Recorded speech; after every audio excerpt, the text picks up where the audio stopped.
lie you've ever been told, every manipulation, every excuse for cruelty dressed up as necessity. The question is 300 years old, but the powerful still fear it. Because once you learn to ask it, you become impossible to deceive. This is the story of Immanuel Kant's categorical imperative, and why it remains the most dangerous idea in philosophy. For centuries, human beings have justified terrible actions with reasonable-sounding explanations. Everyone does it. The ends justify the means. It's just business. You have to break a few eggs to make an omelette.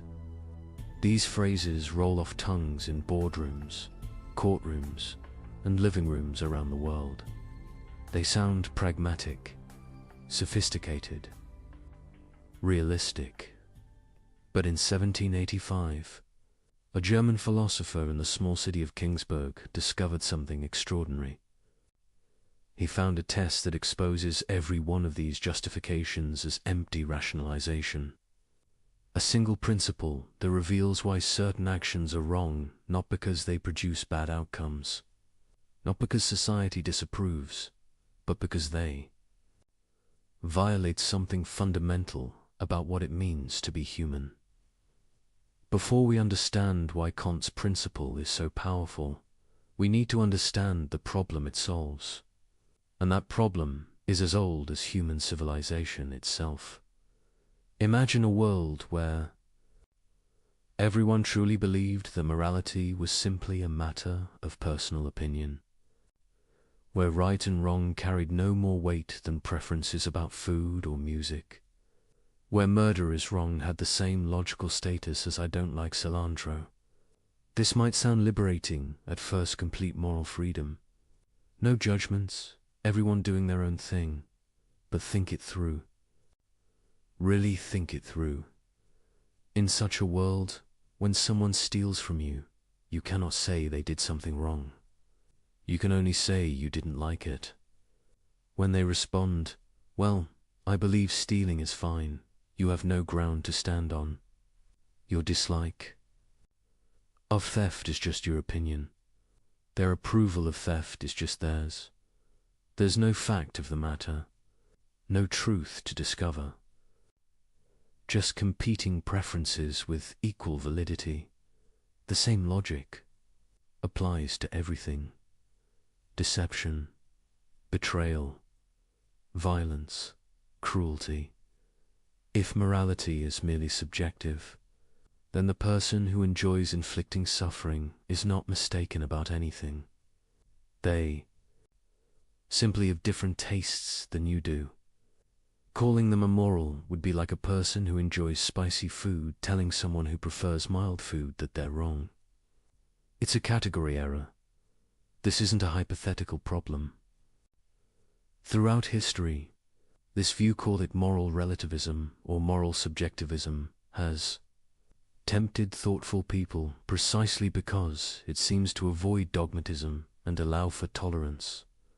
Who are we to impose our values on others? Shouldn't everyone be free to choose their own moral framework? But notice what happens when you actually try to live this way. You cannot. When you witness genuine, injustice-y child being abused, an innocent person being framed for a crime, a vulnerable person being exploited, something in you rebels against the idea that this is merely a matter of opinion. You don't think, well, I personally dislike child abuse, but the abuser has their own valid perspective. You recognize, immediately and with certainty, that something objectively wrong is occurring, that the perpetrator is not simply expressing a different preference, but violating something real.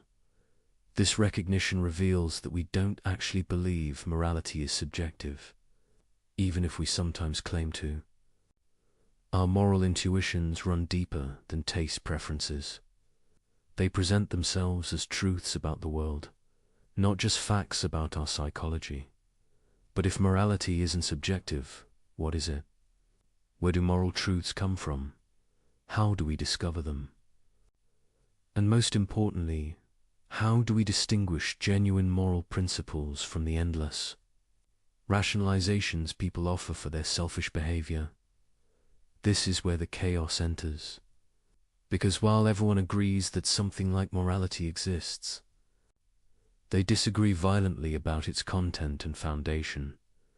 Some point to religion. God commands certain actions and forbids others. But which religion? Which interpretation? And what about people who don't believe in any gods? Are they simply amoral? Others point to nature. We should do what's natural, follow our evolved instincts, recognize that humans are fundamentally self-interested animals. But this leads immediately to the problem that many natural impulses, aggression, dominance, tribalism, seem morally horrifying when examined closely. If we should follow nature, why shouldn't the strong dominate the weak? That's natural too.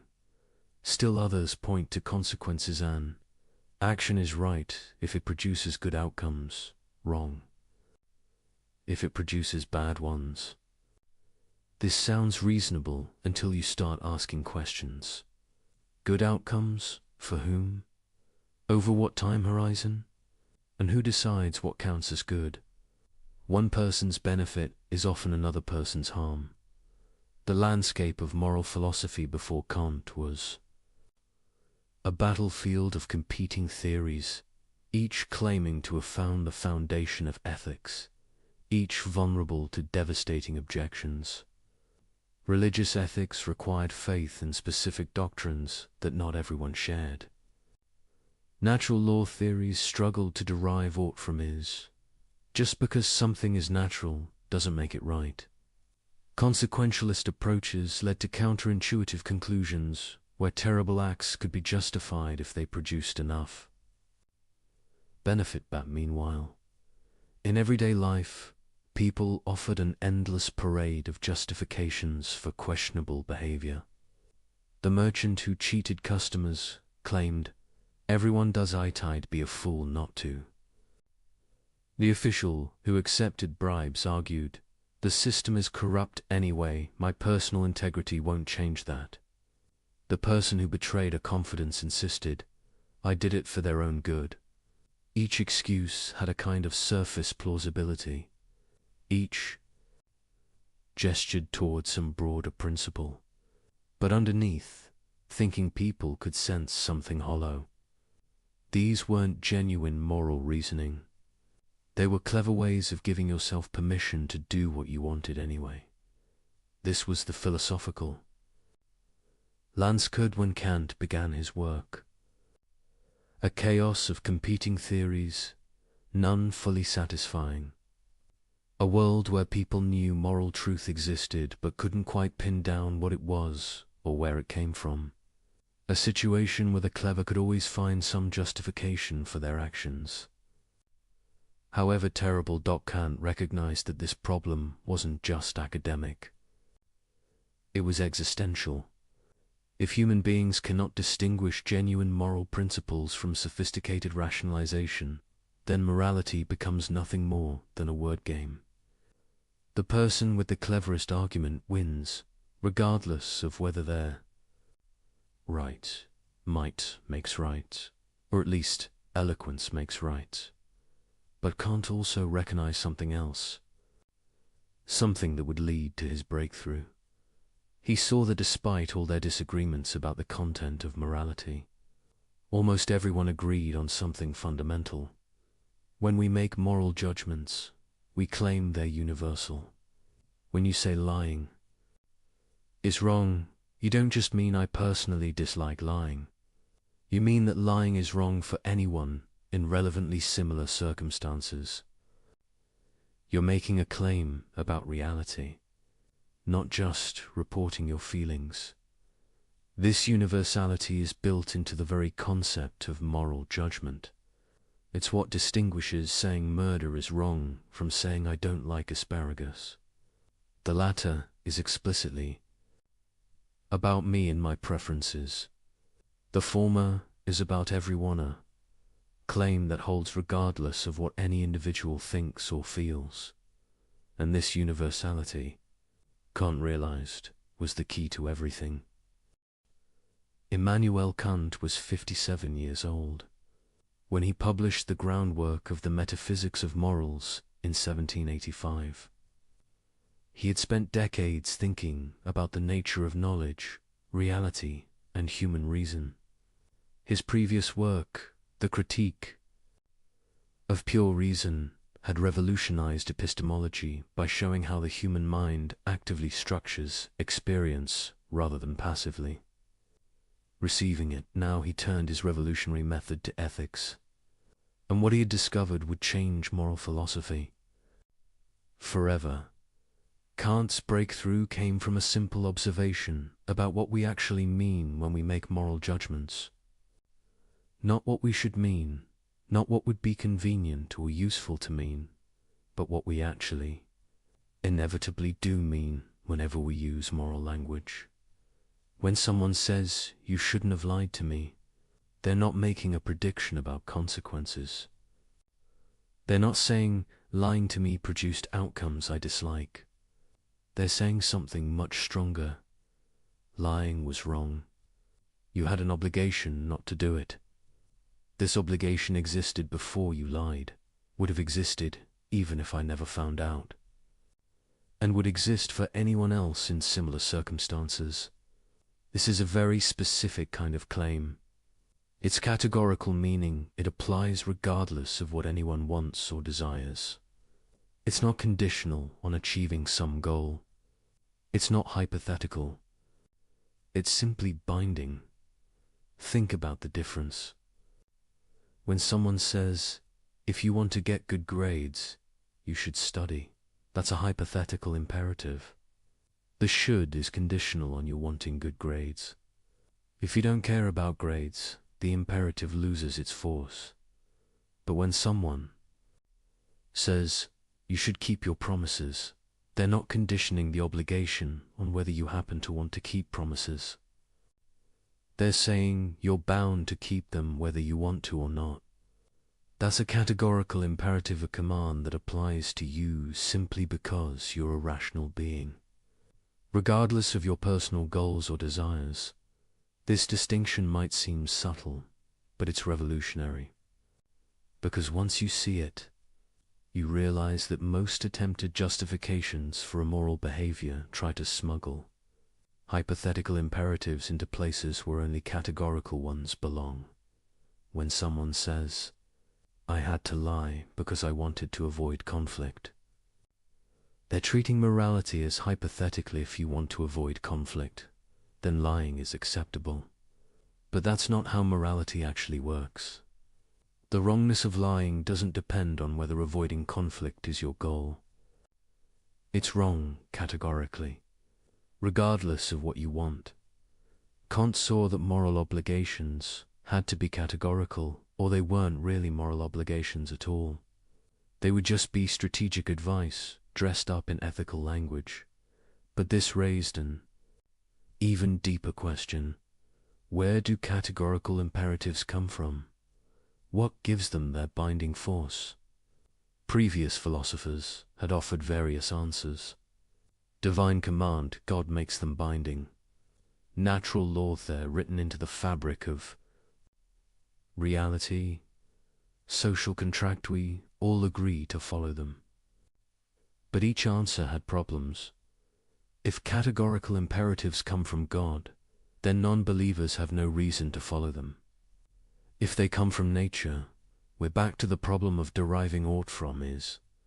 If they come from social agreement, then they're not really categorical, they're conditional on the agreement. Holding Kant's answer was startling in its elegance. Categorical imperatives don't come from anything outside human reason. They emerge from the nature of rational agency itself. Here's how the argument works. When you act, you always act according to some principle or maxim.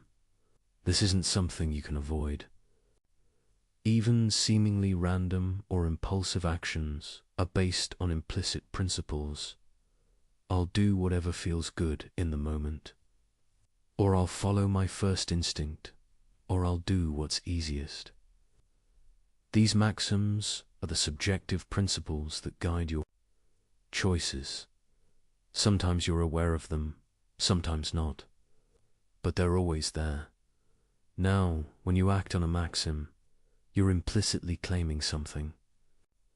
You're claiming that acting this way is permissibly at least for you in this situation. You're treating your maxim as a principle of action. But here's the key insight.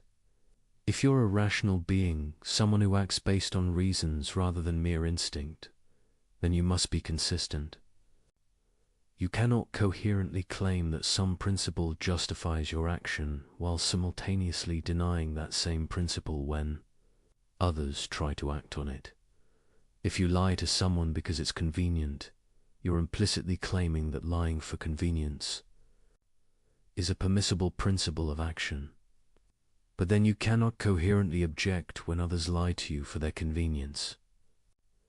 To do so would be a contradiction, claiming the principle is valid when you use it but invalid when others do. This isn't just hypocrisy, it's rational incoherence. It's trying to have things both ways in a way that violates the basic laws of logic. And this, Kant realized, is where moral obligation comes from. It doesn't require God, or nature, or social agreement. It emerges from what's required for rational agency itself to be possible.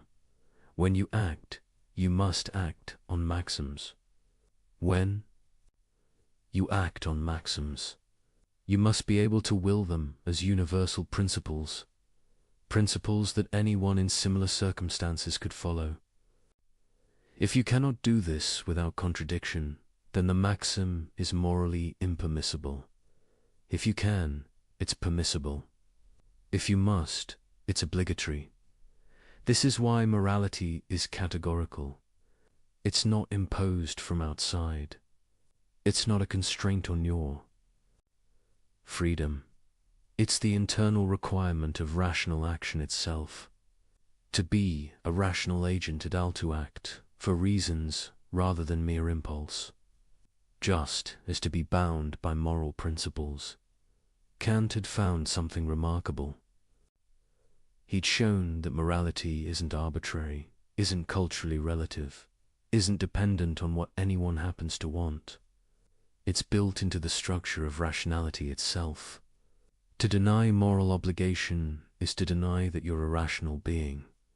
And to deny you're a rational being is to undermine any claim you might make, including the claim that morality doesn't exist. But there was more.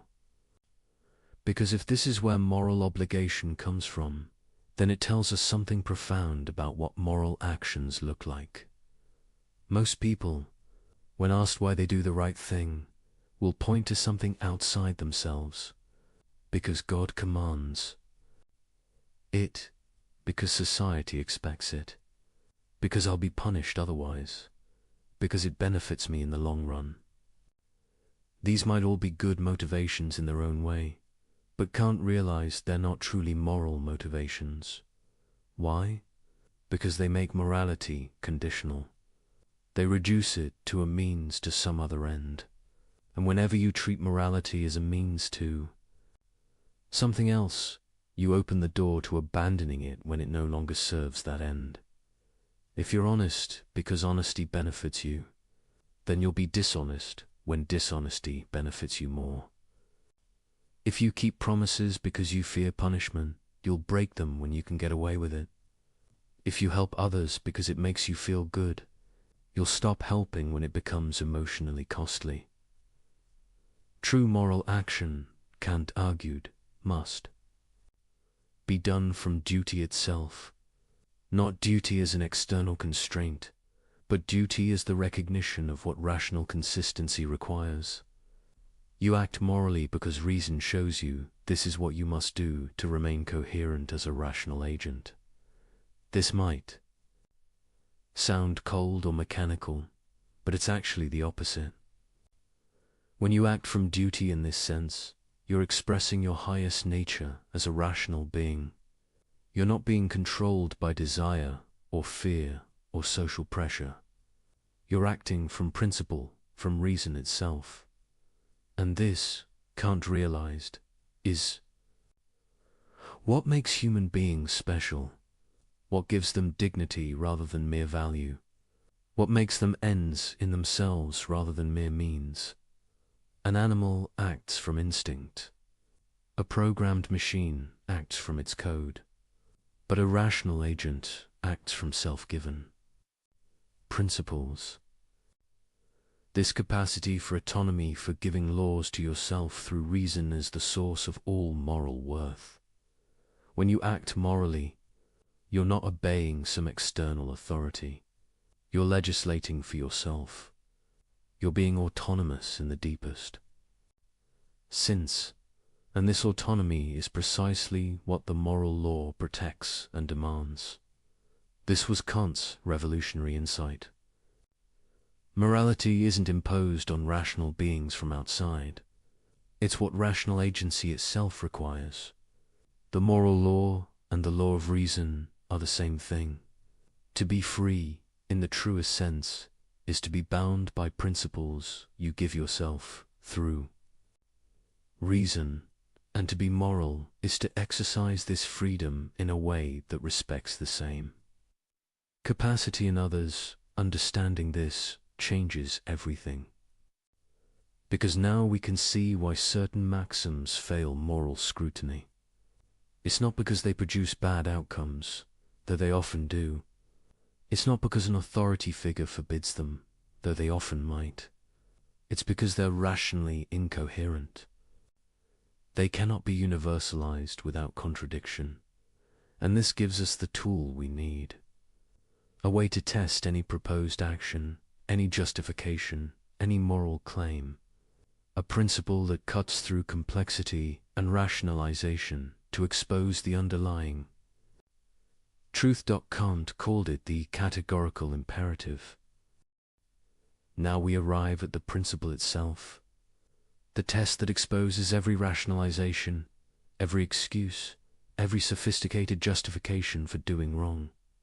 Kant formulated it in several ways, but the most famous version reads, "Act only according to that maxim whereby you can at the same time will that it should become a universal law." Let's break this down, because every word matters. Act only according to that maxim. A maxim is your subjective principle of action. It's the rule you're following when you do something. Sometimes it's explicit, I will always tell the truth. Sometimes it's implicit, I'll lie when it benefits me. But every action has one. The maxim isn't just the action itself. It includes your reason for acting. I will lie isn't a complete maxim. I will lie to avoid embarrassment is. I will lie to protect someone from harm is another. Same action, different maxims. And the moral evaluation depends on the maxim, not just the behavior. This is crucial, because it means you can't game the system by describing your action in favorable terms while ignoring your actual motivation. The maxim captures what you're really doing and why. ... whereby you can, at the same time will... This is where it gets interesting. Kant isn't asking whether you do will it, or whether you'd like to will it. He's asking whether you can will it without contradiction, whether it's rationally possible. Think of it like a logical consistency test. Can this principle operate in all cases without undermining itself? Or does it depend on others not following it? That it should become a universal law. Universal means applying to everyone in relevantly similar circumstances. A law means a principle that holds necessarily, not just contingently. So the test asks, can you coherently will that everyone, when in circumstances like yours, acts according to the same principle you're following? Not would you prefer they did, but can you rationally will it without contradiction? Let's see how this works with concrete examples. Consider lying. Suppose your maxim is, I will make false promises when it helps me get what I want. Now apply the universalization test. Can you will that everyone follows this maxim? That whenever someone wants something, they can make promises they have no intention of keeping? Here's where it breaks down. If everyone made false promises whenever convenient, the entire practice of promising would collapse. No one would believe promises anymore. The institution itself would dissolve. But notice your maxim depends on other people believing promises.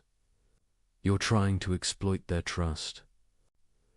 You're relying on the general practice of promise-keeping existing, while simultaneously acting to undermine it. This is the contradiction. You cannot coherently will your maxim as universal law, because doing so would destroy the very conditions that make your maxim a factor. You're trying to make an exception for yourself, while depending on others not making exceptions for themselves. This isn't a contradiction in consequences, though those would be bad. It's a contradiction in conception. The maxim, when universalized, undermines its own possibility. It's like sawing off the branch you're sitting on. Kant called this a contradiction in conception, and it marks actions that are strictly forbidden. You cannot universalize the maxim even in thought without logical incoherence. But there's another type of failure, more subtle. Consider refusing to help others in distress. Your maxim might be, I will never help anyone who needs assistance, and I will rely entirely on my own resources. Can you universalize this? Unlike the lying case, there's no logical contradiction in everyone following this principle. It's conceivable that people could live this way, everyone completely self-reliant, no one helping anyone. But here's the problem. Can you will it? Can you rationally choose for this to be universal law? As a finite, vulnerable human being, you know you will face situations where you need help. Illness, accident, bad luck, circumstances beyond your control, these are inevitable. Parts of human existence. Your own rationality requires you to will the conditions that make your goals achievable. So you face a contradiction in will. You cannot coherently will both, that you pursue your rational ends as a finite being, and that no one ever helps anyone. To will the second is to will the frustration of the first. This isn't about predicting consequences or calculating benefits. It's about what you can rationally will without self-contradiction. And you cannot will conditions that make your own rational agency impossible. Kant called this a contradiction in will, and it marks actions that are imperfect duties, things you're obligated to do, though with some latitude in how and when. The beauty of this test is its simplicity and power. You don't need to calculate outcomes, consult religious texts, or survey what society approves. You just need to think clearly about whether you can universalize your maxim without contradiction.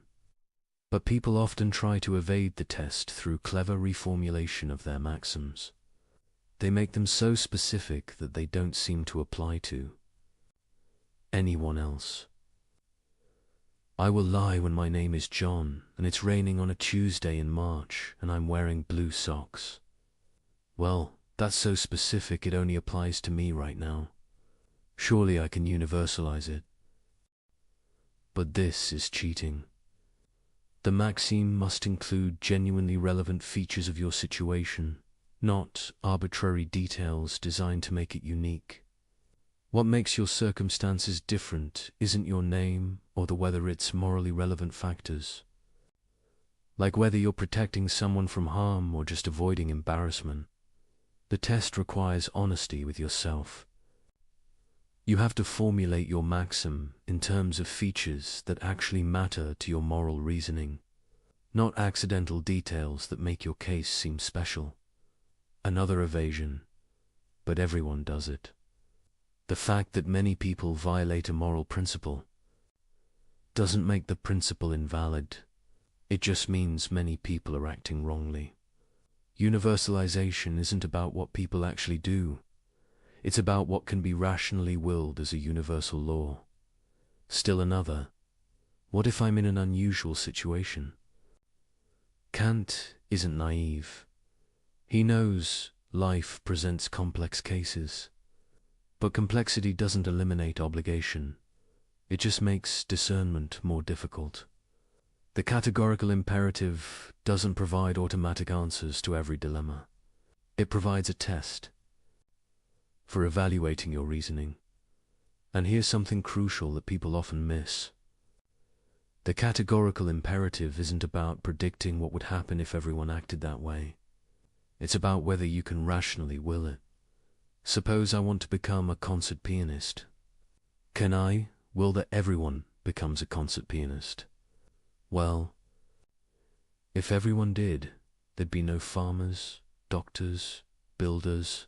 Society would collapse. So does this mean pursuing music is immoral? No, because the maxim isn't everyone should be a pianist. It's I will develop my talents in ways that contribute to human flourishing. That's perfectly universalizable. Everyone developing their particular talents in beneficial ways is not only coherent, but desirable. The test requires you to think carefully about what principle you're actually following, not to apply mechanical rules that ignore context. Similarly, the categorical imperative doesn't demand moral perfection in every moment.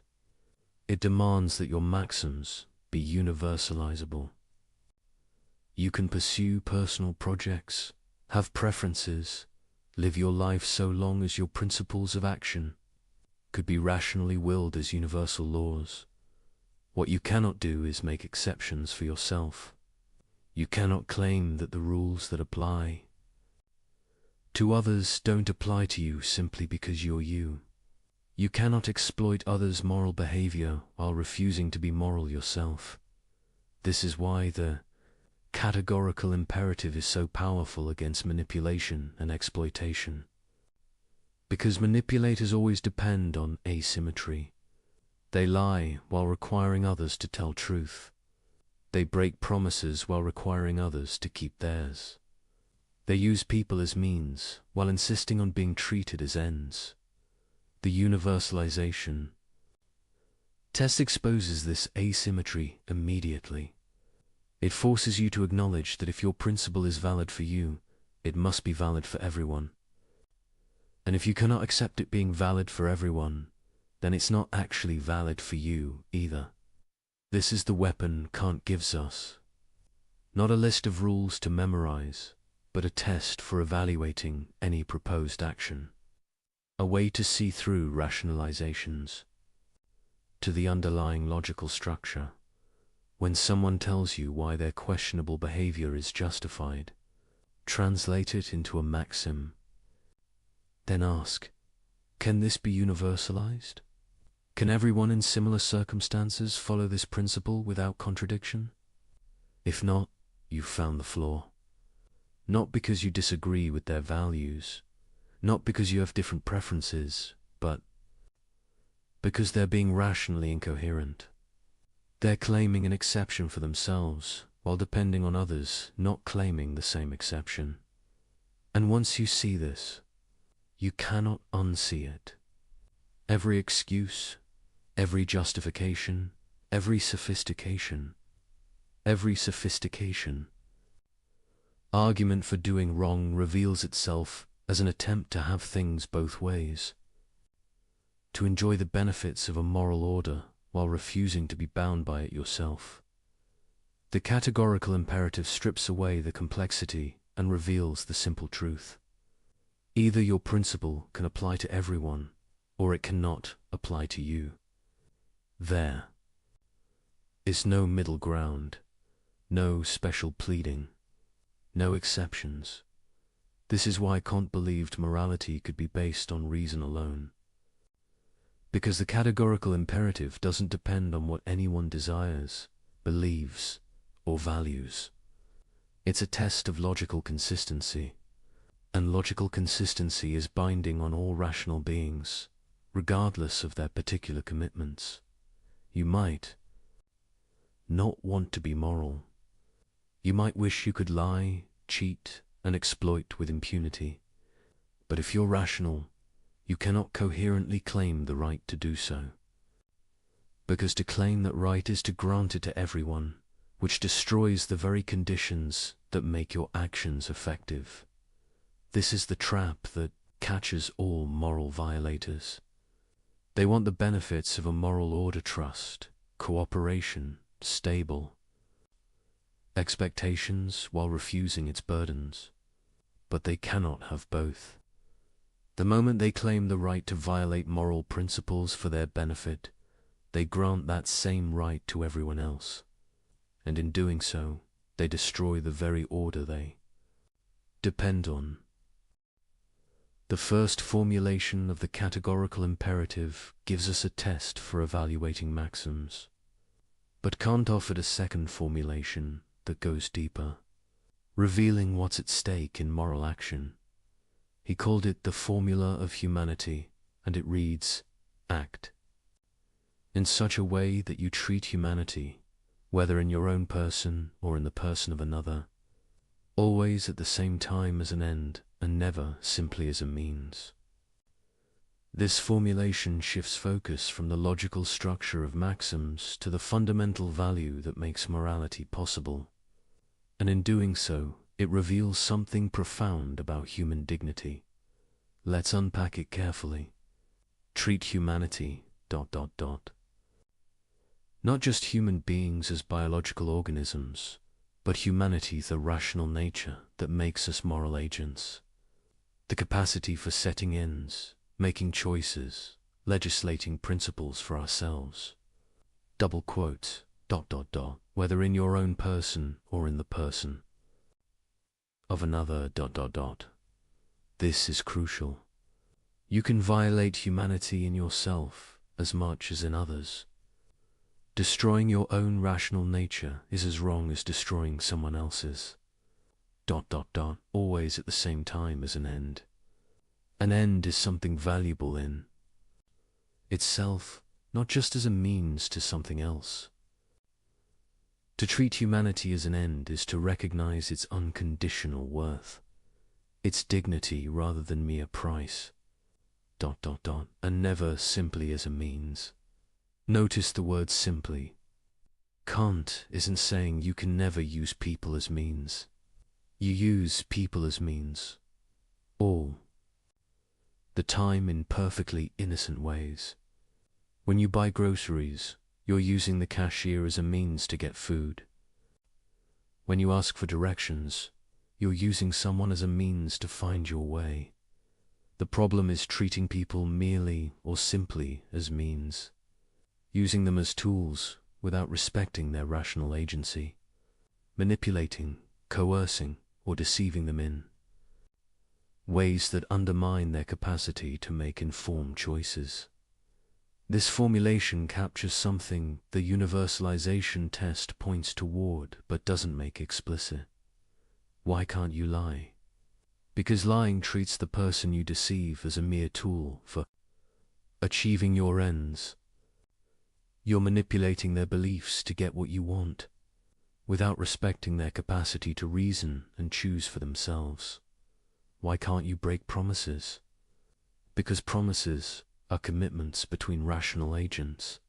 Breaking them treats the other person as someone whose rational expectations don't matter, as if they were just an obstacle to navigate rather than a fellow agent with legitimate claims. Why can't you coerce? Because coercion overrides someone's will, treating them as an object to be controlled rather than a person whose choices deserve.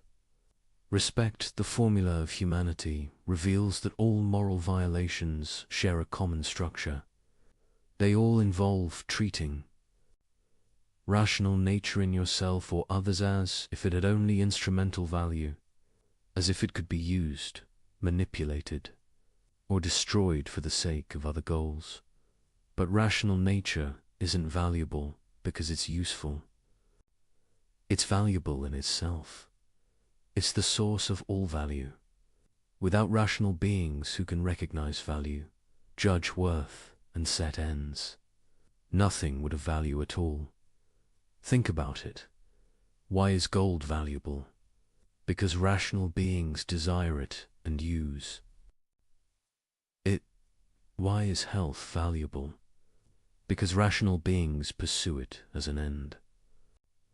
Everything else in the universe has value only in relation to rational beings who can care about it, pursue it, use it for purposes. But rational nature itself is different. It's not valuable because it serves some further end. It's valuable because it's the condition of anything having value at all. It's what Kant called an end in itself, something with absolute rather than conditional worth. This is why human dignity is unconditional, not because humans are more intelligent than other animals, or more capable, or more anything, but because humans are rational agents, beings who can recognize value, legislate principles, and hold themselves and others accountable. This rational agency is what makes moral law possible, and recognizing it in all human beings is what morality requires now. The formula of humanity and the universalization test are meant to be equivalent.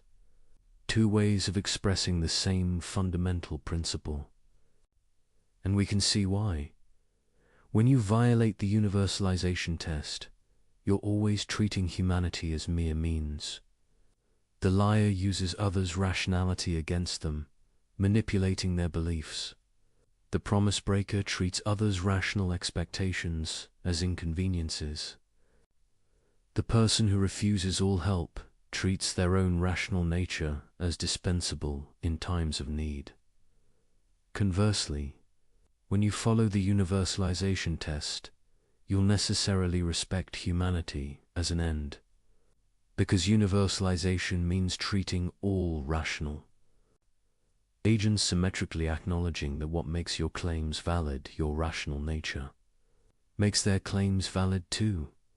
But the formula of humanity brings something into sharper focus. It emphasizes that morality isn't just about following rules.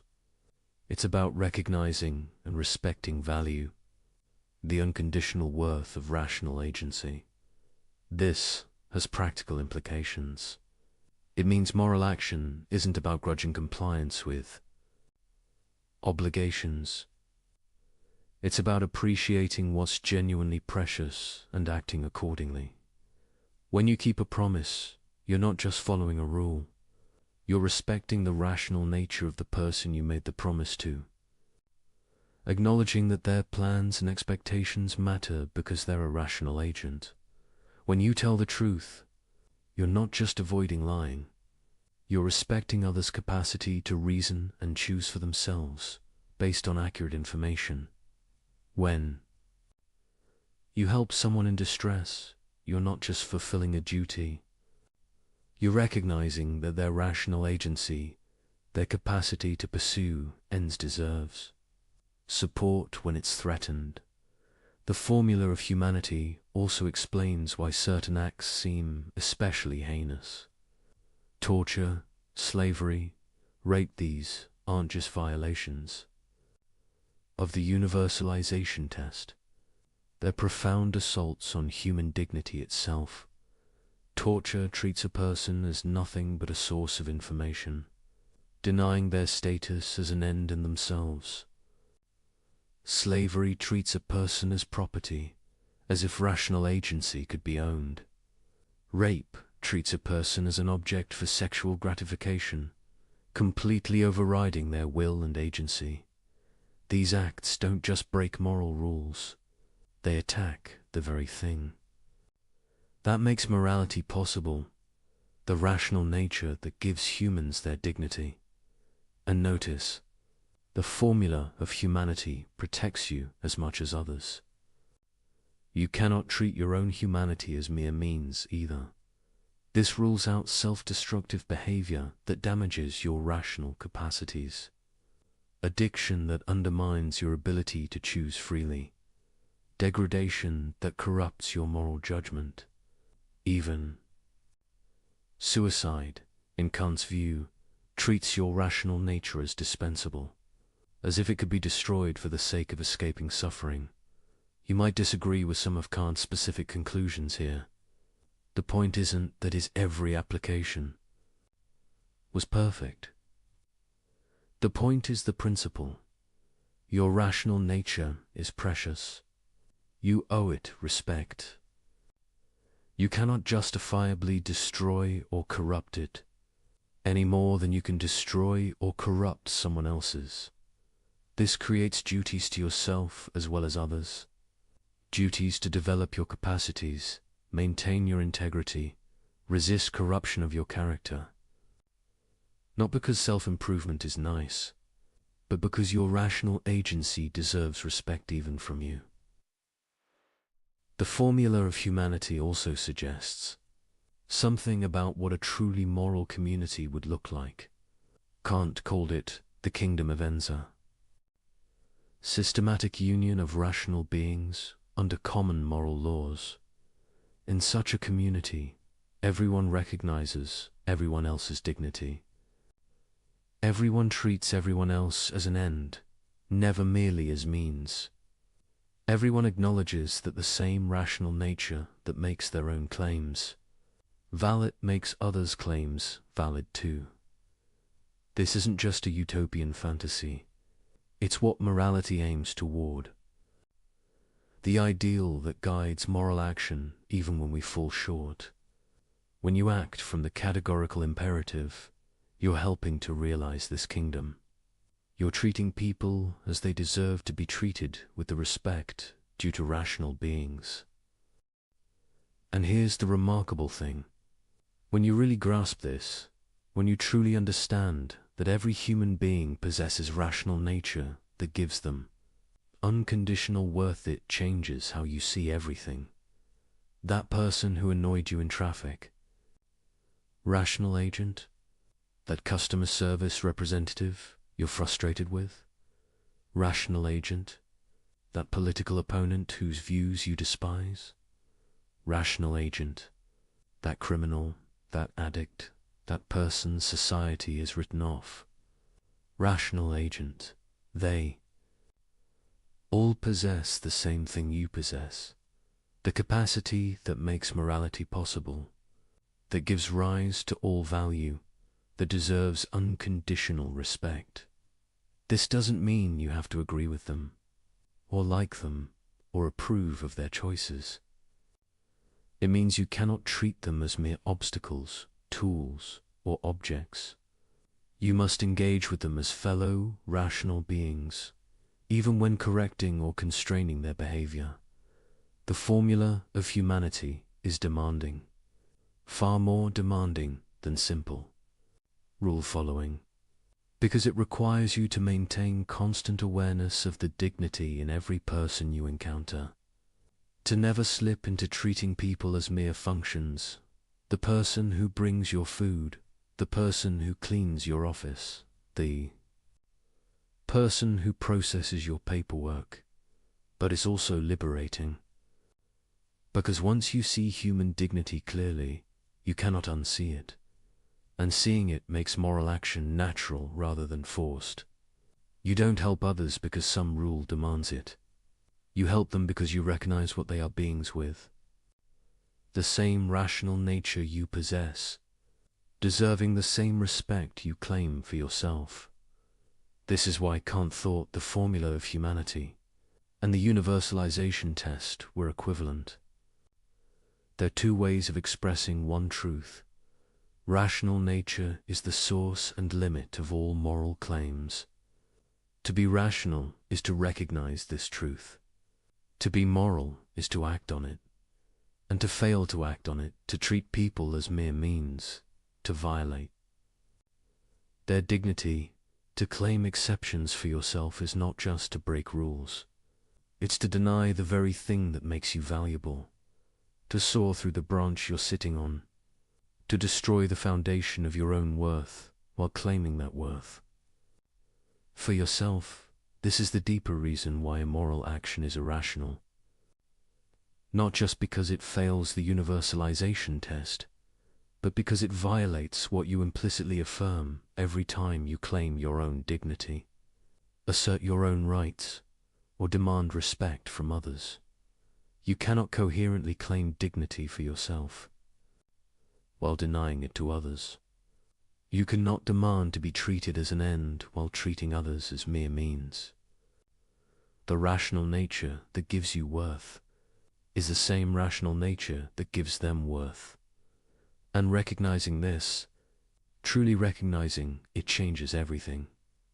Now we turn to application.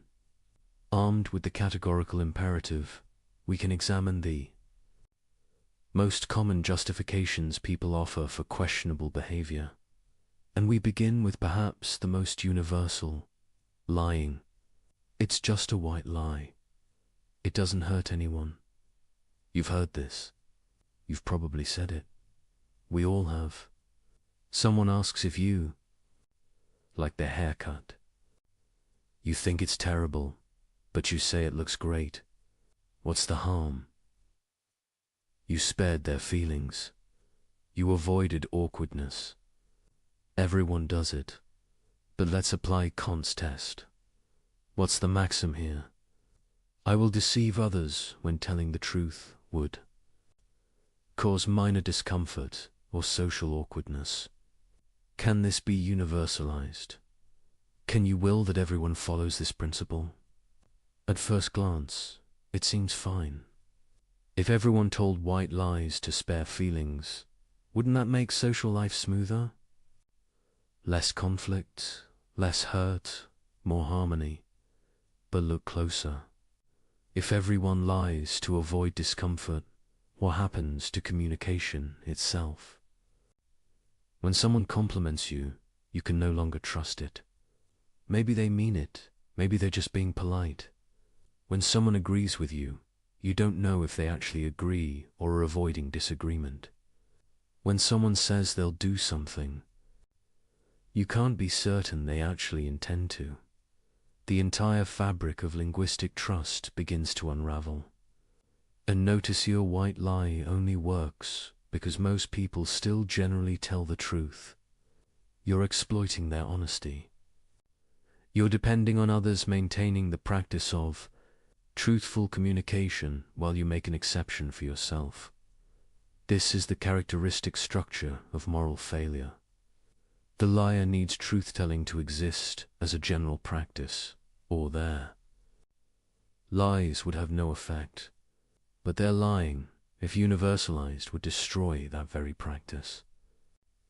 But surely, someone objects, we can distinguish between harmful lies and harmless ones. Between lying to defraud someone and lying to spare their feelings. Can we?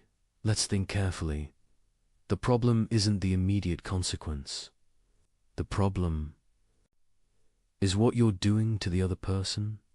When you lie to someone, even benevolently, you're making a decision for them. You're deciding they shouldn't have accurate information. You're treating them as someone whose rational judgment can be manipulated for their own good. But who are you to make that decision? If you respect them as a rational agent, as an end in themselves, you must allow them to form judgments based on truth, even uncomfortable truth. Even truth that might lead them to choices you wouldn't prefer. To lie to them even kindly is to treat them as a child, as someone whose rationality needs to be managed rather than respected. It's fundamentally paternalistic, assuming you know better than they do what information they should have. Kant goes further. He argues that lying undermines your own dignity, not just others. When you lie, you corrupt your own character. You train yourself to treat truth as negotiable, as something to be deployed strategically rather than respected unconditionally. Over time, this corrodes your moral judgment. You become someone who asks, "Can I get away with this?" rather than, "Is this right?" You lose the clarity that comes from unconditional commitment to truth. But what about lying to save a life? This is the famous challenge to Kant. Suppose someone is hiding in your home, fleeing from someone who wants to murder them. The would-be murderer knocks on your door and asks if you're hiding anyone. Do you lie? Common sense screams yes. How? Could telling the truth possibly be right when a life is at stake? Kant's answer shocked his critics then and shocks people now. He said you must not lie, not even here, not even to save an innocent life. Many people think this proves Kant's ethics is absurd, that it leads to monstrous conclusions, that any moral theory producing such results must be rejected. But before we dismiss him, let's understand his reasoning. Kant isn't saying you must tell the murderer where the victim is. He's saying you cannot lie.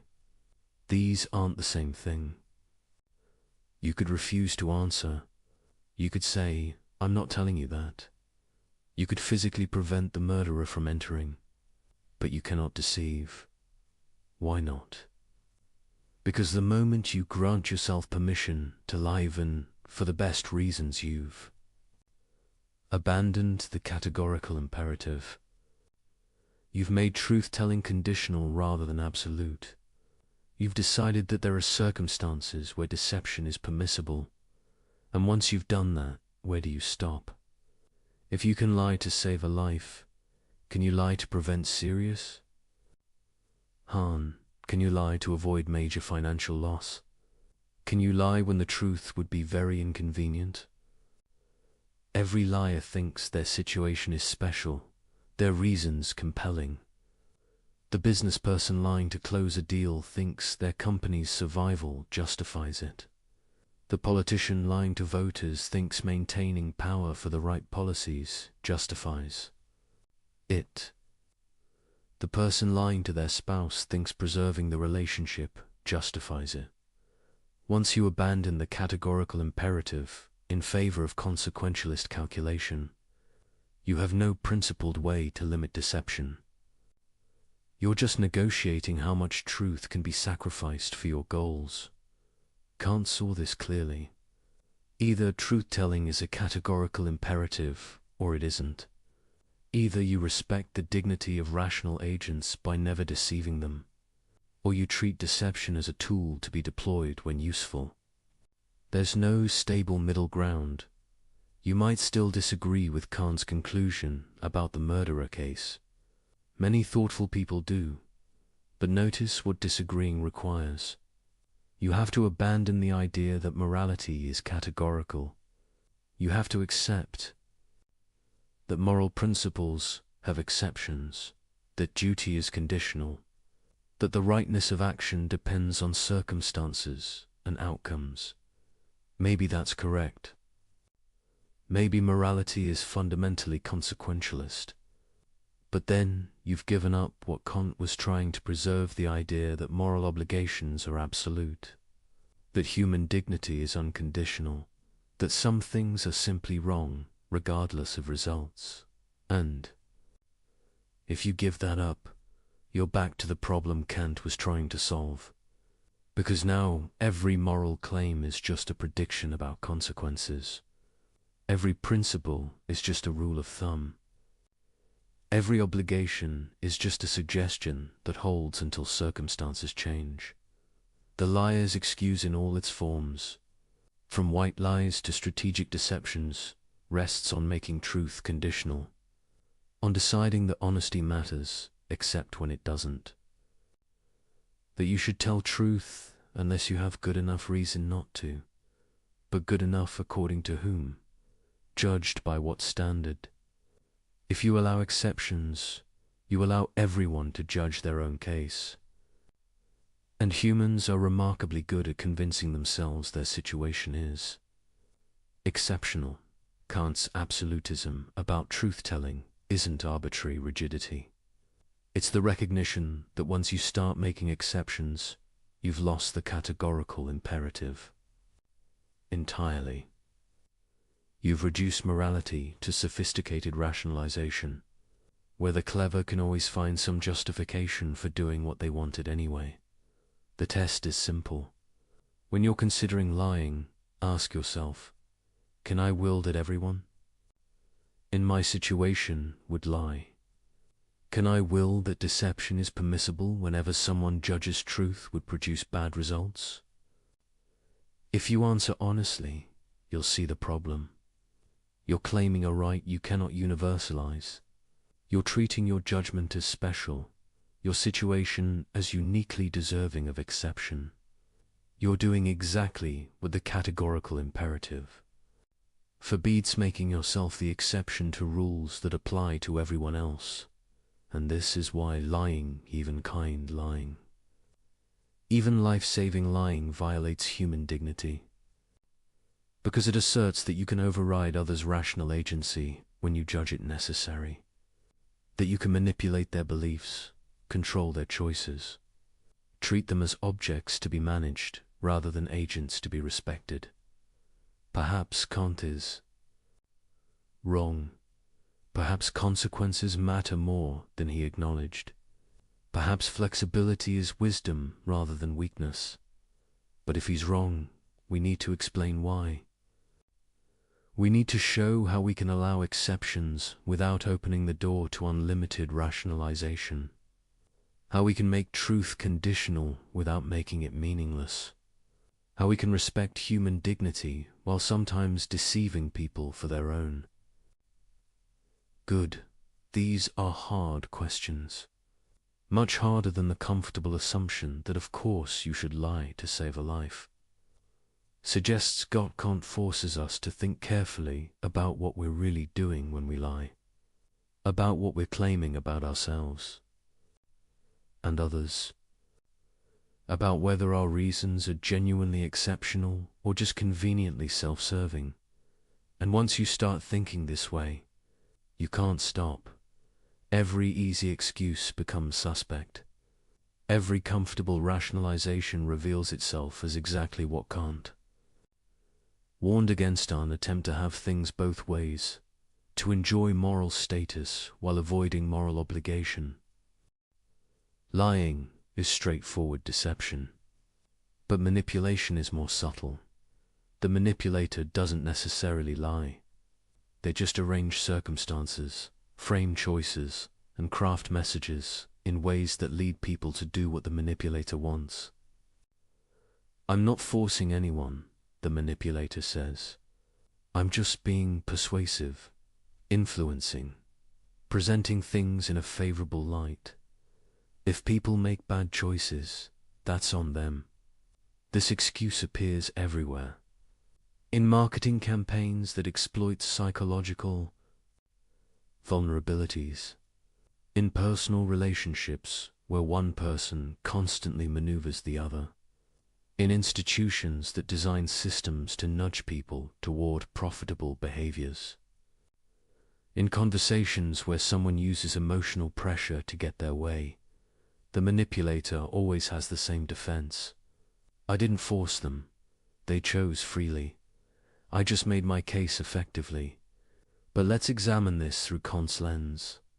What is manipulation exactly? It's getting someone to do what you want by methods that bypass or compromise their rational judgment. You're not presenting reasons that would appeal to a fully informed, clear-thinking person.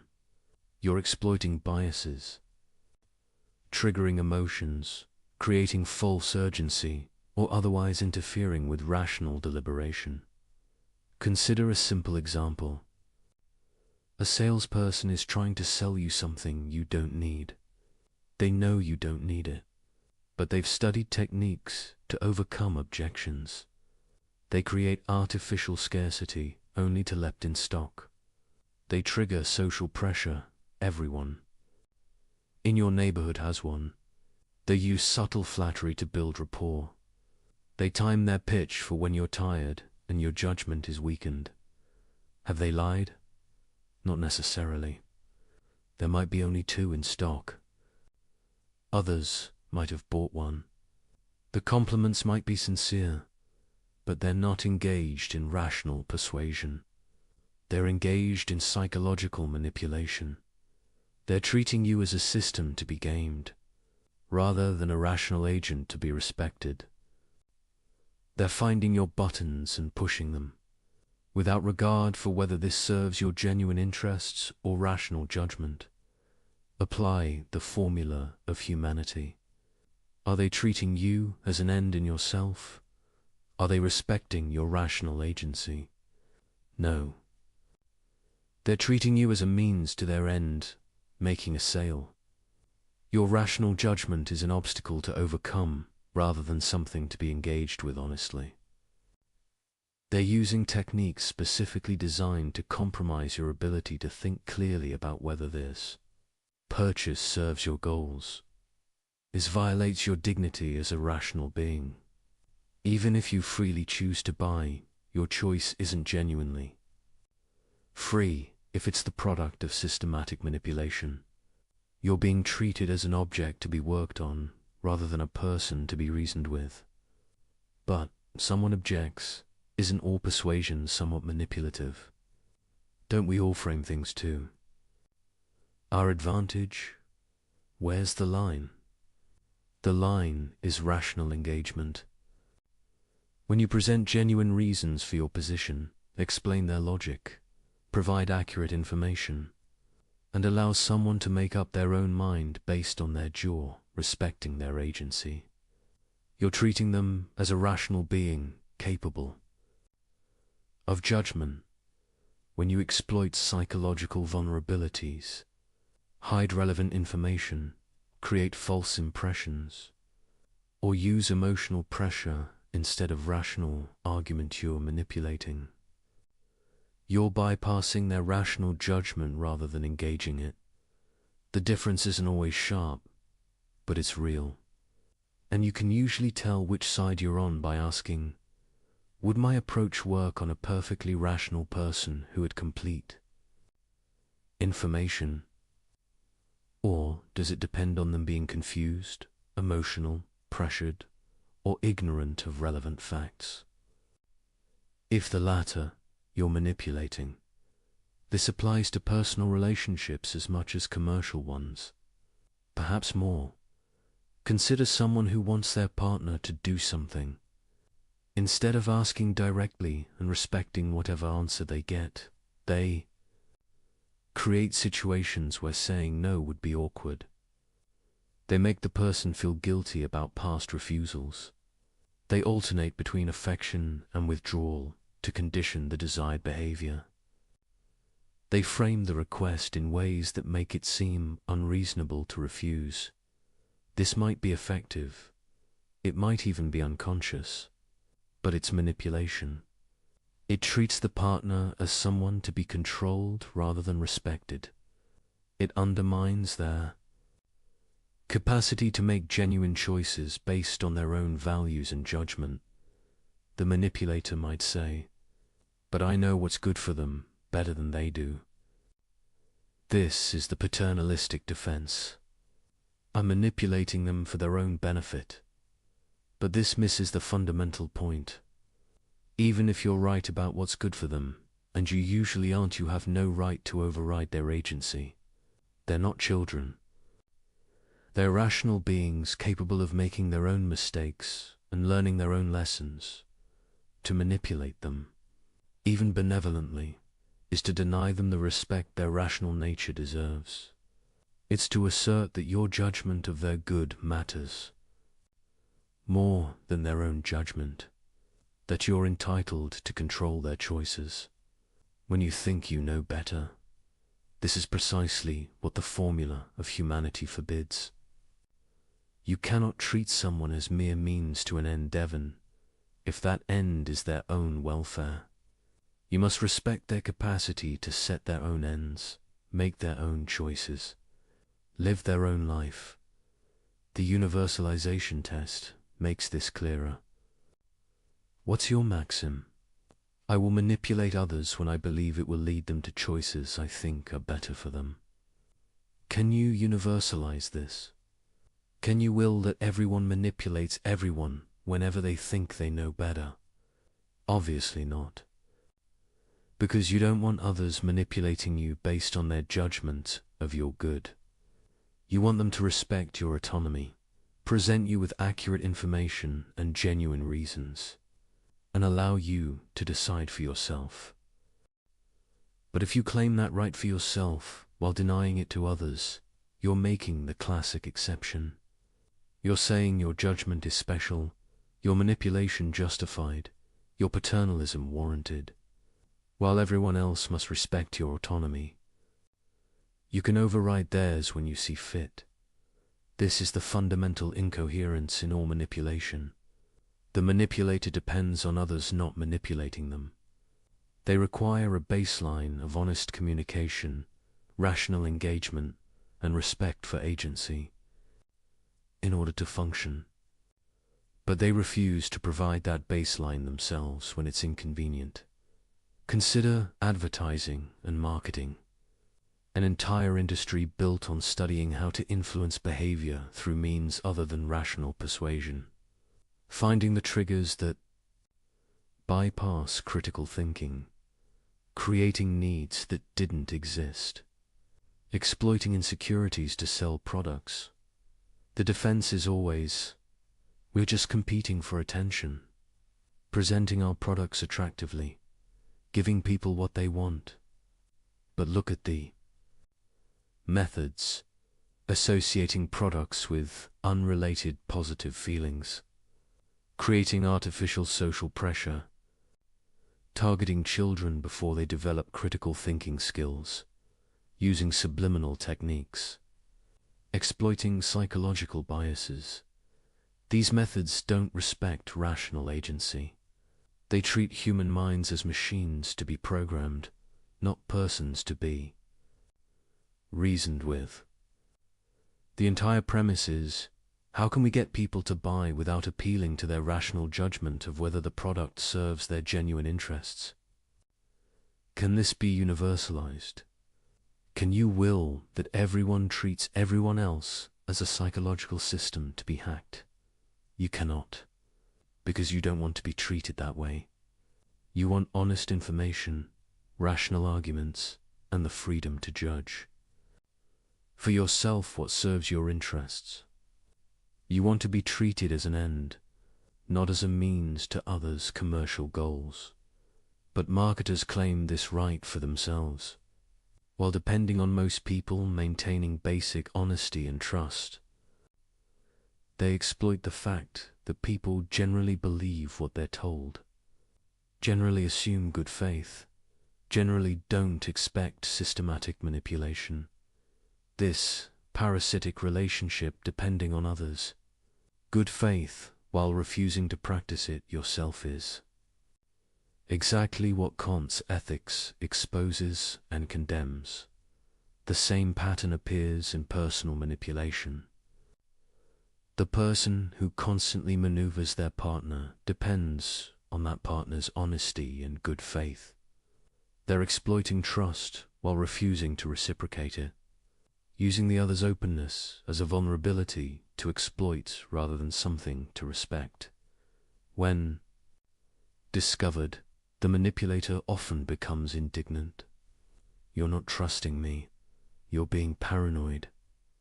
But the manipulator is the one who violated trust by treating it as a tool rather than a reciprocal commitment. Kant's ethics draws a bright line. Either you engage with people as rational agents, presenting them with reasons and respecting their judgment, or you manipulate them by bypassing their rationality. There's no middle ground where you can kind of respect someone's agency while also treating them as an object to be controlled. This doesn't mean you can never influence anyone.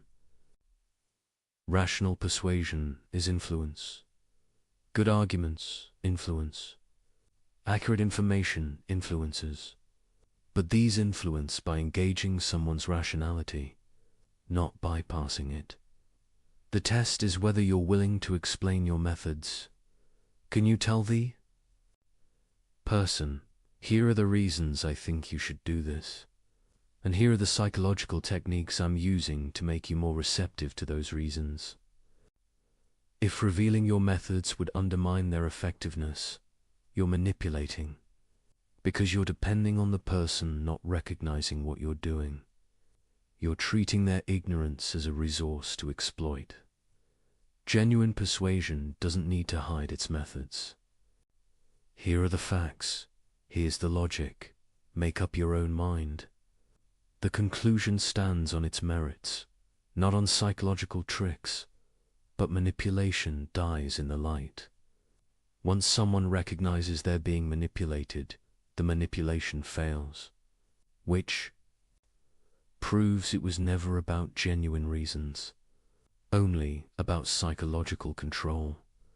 The manipulator's defense collapses under Kantian analysis. You cannot claim to respect someone while manipulating them. You cannot treat them as an end while using them as a means. You cannot honor their dignity while overriding their judgment. And you cannot universalize manipulation without destroying the very conditions that make it effective. The manipulator depends on a world of generally honest, trusting, rational people. But manipulation, if universalized, would create a world where no one trusts anyone. Everyone suspects ulterior motives, and all communication becomes a game of deception and counter-deception. In such a world, manipulation itself would be impossible, because it requires targets who aren't expecting it. It requires a baseline of good faith to exploit. This is the trap Kant's ethics reveals. Every form of treating people as mere means depends on others not doing the same. Every violation of human dignity requires dignity to generally be respected, or there would be no stable expectations to violate. The manipulator wants to have it both ways, to enjoy the benefits of a world built on mutual respect while refusing to provide that respect themselves, to use others as tools while insisting on being treated as an end. But they cannot have both. The universalization test forces the choice. Either everyone can manipulate everyone, in which case manipulation becomes impossible, or no one can, in which case you must stop. There is no exception for when you think you know better. No justification based on good intentions. No excuse that your manipulation is sophisticated or subtle or for the right reasons. To be a rational being is to respect rational beings. To claim dignity for yourself is to grant it to others, and to grant it truly is to engage with them as agents, never as mere objects of manipulation. We have a fiduciary duty to maximize shareholder value. This phrase has justified countless actions over the past century. Exploitation of workers, environmental destruction, predatory pricing, tax avoidance schemes that deprive communities of resources, lobbying against regulations that would protect public health, offshoring to exploit cheaper labor and weaker safety standards. The logic seems airtight. A corporation exists to generate profit for its owners. Managers are legally obligated to pursue this goal. Therefore, any action that increases profit is not just permissible but required. To do otherwise would be failing in your duty. This is perhaps the most influential moral justification in the modern world. It shapes how billions of people work, consume, and think about economic activity. It's taught in business schools, defended by economists, enshrined in law, and it's completely incompatible with Kant's ethics. Let's examine it carefully. What's the maxim underlying corporate behavior justified by profit maximization? I will treat employees, customers, communities, and the natural world as mere means to the end of generating profit for shareholders. Can this be universalized? Can you will that all corporations follow this principle without restriction? Think about what that world looks like. Every company treats its workers as interchangeable units, paying minimum wage, providing no benefits, firing at will, caring nothing for their welfare beyond what's legally required. Every company treats customers as sources of revenue, selling them whatever they can regardless of actual value or benefit. Every company treats the environment as a free resource to exploit, dumping waste wherever cheap is, extracting resources without regard for sustainability. In such a world, human beings exist to serve economic activity. Their dignity, their welfare, their very lives become subordinate to profit generation. They are means, not ends. But notice something crucial. The people making these decisions, the executives, the shareholders, don't want to be treated this way themselves. They want fair wages, safe working conditions, honest products, clean environments. They claim dignity as persons, not mere economic units. They're making the classic exception.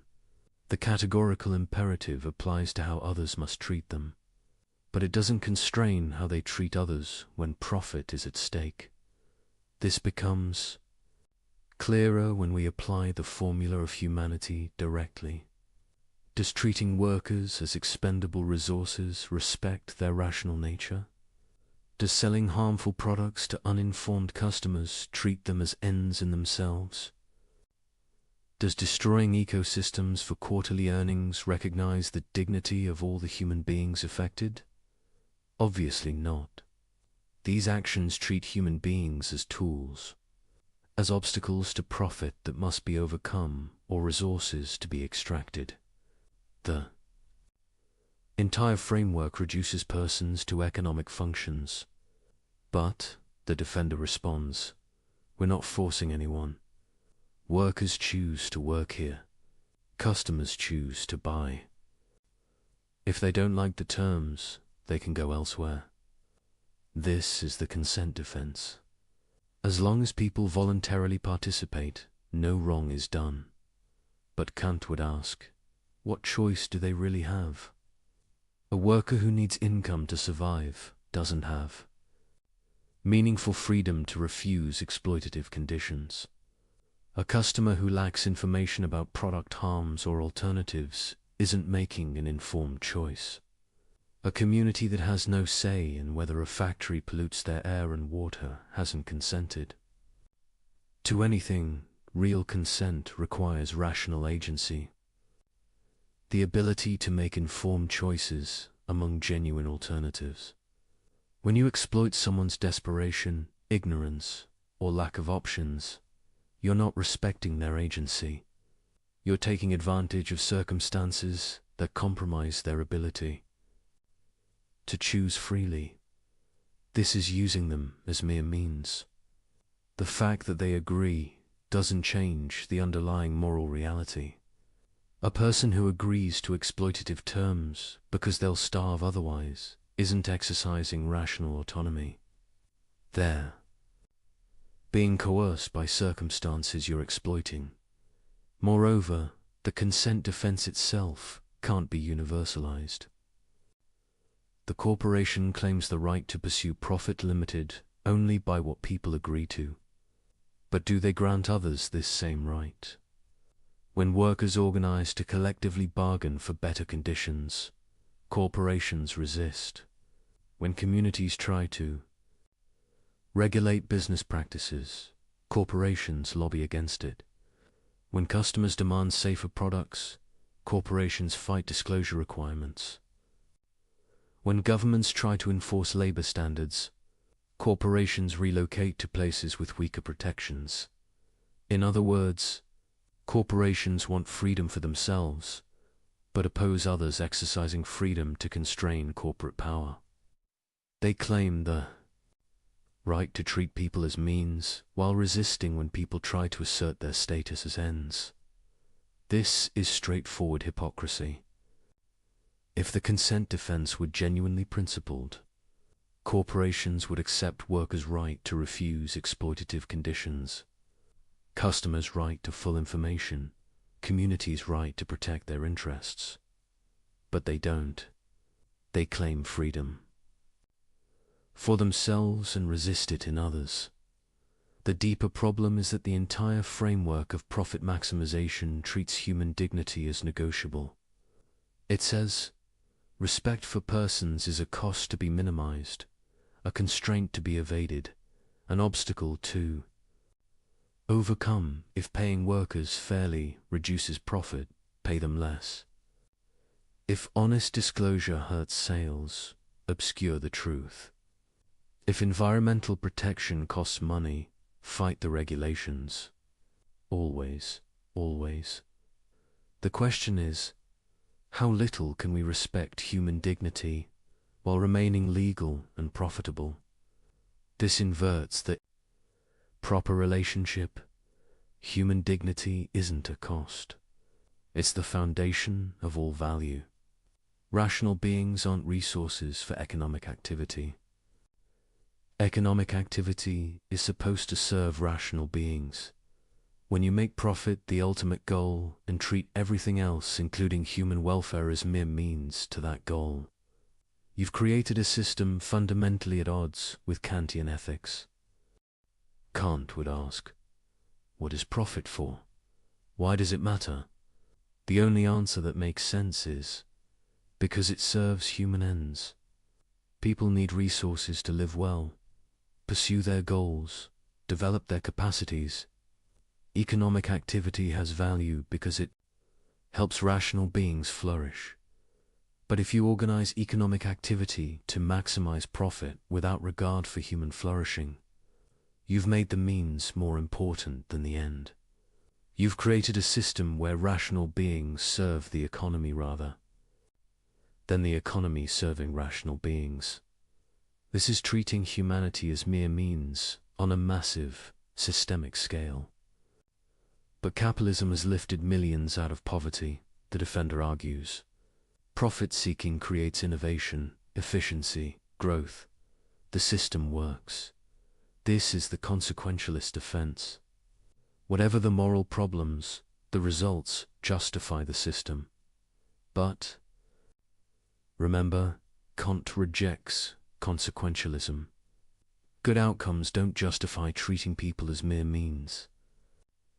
You cannot violate human dignity and then claim the violation was worthwhile because it produced benefits. Moreover, this defense assumes the benefits couldn't have been achieved while respecting human dignity. But that's not obvious. Maybe we could have innovation and efficiency and growth while also treating workers fairly, being honest with customers, and protecting the environment. The fact that we've organized things one way doesn't prove it's the only way. It might just prove we've chosen to prioritize profit over dignity.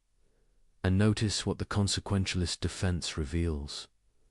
If you're justifying corporate behavior by pointing to good outcomes, you're admitting the behavior itself is morally problematic. You're saying, yes, we treat people as mere means, but it's worth it because of the results. This is exactly what Kantian ethics forbids. The moment you start weighing good outcomes against violations of human dignity, you've abandoned the categorical imperative. You've made respect for persons conditional rather than absolute. There's also a deeper issue with the fiduciary duty justification. It assumes shareholders' interests override all other considerations. But why? Shareholders are rational beings. But so are workers, customers, community members, and everyone affected by corporate decisions. What gives shareholders rational agency priority over everyone else's? The answer is usually because they own the company. But ownership is illegal. Fiction, a social construct. It doesn't give shareholders metaphysical priority as rational beings. Their dignity isn't greater just because they hold stock certificates. From a Kantian perspective, all stakeholders are rational beings whose dignity must be respected. You cannot treat workers, customers, and communities as mere means just because. Shareholders have a different legal relationship to the corporation. The corporation itself isn't a rational being. It's a too illegal structure humans created to organize economic activity. And tools should serve human ends.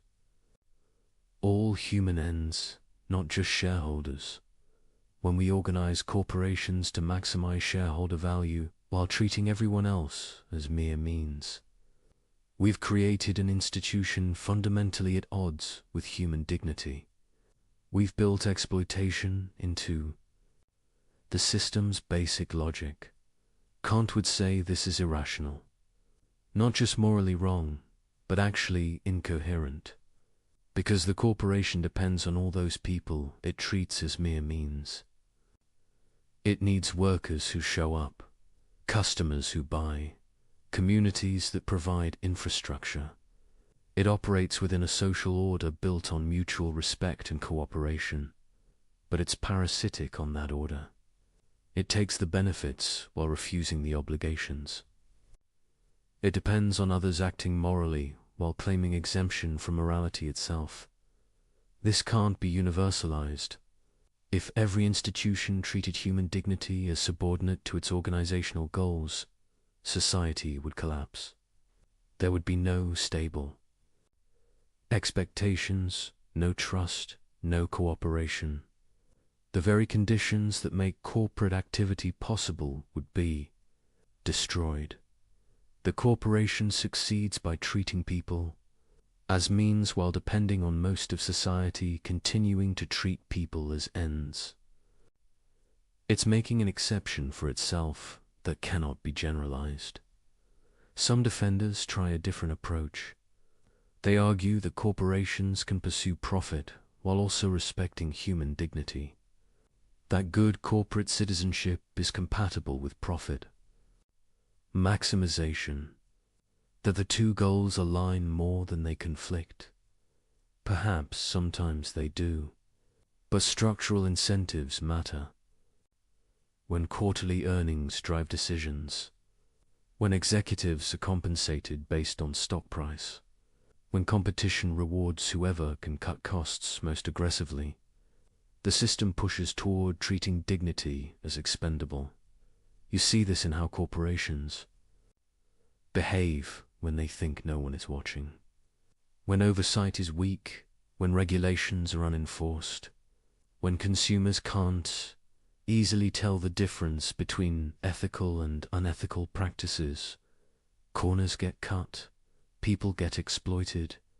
Communities get harmed. This reveals the underlying logic.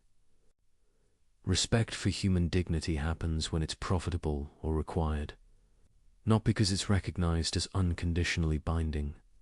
A genuinely Kantian corporation would be different. It would start from the premise that all stakeholders are rational, beings whose dignity must be respected. Profit would be pursued only within constraints set by this fundamental commitment. That might mean lower returns for shareholders. It might mean slower growth. It might mean competitive disadvantages against less scrupulous rivals. But that's the point. Moral obligations aren't conditional on convenience. You don't get to violate human dignity because respecting it is costly. The categorical imperative doesn't have an exception for but profit. The uncomfortable truth is that much of modern corporate behavior is simply incompatible with treating people as ends in themselves.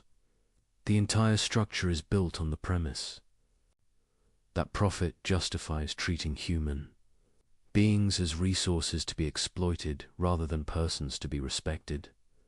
This doesn't mean all business is immoral. It means we need to rethink how we organize economic activity, to ask whether the institutions we've created truly serve human flourishing or whether they've made humans serve institutions. From a Kantian perspective, the answer is clear. Any system that treats profit maximization as the ultimate goal, while treating human dignity as a constraint to be minimized, has inverted the proper order of values. Rational beings are ends. Economic systems are means. When we organize things the other way around, we've committed a fundamental moral error, one that corrupts everything built on that foundation. The greatest good for the greatest number. This principle sounds obviously right. Who could object to maximizing overall welfare? Isn't that what morality should aim for, making the world as good as possible for as many people as possible? This is utilitarianism, and is probably the most intuitively appealing alternative to Kantian ethics. While Kant focuses on duty and principle, utilitarians focus on outcomes and consequences. While Kant asks whether your maxim can be universalized, utilitarians ask whether your action produces the best overall results. The conflict between these approaches runs deep, and Kant's critique of consequentialism reveals something crucial about the categorical imperative. Consider a classic utilitarian scenario. 5 people are dying and need organ transplants. One person walks into the hospital for a routine checkup. That person is a perfect match for all 5. If you kill the one and harvest their organs, 5 people live instead of 1 dying. The utilitarian calculus seems clear. 5 lives outweigh 1 life. You should kill the one person. Most people recoil from this conclusion. But why? From a purely consequentialist perspective, what's the objection? You've maximized welfare. You've saved the most lives. You've produced the greatest good for the greatest number. The Kantian answer is immediate. You've treated the one person as a mere means. You've used them as a resource, as a source of organs, as a tool for saving others. You've completely violated their dignity as an end in themselves. That person didn't consent to being killed. They had their own life, their own project, their own rational agency.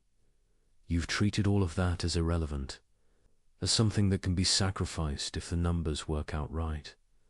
This is the fundamental problem with consequentialism from a Kantian perspective. It makes human dignity negotiable. It says that respect for persons can be overridden when doing so produces enough benefit. But, Kant argues, this gets the relationship backwards. Consequences matter only because they affect rational beings. Value exists only because rational beings can recognize and pursue it. Therefore, rational beings themselves, their dignity, their agency, their status as ends must be prior to, and more fundamental than any calculation of consequences. You cannot coherently say we should maximize value, while treating the very beings who are the source of all value as expendable when the math requires it. The utilitarian might respond, but we're not saying individuals don't matter. We're saying every individual matters equally. One person's welfare counts the same as anyone else's. We're being perfectly impartial. This sounds fair, but consider what it means in practice. It means that if violating one person's rights produces enough benefit for enough other people, you should violate those rights. If enslaving a minority produces enough happiness for the majority, slavery is justified. If torturing one person saves many others, torture is required. The utilitarian might say these scenarios are unrealistic, that violating rights rarely produces net benefits. But that's an empirical claim, not a principled objection. If the numbers did work out that way, utilitarianism would endorse the violation. This reveals something crucial. Utilitarianism doesn't actually protect human dignity. It protects people's welfare only instrumentally, only when protecting it maximizes overall utility. The moment violating dignity becomes more useful than respecting it, utilitarianism requires. The violation, Kant would say, this makes dignity conditional. And if dignity is conditional, it's not really dignity at all. It's just another value to be weighed against other values. But the whole point of dignity is that it's unconditional. Rational beings have worth that doesn't depend on consequences, on utility calculations, on whether respecting them produces good outcomes.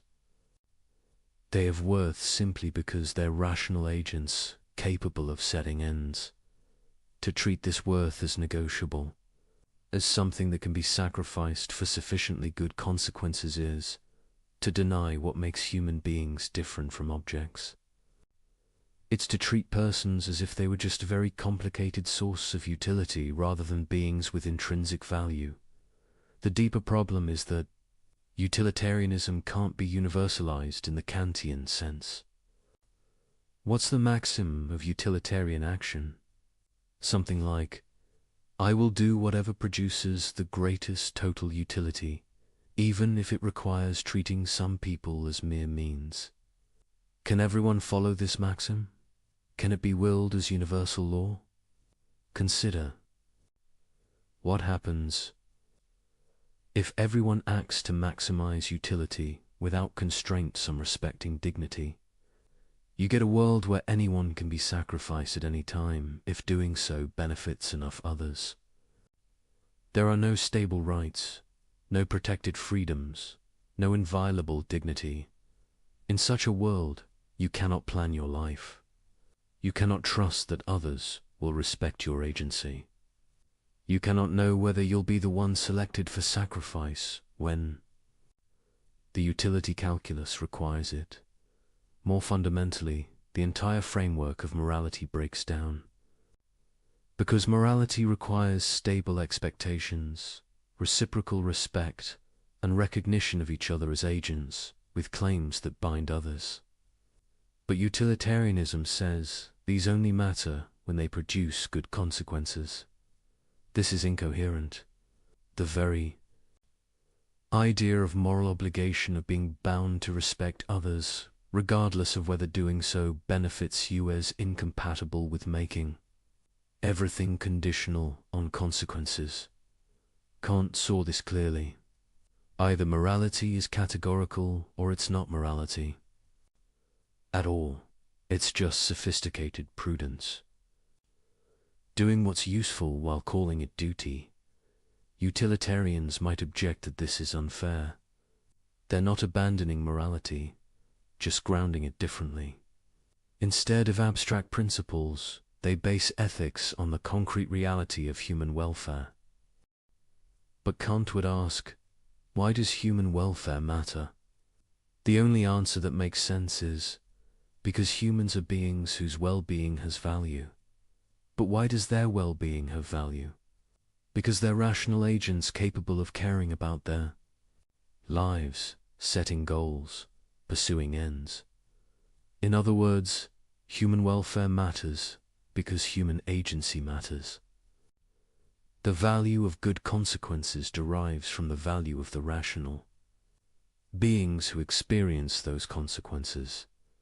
But if that's true, then you cannot coherently sacrifice the agency that gives consequences their value for the sake of those consequences. You're sawing off the branch you're sitting on. This is the deep incoherence in consequentialism.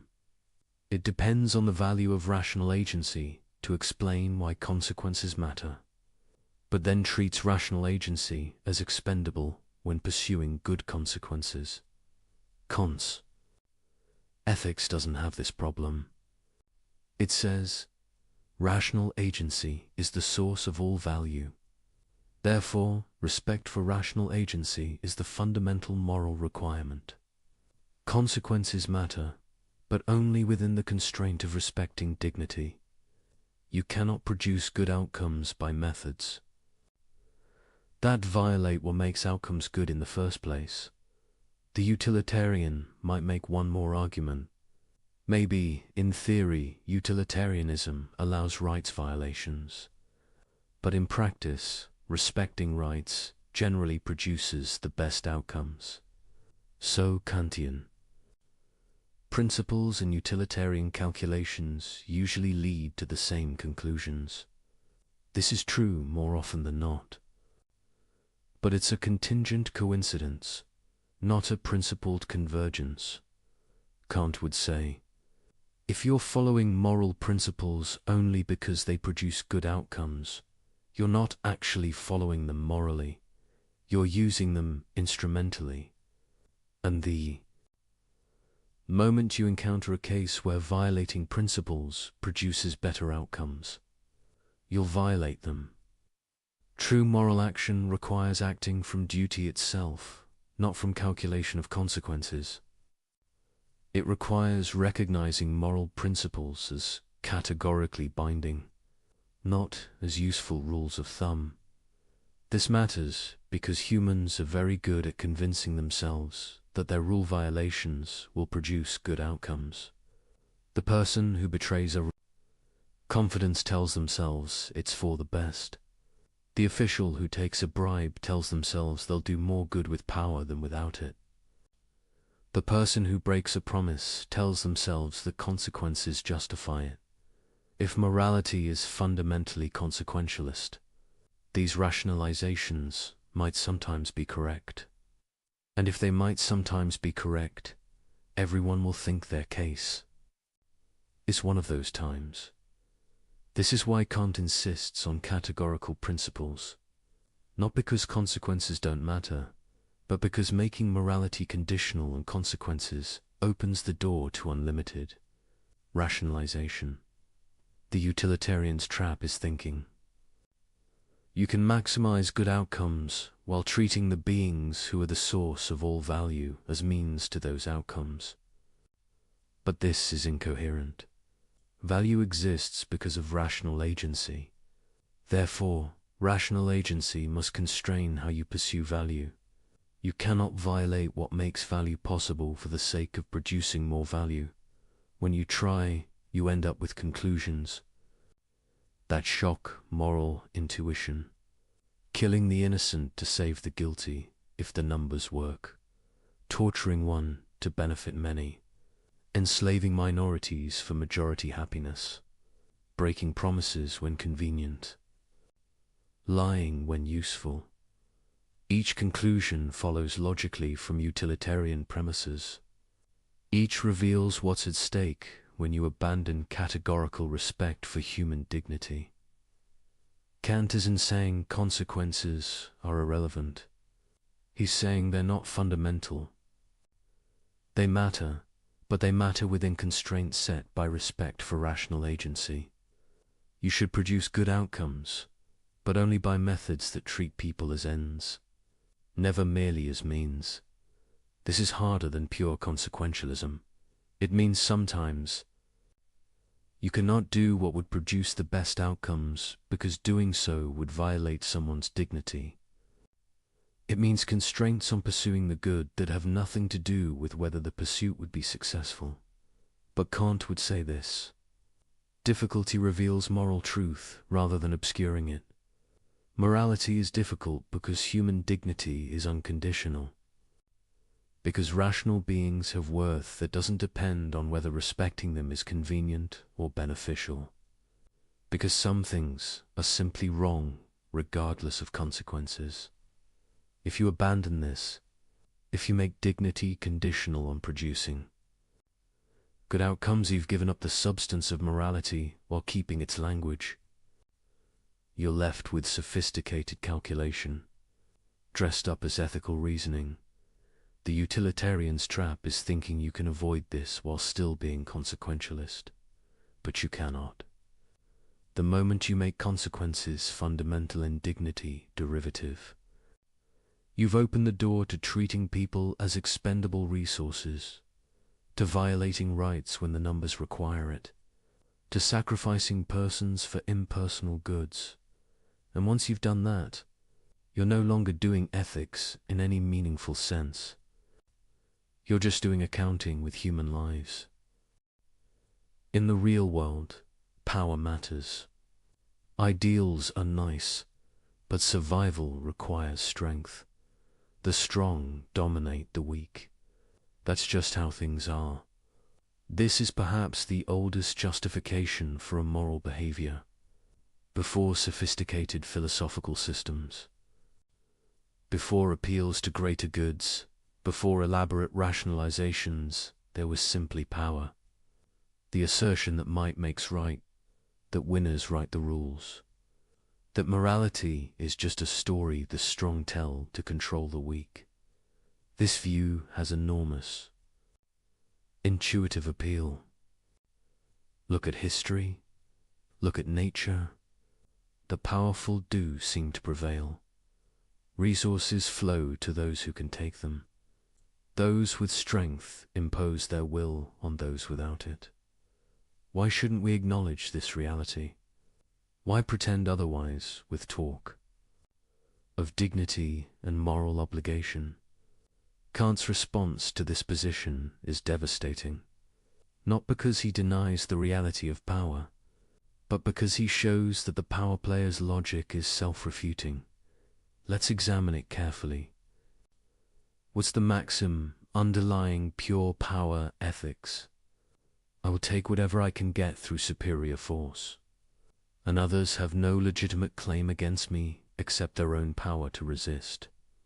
Can this be universalized?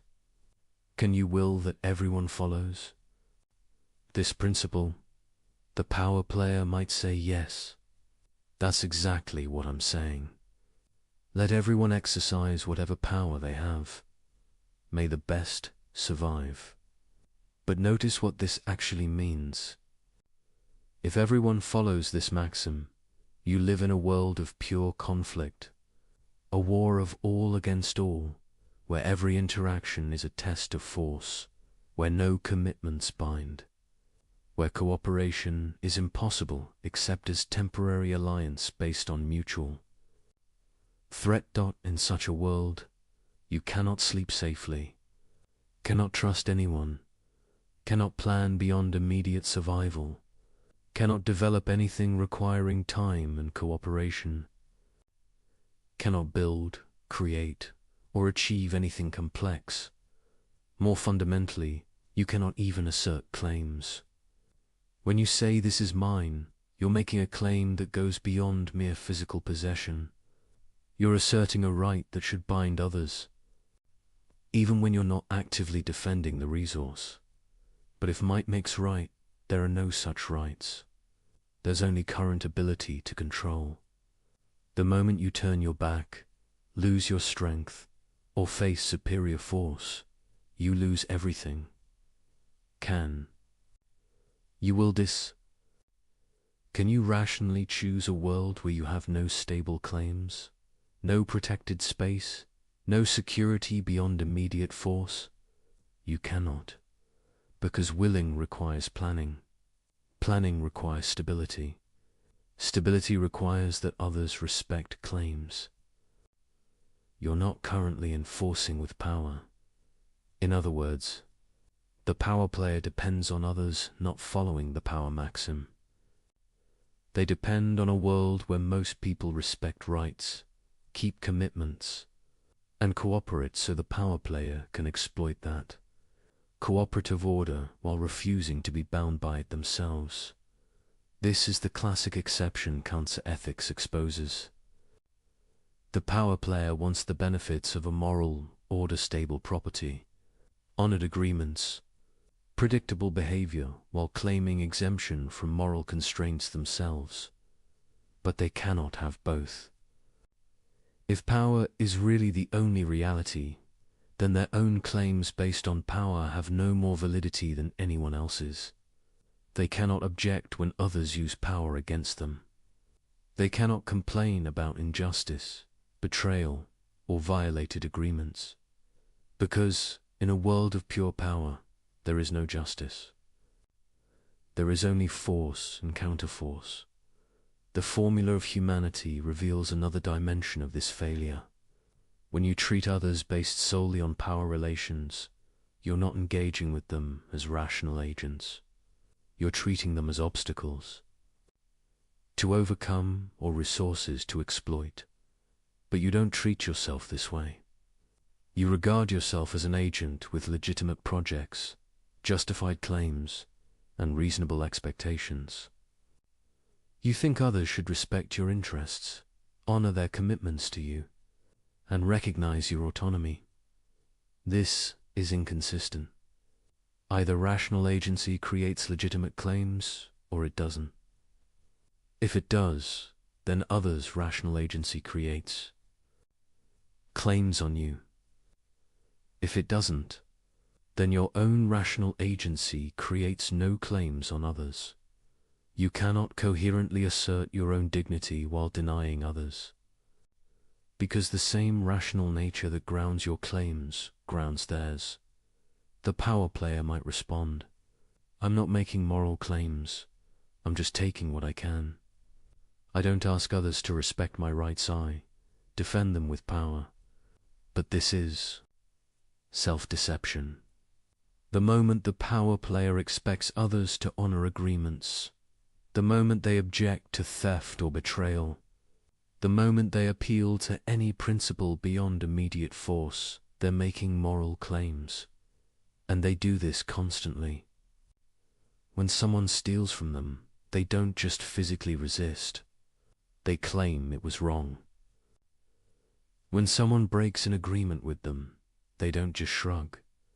They assert betrayal. When someone challenges their authority, they don't just apply force. They justify their position. All of this reveals that even the pure power player doesn't actually believe might makes right. They believe it when they're exercising power over others. But when others exercise power over them, suddenly principles matter. Justice matters. Rights matter. This hypocrisy is built into the power position, because power by itself cannot justify anything. It's just a fact about who can do what. To move from "I can do this" to "I should be able to do this," or others should not interfere requires normative claims that go beyond power. And once you're making normative claims, you're in the moral domain. You're implicitly asserting principles that should bind others, regardless of their power to resist you. But if those principles bind others, they bind you. You cannot claim rights for yourself while denying them to others based solely on power. Differential. Kant saw that power ethics is fundamentally incoherent. It tries to assert claims while denying the basis of all claims. It depends on moral concepts while rejecting morality itself. There's also a practical problem. The power player assumes they'll always have power, but power is unstable. Fortunes change. Today's dominant become tomorrow's vulnerable. Age weakens. Circumstances shift. Allies become enemies. When you've built your position on pure power, you have no recourse when power fails. You've granted everyone the right to dominate you if they can. You've eliminated any basis for appealing to their restraint, compassion, or sense of justice. This is profoundly irrational. You're willing a world where you have no protection except strength, knowing that you will inevitably experience weakness. A rational person would want principles that bind others even when you lack power to enforce them. Principles that protect you when vulnerable, constrain you when strong, and create stable expectations for everyone. But these are precisely the principles the power player rejects. They want freedom when strong and protection when weak. But they cannot have both without accepting moral constraints that operate independently of power. The categorical imperative forces consistency. If you claim others should respect you regardless of whether you can force them to, you must respect others regardless of whether they can force you to. If you think there are constraints on what stronger parties can do to weaker ones, you must accept those constraints when you're stronger. There's no middle ground where power justifies your actions, but not others. Where might makes right when you're wielding it, but wrongs you when others wield it. The power player's logic collapses into either pure nihilism, nothing matters. There are no legitimate claims, force is the only reality, or concealed moralism, where they make exception for themselves while denying others the same claims. If they choose nihilism, they've given up any grounds for objecting to anything. They cannot complain about injustice, betrayal, cruelty. They can only resist or submit. This makes rational agency impossible, because agency requires being able to make and receive claims. If they choose concealed moralism, they're admitting that moral principles exist and bind others. But then why don't those same principles bind them? What makes them special? Usually the answer is, because I'm stronger, because I can, because I have the power to make exceptions for myself. But this is circular. You're using power to justify claiming exemption from moral principles, while depending on those principles to constrain others' use of power against you. This doesn't work. Either moral principles are binding regardless of power, or they're not binding at all. You cannot have it both ways. Kant would say, the power player's mistake is treating power as if it were a source of normativity, as if being able to do something gave you the right to do it, as if superior force made your claims more valid than others. But power is normatively neutral. It's just a capacity. What matters morally is how you use that capacity, whether you exercise it in ways that respect the rational nature of those affected. When you have power over others, you have greater responsibility, not greater permission. Because you can do more harm, can violate dignity more extensively, can create more suffering through careless exercise of strength. The person with power who uses it purely for self-interest, while disregarding others' dignity, is acting worse than the powerless person who would do the same. Because they're doing more damage to the moral order, treating more people as mere means, causing more violation of rational agency. This is the opposite of what power ethics claims. It says power gives you a pass from moral constraints. Kant says power gives you greater obligations precisely because you can do more harm. The fundamental insight is this: rational agency is what grounds moral claims. Power has nothing to do with it. The weakest person has the same dignity as the strongest, the same status as an end in themselves, the same right to respect. Power can't change this. It can only create temptations to violate it and opportunities to uphold it. when the powerful respect the weak despite having no external compulsion to do so. They demonstrate genuine moral character. They show they recognize dignity as unconditional, not dependent on whether others can force respect. When the powerful exploit the weak simply because they can, they reveal themselves as morally bankrupt. They show they recognize no principles beyond convenience, no constraints beyond external force.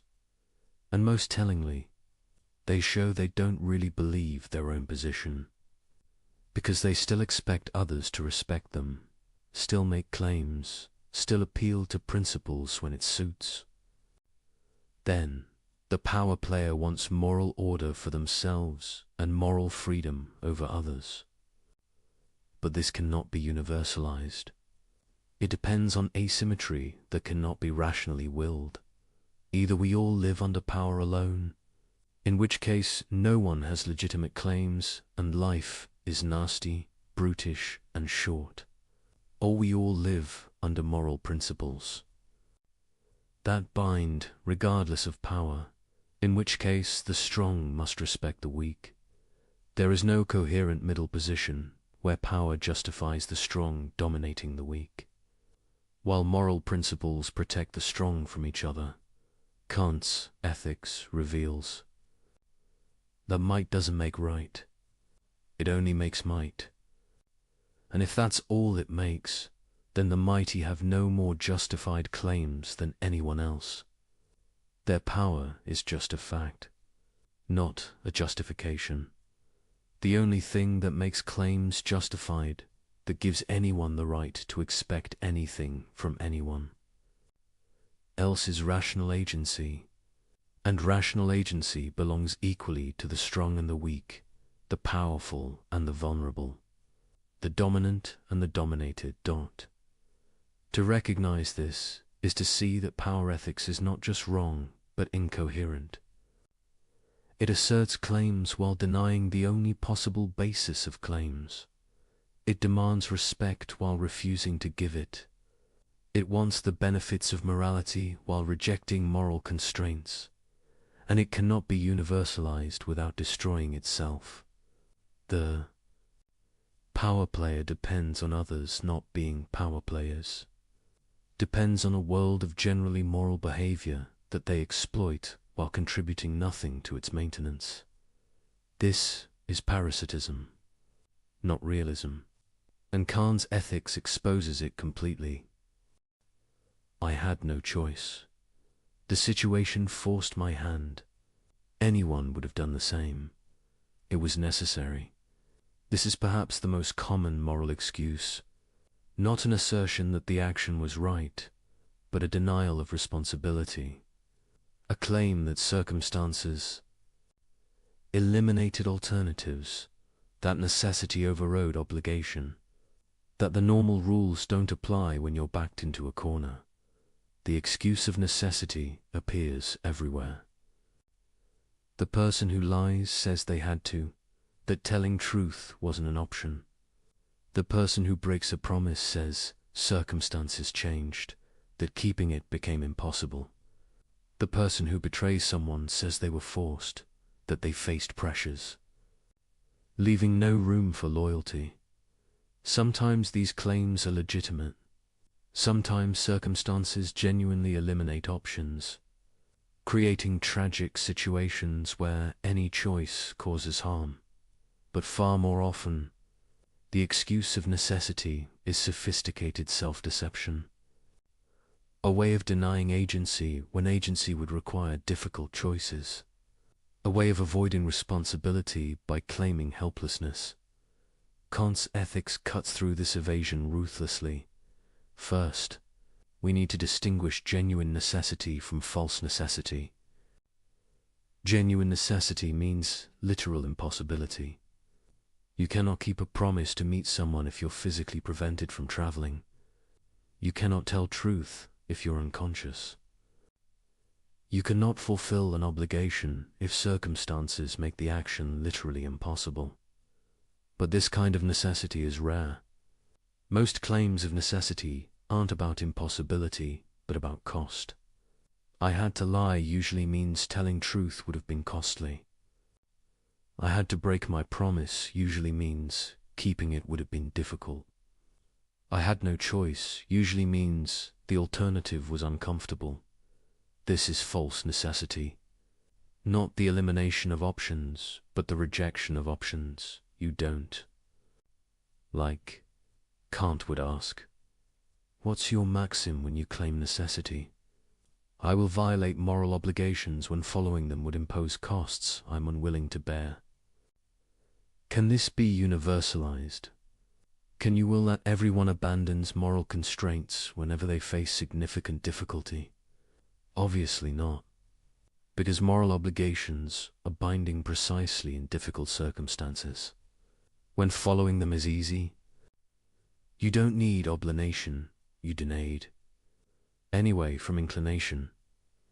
The whole point of moral duty is that it applies even when you don't want to follow it, even when following it is costly, even when alternatives would be easier. If everyone abandoned moral constraints when circumstances became difficult, there would be no moral constraints at all. Because circumstances are always difficult for someone. There's always some pressure, some cost, some reason why following morality is inconvenient. The person claiming necessity is making a classic exception. They want others to follow moral obligations even when difficult, but they claim exemption when facing their own difficulties. This is the familiar pattern. Universalization exposes asymmetry. You're asserting a right you cannot grant to others without destroying the very moral order you depend on. But there's a deeper issue. The claim of necessity often reflects confusion about what moral obligation requires. Kant distinguishes between perfect and imperfect duties. Perfect duties are strict and allow no exceptions. You must never lie, must never treat someone merely as means, must never violate the categorical imperative. Imperfect duties allow latitude in how and when you fulfill them. You should help others, should develop your talents, should promote your own happiness. But you have discretion about specific applications. When people claim necessity, they're usually trying to turn perfect duties into imperfect ones. They want discretion when none exists. They want to weigh costs and benefits when the obligation is categorical. I had to lie because telling truth would have been too costly. But truth-telling is a perfect duty. Cost is irrelevant. You're obligated to tell truth regardless of consequences to yourself. I had to break my promise because circumstances changed, but promise-keeping is a perfect duty. Changed circumstances don't eliminate obligations, though they might make them more difficult to fulfill. The excuse of necessity tries to smuggle consequentialist reasoning into a deontological framework. It says, this particular instance of following duty would produce bad results, so I don't have to follow it. But this contradicts the categorical nature of moral obligation. Duties are binding regardless of consequences. That's what makes them categorical rather than hypothetical.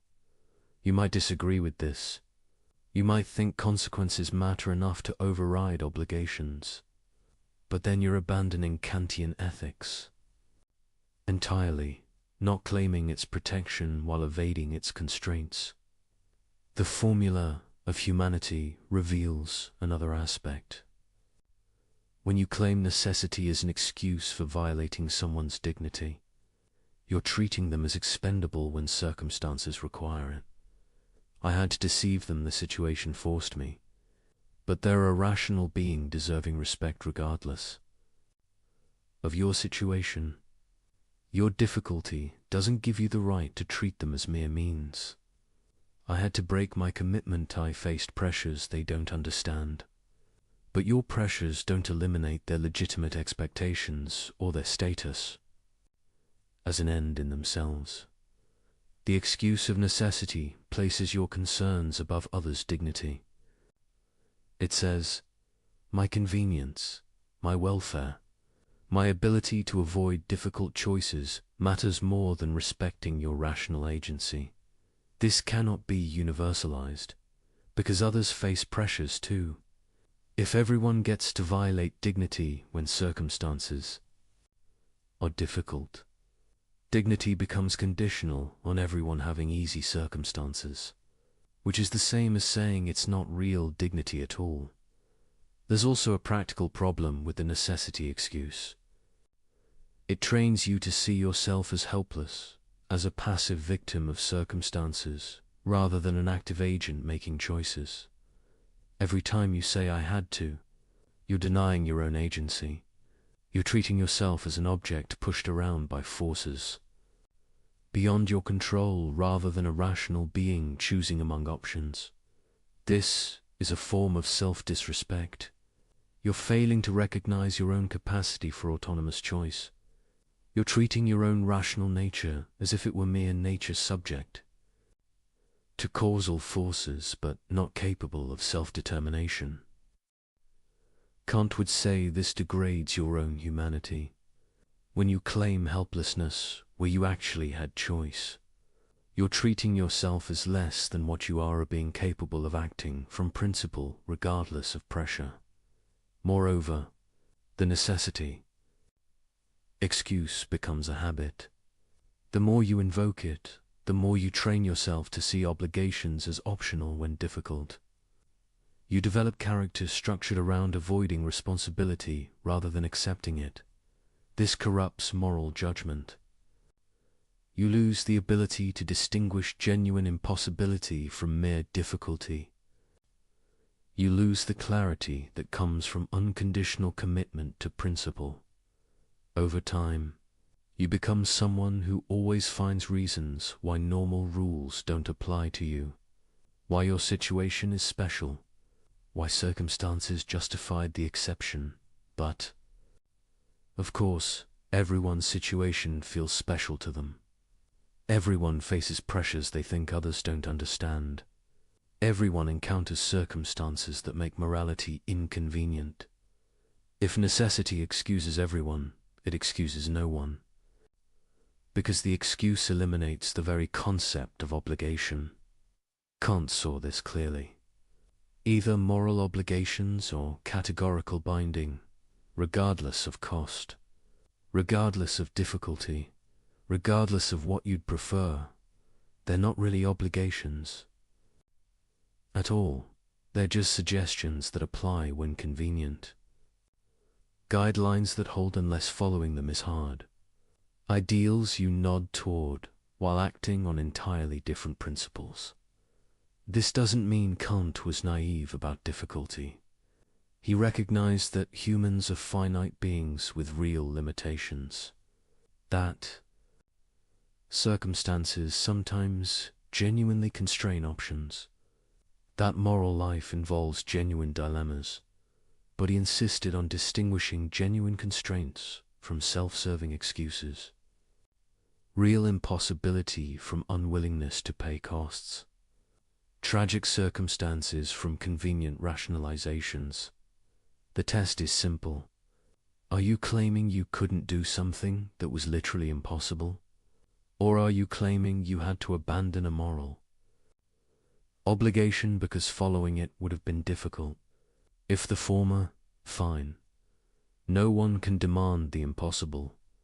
If the latter, you're making an excuse, not stating a fact. And the excuse can't be universalized, because everyone faces difficulty. If difficulty eliminates obligation, obligation eliminates itself. There's one more aspect to consider. The excuse of necessity often reveals failure of moral imagination, an inability to see options that would allow you to fulfill obligations. Despite difficulty, when you claim I had no choice, you're usually wrong. You had choices. You just didn't like them. You didn't want to pay the price of acting morally. But moral life requires creativity, finding ways to honor obligations despite obstacles, discovering paths through difficult circumstances that respect everyone's dignity. The person who immediately claims necessity has often simply stopped thinking. They've identified the easy option that violates obligation and declared all others impossible without seriously considering them. Kant would say this shows insufficient commitment to morality.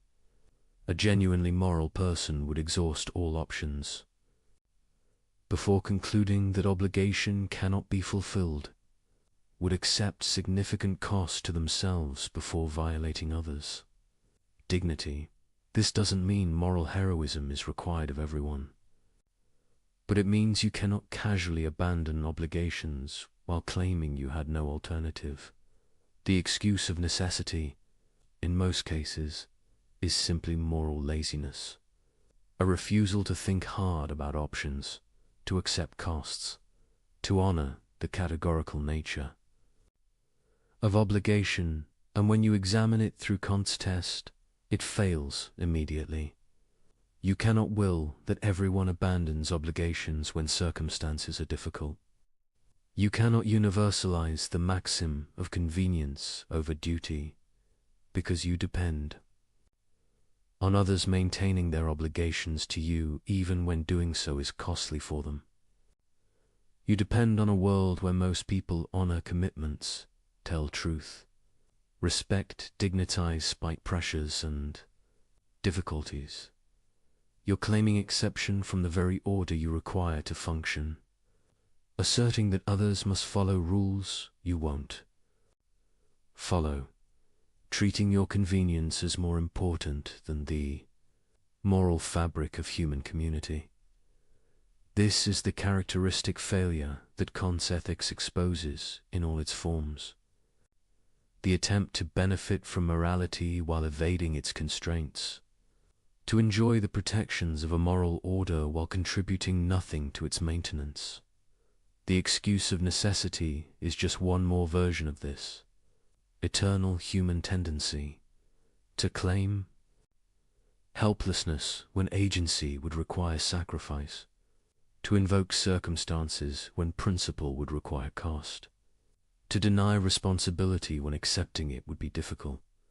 But Kant shows us we always have a choice, not always an easy choice, not always a choice we like, not always a choice that spares us difficulty, but a choice nonetheless, between following the categorical imperative or violating it, between respecting human dignity or treating people as means, between acting from duty or from inclination. The excuse of necessity tries to deny this choice, to claim that circumstances made the decision for you, that you were forced to violate obligation. But this is false. You chose. You decided that your convenience mattered more than your duty, that the cost of morality was more than you were willing to pay. You can admit this honestly, accept responsibility, and face whatever consequences follow from your choice, or you can hide behind necessity, pretending you had no agency, denying the choice you actually made. But you cannot do both. You cannot claim helplessness while also claiming moral status. You cannot deny agency while expecting to be treated as an agent, and you cannot universalize the excuse without destroying the very concept of moral obligation, without reducing ethics to a system where everyone follows rules when convenient and abandons them when not. Kant's ethics demands more. It demands recognition that moral obligation binds regardless of difficulty, that human dignity matters regardless of cost, that some things are simply required of rational beings, regardless of whether circumstances make compliance easy. This is demanding. It's meant to be. Because morality isn't about convenience, It's about what rational agency itself requires, about what must be true if human community is to be possible at all, and the excuse of necessity, in the end, is just another way of denying these truths while depending on them, of claiming helplessness while demanding that others remain bound. By principles you refuse to follow, Kant's test exposes this completely, and leaves no room for the comfortable lie that circumstances can eliminate what reason demands.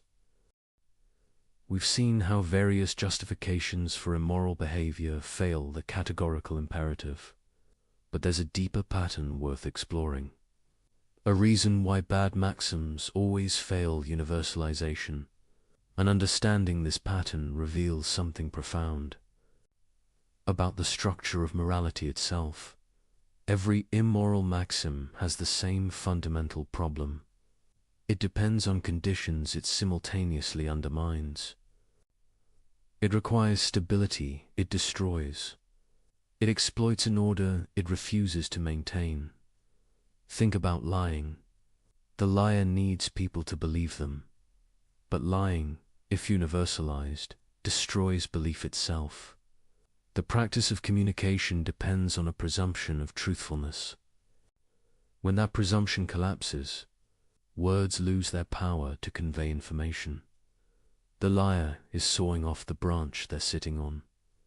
Their maxim only works because most people don't follow it. They're making an exception for themselves that cannot be generalized. This isn't an accident. It's structural, built into the nature of rational agency in communication. When you speak, you implicitly claim to be communicating something true. Not necessarily that your statement corresponds to reality, but that you believe what you're saying. You're presenting your words as expressions of your actual thoughts. Lying violates this implicit claim. You're using the communication system while refusing to play by its rules. You're exploiting others' assumption of good faith while acting in bad faith yourself. This is why the contradiction isn't just about consequences. It's about the internal coherence of the maxim itself. You cannot universalize lying because doing so destroys the very practice that makes lying possible. The same pattern appears in promise breaking. Promises work because people generally keep them. They create expectations that guide planning and enable cooperation. When someone makes a promise, others adjust their behavior in reliance on that commitment. The promise breaker exploits this system. They gain the benefits of being trusted, without bearing the costs of being trustworthy. They want others to treat their promises as binding while treating those same promises as optional for themselves. But if everyone broke promises when convenient, the institution of promising would dissolve. No one would adjust their behavior based on commitments. Promises would become mere predictions, not obligations. The promise breaker, like the liar, depends on others maintaining what they refuse to maintain. They're parasitic on a practice they're undermining. This reveals something important about why Kant's ethics works. It's not imposing arbitrary constraints from outside.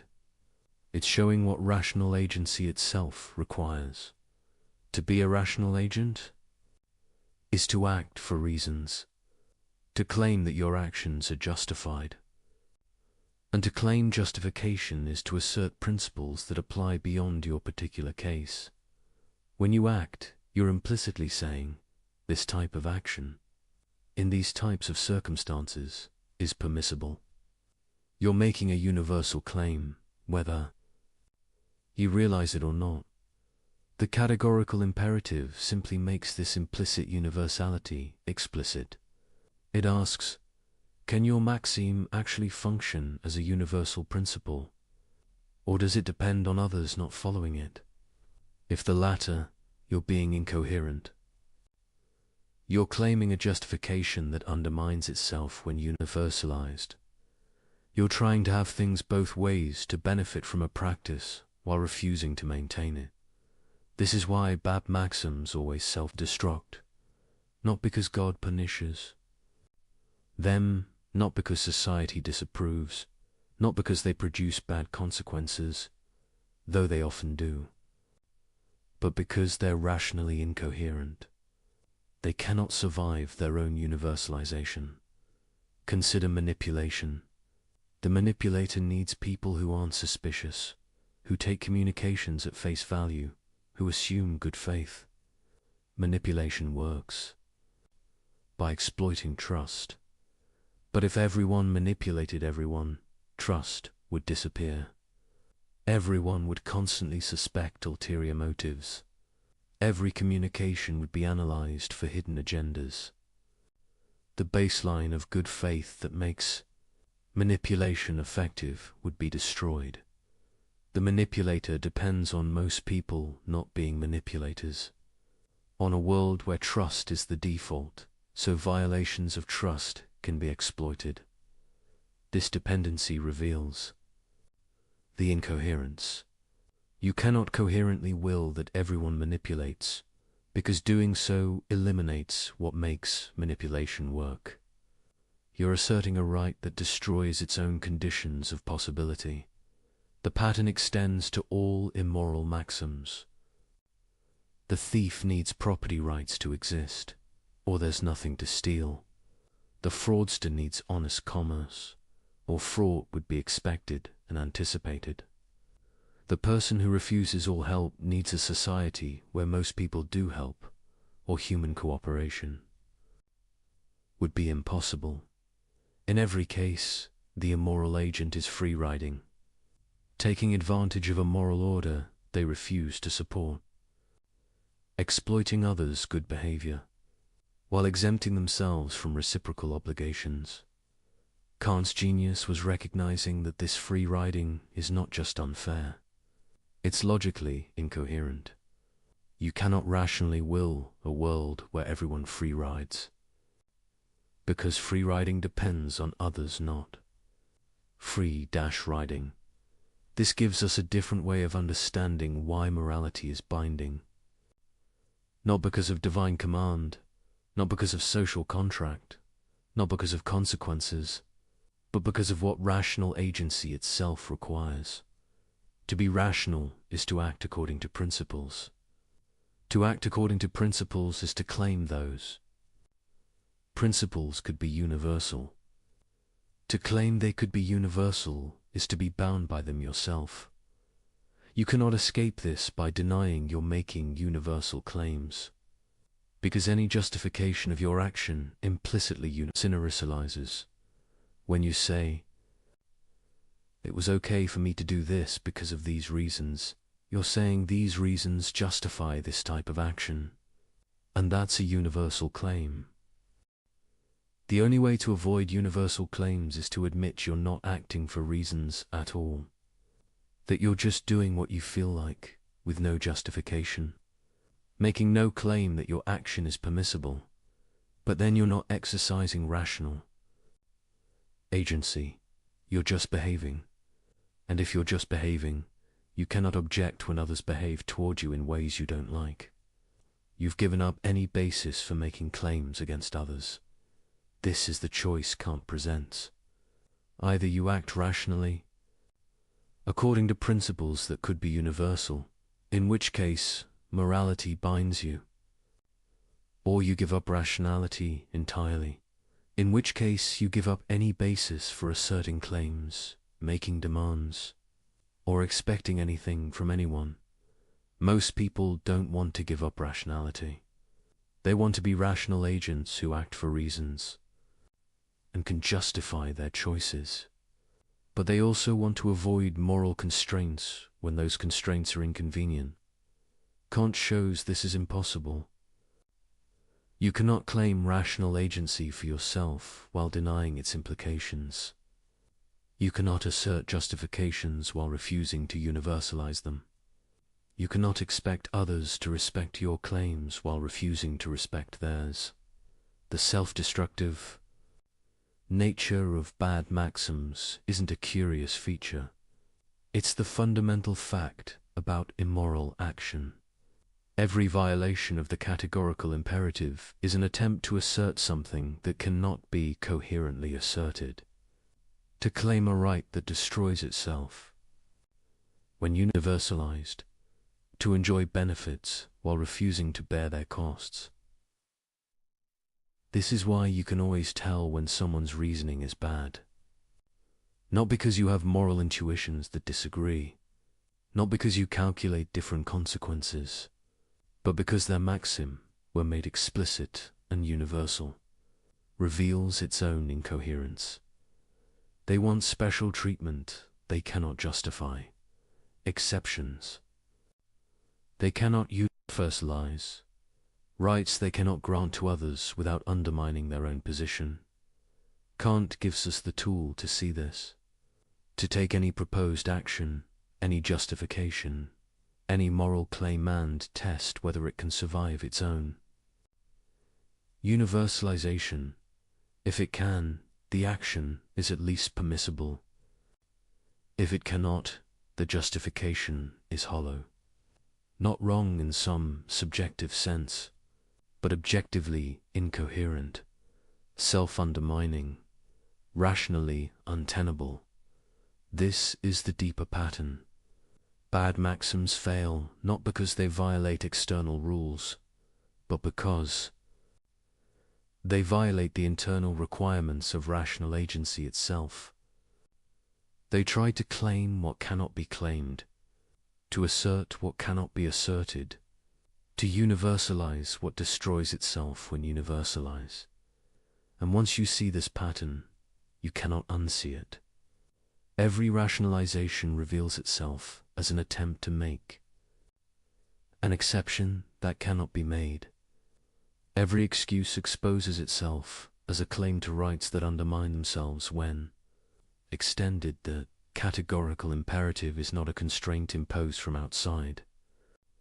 It's the internal logic of rational agency made explicit. Acting morally is not sacrificing your interests for some external authority. It's being consistent with what you're already implicitly claiming whenever you act rationally at all. This is why Kant believed morality could be based on reason alone. Not because reason tells us what to desire or what goals to pursue, but because reason itself has a structure, and acting according to that structure requires acting morally. The person who violates the categorical imperative isn't just doing something wrong. They're being irrational, incoherent, self-contradictory. They're claiming what they cannot claim, asserting what they cannot assert, willing what they cannot will. And this irrationality is visible, not through moral intuition or divine revelation or cultural conditioning, but through simple logical analysis, through asking, can this maxim be universal? Does it survive its own generalization, or does it depend on conditions it undermines? When you ask this question honestly, bad maxims always reveal themselves. They collapse under their own weight. They prove unable to sustain what they require. This is the deeper pattern, and understanding it transforms how you think about morality. It's not about following rules because someone said so. It's about being coherent, about not soaring off the branch you're sitting on, about not claiming rights you cannot grant, about not willing what cannot be willed. It's about recognizing what rational agency itself demands, and accepting that you cannot escape those demands while remaining rational. Having understood why bad maxims self-destruct, we can examine the deeper architecture of how people try to evade moral constraints. There are patterns to manipulation and rationalization, strategies that appear again and again, and understanding these patterns helps you recognize violations before they deceive you. The first strategy is particularization, taking a universal moral principle and adding qualifications that make it apply only to others. You shouldn't lie becomes people shouldn't lie to me. Promises should be kept becomes others should keep their promises to me. Human dignity must be respected becomes my dignity must be respected. The pattern is subtle because it uses moral language while evacuating moral content. It sounds like you're affirming moral principles, but you're actually claiming special status that exempts you from them. Kant's test exposes this immediately. Can you universalize your actual maxim? Not the principle you cite, but the principle you actually follow. If your real maxim is, others must respect my dignity, but I can treat them as mere means when convenient, that obviously fails universalization. You're claiming an exception with no justification. The second strategy is false equivalence, treating fundamentally different situations as if they raise the same moral issues, then using one to justify the other. Everyone lies sometimes, so my lies are no different. But your lies and white lies about someone's haircut are categorically different. One manipulates someone for your benefit. The other spares minor hurt feelings. The maxims are completely different. All business involves some exploitation, so my exploitation is normal. But there's a difference between employing someone at market wages and systematically abusing workers because you can. The fact that all economic relationships involve power doesn't mean all exercises of power are equivalent. This strategy works by blurring distinctions, by grouping all instances of some behavior together, regardless of maxims, intentions, or contexts, then using the acceptability of mild instances to justify severe violations. Kant's ethics requires examining actual maxims, not surface behaviors. Two people might tell falsehoods. Following the maxim, I will speak falsely to protect someone from harm. Another following, I will deceive others for personal gain. Same behavior, completely different moral status. The third strategy is infinite regress, questioning every moral claim until the person either gives up or admits uncertainty, then treating this as permission to ignore morality entirely. Why should I respect human dignity? Because Kant said so. Why should I listen to Kant?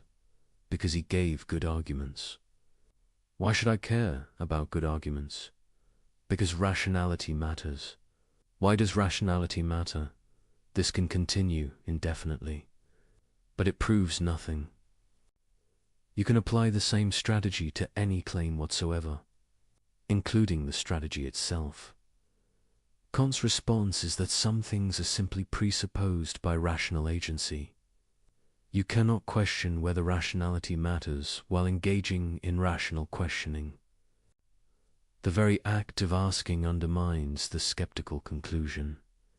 Similarly, you cannot claim rational agency for yourself while denying its implications. Questioning moral principles is fine, but you cannot question them while simultaneously making moral claims against others. The fourth strategy is hypothetical extremes, presenting bizarre scenarios where moral principles seem to lead to absurd conclusions, then using these to reject the principles entirely. What if an asteroid was going to destroy Earth, and the only way to stop it was by torturing one person? Would you really say we shouldn't torture them? These scenarios are designed to make moral principles seem rigid or unrealistic, but they prove nothing about ordinary cases. The fact that principles might face dilemmas in wildly improbable situations doesn't eliminate their binding force in normal life. Moreover, these hypotheticals often smuggle in assumptions that beg the question: They're constructed specifically to make the violation seem necessary. Then treat this construction as revealing a flaw in moral reasoning. Kant would say, focus on actual situations you face. Don't let imaginary edge cases undermine your commitment. 2 principles that apply clearly in real life. The 5th strategy is motive questioning. Instead of engaging with moral arguments, attacking the motives of people making them, you only care about honesty because you're judgmental. You only oppose exploitation because you're envious. You only emphasize duty because you're repressed. This is ad hominem reasoning. It tries to discredit moral claims by discrediting their advocates. But the validity of an argument doesn't depend on the character of the person making it. Kant's principles stand on their own logical merits. They're true or false based on whether they survive rational examination, not based on who endorses them. The 6th strategy is selective empathy. Focusing intensely on how moral principles constrain you, while ignoring how your violations harm others. When told not to lie, you vividly imagine the awkwardness of telling truth. When told not to manipulate, you focus on how difficult, honest persuasion would be. When told not to break promises, you emphasize how circumstances have changed, but you don't imagine what it's like to be lied to be manipulated, to have commitments broken. You don't feel the violation of agency, the loss of dignity, the harm to trust. This asymmetry allows you to see moral constraints as unreasonable impositions, while not seeing your violations as significant. Wrongs. Kant would say, apply the formula of humanity consistently. Imagine yourself in the position of those affected by your actions. Ask whether you're treating them as you'd want to be treated, as an end, not merely as a means. The 7th strategy is moral diffusion, spreading responsibility so widely that no one feels personally accountable. Everyone else is doing it. The system is corrupt anyway. My individual action doesn't matter. I'm just following orders. It's not my decision alone. Each statement might be factually true. Others might be doing it. The system might be corrupt. Your individual action might have small impact. You might be following orders. But none of this eliminates your personal responsibility for your own maxims. You choose what principles to act on. That choice is yours, regardless of what others do or what systems you operate within. Kant's ethics is radically personal. You're responsible for your maxims. You must ask whether you can universalize them. You cannot evade this by pointing to others' behavior or institutional structures. The 8th strategy is temporal compartmentalization, treating past actions as irrelevant to present identity and future actions as too uncertain to constrain present choice. Yes, I lied before, but I've changed. I might need to lie in the future, so I can't commit to never lying. The present moment becomes the only reality. Past patterns don't reveal character. Future implications don't constrain choice. This allows you to repeatedly violate principles while claiming each instance is an exception, not a pattern.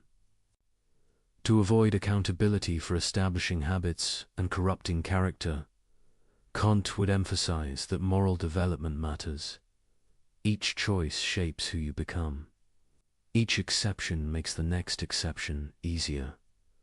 Character is built through consistent commitment, not through treating each situation as isolated. The 9th strategy is emotional override, using intense feelings to bypass rational evaluation. I was so angry. I was terrified. I was desperate. The emotion becomes both explanation and justification. as if feeling something strongly makes acting on it permissible. But emotions don't suspend the categorical imperative. They explain why you violated it, showing you acted from inclination rather than duty. But they don't justify the violation. Kant isn't saying emotions are bad. He's saying they can't override moral obligation. When duty and inclination conflict, duty must prevail if you're to be genuinely moral rather than merely following your feelings. The 10th strategy is definitional games. Redefining terms to make violations seem like compliance. I'm not lying, I'm being strategic with information. I'm not manipulating, I'm influencing. I'm not exploiting. I'm engaging in mutually beneficial exchange. I'm not violating dignity.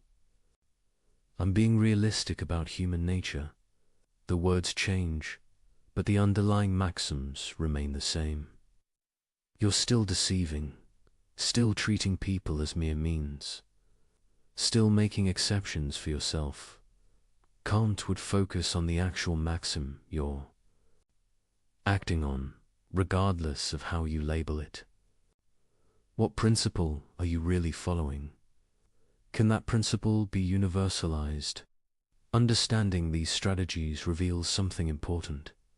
They're all variations of the same fundamental evasion, trying to claim moral status while avoiding moral constraint, claiming others must respect you while refusing to respect them, claiming rights while denying equivalent rights to others, demanding principle from others while allowing exceptions for yourself.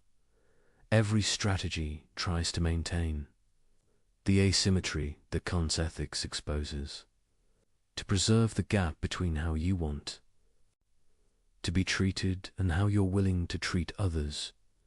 This is why manipulation has an architecture. It's not random. It follows patterns because it's always trying to solve the same problem. How to violate the categorical imperative while claiming its protections? The answer is, you can't, not coherently. Every evasion strategy fails under examination. Every rationalization reveals itself as special pleading. Every exception proves unable to generalize. But humans are remarkably persistent. When one strategy fails, we try another. When direct violation is too obvious, we obscure it with rhetoric. When logical analysis exposes the problem, we appeal to emotion or authority. The architecture of manipulation is intricate because people are clever. But it's also fragile because all its structures rest on the same incoherent foundation. The attempt to have moral order without moral constraint. Recognizing these patterns makes you harder to manipulate and less likely to manipulate yourself. When someone tries one of these strategies, you can identify it. When you're tempted to rationalize, you can catch yourself. The categorical imperative, once truly understood, acts like a philosophical immune system. It recognizes attempts to evade it, rejects sophistical reasoning, and maintains clarity about what rational consistency requires. This doesn't make moral life easy. Recognizing manipulation doesn't eliminate temptation. Understanding doesn't automatically produce right action. But it does strip away comforting illusions. It makes self-deception harder. It exposes the architecture of rationalization so you can see it operating in yourself and others. And seeing clearly is the first step toward acting well. Throughout our exploration, one concept has appeared again and again: autonomy. It's time to understand why this concept is so central to Kant's ethics and why it unlocks everything else. The word autonomy literally means self-law. Auto, self. Nomos, law. A being who gives laws to themselves rather than receiving them from outside. This might sound like moral relativism, everyone making up their own rules. But Kant means something entirely different, something profound about what it means to be rational. To see this, we need to distinguish autonomy from mere independence. Independence is simply doing what you want without external constraint. A person stranded alone on an island is independent in this sense, but they're not autonomous in Kant's sense. Autonomy isn't about absence of constraint. It's about the source of constraint. An autonomous being is constrained by principles, by laws, by obligations. But these constraints are self-imposed. They come from the rational nature of the being itself, not from external forces. Think about mathematics. When you recognize that 2 + 2 = 4, you're constrained. You can't rationally believe that 2 + 2 = 5. But this constraint isn't imposed from outside. It comes from the nature of rational thought itself. You give this law to yourself through your own reason. Moral autonomy works similarly. When you recognize that the categorical imperative binds you, you're constrained. You can't rationally will maxims that can't be universalized. But this constraint isn't imposed by God, society, or nature. It comes from your own rational nature. This is why Kant says that autonomy is the foundation of human dignity, because to be autonomous is to be the source of your own laws, to be self-determining rather than determined by outside forces. An animal acts from instinct. It's not autonomous because its behavior is determined by natural drives. It doesn't choose. A programmed machine acts from its code. It's not autonomous because its behavior is determined by external programming. But a rational being can step back from any particular drive or desire and ask, should I act on this? Is this consistent with principles I can will as universal law? This capacity for critical reflection, for self-legislation, is what makes rational beings special. And it's what gives them dignity rather than mere value. Things with value can be traded, replaced, or sacrificed for something of greater value. But beings with dignity are priceless. They cannot be traded or replaced because their worth is unconditional. Why? Because they're the source of all valuing. They're what makes value possible in the first place. Without autonomous, rational beings, nothing would have value because there would be no one to recognize it, pursue it, or care about it. This is why the formula of humanity commands treating rational beings as ends in themselves. Not because they're useful, though they often are. Not because they produce good outcomes, though they often do. But because they have the capacity for autonomy, for giving laws to themselves through reason. When you respect someone's autonomy, you're acknowledging their capacity to set their own ends, make their own choices, determine their own life through reason. You're recognizing them as a fellow legislator in the kingdom of ends.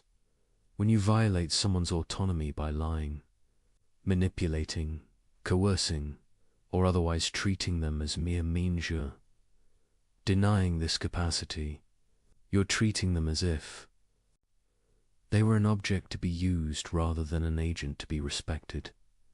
This is why all moral violations involve treating rational nature as mere means. Because all moral violations override autonomy. They substitute your judgment for someone else's, your ends for theirs, your will for their self-legislation. But here's the key insight. You cannot coherently deny autonomy in others while claiming it for yourself. Because the same rational capacity that grounds your autonomy grounds theirs. When you assert your own dignity, make claims against others, Demand respect for your choices, sure, implicitly affirming that rational nature deserves respect. But rational nature is universal. It's not something you uniquely possess. It's what makes any being capable of moral status.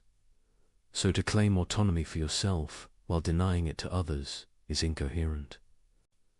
You're asserting that rational nature deserves respect when it's yours, but not when it's theirs. You're making an exception that cannot be justified. The categorical imperative simply makes this explicit. It says, if you're going to act as an autonomous being setting ends, making choices, following principles, then you must recognize autonomy in others. You must act only on maxims you could will as universal law. This isn't an external constraint on your autonomy. It's what autonomy itself requires. Because to be truly autonomous isn't to do whatever you happen to want. It's to act according to principles that reason can endorse. And reason can only endorse principles that respect rational nature wherever it appears. Principles that could serve as universal laws for all autonomous beings. This is why Kant says that autonomy is both the ground and the goal of morality. It's the ground because rational beings' capacity for self-legislation is what makes moral law possible.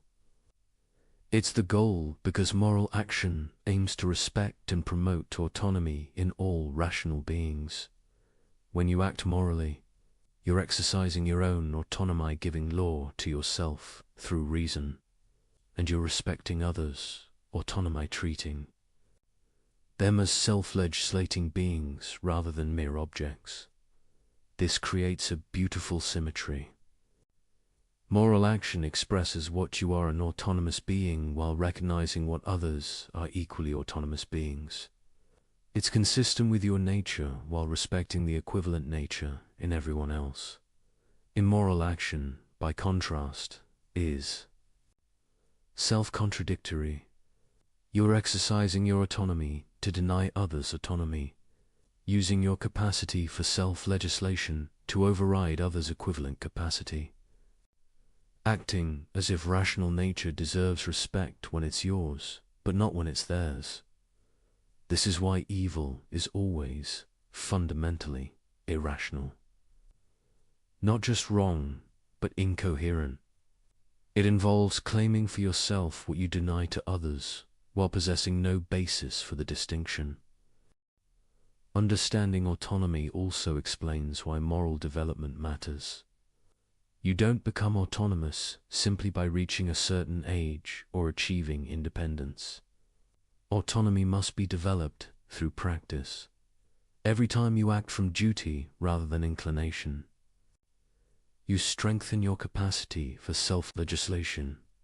Every time you universalize your maxims rather than making exceptions for yourself, you exercise autonomy more fully.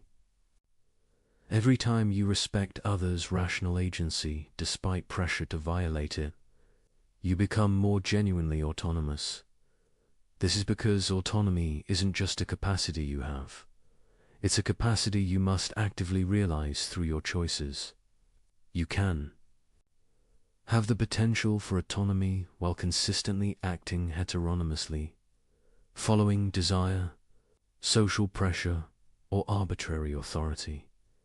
True autonomy requires consistently choosing to act from principles that reason itself endorses, and that means acting morally. There's no gap between being genuinely autonomous and being moral. They're the same thing. This is perhaps Kant's most radical claim. Morality isn't a constraint on your autonomy. It's the fullest expression of autonomy. When you act morally, you're most fully yourself, most fully realizing your nature as a rational, self-legislating being. When you act immorally, you're less autonomous, not more. You're allowing inclination, pressure, or desire to override your rational nature. You're being determined by forces outside, your rational agency rather than determining yourself through reason. This inverts common assumptions. People often think morality constrains freedom, that moral obligations limit what you can do, that being moral means sacrificing your autonomy to external rules. But Kant shows this is backwards. You're most free when you act morally because you're acting from your own rational nature rather than being pushed around by desires, circumstances, or manipulation. You're least free when you violate moral principles because you're being controlled by forces outside your rational agency. You're allowing heteronymous factors: desire for pleasure, fear of consequences, social pressure to determine your action. True freedom is autonomy, and autonomy is moral action. They're inseparable. This doesn't mean moral action is easy. It means it's the only action that's truly free, that expresses what you really are rather than what external forces push you to do. Understanding this transforms how you think about moral obligation. It's not a burden imposed from outside. It's the demand of your own rational nature. When you feel obligated, what you're feeling is your own reason calling you to act consistently with what you are. When you resist this call, when you act from inclination against duty or not asserting your freedom, you're surrendering it. You're allowing something other than your rational agency to control your action. This is why Kant places autonomy at the center of his ethics. It's not just one value among others. It's the foundation of all moral value, the source of human dignity, the condition of genuine freedom, the goal of moral development. And it's the key to understanding why the categorical imperative binds, not because some external authority demands it, but because your own rational nature demands it. Because to be autonomous is to act on principles that could be universal laws. Because to claim autonomy for yourself is to recognize it in others. The categorical imperative isn't a constraint on autonomy. It's autonomy making explicit what it requires. It's reason calling you to consistency with your own nature as a rational, self-legislating being. And once you see this, you see why morality isn't optional for rational beings. Not because they'll be punished for immorality, but because immorality is incompatible with what they essentially are. To be rational is to be autonomous. To be autonomous is to be moral. There's no way to be fully human, fully realizing your nature as a rational being, while consistently violating the categorical imperative. This is autonomy's central place in Kant's ethics. Not just important, but foundational. Not just a value, but the condition of all value. Not just relevant to morality, but identical with it. Understanding this unlocks everything else we've explored. Why bad maxims self-destruct, why manipulation fails universalization, why moral violations are irrational, why human dignity is unconditional. All of it flows from the nature of autonomy, from what it means to be a rational being capable of giving law to yourself through reason, from the recognition that this capacity is what makes morality possible and what morality must protect. Kant gave us a third formulation of the categorical imperative, one that synthesizes the insights of the first two while pointing towards something aspirational. He called it the formula of the kingdom of ends. Act according to maxims of a universally legislating member of a merely possible kingdom of ends. This formulation is more complex, but it captures something beautiful about what morality aims toward. A vision of human community at its best. A kingdom is a systematic union under common laws. But this isn't a political kingdom ruled by a monarch. It's a moral kingdom where all members are both legislators and subjects.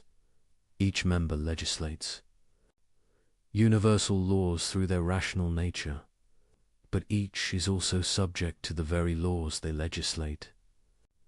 You make moral law through your reason, but you're also bound by it.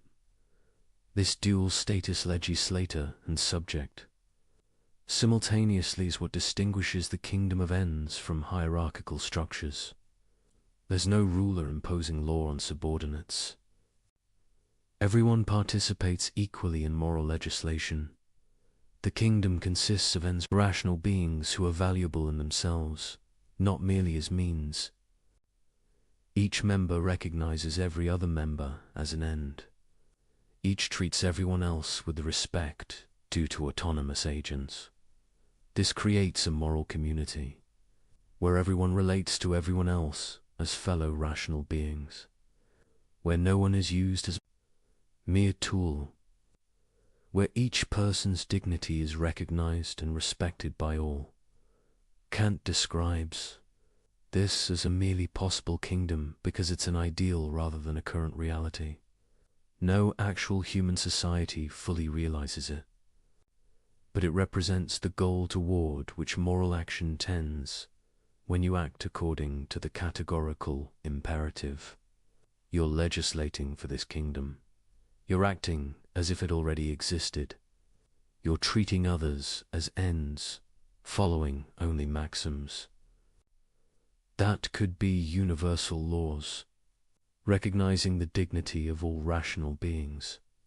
Each moral action is like a vote for the kingdom of ends, a contribution toward making it real, a refusal to treat the current state of imperfection as justification for further violation. The beauty of this vision is how it combines equality with respect. Everyone is equal as a legislator, each person's rational nature has the same status and authority, but this equality grounds respect rather than uniformity. Each person's unique ends, projects, and choices deserve respect precisely because they're exercises of autonomous, rational agency. The kingdom of ends isn't a place where everyone does the same things or pursues identical goals. It's a community where everyone pursues their own rationally chosen ends while respecting others' equivalent freedom to do the same. This vision has political implications. It suggests what legitimate political authority looks like. Not rule by the powerful over the weak, but self-governance by rational beings who recognize each other's equal status. Laws are legitimate when they could be willed by everyone as self-legislation. When they respect the autonomy of all citizens, treating them as ends rather than means. When they create conditions for each person to develop and exercise their rational capacities. But the kingdom of ends goes beyond politics. It's a moral ideal that applies to all human relationships, to families, friendships, businesses, institutions, any context where rational beings interact. In each context, the question is, are people treating each other as ends in themselves, as autonomous agents whose dignity deserves respect? Or are they treating each other as mere tools, as means to their own ends? A family that respects the kingdom of ends would recognize each member's rational agency. Parents would guide children toward autonomy rather than merely controlling them. Adults would respect each other's choices, even when disagreeing. Relationships would be structured by mutual respect rather than domination. A business that respected the kingdom of ends would treat workers as agents, not resources. Customers as persons, not revenue sources. Communities as partners, not externalities. Profit would be pursued within constraints, set by respect for human dignity. An institution that respected the kingdom of ends would empower rather than subordinate. It would create space for people to exercise autonomy rather than merely following orders. It would be accountable to those it affects rather than imposing decisions on them. None of this means conflict disappears. Rational beings with different ends will sometimes clash, but in the kingdom of ends, these conflicts are resolved through reason, dialogue, and respect rather than through power, manipulation, or violation of dignity. The ideal might seem impossibly distant. Human societies are full of hierarchy, exploitation, and violation. Most relationships involve some degree of using others as means. Perfect respect for autonomy seems utopian, but Kant would say this doesn't undermine the ideal. It just means we have work to do. Each action that respects dignity moves us closer. Each refusal to treat people as mere means contributes to realizing the kingdom. And importantly, you can act as a member of the kingdom of ends regardless of whether others do. You can treat people as ends even when they treat you as means. You can follow universal laws even in an unjust world. This is what acting from duty means. Not waiting until conditions are perfect, but acting morally now. Treating the kingdom of ends as already existing through your own behavior, even when others haven't caught up. This is hard. It means respecting people's dignity even when they don't respect yours. Maintaining moral principles even when others violate them. Acting as if rational nature deserves unconditional respect even in circumstances that make this costly. But it's the only way the ideal can ever be realized. Not through some sudden transformation, but through individuals choosing to act morally despite imperfect conditions. Through each person taking responsibility for their own maxims, their own treatment of others, their own contribution to moral community. The kingdom of ends represents Kant's answer to cynicism. Yes, people often act badly. Yes, the world is full of exploitation and violation. Yes, perfect justice seems impossibly distant. But this doesn't mean moral action is pointless. Every moral action is a contribution. Every respect for dignity creates a small instance of the kingdom. Every universalizable maxim legislates for the ideal, and gradually, through accumulation of individual moral choices, human community can approximate the ideal more closely. Not perfectly. Human nature is flawed. Circumstances are difficult. Conflicts are inevitable, but better than before. More respectful of dignity, more consistent with what rational beings deserve. This is Kant's vision. Not naive optimism about human goodness, but realistic hope based on what autonomy makes possible. Not fantasy about perfection, but commitment to progress through moral action. The kingdom of ends is the goal. The categorical imperative is the path. Each individual's choice to act morally is a step forward. And while no one can create the kingdom alone, everyone can refuse to act as if dignity doesn't matter. This refusal, this commitment to treating rational nature as an end regardless of circumstances is what moral action means. And it's available to everyone, always, regardless of what others do. You cannot create the kingdom of ends by yourself, but you can be its representative in every action. You can legislate its laws through your maxims. You can treat everyone you encounter as the fellow member of a moral community. They deserve to be recognized as This is what the formula of the kingdom of ends asks. Not that you wait for perfect conditions, but that you act now as if those conditions existed. Not that you create utopia, but that you refuse to let imperfection justify violations. It's demanding, but it's also liberating, because it means your moral action always matters, always contributes, always makes the world slightly more like what it should be. The kingdom of ends is possible, precisely because each rational being can choose to realize it in their own actions, can treat others as ends, can follow universal laws, can recognize dignity regardless of what others do, and through these individual choices, the merely possible becomes increasingly real. Kant's ethics has faced serious objections since its inception. Understanding these challenges helps us appreciate both the theory's strengths and its genuine difficulties. Let's examine the most important criticisms, honestly. The first major objection is rigidity. Critics argue that Kant's categorical imperatives allow no exceptions, even when exceptions seem obviously right. The murderer at the door case is the classic example. Surely you should lie to save an innocent life. Kant's response seems heartless to many. He insists you cannot lie even here.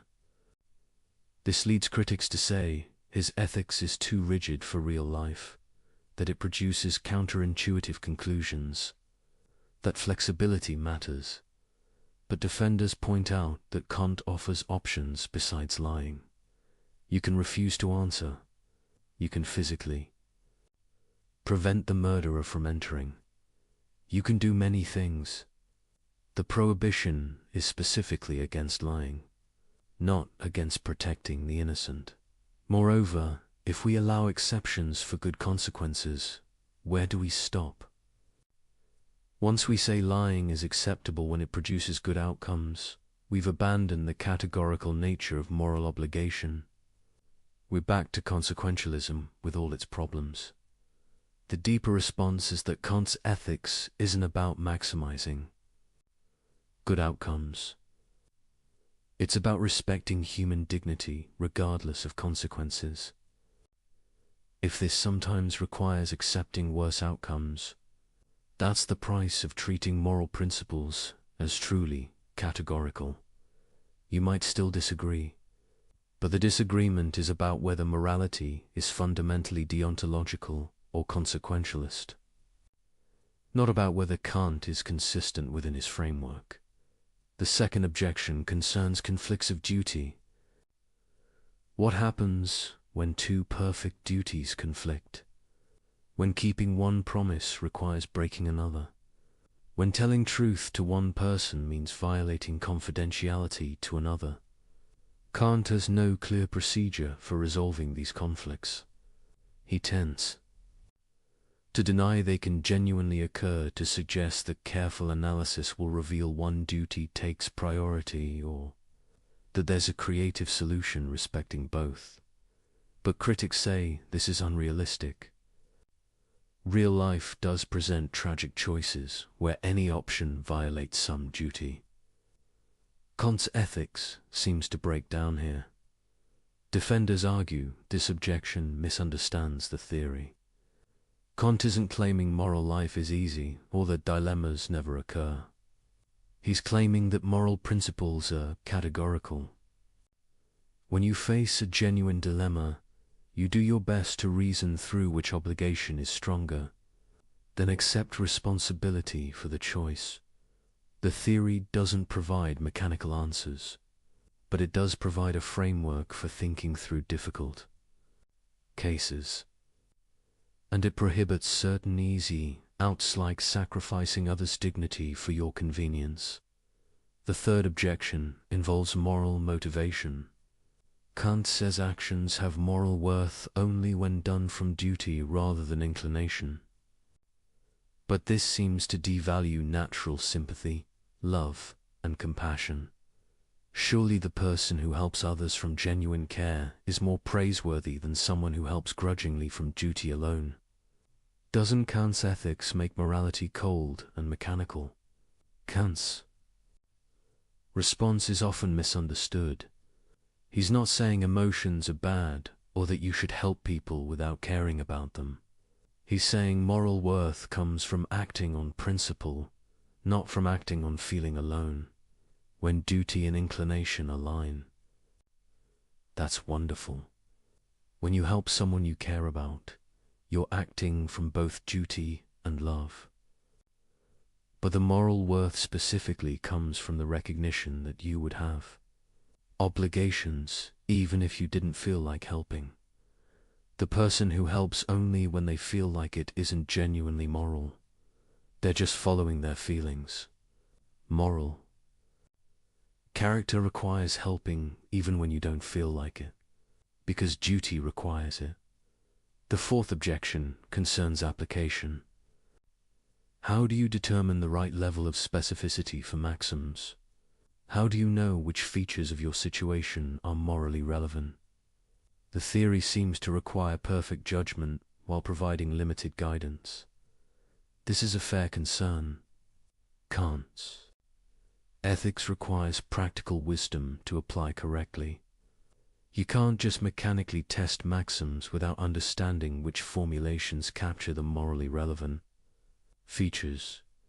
But defenders argue this is true of any ethical theory. All require judgment in application. Kant at least provides clear principles to guide that judgment, the tests of universalization and respect for humanity. Moreover, practice improves judgment. As you apply the categorical imperative over time, you develop better intuitions about which maxims accurately describe your actions and which features matter morally.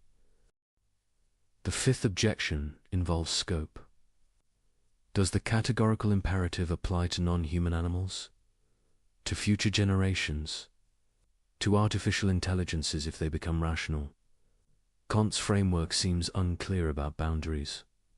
Kant himself limited moral status to rational beings. Animals, in his view, have only indirect moral significance. We shouldn't be cruel to them because cruelty corrupts our character, not because they have rights. Many modern philosophers find this too narrow. They argue that the capacity to suffer, not just rationality, creates moral status, that we have direct duties to animals, not just indirect ones mediated through effects on human character. This is a real tension. Kant's focus on rational agency as the sole source of moral status seems problematic to many contemporary thinkers.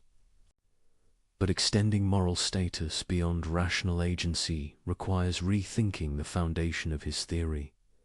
The sixth objection concerns realism.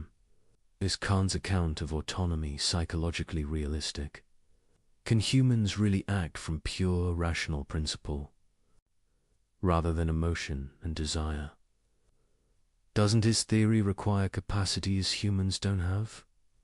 Research in psychology and neuroscience suggests that emotion and reason are deeply intertwined. The so-called rational decision-making always involves emotional components. That pure practical reason might be a myth. Defenders argue Kant isn't denying the role of emotion. He's making a normative claim about what gives actions moral worth, not an empirical claim about how human psychology actually works. Moreover, the fact that perfect autonomy is difficult doesn't make it irrelevant. It's an ideal we can approximate, a standard that guides self-improvement, even if we never achieve it completely. These objections are serious. They point to genuine difficulties in Kant's ethics, but none of them devastate the theory. Each has responses that preserve the core, insights while acknowledging limitations. Perhaps the fairest assessment is this: Kant's ethics captures something deeply true about morality and human dignity. The categorical imperative reveals real inconsistencies in immoral reasoning. The formula of humanity identifies genuine violations we should care about, but the theory isn't perfect. Application requires judgment it doesn't fully provide. Some conclusions seem counterintuitive. Some questions don't have clear answers within the framework. This doesn't mean we should abandon Kant. It means we should engage with his ideas thoughtfully. Take what works, grapple with what doesn't, and recognize that ethical thinking is an ongoing project without final answers. The categorical imperative remains a powerful tool for moral reasoning. Even if you don't accept every detail of Kant's system, the universalization test and respect for humanity can guide ethical thinking. What matters most is the core insight.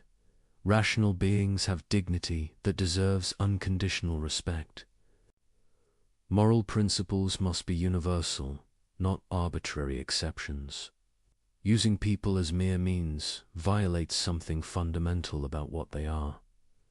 These insights survive even if specific applications are debatable. They provide framework for moral thinking even if they don't resolve every dilemma. They call us to higher standards even if perfect. Consistency is difficult. Kant's ethics isn't the final word in moral philosophy, but it's an essential word, one that transformed how we think about duty, dignity, and what it means to be rational beings living together. The challenges make the theory richer, not weaker. They show where more work is needed, where judgment matters most, where difficult choices remain difficult. But they don't undermine the fundamental achievement, showing that morality can be grounded in reason itself, that human dignity has philosophical foundation, that rational consistency demands moral action. This is enough. Not to answer every question, but to provide a framework for thinking them through. Not to eliminate moral difficulty, but to clarify what's at stake. Not to perfect human behavior, but to reveal what rational agency requires. And that revelation, what we are and what this demarche remains, Kant's enduring contribution to human self-understanding. Now we move from theory to practice. You understand the categorical imperative intellectually, but how do you actually use it? How do you recognize violations as they happen in the messy, complex flow of daily life? The first step is developing what we might call moral attention, the ability to notice when someone is treating rational beings as mere means, when universal principles are being violated, when dignity is being compromised. This is harder than it sounds. We're surrounded by violations so normalized we don't see them, practices so common they seem natural, behaviors so standard they feel inevitable. Consider advertising. Every day you're exposed to hundreds of messages specifically designed to bypass your rational judgment, to trigger desires you didn't have, to create needs that don't exist, to associate products with emotions unrelated to the product itself. Watch a commercial carefully. Notice how it works. It's not presenting rational arguments for why you should buy something. It's showing you attractive people, creating artificial scarcity, exploiting insecurities, triggering social pressure. This is manipulation in its purest form, using your psychology against you, treating you as a system to be hacked rather than a rational agent to be convinced. Once you see it, you can't unsee it. The entire commercial landscape reveals itself a systematic violation of the formula of humanity. Every ad is trying to use you as a means to someone else's profit, without engaging your rational agency honestly. Does this mean all advertising is immoral? Perhaps not every instance, but the dominant model certainly violates Kantian principles. And recognizing this changes how you relate to commercial messages or consider workplace dynamics. How many conversations involve people treating each other as obstacles rather than persons, as functions rather than agents, as means to productivity rather than ends in themselves? A manager who sees employees only as resources to be optimized. A colleague who views others only as competition or tools. A system that measures human worth by output and treats dignity as overhead cost. These aren't dramatic violations. No one is shouting about their contempt for human dignity. But the structure of how people relate treats rational agency as secondary to organizational goals. Treats persons as occupying roles rather than as beings whose autonomy deserves respect. Watch for phrases that reveal this: human resources, labor costs, productivity metrics. Each phrase subtly treats people as inputs rather than ends, as things to be managed rather than agents to be respected. Or consider social media. You post something, immediately you're aware of performing for an audience, crafting your image, managing impressions, competing for attention and validation. But what's your actual maxim? Not the stated one I'm sharing my thoughts, but the real one that drives behavior.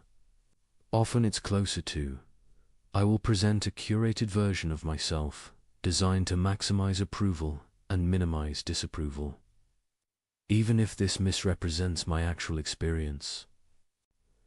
Can this be universalized? If everyone presents carefully curated false versions of themselves, does authentic communication survive? Or does all social interaction become performance, everyone manipulating everyone else's perceptions?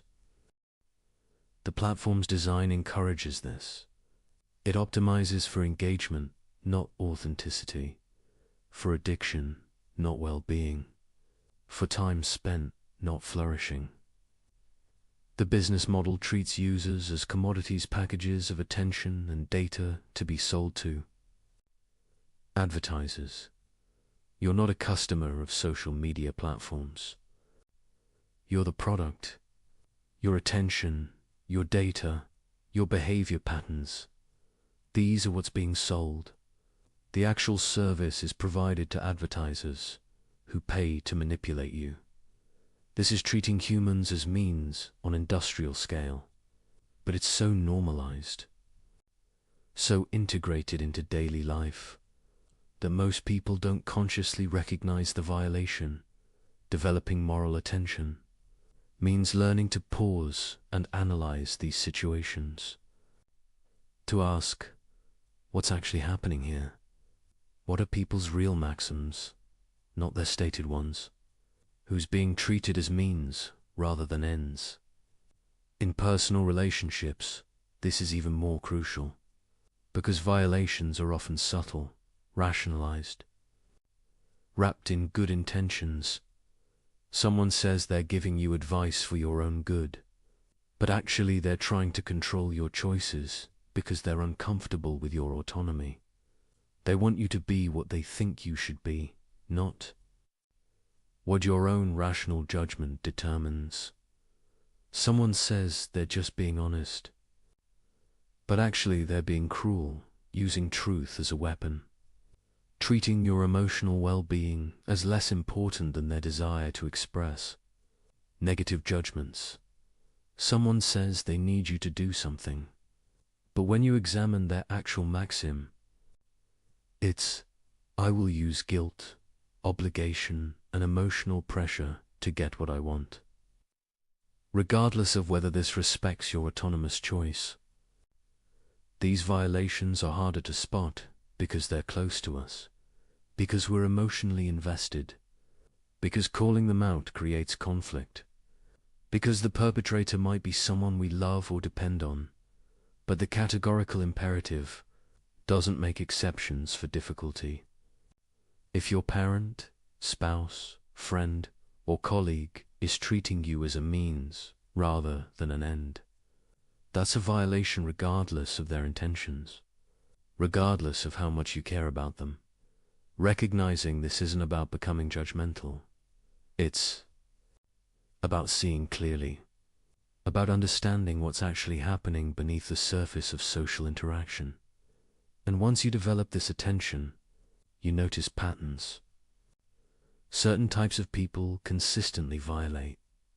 Certain situations reliably create pressure toward treating others as means. Certain institutions structurally encourage violation.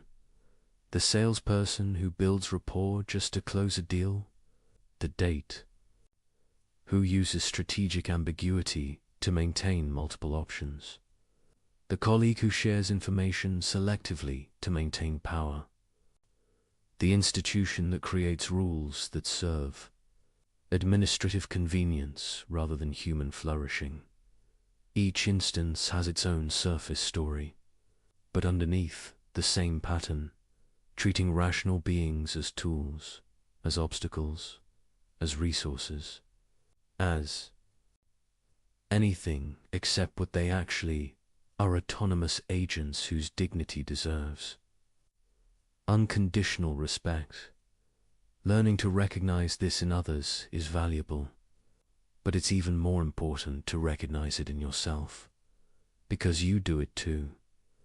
Everyone does.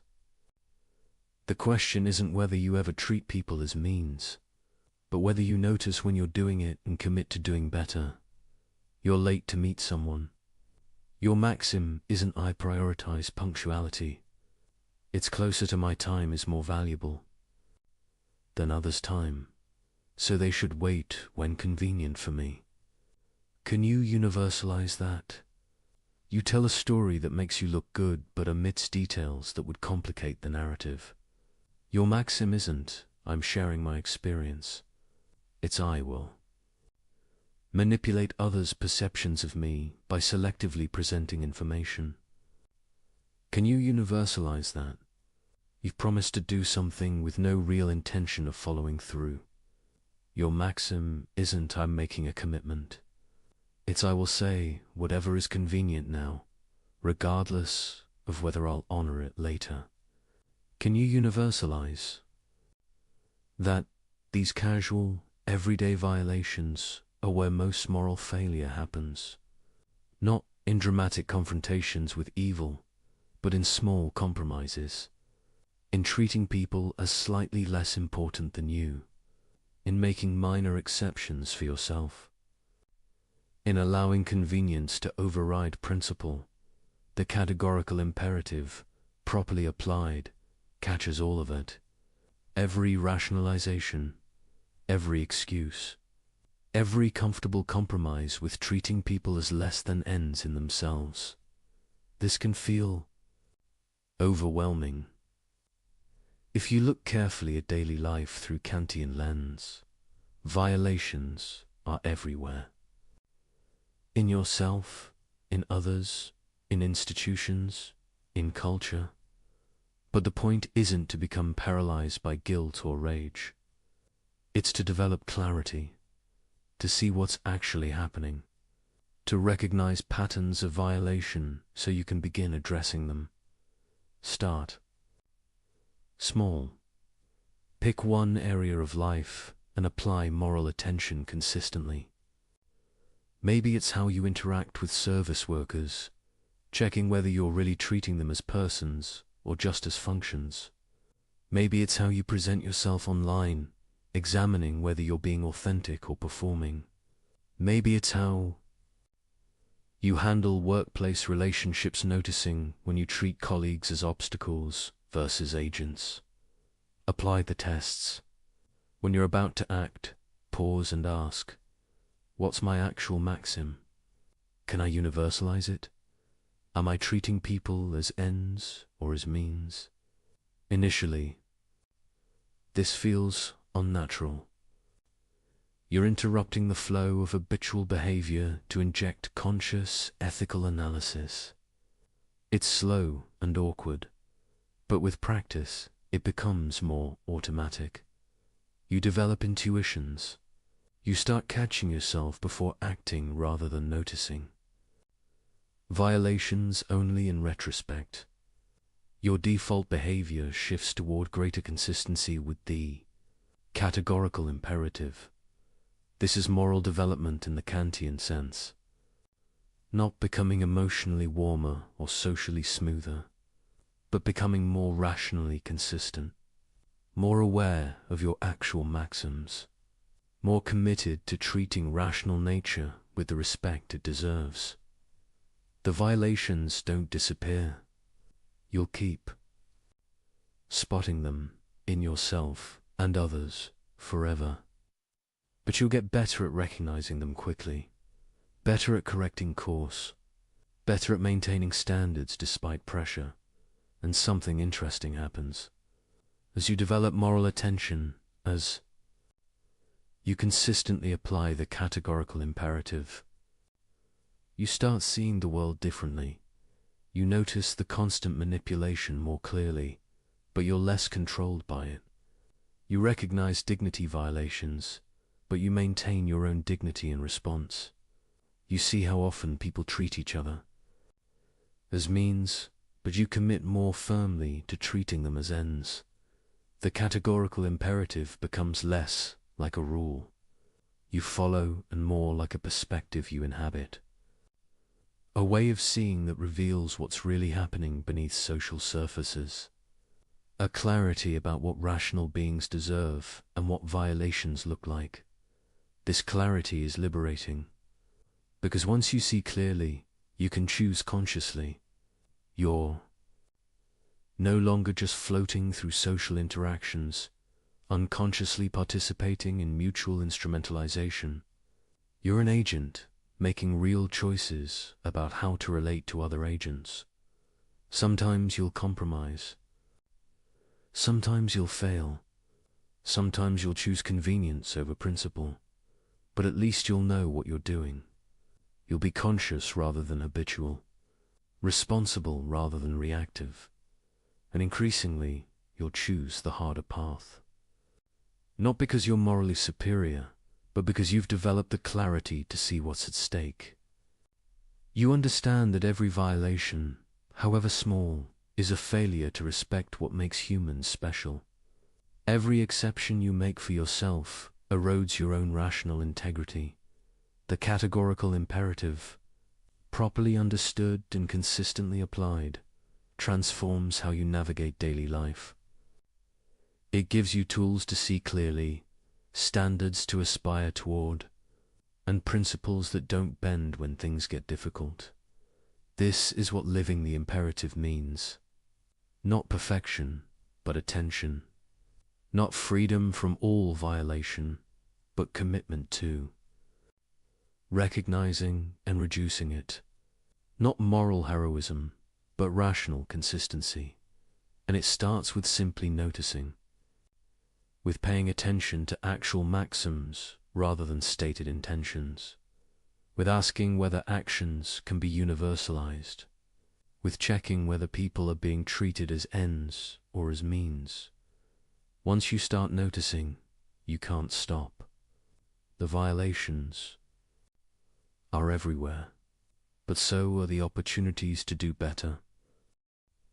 Recognizing violations in others is easier than addressing them in yourself, because in yourself you see all the complexity, all the reasons, all the circumstances that make your violations seem necessary or justified. But the categorical imperative doesn't care about your special circumstances. It asks only, can your maxim be universalized? Are you treating rational nature with the respect it deserves? Personal application starts with brutal honesty about your actual maxims, not the principles you claim to follow, but the rules you actually act on. Not your ideals, but your practices. This is harder than it sounds. We're experts at self-deception, at describing our behavior in flattering terms while acting on entirely different principles. You say you value honesty, but your actual maxim might be, I will be honest when convenient, but lie when truth would create significant awkwardness or cost. You say you respect others' autonomy, but your actual maxim might be, I will respect others' choices when I agree with them, but pressure and manipulate when I think I know better. You say you keep commitments, but your actual maxim might be, I will honor promises when easy, but feel free to break them when circumstances change or when I find something better to do. The gap between stated values and actual maxims is where all moral failure lives. Closing that gap is what personal application means. Start by picking specific situations and reconstructing your maxims honestly. A recent interaction where you felt uncomfortable afterward. A choice you rationalize but now question. A moment when you treated someone as less important than yourself. Write out what you actually did and why. Not the charitable interpretation, but the real reason. The maxim you actually followed, even if it's embarrassing to admit. Then test it. Can this maxim be universalized? If everyone followed this principle, would the world still function? Would it create the kind of community you want to live in? Often the answer is obviously no. Your maxim was selfish, short-sighted, or inconsistent. You were making an exception for yourself that you wouldn't grant others. This recognition is uncomfortable. It reveals that you're not living up to your own standards, that the gap between your ideals and your actions is real and significant. But discomfort is useful. It's your own rational nature calling attention to inconsistency, your own reason, pointing out that you're not being what you claim to be. The next step is commitment. Not vague resolution to do better, but specific commitment to changed maxims. 2 principles you'll actually follow, not just endorse. If your maxim has been treating your time as more valuable than others, commit to punctuality. Not someday, but now. Not when convenient, but categorically. If your maxim has been lying when truth is awkward, commit to honesty. Accept the discomfort. Face the consequences. Stop treating communication as strategic rather than authentic. If your maxim has been breaking promises when circumstances change, commit to keeping them. Or don't make promises you're uncertain about. But stop treating commitments as provisional. This will be costly. That's the point. Moral action requires sacrifice. Not because sacrifice is valuable in itself, but because respecting dignity often conflicts with convenience. You'll be late sometimes, but you'll respect others' time. You'll face awkward conversations, but you'll respect truth. You'll honor inconvenient commitments, but you'll respect the institution of promising, and you'll discover something interesting. The costs, while real, are smaller than you imagined. The world doesn't collapse when you stop lying. Relationships survive honesty. People respect punctuality. Kept promises create trust. What felt like necessary violations often turn out to be convenient excuses. What seemed like impossible demands often turn out to be difficult but manageable. This doesn't mean personal application is easy.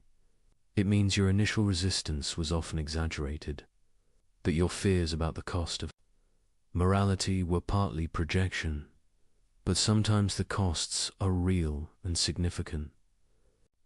Sometimes respecting dignity genuinely requires major sacrifice. Sometimes the right action genuinely hurts. This is where moral character is tested. Not in easy cases where duty and inclination align, but in hard cases where they conflict sharply.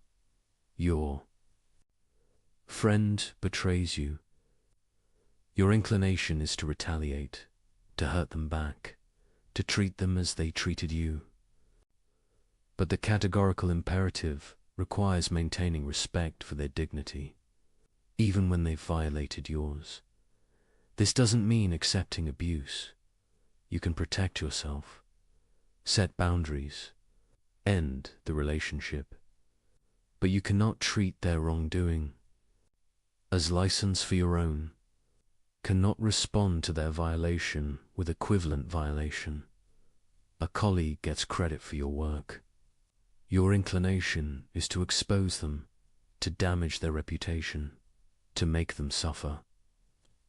But the categorical imperative requires treating them with the respect their rational nature deserves, regardless of whether they reciprocate. This doesn't mean silence. You can address the injustice, correct the record, protect your interests, but you cannot treat their wrongdoing as permission to violate their dignity in return. Someone causes you serious harm. Your inclination is to see them as less than human, to deny their moral status, to respond with cruelty. But the categorical imperative recognizes their dignity even in their worst actions. This is perhaps the hardest application. To maintain moral principles when someone has forfeited all claim to your sympathy. To treat their rational nature with respect even when they've failed to respect yours or others. But this is what categorical means.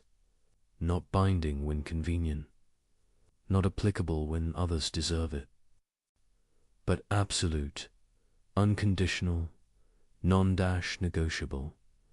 The temptation is always to make exceptions, to say this case is special, this person is different, these circumstances justify violation. But every exception undermines the categorical nature of moral obligation. Every justice once becomes a pattern. Every justified violation becomes a precedent for future violations. Personal application requires catching yourself making exceptions, noticing when you're treating moral principles as provisional, recognizing when you're claiming special circumstances that don't actually matter morally. This is ongoing work.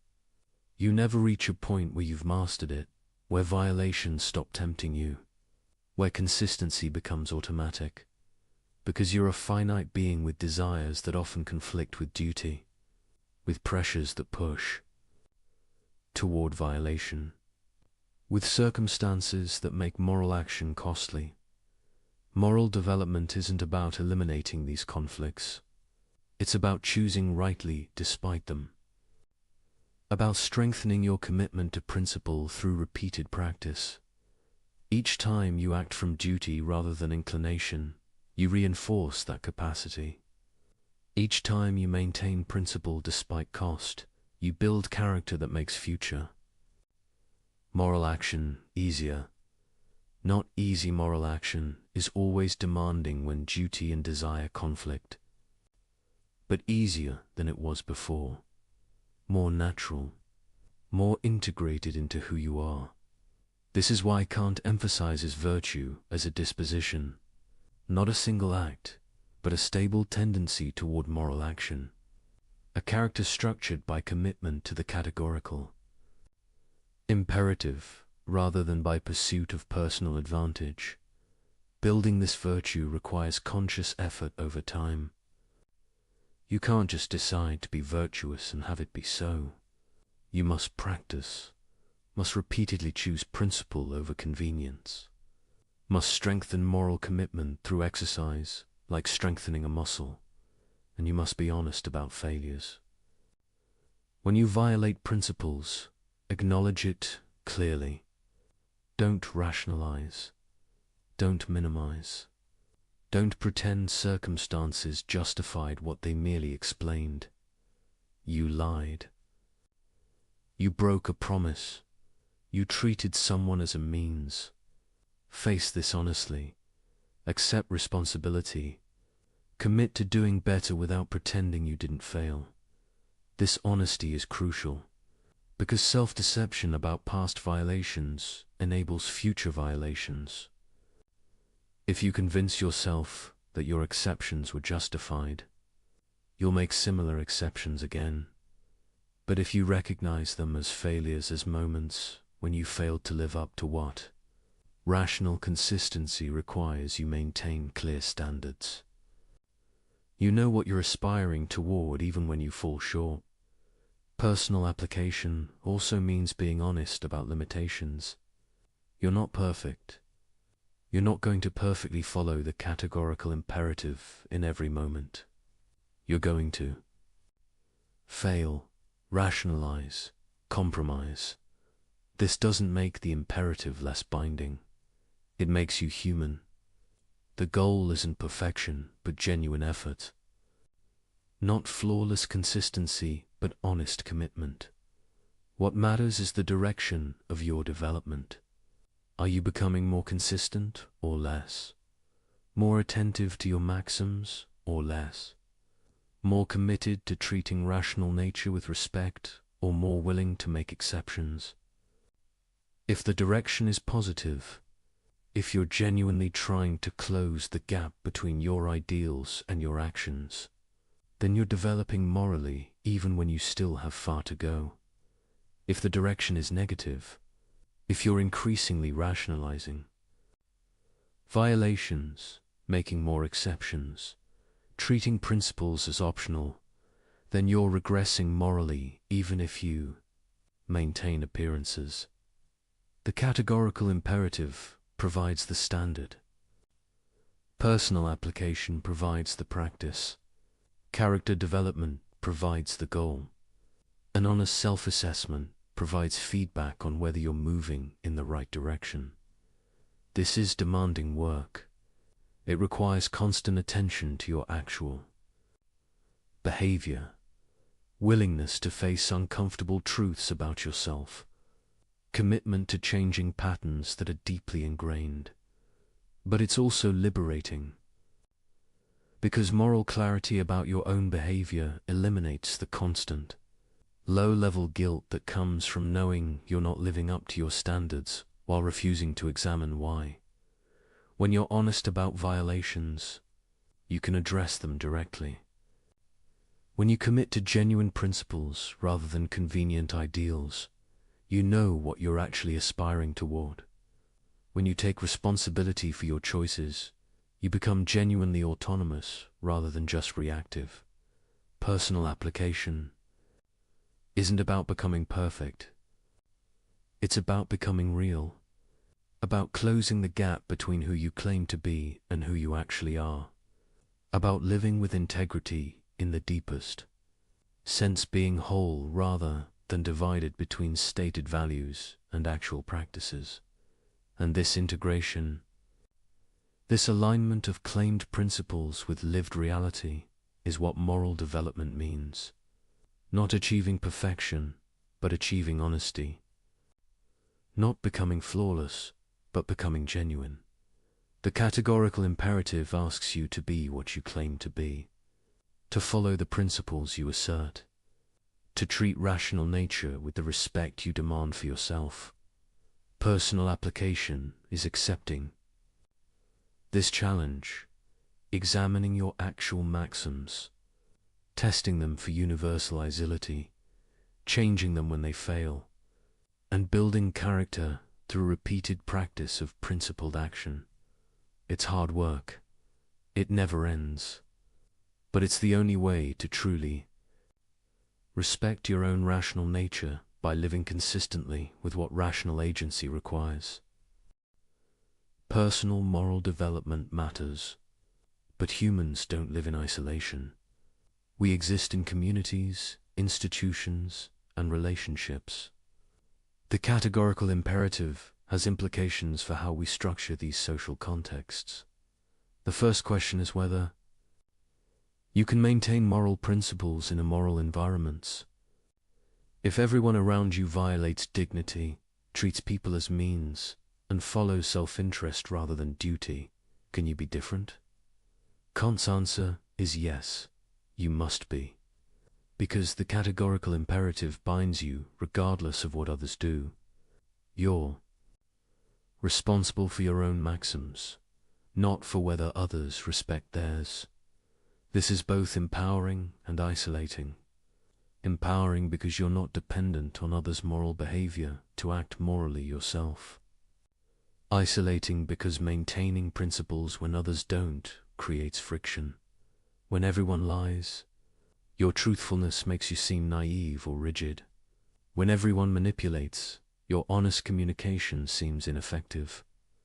When everyone treats relationships transactionally, your respect for persons seems foolish. But the categorical imperative doesn't promise ease. It promises rational consistency, and rational consistency requires maintaining principles even when costly. This doesn't mean withdrawing from society.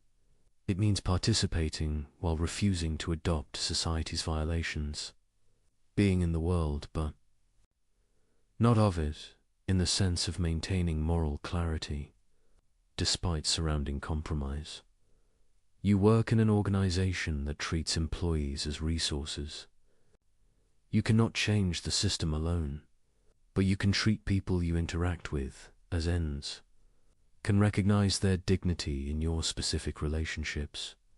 Even when the broader structure doesn't, you live in a culture saturated with manipulation.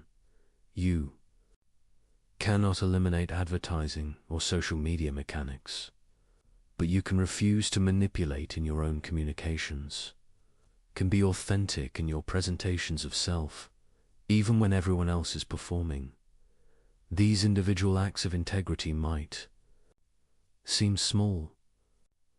What difference does one person's moral behavior make in vast systems of violation? But this question misses the point. You're not responsible for fixing everything.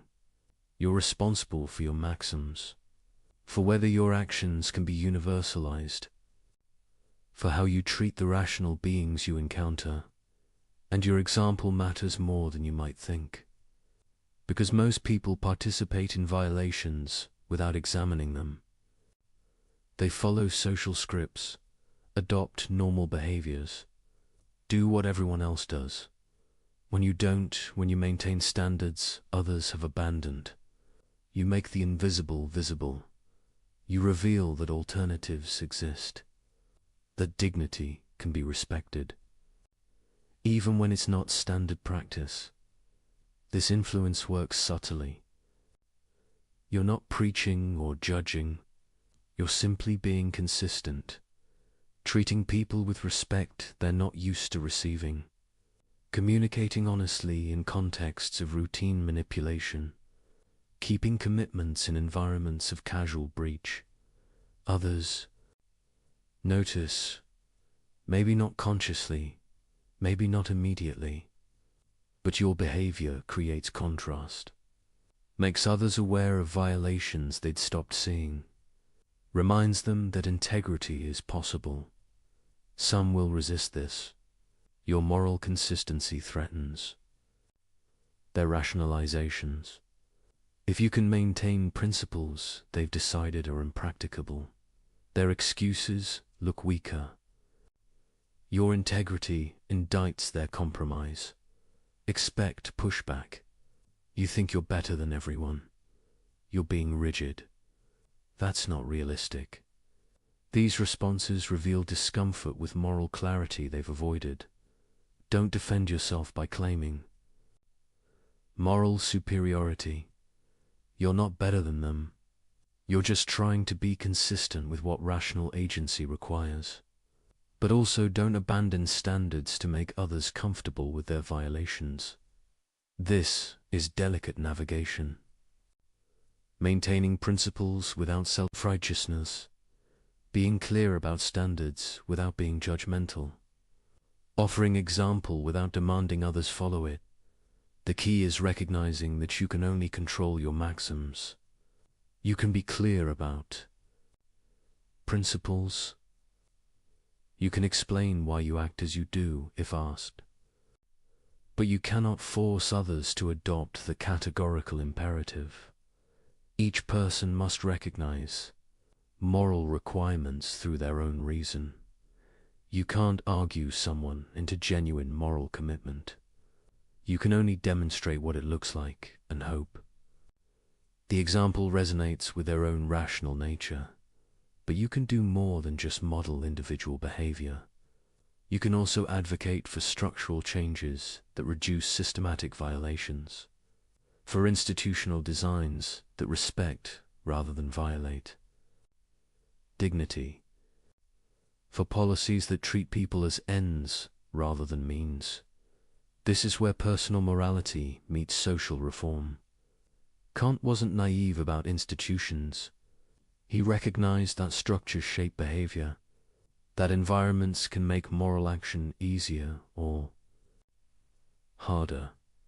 A workplace designed around respect for autonomy makes treating people as ends more natural. A marketplace regulated to prevent exploitation reduces systematic violations. A political system structured to protect dignity creates conditions for moral community. Advocating for such changes is consistent with the categorical imperative. You're not just maintaining your own principles, you're working toward conditions where more people can maintain theirs, where the default is respect rather than violation. This doesn't require perfection. You can work for better institutions while acknowledging they'll never eliminate moral challenge. You can advocate for structural improvements while recognizing that individual character still matters. The goal isn't creating conditions where morality is automatic. That would eliminate autonomy. It's creating conditions where moral action is possible, where dignity is protected rather than systematically violated, where the categorical imperative can be followed without heroic resistance to overwhelming pressure. Education plays a crucial role here, not moralizing lectures or rote memorization of rules, but cultivation of capacities for moral reasoning, teaching people to examine their maxims, to test for universality, to recognize when they're treating others as mere means. This kind of education empowers autonomy rather than replacing it with external authority. It develops people's ability to think morally rather than just enforcing compliance with rules. Kant believed enlightenment meant learning to think for yourself, to examine received wisdom rather than accepting it blindly, to use your own reason rather than depending on others to tell you what to think. This applies to moral education. The goal isn't producing people who obey. It's producing people who can think through moral questions themselves, who understand why dignity matters and how to recognize violations. Such education requires patience. You cannot shortcut moral development, cannot make people understand through force or manipulation, can only create conditions where understanding becomes possible and hope individuals choose to develop it. In relationships, the social dimension of the categorical imperative means recognizing that treating individuals as ends requires respecting their connections. Their families, communities, and relationships matter to them. Your actions toward them affect these broader networks. You cannot treat someone's welfare as irrelevant while claiming to respect them as an end. Cannot destroy their relationships, harm their communities, or damage their social connections while maintaining that you respect their dignity. This doesn't mean never disagreeing or opposing, but it means recognizing that persons exist in webs of relationship, that respecting them requires some regard for what they care about, even when you don't share their values. The categorical imperative applies to communities as well as individuals. A genuine moral community would be structured by mutual recognition of dignity, by practices that respect autonomy, by institutions that treat rational nature as an end rather than a means. Building such communities requires collective effort. No individual can create them alone, but each person can contribute through their choices about how to relate to others, through refusing to participate in systematic violations, through advocating for better structures. This is the social dimension of living the imperative, not withdrawing into private virtue while society crumbles, not compromising principles to fit in, but maintaining integrity while engaging constructively, being clear about standards while working to help others meet them. It's harder than pure individual morality because you must navigate complexity, must balance principle with practical engagement, must maintain standards while avoiding self-righteous withdrawal. But it's necessary because humans are social beings, because isolation isn't autonomy, because the kingdom of ends is a community, not a collection of hermits. The categorical imperative calls you to be a moral agent in social contexts, to treat the people you encounter as ends, to advocate for structures that respect dignity, to contribute to building communities where rational beings can flourish, not by force, not by manipulation, not by imposing your vision on unwilling others, but by example, by advocacy, by persistent commitment to principles others have abandoned. This is how moral progress happens, not through sudden transformation, but through gradual accumulation of individuals choosing integrity, through slow construction of institutions that respect rather than violate, through patient education that develops moral capacities. Your contribution might seem small, but small contributions accumulate. Each person who maintains principles despite pressure makes it easier for the next person. Each instance of integrity creates space for others to follow. This is the social dimension. Not replacing personal morality with structural change, but complementing it. Not abandoning individual responsibility for collective action, but recognizing both matter. You're responsible for your maxims, but you also live in community with others. The categorical imperative applies to both dimensions, to how you treat individuals and how you work toward better collective conditions. Both matter. Both require attention. Both demand commitment to treating rational nature with the respect it deserves. We've explored the categorical imperative as if it resolves all moral questions. But honesty requires acknowledging its limits alongside its possibilities. The first limit is determinacy. The categorical imperative provides a test for maxims, but it doesn't tell you which maxim describes your action. You must supply that interpretation, and sincere people can disagree about the right formulation. Consider helping someone. Is your maxim, I will help this person because they need assistance?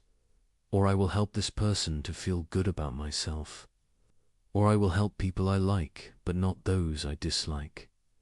The moral evaluation depends entirely on which maxim you're actually following. Kant provides no mechanical procedure for determining true maxims. You must examine your motivations honestly, and self-knowledge is difficult. You can deceive yourself about why you act as you do. This doesn't make the categorical imperative useless, but it means applying it requires judgment, honesty, and self-awareness that the formula itself doesn't provide. The second limit is conflict resolution.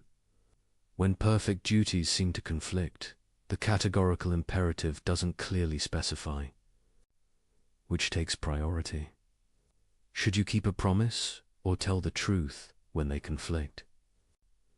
Should you respect one person's autonomy or another's when both can't be fully respected? Kant often denied such conflicts are genuine. He suggested careful analysis would reveal creative solutions respecting both duties. But this seems optimistic. Life does present tragic choices, where any option violates some principle.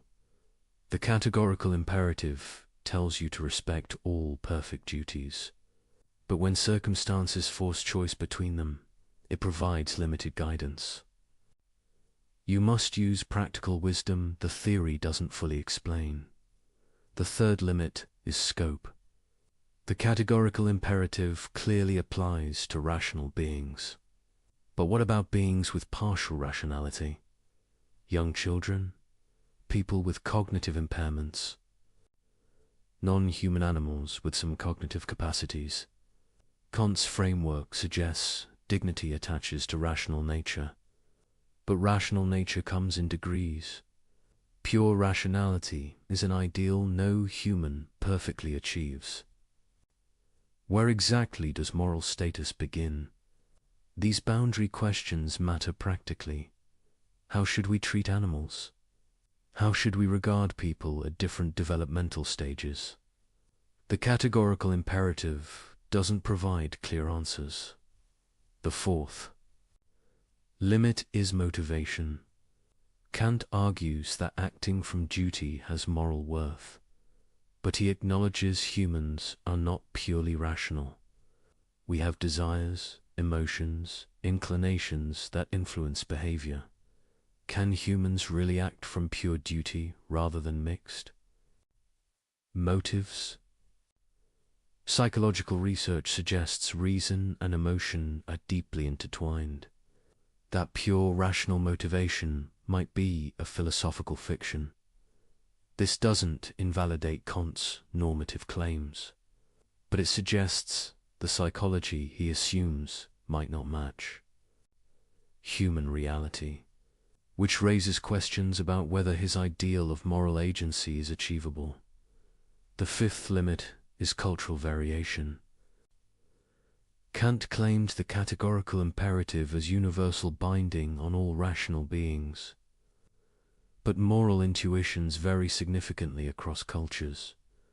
What seems obviously universalizable in one context seems obviously non-universalizable in another. Does this mean the categorical imperative is culturally relative? Or does it mean some cultures have false moral beliefs?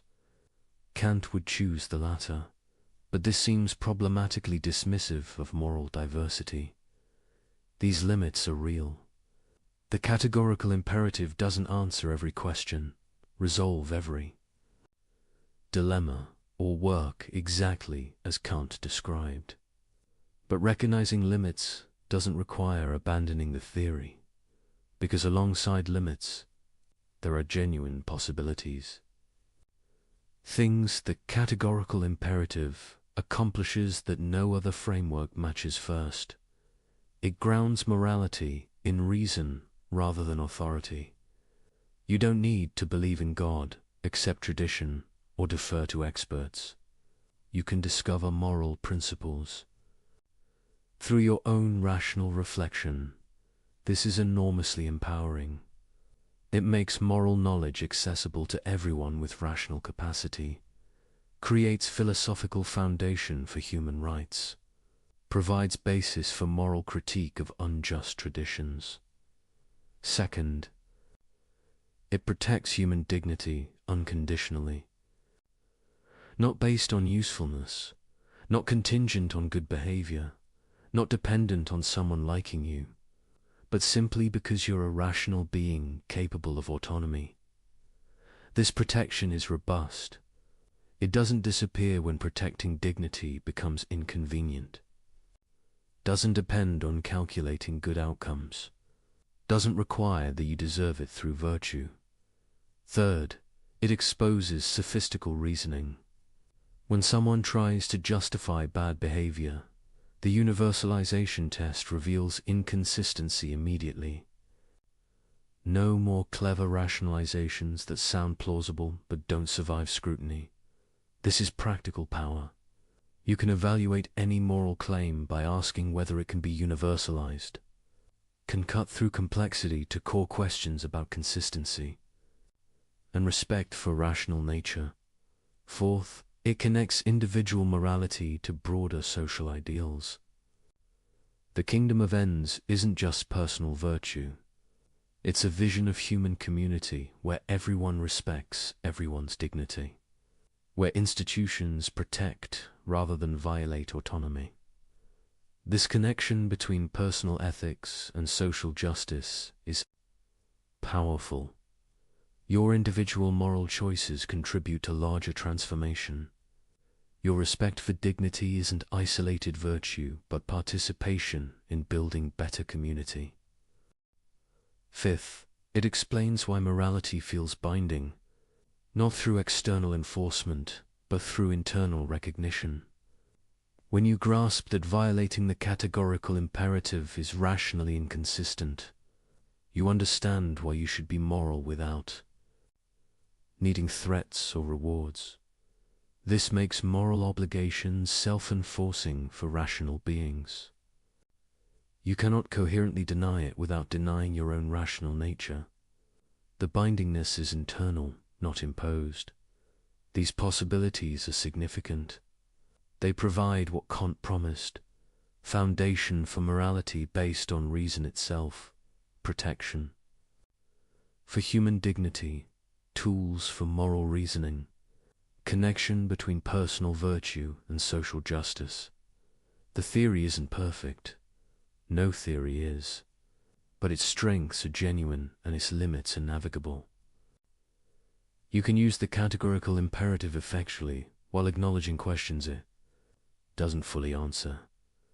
The key is holding limitations and possibilities together, neither dismissing the theory because of its limits nor ignoring limits because of its strengths, but engaging honestly with both. Use the categorical imperative for what it does well, testing maxims for universalizability, identifying violations of dignity, providing principled foundation for moral reasoning. Don't demand it, resolve every edge case or answer every boundary question, supplemented with practical wisdom for situations requiring judgment it doesn't fully provide. Combine it with honest self-examination to identify actual maxims. Integrate it with understanding of human psychology to make ideals realistic, but don't abandon its core insights: that rational beings have unconditional dignity, that moral principles must be universal, that treating people as mere means violates something fundamental. That rational consistency demands moral action. These insights survive the theory's limitations. They provide genuine guidance even when application requires additional judgment. They ground human rights even when boundary cases remain unclear. The categorical imperative is a tool, powerful but not omnipotent, clarifying but not automatic, principled but requiring wise application. Used well, with awareness of both limits and possibilities, it transforms moral reasoning, provides standards that don't shift with convenience, protects dignity that other frameworks leave vulnerable, connects personal integrity with social justice. This is enough. Not to answer every question, but to ground the most important answers. Not to eliminate moral difficulty, but to clarify what's at stake. not to perfect human behavior, but to reveal what rational agency requires, and for beings who are rational but finite, who must navigate complex reality with imperfect knowledge, who need both principle and judgment as combination of limits and possibilities, is exactly what moral theory should provide. We arrive at the final, practical implication, the one that makes the categorical imperative truly dangerous to systems built on manipulation and exploitation. When you genuinely understand and commit to the categorical imperative, you become ungovernable. Not in the sense of being uncontrollable or rebellious, but in the sense of being immune to manipulation, resistant to exploitation, impossible to deceive. Because you now possess a tool that exposes every sophisticated rationalization, every clever excuse, every attempt to use you as a means while claiming to respect you as an end. You're immune to advertising because you recognize it as systematic manipulation. You see through the psychological tricks, the manufactured needs, the exploitation of insecurity.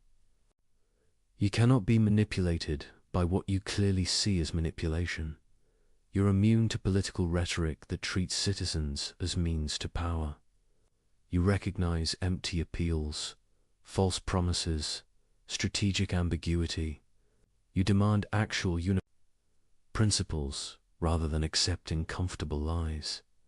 You're immune to social pressure that demands you violate your principles to fit in. You understand that following the crowd when the crowd violates dignity is itself a violation, that conformity is no excuse for treating people as means. You're immune to institutional demands that you compromise integrity for organizational goals. You recognize when systems ask you to treat people as resources rather than persons, and you refuse, regardless of career consequences. This is what ungovernable means. Not that rules don't apply to you, but that bad rules have no moral authority. That corrupt systems cannot claim your willing participation. That sophisticated manipulation cannot overcome your rational clarity. Organizations built on exploitation need willing participants who don't examine the actual maxims they're following, who accept surface justifications without testing for universalizability, who prioritize their careers over others' dignity. When you commit to the categorical imperative, you become the wrong kind of person for such systems. You ask uncomfortable questions. You refuse convenient violations. You maintain standards others have abandoned. This makes you difficult to manage, hard to control, resistant to corruption. Not because you're rebellious by nature, but because you've developed clarity about what rational consistency requires. The powerful often prefer people who are confused about morality, who can be convinced that violations are necessary, that exceptions are justified, that circumstances override principles. Such people are manageable. They'll do what they're told. If the rationalization is sophisticated enough, but you're no longer confused. You understand that moral principles are categorical, that human dignity is unconditional, that no sophistical argument makes violation acceptable. This clarity is freedom, true freedom. Not freedom from all constraint you're constrained by rational consistency, but freedom from manipulation, from exploitation, from sophisticated systems designed to use you. You cannot be recruited into violating dignity because you see the violation clearly. Cannot be persuaded that treating people as means is acceptable because you understand why it isn't. Cannot be pressured into compromising principles because you grasp their categorical nature. This is why philosophy matters. Why abstract, ethical reasoning has concrete implications. Why understanding the categorical imperative changes how you navigate reality. You're not just learning theory. You're developing capacities that protect you from manipulation and enable you to protect others. You're becoming a rational agent who truly exercises autonomy rather than just responding to sophisticated control. This doesn't make life easier. Being ungovernable means accepting costs. When you refuse to participate in violations, you lose opportunities available to those who compromise. When you maintain principles others have abandoned, you face social pressure. When you demand actual, universalizable maxims rather than accepting clever excuses, you create conflict. But you're free in the deepest sense. Free from the exhausting work of rationalizing violations. Free from the corruption that comes from repeated compromise. Free from manipulation by those who understand psychology better than you do. Because you understand something deeper than psychology. You understand what rational agency itself requires. And that understanding cannot be overcome by clever tricks or sophisticated pressure. Systems of exploitation depend on people not seeing clearly, on confusion about what morality demands, on sophisticated rationalization that makes violations seem acceptable. The categorical imperative cuts through all of this. It provides clarity that cannot be obscured by complexity, principles that cannot be negotiated away, standards that don't depend on whether maintaining them is convenient. When enough people achieve this clarity, exploitative systems lose their power. Not through violent revolution, not through dramatic transformation, but through simple refusal to participate in violations. One person refusing is easily marginalized, but as more people develop moral clarity, the costs of maintaining exploitative systems increase. Eventually, systems must change or collapse. This is the long-term promise of moral philosophy. Not immediate transformation, but gradual erosion of structures built on violation. Through education, through example, through persistent commitment to principles that survive rational scrutiny. You're part of this process. Every time you refuse manipulation, you make manipulation slightly less effective. Every time you maintain principles despite pressure, you'll demonstrate that integrity is possible. Every time you treat someone as an end when others treat them as means, you create contrast that reveals the violation. This is your contribution, not changing everything, not perfecting society, but being ungovernable, maintaining clarity, refusing to participate in sophisticated systems of exploitation, and helping others develop the same clarity, not by preaching, not by judging, but by demonstrating what principled consistency looks like, by explaining the categorical imperative when asked, by living in ways that make dignity visible. This is becoming ungovernable through philosophy, using rational tools to protect autonomy, developing clarity that resists manipulation, building character that cannot be corrupted by sophisticated pressure. It's available to anyone. Doesn't require special talent or privileged background, just willingness to think clearly, to examine maxims honestly, to maintain consistency despite cost. The categorical imperative gives you everything you need. A test for evaluating any maxim, a principle that protects all dignity, a framework that grounds morality in reason itself. The rest is practice, applying principles despite pressure, maintaining clarity despite confusion, building character through repeated choice of duty over inclination.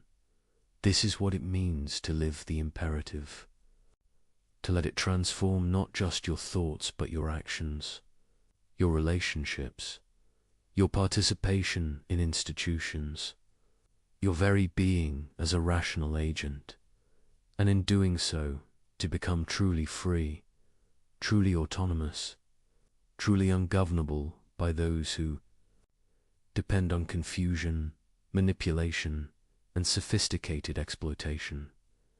This is philosophy's ultimate gift. Not just understanding, but liberation. Not just knowledge, but power. Not just theory, but transformation. The categorical imperative makes you dangerous, not to legitimate authority or genuine community, but to systems built on violation, to manipulation disguised as persuasion, to exploitation justified by necessity. And that danger is exactly what corrupt systems cannot tolerate, which is precisely why understanding Kant matters now more than ever. You possess the tool. The question is whether you'll use it. We began by noting something remarkable. A principle formulated in 1785 still exposes modern deceptions. An insight from an 18th century German philosopher still reveals 21st century violations. How is this possible? If morality were culturally constructed, you'd expect moral insights to become obsolete. What worked for Kant's world shouldn't necessarily work for ours. Different technology, different social structures, different problems surely these require. Different moral frameworks. But the categorical imperative persists. It exposes violations in contexts Kant never imagined. Social media manipulation, corporate exploitation, political propaganda, algorithmic manipulation, technologies that didn't exist, but patterns of violation that remain fundamentally unchanged. This persistence suggests something profound, that Kant discovered something real, not invented a useful fiction, not proposed a culturally specific framework, but actually identified genuine features of moral reality. Consider why manipulations that work today would work in Kant's time. Why lies succeed now as they succeeded. Then, why exploitation follows. Similar patterns across centuries and cultures. It's because human rational nature hasn't changed. We're still beings who communicate through language, who form expectations about others' behavior, who require trust for cooperation, who possess dignity that can be violated. The categorical imperative works because it's keyed to this stable nature. It identifies what rational agency itself requires, not what any particular culture happens to value. It reveals violations of dignity that don't depend on historical circumstance. This is why the universalization test still catches rationalizations. Why the formula of humanity still identifies violations. Why the kingdom of ends still represents a meaningful ideal.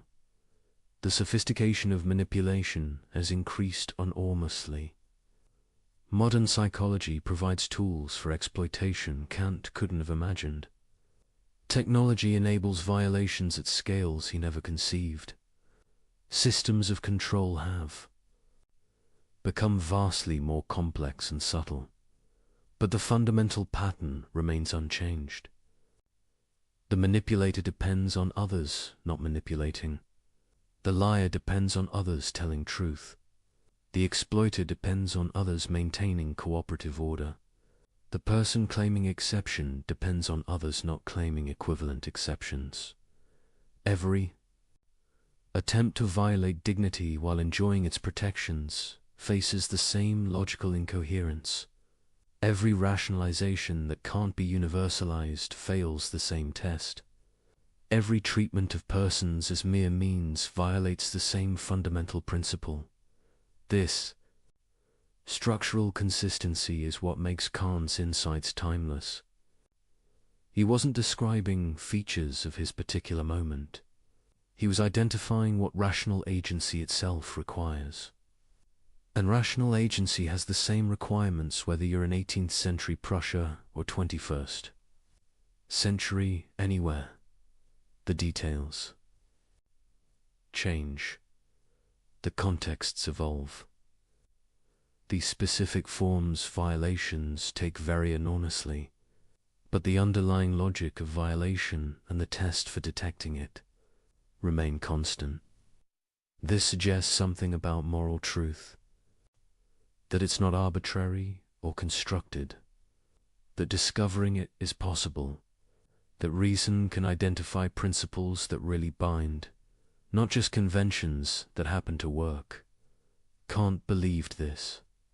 He thought moral philosophy could be objective truths about what rationality requires, rather than inventing useful fictions. And the persistence of his insights across radical historical transformations supports this belief. If the categorical imperative were just a product of Enlightenment culture, it would have become dated. If it were merely useful rather than true, changing circumstances would have rendered it obsolete. If it were an invention rather than a discovery, it wouldn't continue exposing violations in radically different contexts. But it does continue working. The same test that revealed inconsistency in 18th century rationalization reveals inconsistency in 21st century sophistication. The same principle that protected dignity then protects it now. The same ideal that guided moral aspiration continues to guide it. This is the persistence of truth. Not because people keep choosing to believe Kant, but because he identified something real about what rational beings are, and what this requires. You can reject his specific conclusions, you can question his applications, you can identify limitations in his framework, but the core insights survive scrutiny across centuries, precisely because they're not time-bound. Rational beings have dignity. This dignity doesn't depend on utility or majority preference. Moral principles must be universal, or they're not really moral. Using people as mere means violates something fundamental. Rational consistency demands acting on principles you could. Will as universal law. These aren't claims about Kant's historical moment. They're claims about rational nature itself. And rational nature persists across historical change. This persistence has implications. It means moral progress is possible not just changing moral beliefs, but actually approaching truth. It means moral knowledge can accumulate later thinkers, building on genuine insights rather than just replacing old fashions with new ones. It means that when you commit to the categorical imperative, you're not choosing one ethical system among many equivalent options. You're aligning yourself with requirements that genuinely bind rational beings, with truths that don't depend on anyone believing them. This is both comforting and demanding. Comforting because moral truth exists to be discovered, not invented. Because principles that survive rational scrutiny really do apply. Because dignity has objective foundation. Demanding because these truths don't adjust to circumstances, don't become less binding when inconvenient, don't care whether you like them or find them comfortable. The persistence of truth means you cannot escape moral requirements by claiming they're outdated, cannot dismiss principles because they're old, cannot reject obligations because circumstances have changed. If treating people as ends was required in 1785, it's required now. If universalization exposed rationalization then, it exposes it today. If dignity deserved respect in Kant's world, it deserves respect in yours. The sophistication of your violations doesn't change their character. The complexity of your rationalization doesn't survive scrutiny any better than simpler excuses. The novelty of your circumstances doesn't create exceptions to principles that apply to all rational beings. This is what persistence means. Not that nothing changes, but that what matters most, the requirements of rational agency, the demands of dignity, the logic of moral consistency remains constant, beneath surface variation, and recognizing this changes how you relate to moral principles. They're not suggestions from the past. They're requirements of the present. They're not historically situated opinions, but timeless truths about what rational nature demands. This doesn't mean Kant was right about everything. Doesn't mean his specific applications were perfect. Doesn't mean his framework has no limitations. But it means he discovered something that persists because it's true.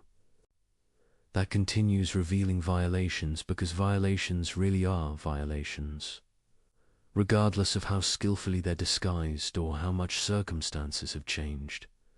The categorical imperative works today for the same reason it worked then, because rational beings are rational beings, because dignity is dignity, because treating people as mere means is treating people as mere means. Whether you do it through 18th century exploitation or 21st century algorithms, this persistence is the test of genuine insight. Ideas that capture something real survive contextual change. Principles that identify genuine requirements apply across historical transformation. Truth persists when fashion fades, and the categorical imperative has persisted through 2 centuries of radical change, through technological revolution, through social transformation, through challenges from multiple philosophical traditions. It persists because it's true, because it identifies what rational agency actually requires, because it protects what genuinely deserves protection, because it reveals what consistently needs revealing. This is why an 18th century principle still matters, why Kant's insights remain relevant, why understanding the categorical imperative transforms how you see modern violations. Not because he was particularly clever at constructing systems, but because he was particularly clear at seeing what was really there, at identifying requirements that genuinely bind, at discovering truths that don't depend on historical circumstance. The persistence of truth is the ultimate validation, not immediate popularity, not universal acceptance, but survival across time, across context, across challenge. And by this measure, Kant's core insights have proven themselves. They persist because they're true. They continue working because they identify what really matters. They remain relevant because rational nature remains constant. This is the first meditation, that truth persists, that Kant discovered something real, that the categorical imperative works across centuries because it keys into what rational agency itself requires, and that recognizing this transforms obligation from historical accident to genuine requirement, from interesting idea to binding truth, from philosophical system to revelation of what you really are and what this demands. But this raises a deeper question. How did Kant discover these truths? How did rational analysis alone reveal requirements that genuinely bind? How is moral knowledge possible at all? This is the mystery at the heart of ethics. Not just what's right, but how we can know what's right. Not just what obligations exist, but how we access them through thought. Kant's answer is simultaneously elegant and mysterious. Moral knowledge is possible through the same rational faculty that makes any knowledge possible.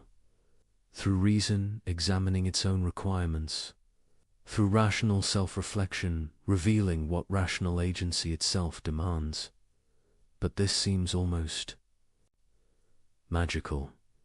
How can thinking about thinking reveal genuine obligations? How can examining the structure of rationality uncover duties that really bind? Consider what Kant actually did. He analyzed what's involved in making any moral judgment at all. What you're implicitly claiming when you say something is right or wrong. What rational agency requires when you act for reasons rather than mere impulse.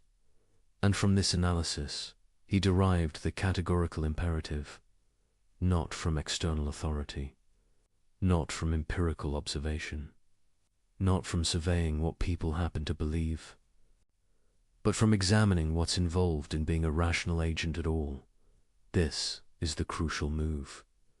Morality emerges from rational agency itself, from what you must presuppose to act rationally, from requirements that come with claiming to be a reasoning being. When you assert your own dignity, demand respect, make claims against others, you're implicitly affirming that rational nature deserves respect. But rational nature is universal, so you're committed to respecting it wherever it appears.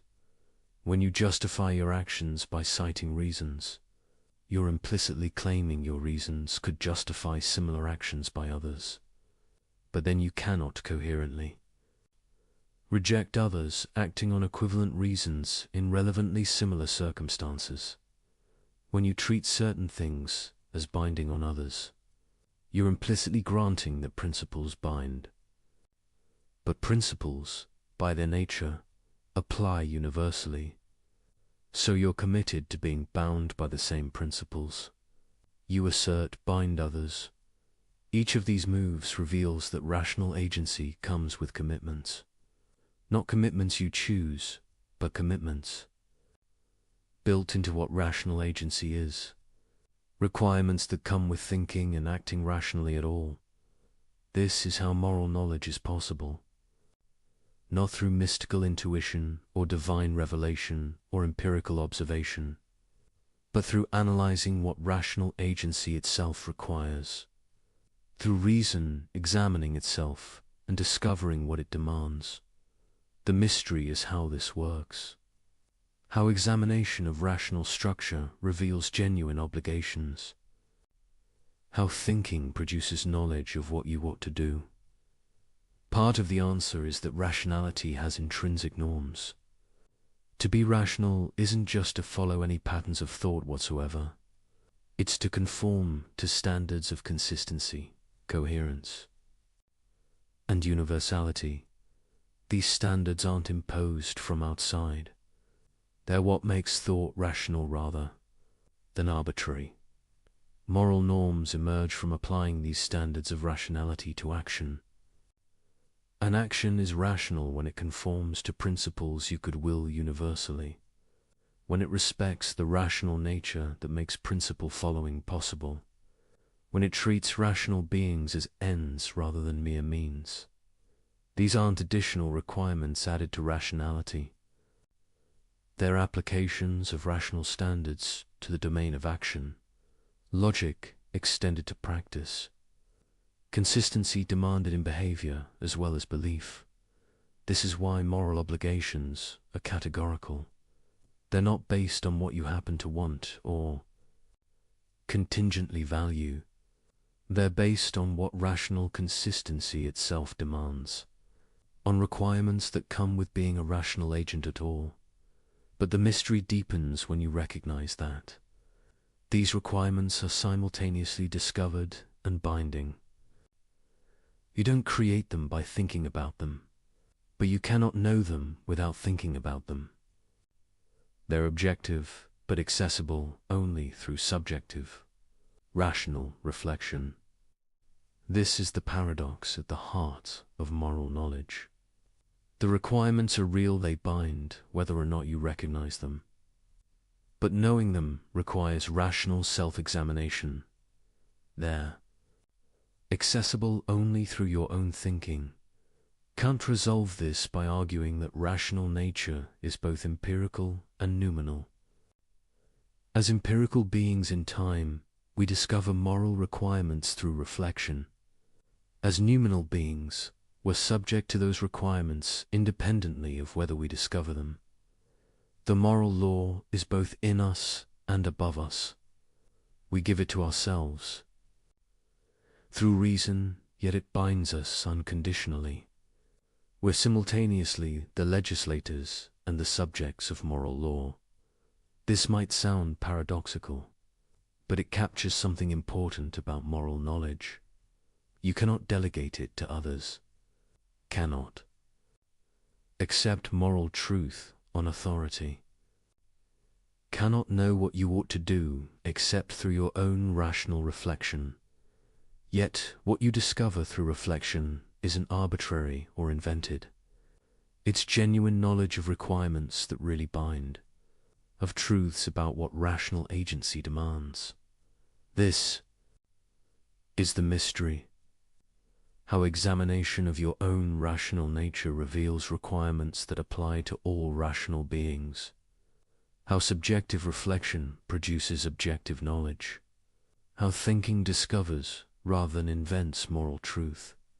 Perhaps a mystery can never be fully resolved. Perhaps there's something irreducibly puzzling about how rational self-examination produces moral knowledge, about how we can know through pure thought what we genuinely ought to do. But the mystery is productive. It reveals that moral knowledge is unique, not like empirical knowledge of external facts, not like mathematical knowledge of abstract structures, but something distinct knowledge of requirements that emerge from what we are as rational agents. This uniqueness is important. It means moral truth can't be reduced to other kinds of truth, can't be discovered through the same methods that work for science or logic. Requires its own form of rational reflection, and it means moral education must cultivate this capacity for reflection, must teach people to examine their own rational commitments, to discover through their own thinking what rational consistency demands. You cannot be told what your moral obligations are and genuinely understand them. You must discover them yourself through rational analysis, must work through the arguments, test the principles, examine your own commitments. This is why Kant's philosophy is simultaneously accessible and demanding. The insights are available to any rational being, but accessing them requires work, requires thinking carefully about what rational agency involves, requires honest examination of your own principles and their implications. The mystery of moral knowledge is that it's both profoundly personal and completely universal. Personal because you must discover it yourself through your own reason. Universal because what you discover applies to all rational beings. This combination makes moral truth unique, neither purely subjective nor purely objective, neither invented nor simply found, but discovered through rational self-examination and binding on all who share rational nature. The mystery remains, but it's a productive mystery, one that reveals something important about what we are and how we know what matters most, about the strange gift of rational agency that examining ourselves reveals truths that bind everyone, that thinking produces knowledge of what we ought to do. Kant didn't fully resolve this mystery. but he showed us its contours, revealed how moral knowledge is possible even if we can't completely explain why, demonstrated that rational reflection produces genuine insight into what really binds, and in doing so, he opened a path, not to certainty about every moral question, but to confidence that moral knowledge is possible, that examining rational requirements reveals real truths, that thinking carefully about what rational agency involves produces understanding of what rational agents ought to do. This is the second meditation. That moral knowledge is mysterious but real. That rational self-examination reveals genuine requirements.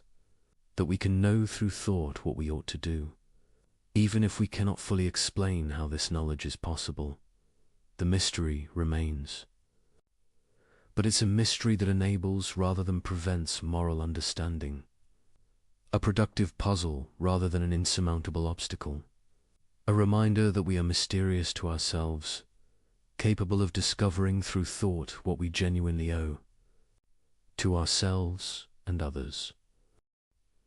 We arrive at the final meditation, the insight that is threaded through everything we've explored, the principle that grounds all else.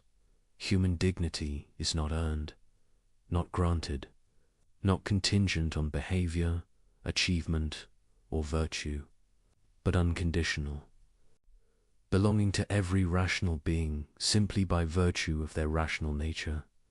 This is a staggering claim, that every person you encounter possesses unconditional worth, that this worth doesn't increase with accomplishment or decrease with failure, that it remains constant regardless of what they do or who they become. Feel the weight of this. Every person, the stranger who annoyed you today, the colleague you disliked, the person whose politics you despise, the criminal whose actions you find abhorrent, everyone possesses the same fundamental dignity you claim for yourself, not because they've earned it, not because they deserve it, but because they share the capacity that makes any valuing possible rational agency, the ability to set ends, make choices, act from principle. This capacity is precious. It's what makes human beings different from objects. It's the source of all value. It's what makes moral law possible, and it belongs equally to all who possess it. You cannot destroy this dignity, only violate it. Cannot eliminate it, only fail to respect it. The dignity persists even when trampled, even when ignored, even when the person possessing it fails to recognize or honor it themselves. This persistence is important, because it means your obligations don't depend on whether others fulfill theirs. Don't evaporate when people act badly. Don't require that dignity be earned or maintained. Through good behavior, you must respect dignity in the person who respects no one. Must treat as an end the person who treats everyone as means. Must honor rational nature even in those who dishonor it. This is demanding. It requires maintaining moral standards when others abandon them, respecting dignity when it's violated, treating people as they ought to be treated rather than as they've earned. But this is what unconditional means. Not conditional on good behavior, not conditional on reciprocity, not conditional on whether you feel like it.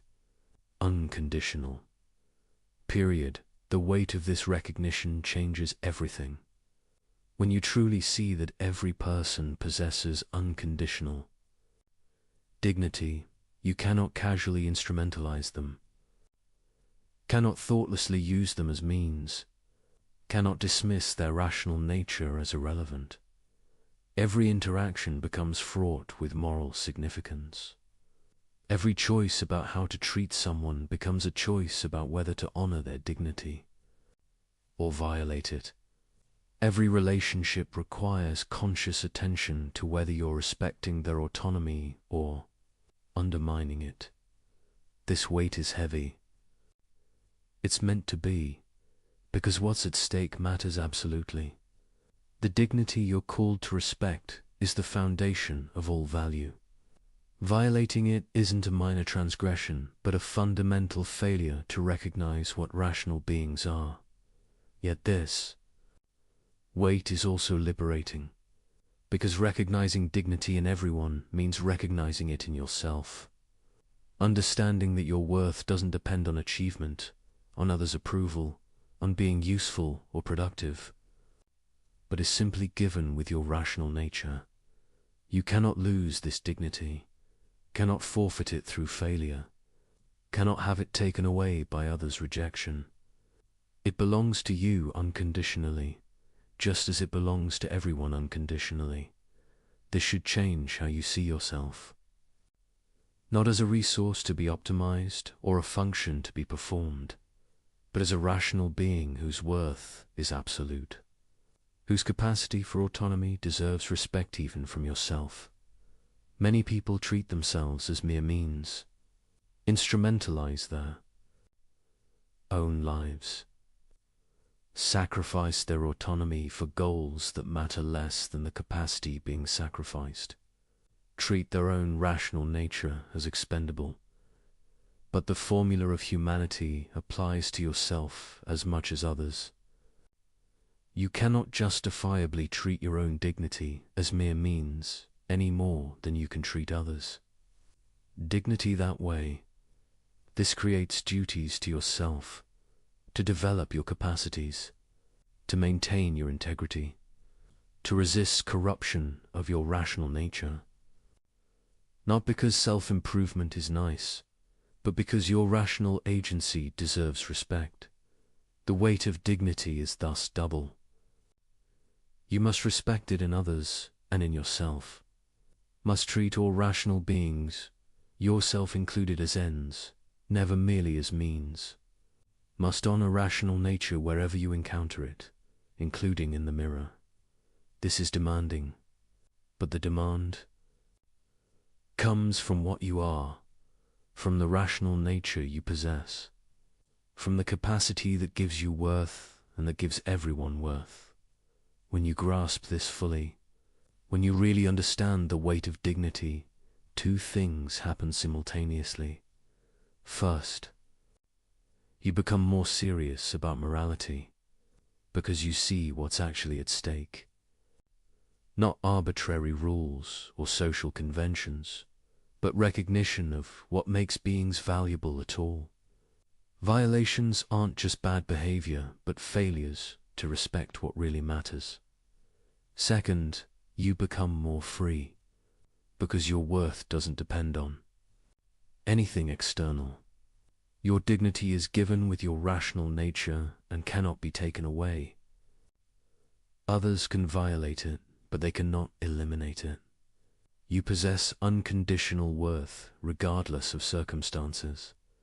This combination increase seriousness about moral obligation and increased confidence in your own worth is what understanding dignity produces. You're called to more because you recognize what's at stake, but you're also liberated because you understand that your value is secure, that nothing can diminish your fundamental worth as a rational being. This is the weight of dignity, heavy because it demands unconditional respect for all rational beings, light because it secures your own worth unconditionally, heavy because you must maintain standards when others don't, light because your worth doesn't depend on others maintaining standards toward you, heavy because every interaction carries moral weight, light because this weight comes from something precious, the rational nature that makes you and everyone special. Kant's ethics returns us to this fundamental insight again and again, that rational beings have dignity, that this dignity is unconditional, that respecting it is what morality requires. Everything else follows from this. The categorical imperative, the formula of humanity. The kingdom of Enzol are applications and elaborations of this basic recognition. When you truly grasp the weight of dignity, you understand why lying violates morality, why manipulation fails the categorical imperative, why exploitation is wrong, why all violations of rational agency are fundamentally failures to recognize what matters most. You understand because you see clearly, not through moral intuition or cultural conditioning or divine revelation, but through recognizing what you are and what this means: a rational being, capable of autonomy, possessing dignity that deserves unconditional respect, worthy not because of what you achieve, but because of what you are. This is true of you. It's true of everyone. And recognizing this truth, recognizing it, letting it transform how you see yourself and others, is what moral enlightenment means. The weight of dignity, both burden and gift, demand and liberation, obligation and assurance. This is what Kant revealed, not invented, but discovered, not constructed, but seen. The unconditional worth of rational beings and what this requires. We end where we began, with a question that exposes every lie, every manipulation, every excuse for treating people as less than they are. But having traveled through Kant's ethics, having examined its implications and applications, having understood why it works and what it demands, a deeper question emerges. What does it mean that one 18th century principle still exposes modern evil? Not just that it works, we've seen why it works. Not just that it persists, we understand its persistence. But what does this persistence reveal about human nature, about moral reality, about what we are? It reveals that beneath all surface change, something essential remains constant.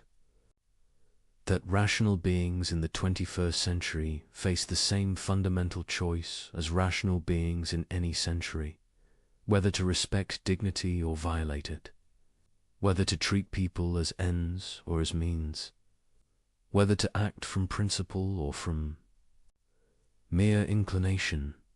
The technology changes. The sophistication of manipulation increases. The complexity of social systems grows. But the basic structure of moral choice remains the same, because rational agency remains the same. The capacity that makes humans special, that gives them dignity, that creates moral obligations, this hasn't evolved. It's as present now as it was in Kant's time, as it has been throughout human history, and the violations remain the same in Marès. Structure, new methods, new contexts, new rationalizations, but the same fundamental pattern: treating rational beings as mere tools. Making exceptions for yourself, you won't grant others. Claiming dignity while denying it to those you exploit. The categorical imperative exposes all of it, not because Kant was uniquely clever, but because he identified something real and permanent about what rational beings are, and what this demands. This reveals something sobering about human nature, that the same violations keep recurring, that each generation must rediscover moral truth, that clarity about dignity is constantly threatened by convenient rationalization, but it also reveals something hopeful, that moral truth persists to be rediscovered. That reason can still identify what really matters. That understanding is possible even when convenient forgetting is tempting. The question that remains is thus not about Kant or his principle. It's about you and your choice. Will you use the tool you've been given? Will you apply the categorical imperative to your own maxims? Will you examine your behavior honestly and change what fails the test? Will you recognize dignity in everyone you encounter? Will you treat rational beings as ends rather than means? Will you maintain standards when others abandon them? Will you become ungovernable through clarity? Will you resist manipulation that you now recognize? Will you refuse to participate in violations you now see clearly? These aren't theoretical questions, they're practical demands. The categorical imperative doesn't just describe moral truth.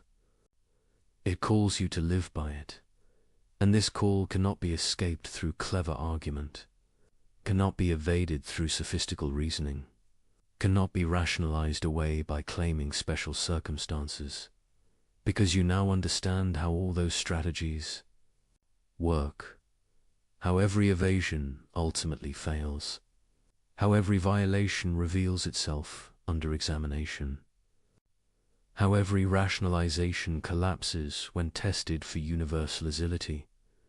You possess the tool that exposes every excuse. The question is whether you'll use it on yourself as rigorously as you use it on others, whether you'll maintain the same standards for your own behavior that you demand from everyone else. This is the choice that remains, not whether the categorical imperative is correct.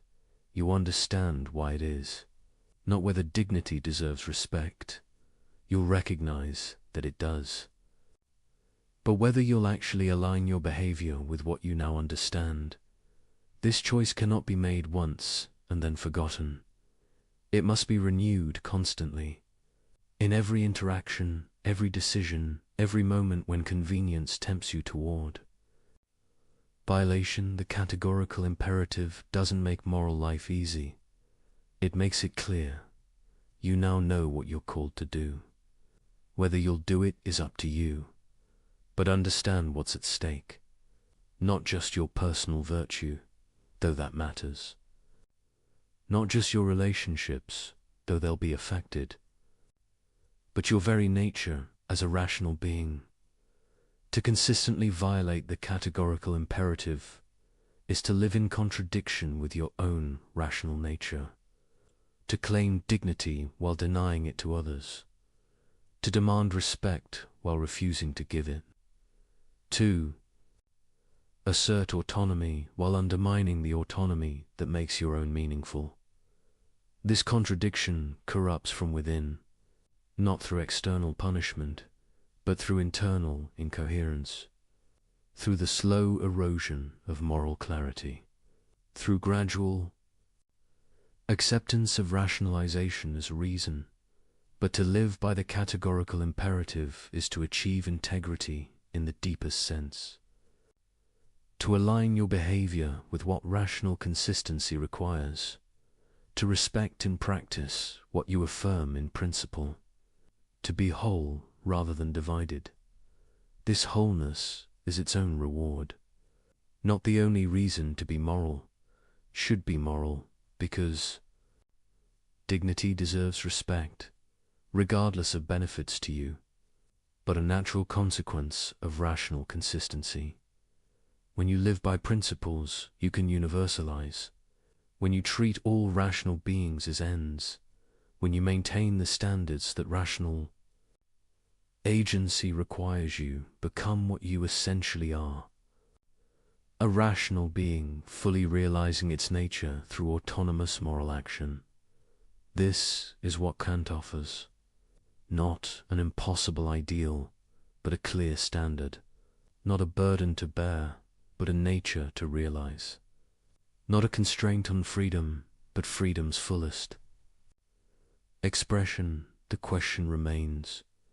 The tool is in your hands. The violations are visible. The principles are clear. The choice is yours. What will you do with what you now understand? This is where philosophy meets life, where understanding demands decision, where knowledge calls for action. The categorical imperative has exposed every justification for evil. It has revealed what rational beings owe each other and themselves. It has shown you what dignity means and why it matters. Absolutely now, you must decide. Will you honor what you've discovered? Will you live by what you know? The question remains, and only you can answer it. The cell was silent, except for the faint echo of dripping water. Stone walls pressed inward, the air thick and cold, the kind that seeps into bone and thought alike. Somewhere beneath Paris, a young man named Francois-Marie Arut sat in the A. Darkness, waiting for the next sound. Perhaps the turning of a key, perhaps the beginning of another long night. He had been arrested for writing words. Not for wielding a weapon or leading a revolt, but for arranging sentences that mocked those who'd claimed absolute power. In the 18th century, that was enough to make you dangerous. And so the Bastille took him in, as it had taken so many. Beforeman whose only crime was daring to think out loud. Tonight we begin with him in that silence. The flicker of a candle barely touches the walls. He presses his palm against the rough stone, measuring time by the beating of his heart. What kind of person risks everything for the freedom to speak? What faith drives a human being to believe that a single sentence could shake a kingdom? This is the story of the man the world came to call Voltaire, a man whose pen frightened kings more than armies, whose laughter wounded tyrants, and whose wisdom still whispers in the quiet hours when the world feels heavy. But before he became Voltaire, before the salons and the fame and the thunder of applause, he was simply a young writer locked away for a few lines of satire.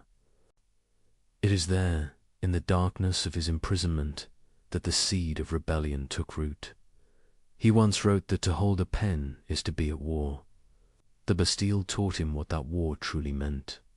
The Paris of 1694, the year of his birth, was a city of contradiction brilliance, wrapped in decay. Candlelight spilled from palaces, while beggars froze outside their gates. The king was the sun, and all others revolved around his glory. Words were meant to praise, not to question. Yet even as a boy, Francois felt the weight of obedience and quietly tested its edges. His father wished him to be a lawyer. His teachers wished him to be devout. He wished only to be free. At the Jesuit college, he absorbed the classics, not as lessons in obedience, but as invitations to rebel. Cicero, Horace. The bold laughter of ancient satire, they stirred something restless within him. By the time he reached his 20s, he had learned the language of wit as others learn the language of prayer. He could pierce hypocrisy with a phrase. And in a society built on appearances, that gift was dangerous indeed. One evening at a gathering, he recited verses mocking the powerful Duke of Orleans. The laughter that followed carried farther than he intended. Within days, the verses were repeated across Paris, each retelling sharpening the insult. The Duke heard, and the young poet soon found himself taken by night to the Bastille. There, surrounded by damp stone and silence, he began to shed his old name. Francois-Marie Arut would not survive the walls. Voltaire was born from them. The name itself was a riddle, part anagram, part rebirth, entirely defiance. It sounded crisp, sharp, and free of the weight of ancestry. A new identity for a man who refused to bow. Imagine the rhythm of days inside that cell. Hours blurred into one another. He wrote verses in his head because ink and paper were forbidden. He rehearsed conversations with imaginary opponents, refining his logic, polishing. His irony, when the guards mocked him, he smiled, a small act of rebellion that no punishment could erase. They could confine his body, but not his thought. And thought, once set free, spreads quietly through time. After nearly a year, he was released different. Harder, certain that words could move the world more surely than swords. He returned to Paris, a writer who understood the cost of expression, and he chose to pay it willingly. The years that followed were a storm of creation. Plays, poems, letters, essays, each line testing the limits of what could be said aloud. Each success brought applause and suspicion in equal measure. Yet Voltaire thrived on the tension. To live without danger, he believed, was to live without purpose.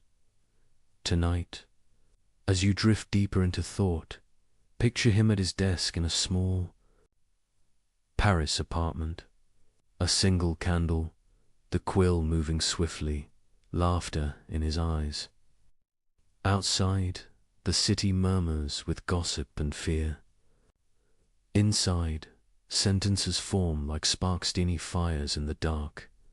He writes of love, of reason, of injustice.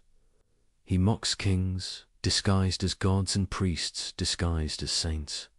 He believes that humor is the sharpest blade, because it cuts without drawing.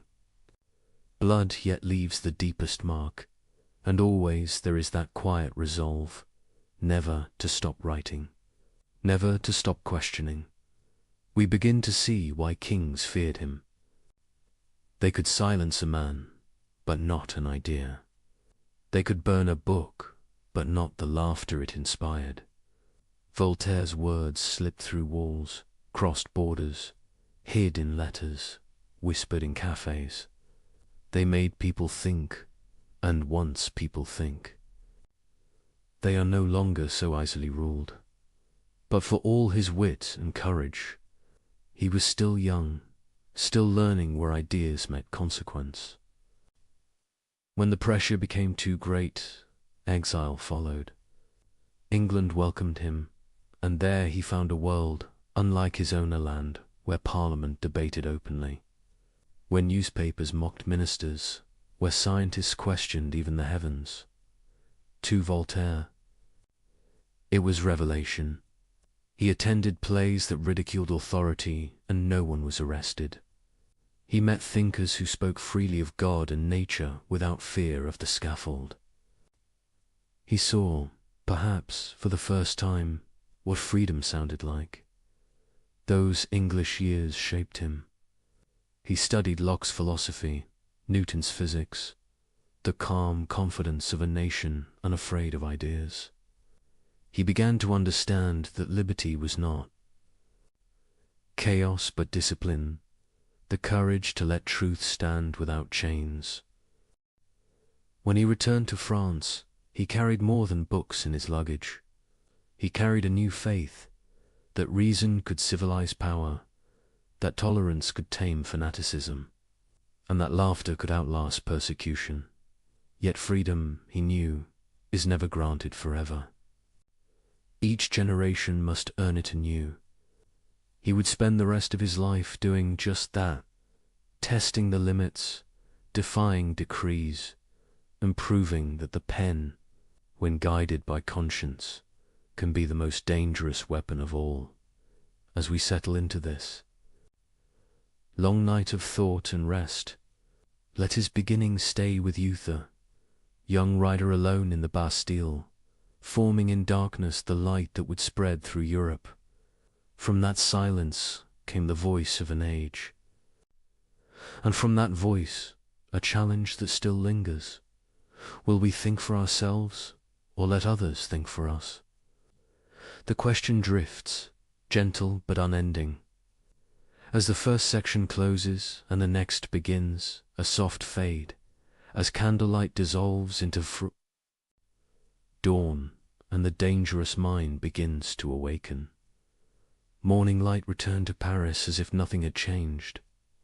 Carriages rattled, merchants opened their stalls. The church bells marked the hour. But within one apartment, a man who had known confinement now studied freedom as if it were a delicate instrument, beautiful but easily broken. Voltaire's release from the Bastille was not an ending. It was a beginning, sharpened by memory. An ambition, he walked through the streets with the quiet confidence of someone who had seen power at its most fragile. Behind the grandeur of palaces and cathedrals, he recognized fear, fear of thought, fear of laughter, fear of the mindset. Loose. And he smiled. For he had learned that laughter, once born, cannot be imprisoned. Voltaire began again, writing with the energy of one who owed the world an answer. The salons of Paris, glittering with chandeliers and conversation, soon welcomed him. He observed the courtiers, the nobles, the poets, each trapped within the rules of elegance and obedience. He mastered those rules, only to twist them. His verses sparkled, his epigrams travelled, and behind every clever line lay a subtle defiance. He understood something few others did.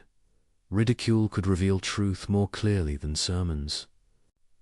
It stripped away pretense, leaving only what was absurd and unjust. Where philosophers debated endlessly, Voltaire preferred a single sentence that would make a tyrant blush. The young poet's fame grew, but fame is never a stable ally. Every success attracted jealousy. Every joke risked punishment. He learned to balance on that thin wire between admiration and arrest. Each letter he sent, each play he staged, carried both praise and danger. He began to live in anticipation of the knock on the door, and soon it came again. This time the quarrel was personal. Noblemen insulted him, and Voltaire, unwilling to bow, answered with words so cutting that the man replied with violence. Voltaire demanded satisfaction. He requested a duel, believing in honor more than safety. But nobility in France was privilege, not virtue. The nobleman's servants beat him before dawn, and Voltaire, battered and humiliated, was again thrown into the Bastille. The irony was bitter but instructive. Once more he found himself in a cell, writing invisible sentences in his mind. He realized then that courage without prudence was waste. What mattered was not to die for freedom, but to live for it long enough to make a difference.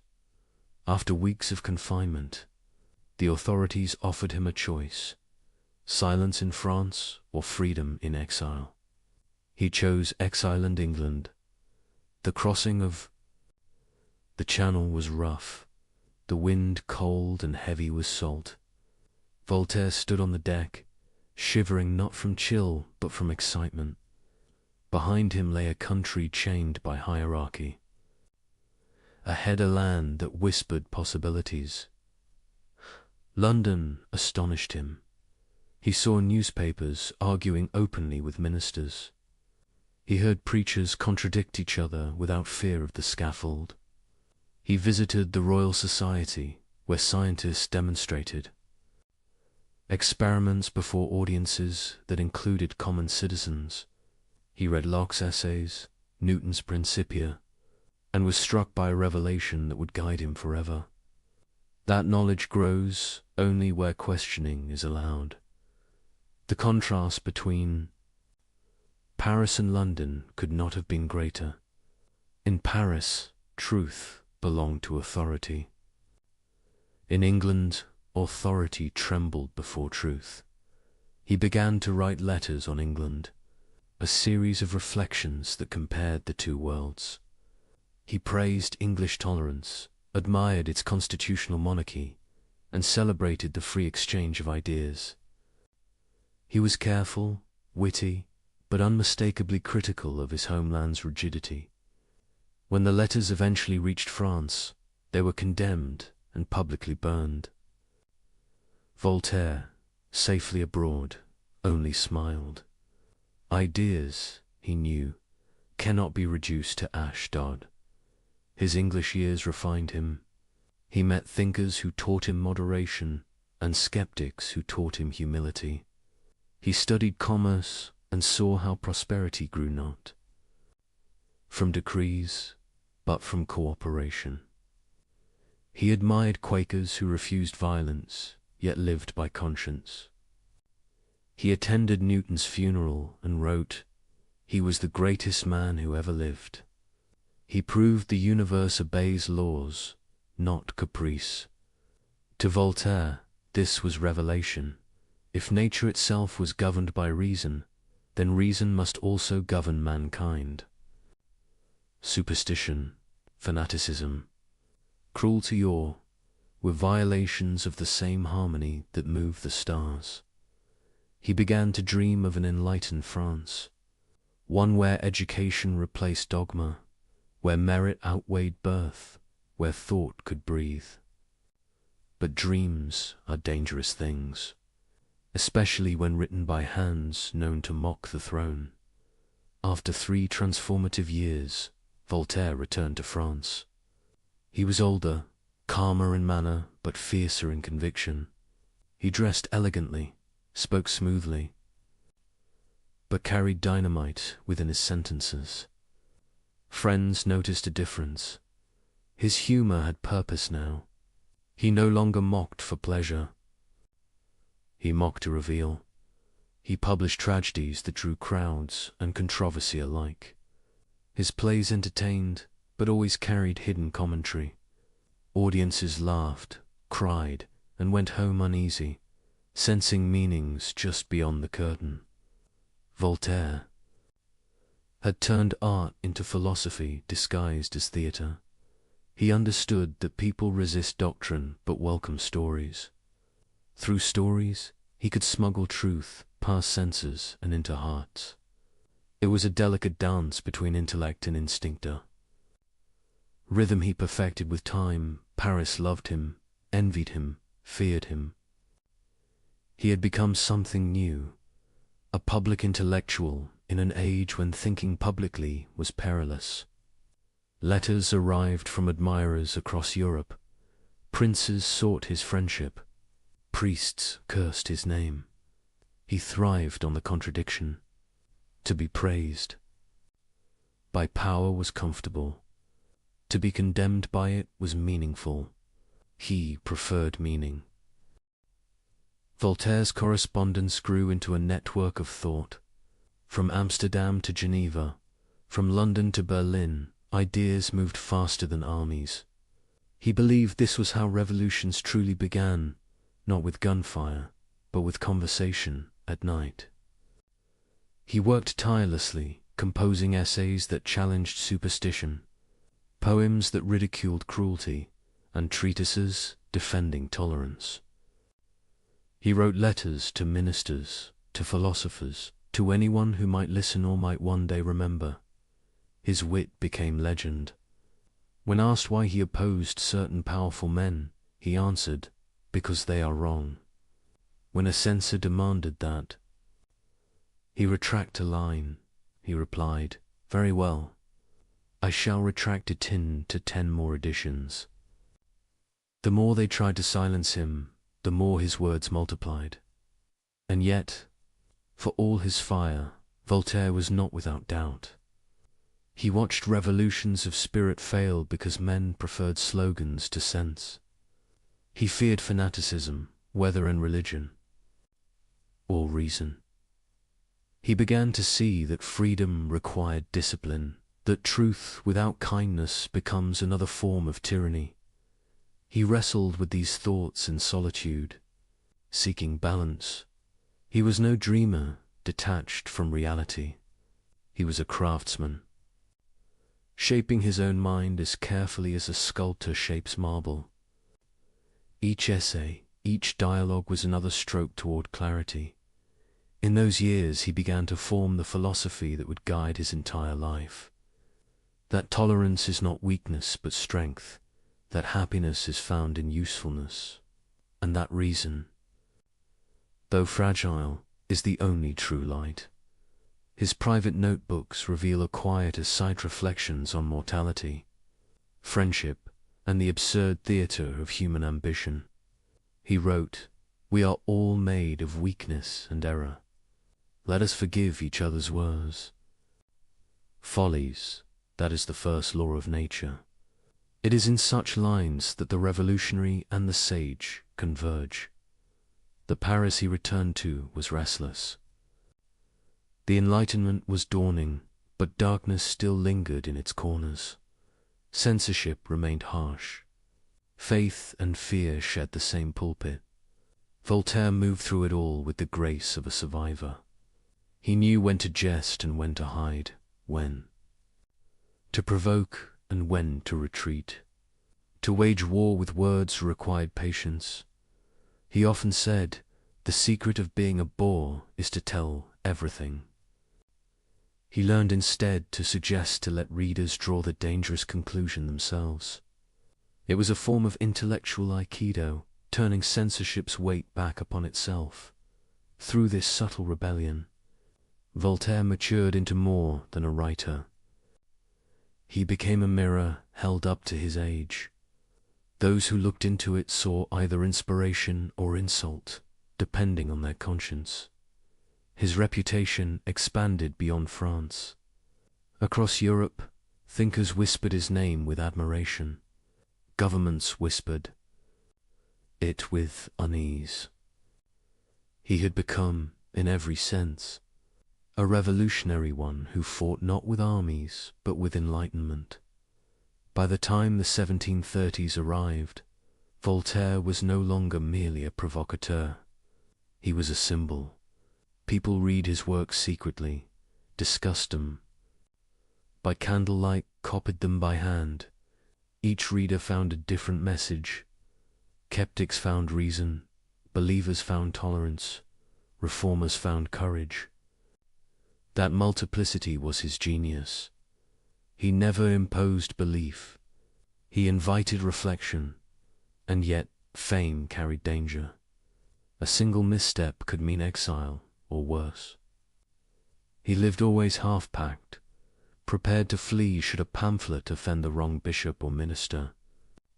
Still, he continued, convinced that comfort was the enemy of progress. When he looked back on his imprisonments, he saw them not as tragedies, but as education. The Bastille had taught him endurance. Exile had taught him perspective. England had taught him liberty. Together, they formed the crucible in which the revolutionary mind was forged. He emerged not as a saint or a martyr, but as something rarer, a man who chose intellect over impulse, irony over anger, and principle over safety. Thus ends the making of the revolutionary. The wit, once playful, had become purpose. The exile had become teacher. And the dangerous mind that once mocked kings was ready to challenge entire systems of thought. As we drift onward into the next chapter, imagine the candle burning lower on his desk, ink drying on the final lines of a letter that will soon be. Read in secret and discussed in whispers. The writer pauses, listening to the city breathe. He smiles softly, knowing that the revolution he began will move not through noise, but through thought. And so we fade again, from the restless energy of youth into the steadier flame of conviction, as Voltaire steps fully into the philosophy of freedom. Freedom. It is a word that glows brightly in the mind, yet feels fragile in the hands. In Voltaire's century, freedom was not a birthright, it was a suspicion. To question power was to endanger yourself, and yet he could not stop. He once said that thinking is disagreeing. To him, that disagreement was the highest form of respect for truth. The world around him, however, was built upon obedience. Kings ruled by divine right. Priests claimed heaven as their endorsement. Voltaire looked upon this structure of fear and saw an illusion, a system maintained by habit and silence. And he knew that silence, more than swords, kept people enslaved. He began to write with new precision. His essays became less ornamental and more direct. His purpose was clear: to awaken minds dulled by reverence. Reason, he argued, was the one authority that required no permission. It was not granted by kings, nor confined to scholars. It was the common property of every thinking being. He saw superstition as the oldest enemy of liberty. Superstition whispers that obedience is virtue, that ignorance is safety. But Voltaire had learned in prison that ignorance never protects, it merely delays punishment. He believed that to use one's reason was not rebellion, but duty. To think freely was the true act of gratitude toward existence itself. He expressed this belief through stories and dialogues, through the gentle art of seeming to entertain while teaching deeply. In philosophical letters, he praised the English for their tolerance of religion, not to flatter them, but to expose the narrowness of France. He compared nations like a physician compares fevers, noting which symptoms mark sickness, which mark recovery. The Church called him dangerous. They were right, though not for the reasons they claimed. He did not want to destroy belief. He wanted to strip it of cruelty. He respected faith that inspired kindness, but despised faith used to justify harm. When he wrote Acroces l'infâme crush, the infamy, he was not calling for violence, but for the end of oppression in sacred disguise. To him, fanaticism was the enemy of both God and man. He had seen too many wars fought in the name of salvation. He understood how easily faith can become a weapon once it ceases to question itself. So he preached tolerance not as a luxury, but as survival. If God did not exist, he once quipped, it would be necessary to invent him. He meant that humans crave meaning, but that meaning must never be imposed by force. The heart of his philosophy lay in three intertwined convictions. First, that reason is the highest virtue. Emotion without reflection leads to chaos. Belief without doubt leads to tyranny. He did not despise emotion. He wrote with warmth and laughter, but he insisted that feeling must bow to truth, not command it. Second, that freedom of speech is the guardian of all other freedoms. To silence a person, he argued, is to confess one's own weakness. He famously declared, though the words were later summarized by others, that he would defend to the death another's right to speak, even if he disagreed with what was said. He lived by that creed. When opponents mocked him, he replied with wit rather than vengeance. He believed debate was not a threat to truth, but its test. Third, that tolerance is not mere acceptance, but active compassion. It means recognizing the shared vulnerability of all humans. It means refusing to punish difference, even when difference offends us. He urged rulers to govern as philosophers, not as priests. He urged citizens to think as humans, not as heretics or sects. Together, these three beliefs, reason, speech, tolerance, formed the core of his revolution. But these convictions did not come without struggle. Every word risked retaliation.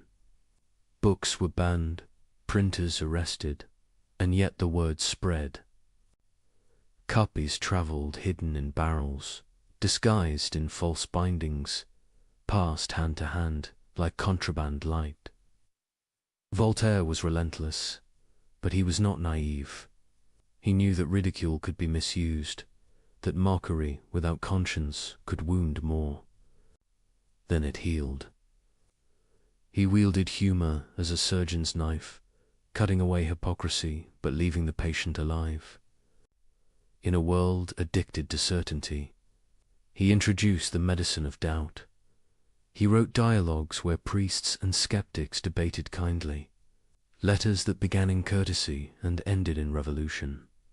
His genius was not that he destroyed institutions, but that he revealed their absurdity so gently that they destroyed themselves. Voltaire understood the psychology of power, that it collapses not when attacked, but when laughed at by those it seeks to command. For tyranny feeds on solemnity, and laughter is its famine. His enemies often accused him of inconsistency. He was not purely rational, they said, not purely revolutionary, not purely anything. They were right again. He believed in complexity. He argued with priests, yet supported some monasteries for their charity. He mocked kings, yet corresponded with them. He was, as he admitted, a man of contradictions, because the world itself is a contradiction. This flexibility was not hypocrisy, it was wisdom born of observation. Voltaire understood that ideals, when frozen, become dogmas, and dogmas, however noble, soon demand victims. He therefore treated truth as a living thing, something to be cultivated, not worshipped. He often compared philosophy to gardening. Ideas, he said, must be tended, pruned, tested. A garden left wild becomes a jungle, just as liberty without discipline becomes chaos. He saw the mind itself as soil and reason, the gardener's hand. Voltaire's battles were many, and not only with theologians. He clashed with fellow philosophers, most famously with Jean-Jacques Rousseau. Rousseau believed in nature's innocence, that civilization corrupts and emotion redeems. Voltaire, pragmatic and scarred by experience, disagreed. He had seen too much cruelty to trust nature, and too much ignorance to worship reason blindly. Their debate was not hatred, it was the Enlightenment arguing with itself. Rousseau dreamed of utopia. Voltaire sought improvement. Rousseau prayed for virtue. Voltaire demanded justice. Both loved humanity, but one through ideals, the other through evidence. When Rousseau sent him The Social Contract, Voltaire replied with a smile and a dagger of wit, "I have received your new book against the human race, and thank you for it." Behind the sarcasm lay admiration and warning both. He knew that even noble theories could lead to tyranny when they forget the limits of human frailty. By midlife, Voltaire had become both famous and exiled, both celebrated and condemned. He lived under pseudonyms, moving from city to city, writing in the shadows of censorship. His letters, multiplied thousands upon thousands, a one-man network of resistance and inquiry. He defended scientists accused of heresy. He wrote treatises against torture and slavery. He offered financial help to widows ruined by injustice. Each act, small by itself, formed part of a greater movement, the belief that reason without compassion is sterile, and compassion without reason is blind. Voltaire's philosophy was therefore not abstract. It was lived. It was practiced daily, in patience, humor, and work. He did not retreat into solitude or seek divine certainty. He stayed among people, arguing, laughing, writing, cultivating the imperfect garden of humanity itself. His life became proof of his doctrine. He suffered illness, betrayal, censorship, exile, and yet he wrote every day, believing that persistence is the most rational form of faith. He called himself a hard-working bee, making honey even while surrounded by wasps. This quiet endurance gave his words a depth the sermons lack. He taught not by preaching, but by example, by continuing. He once wrote, "The best is the enemy of the good." He meant that perfectionism paralyzes progress. To act imperfectly is better than to dream flawlessly. It was this modest realism that separated him from zealots. He never promised heaven, only improvement. An improvement, he said, begins with thought. The risk never ended. Authorities monitored his writings, but the more they suppressed him, the wider he spread. His letters were smuggled across borders, his ideas copied by candlelight, his name whispered as both warning and inspiration. To those in power, he was a nuisance. To those in darkness, he was dawn.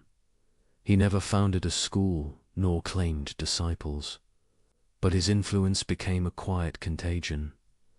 Every person who began to think for themselves became, unknowingly, a child of Voltaire. And yet, amid all this intellectual fire, his most profound insight remained simple, that happiness begins not in conquest or fame, but in understanding. To think clearly is to live peacefully. To reason is to be free. By now, his ideas had outgrown their author. He had become the embodiment of a movement, the Enlightenment itself. Princes quoted him to appear wise. Commoners quoted him to appear bold. He knew the irony. Once dangerous ideas become fashionable, their sharpness dulls. So he kept writing, kept refining, urging readers to question even him. He feared that dogma might one day wear his own name. So he insisted on humility. Doubt, he said, is not a pleasant condition, but certainty is absurd. He invited all who read him to doubt him, too. In that invitation lay the purest freedom of all, the freedom to disagree, even with the teacher. This was the essence of his philosophy of freedom. That liberty is not license, that thought is not rebellion, that doubt is not despair, and that laughter, when kind, is the truest prayer of the wise. As this section draws toward its quiet close, picture Voltaire at his desk again, older now, the candle shorter, the quill moving steadily in practiced rhythm. Each word another step away from ignorance, another seed for gardens he may never see bloom. He smiles, aware that his own freedom came at a price, but certain it was worth paying. The cell in the Bastille, the exile in England, the duels of wit, and the scars of battle, they were not burdens but tuition. Through them he learned what no book could teach, that true liberty is not given. It is cultivated, one thought, one act, one moment of courage at a time. And as he dips his pen again into the ink, he writes the words that would echo for centuries. Simple, steady, unflinching. Think for yourselves. The candlelight trembles, and with it begins the next chapter, where satire becomes prophecy, and a book called Candid will change everything.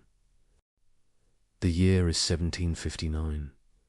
Europe trembles under the noise of armies, sermons, and earthquakes littoral and moral. Empires are at war, philosophers argue about optimism, and the ground itself seems uncertain. Somewhere on that shifting continent, an aging Voltaire sits by candlelight and begins to write the book that will distill half a century of observation into a single work of laughter and sorrow. He calls it Candid, or optimism. The idea arrives after a disaster. On the morning of November 1st, 1755, Lisbon shakes. Churches collapse during Mass. Fires devour the city, and tens of thousands die. Priests call it divine punishment. Philosophers debate whether such suffering can coexist with a benevolent God. Voltaire, staring at the ruins from afar, feels the futility of those arguments. He writes a long poem of grief and rage. Then something quieter grows within him, a desire to show through story how fragile optimism truly is. Candide begins in innocence. A young man lives in a beautiful castle in Westphalia, tutored by the cheerful Dr. Pangloss, who teaches that all is for the best in the best of all possible worlds. The phrase sounds harmless, even comforting, but Voltaire sharpens it like a blade. Through that single idea, he will expose the gulf between philosophy and reality. Candide is expelled from paradise for loving the Baron's daughter, Cunegonde. He is beaten, conscripted, shipwrecked, betrayed, flogged, and starved. He witnesses cruelty in every shape: wars, stupidity, slavery's horror, religion's hypocrisy. Each episode is a mirror held to humanity's self-deception. Everywhere, someone insists that everything is for the best. Everywhere, the world replies with pain. Voltaire's prose is light, almost cheerful. That is its genius. He never raises his voice. He simply describes, and the absurdity condemns itself. The laughter he evokes is uneasy, the laughter that trembles on the edge of recognition. When readers first opened Candide, they found themselves smiling and wincing at once. A battle described as a beautiful arrangement of butchery, a sermon interrupted by robbery, a philosopher defending optimism while sinking in mud. Voltaire's irony was merciless but never cruel. His sympathy remained with the victims, never the theories that explained them away. Pangloss, ever faithful to metaphysics, persists through disease and disaster, proclaiming that all is well. He becomes the emblem of philosophical blindness, reason detached from experience, logic unmoored from compassion. Through him, Voltaire mocks the comfort of abstract certainty. He teaches that when we use intellect to deny suffering, we lose both intellect and humanity. Yet Candide is more than satire. It is a journey from illusion toward responsibility. Candide begins as a believer, becomes a skeptic, and ends as something rarer, worker of his own small patch of earth. After all the adventures, he concludes with 9 simple words: Il faut cultiver notre jardin. We must cultivate our garden. Those words close the book like a sigh after a storm. They do not offer triumph, only peace earned through labor and humility. Voltaire's message is not withdrawal from the world, but engagement with what is real and within reach. The garden is both literal and metaphorical, a call to action scaled to human hands. To understand its depth, imagine the Europe that read those words. Philosophers promise systems explaining everything. Churches promise salvation for obedience. Kings promised order through conquest. Voltaire promised nothing, only a hoe, a seed, and a mind awake. He suggested that the search for meaning begins not in heaven or empire, but in the small, daily work of decency. It was radical advice disguised as modest wisdom. Instead of overthrowing the world, he proposed tending it. Instead of explaining evil, he proposed alleviating it. The effect was electric. Some readers laughed, Some were outraged, and many were frightened. Governments banned the book.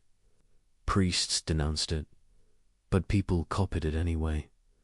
Within months, Candide spread across Europe, translated, smuggled, whispered. It became a mirror no one could put down. The church called it impious. Revolutionaries called it inspiring. Voltaire accepted both judgments with a smile. He had achieved what he desired most, to make people think without telling them what to think. Beneath its humor, Candide carries quiet compassion, each grotesque episode reveals not only folly but endurance. Even in ruin, the characters continue moving forward, searching for something better. Voltaire understood that survival itself can be a kind of wisdom. The novel's cruelty is always balanced by resilience. He never despairs completely, because despair would flatter the absurdity he mocks. Consider the old woman who tells Candide she has suffered everything yet still loves life. Her tail loss, slavery, disfigurement becomes a parody of tragedy. So extreme it circles back to tenderness. Voltaire invites readers to laugh, then to wonder why they are laughing, and finally to feel compassion. That oscillation between amusement and empathize, the pulse of Candide. Even Pangloss, ridiculous as he is, receives forgiveness. Voltaire allows him to survive, scarred but unrepentant, because he knows humanity rarely learns completely. We cling to illusions because they comfort us. Better, Voltaire implies, to recognize them and smile gently than to hate ourselves for needing them. The Lisbon earthquake, the executions, the betrayals, these are not random episodes. They are symbols of an age struggling with faith and doubt.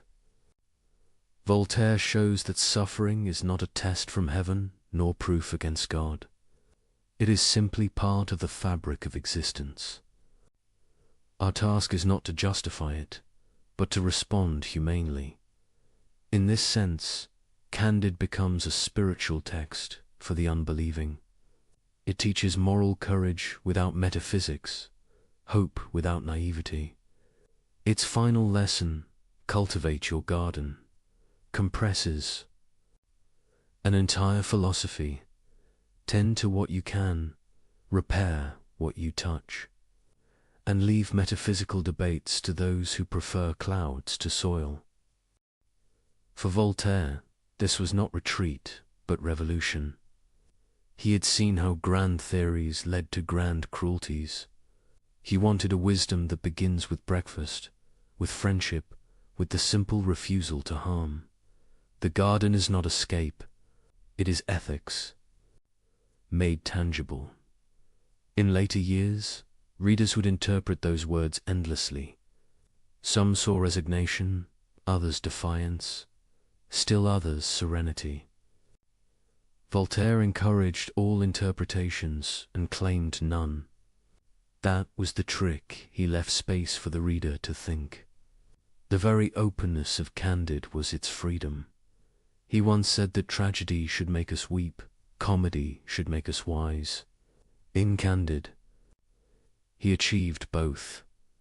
Its laughter washes the dust off reason. Its pain reminds us why reason matters. When the book reached Rousseau, he accused Voltaire of cynicism. "How," Rousseau wrote, "can you laugh while people suffer?" Voltaire answered, "How can you sing hymns while they burn?" The difference between them was not morality, but method. Rousseau sought salvation in emotion, Voltaire in lucidity. Both longed for a better world. Voltaire merely refused to lie about the one that existed. The making of Candide also reveals Voltaire's mastery of craft. He wrote it in 3 months swiftly, secretly, moving between inns and borrowed studies. He disguised it as a translation. from the German to evade censors. Each sentence is polished, short, rhythmical, designed to sound effortless. Behind that simplicity lies perfect control. He chose the name Candid from the Latin candid sclere, shining, naive. The hero begins pure and ends wise, not by revelation, but by exhaustion. After seeing the world, he stops asking why, and begins asking what now. That shift from metaphysics to practice is the heart of Enlightenment thought. Voltaire himself lived that transition. He had chased theories in youth. In age, he cultivated gardens of justice, friendship, and knowledge. Candid is therefore autobiography, disguised as fable, the journey from cleverness to clarity. As success spread, danger returned. Authorities raided printers, confiscated copies, threatened imprisonment. Voltaire, living near the Swiss border, kept moving manuscripts between safe houses. He joked that his books traveled more than he did. In letters to friends, he called Candid a book that makes people laugh and priests nervous. Yet despite persecution, the world refused to unread it. Within decades, it became a cornerstone of modern thought, influencing everyone from revolutionary pamphleteers to quiet moralists. It taught that skepticism could coexist with kindness, that laughter could reform nations. Even the structure of the novel's short chapters, fast scenes, abrupt transitions, feels modern, almost cinematic. Each page a cut, each irony a fade. Perhaps that is why it endures.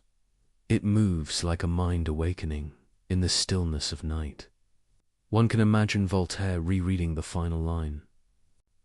He sets down his quill and looks toward the window, where dawn hints behind the hills. The world outside remains unjust, noisy, full of superstition, but his little estate will soon wake. Workers will tend the vines, letters will arrive, arguments will continue, and that, he realizes, is enough. He has replaced the perfection of heaven with the imperfection of labor. He has traded metaphysical comfort for moral clarity. In that exchange lies peace, the peace of a mind reconciled with limits. The lesson of Candid is not that the world is meaningless, but that meaning must be made daily. Not in proclamations, but in gardens. Not in temples, but in workshops. Not in eternity, but in time. When Voltaire wrote those final words, he was nearly 65. His health was fragile. His humor was not. He called himself half-blind, half-deaf, entirely amused. But within that amusement lay serenity earned through struggle. He had watched philosophers rise and fall. He had outlived kings and enemies alike. Now he wanted to leave something durable, not an empire of ideas, but a way of being. And so Candid endures, not because it resolves questions, but because it teaches how to live among them. It offers no salvation, only sanity. It does not end in revelation, but in rest.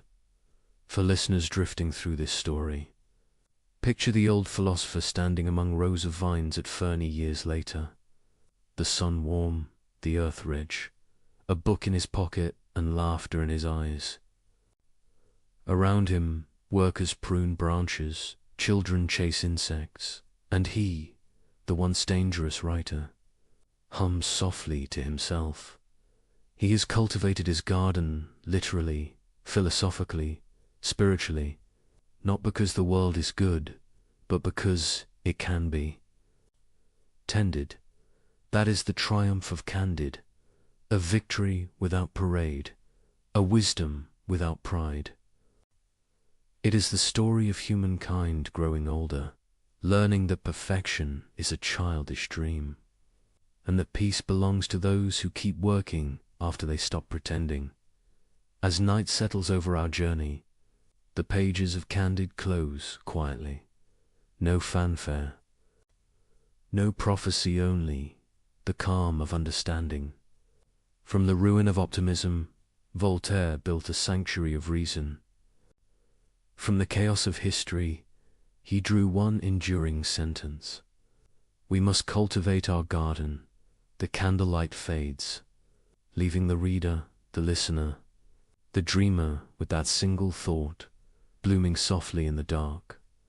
That freedom begins not with rebellion alone, but with care. And as the ink dries, Voltaire sets aside his quill, ready to turn from ideas to action, from satire to service, from laughter to justice. The storm of Candid has passed. Now the air is still, the field soft beneath the sun. Voltaire, no longer the restless wanderer, begins to live the metaphor he once wrote. He tends a real garden rows of vines and fruit trees near the border. Village of Ferney. Each morning he walks the paths slowly, staff in hand, eyes thoughtful. He watches workers prune and harvest, watches life renew itself through simple effort. Here the philosopher becomes the farmer. Here the dangerous mind finds its peace. Yet what does it mean, this phrase the world now repeats? Il faut cultiver notre jardin. To cultivate, not to conquer. To care, not to command. To choose labor over illusion. For Voltaire, it is both creed and confession. He has spent his life battling superstition, arguing with kings, mocking priests. Now he discovers that wisdom is not only resistance, but reconstruction. The garden is the place where rebellion becomes creation. He writes to friends, explaining his routine. Mornings spent dictating letters, afternoons among trees, evenings at his desk. Visitors expect fiery debates. Instead, they find a calm host, offering fruit from his orchard. Philosophy, he tells them, is digestion. It must take its time. They smile, unsure if he jokes. But he means it literally. Thoughts, like plants, require patience, seasons, repetition. The same soil that grows bitterness can, with care, grow nourishment. To cultivate one's garden is to accept the limits of power. You cannot reform the entire world, but you can improve the ground beneath your feet. Each weed pulled, each seed planted, becomes an act of quiet defiance against despair. The garden is humility made visible. It reminds the thinker that ideas, like crops, thrive only when tended daily. Voltaire had seen too much destruction done in the name of perfection. He believed improvement was enough. Small deeds, multiplied, could equal revolutions. His correspondence shows the rhythm of this conviction. Letters to kings advising tolerance, donations to families ruined by injustice, pamphlets arguing for education and against cruelty. He no longer writes to wound, he writes to heal. He warns his readers not to trust grand theories that promise happiness to all. Beware, he writes, of those who seek to make you better by force. True virtue, he insists, begins in usefulness. Plant something, teach someone, relieve a neighbor's hunger. That is enlightenment more durable than any philosophy. The tone of his late work changes. Where once he laughed sharply, now he smiles gently. He keeps irony, but tempers it with gratitude. He speaks often of work not ambition's work, but sustenance's work. He sees in labor the rhythm that reconciles body and mind. Work protects from idleness. Idleness breeds fantasy. Fantasy breeds fanaticism. To cultivate one's garden is therefore to cultivate one's sanity. In these years, he transforms Fernie into more than a home. It becomes a symbol. Travelers arrive from across Europe to glimpse the legendary philosopher in his sanctuary. They find him walking with villagers, settling disputes, funding schools. He builds workshops so the poor can earn wages. He pays teachers to educate girls as well as boys. He writes, half amused, that the village once known for ignorance now exports clocks and ideas. Voltaire calls himself the innkeeper of Europe. His house never empties. Princes, poets, refugees, skeptics all pass through. Some expect a profit. They meet a man in a straw hat offering pears. He listens more than he speaks, laughs more than he lectures. He tells them, "My garden is my argument." The example replaces the sermon at night. When the guests sleep, he sits again at his desk. The candlelight touches piles of correspondence. He answers them one by one. Letters about justice, tolerance, war, and faith.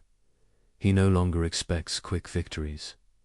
He has learned that truth travels slower than rumor, but endures longer. He writes, "We must judge progress by the number of children who can read." It is a sentence as humble as it is revolutionary. In the stillness, he reflects on his long path. He remembers the Bastille, the duels, the exile, the applause. He feels no bitterness, only clarity. The struggle has not ended oppression, but it has enlarged thought. He sees that the world changes by increments, not miracles. The philosopher must learn to live inside the unfinished. That is the essence of the garden philosophy, to accept incompleteness without surrendering hope. He explains this to a young visitor, who asks him for the meaning of happiness. Voltaire answers with a story. There was once a man who wanted to change the climate. He shouted at the sky, cursed the rain, prayed for sun. He died before the harvest. His neighbor watered the soil and picked weeds. He lived to eat. The visitor laughs. Voltaire adds softly, "Be the neighbor." Happiness, he says, is the equilibrium between effort and acceptance. Work keeps despair from rotting the heart.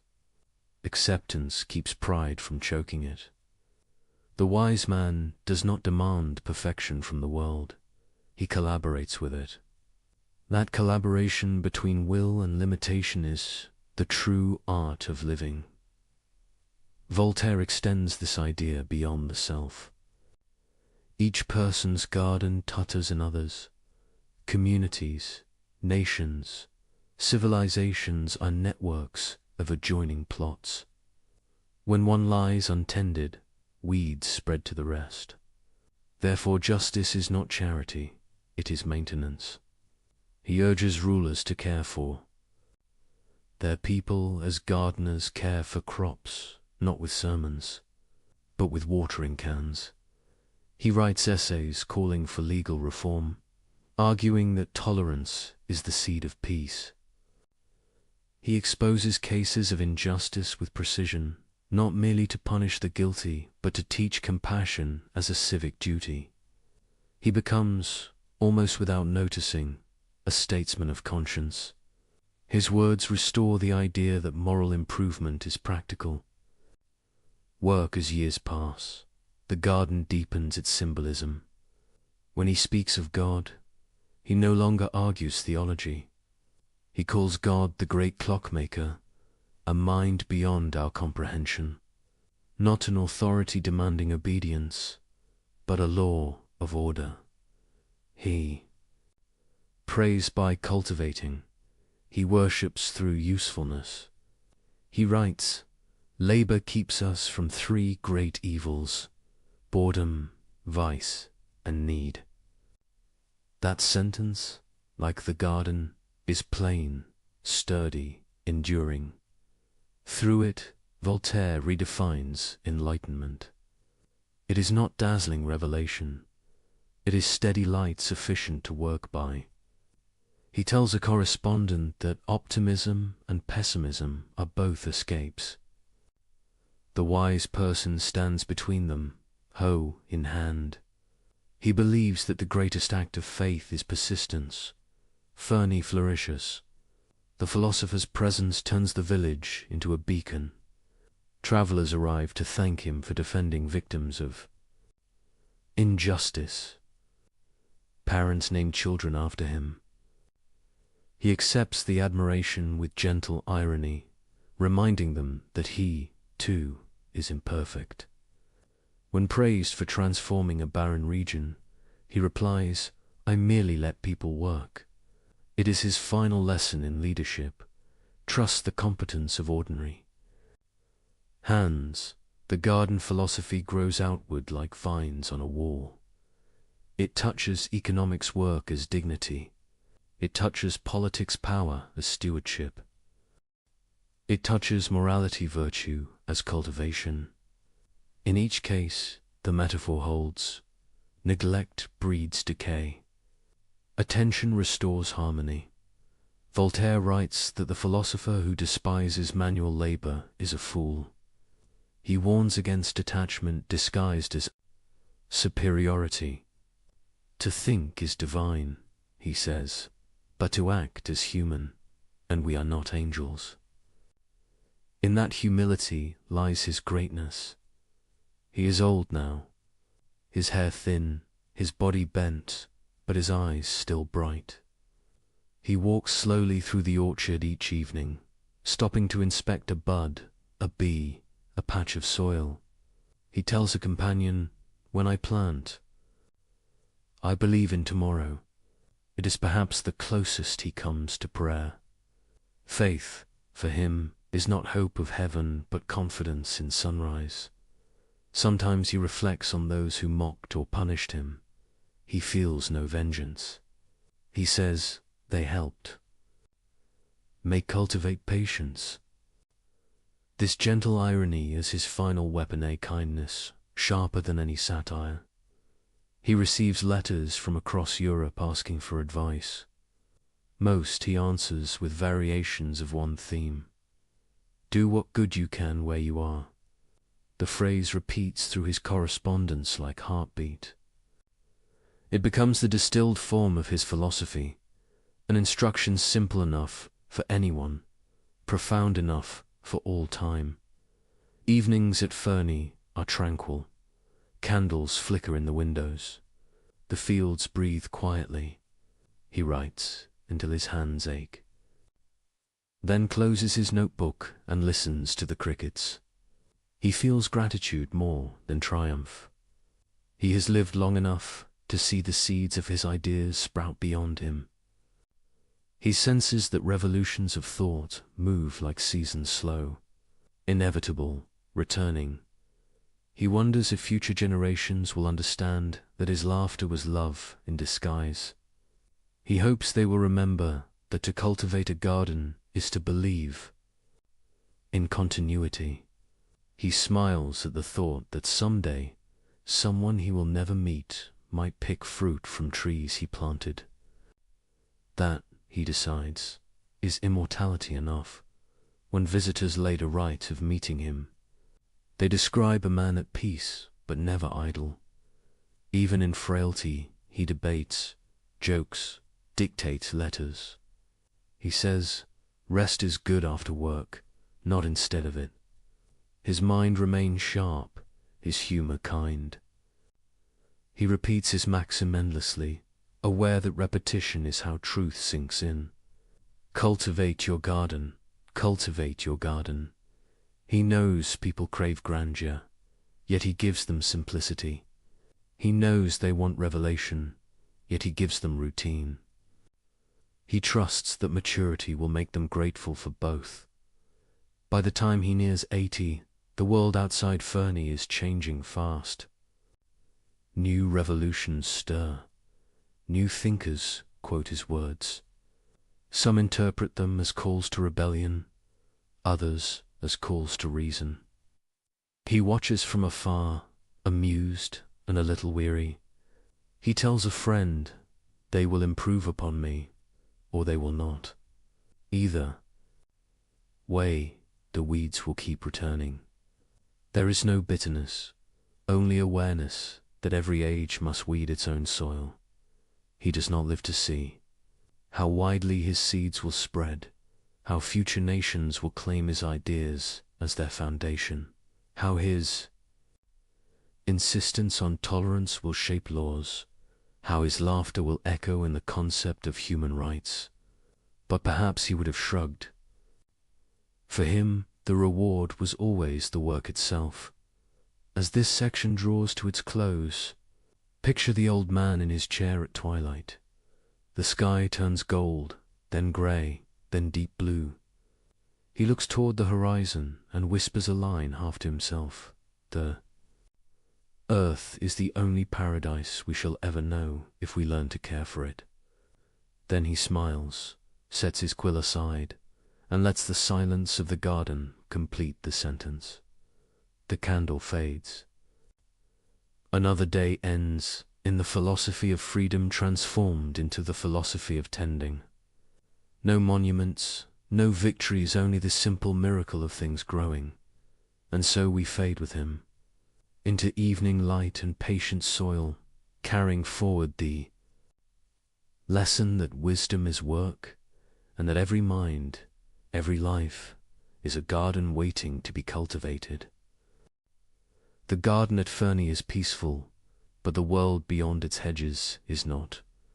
From across France come stories that disturb Voltaire's quiet mornings, families ruined by prejudice, men condemned without trial, women silenced by superstition. Each new letter reminds him that weeds grow fastest in places untended. He realizes that philosophy, if it stays only among books, becomes decoration. To mean anything, it must act.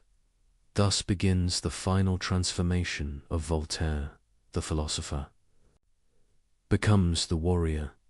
His pen, once playful, now sharpens into an instrument of justice.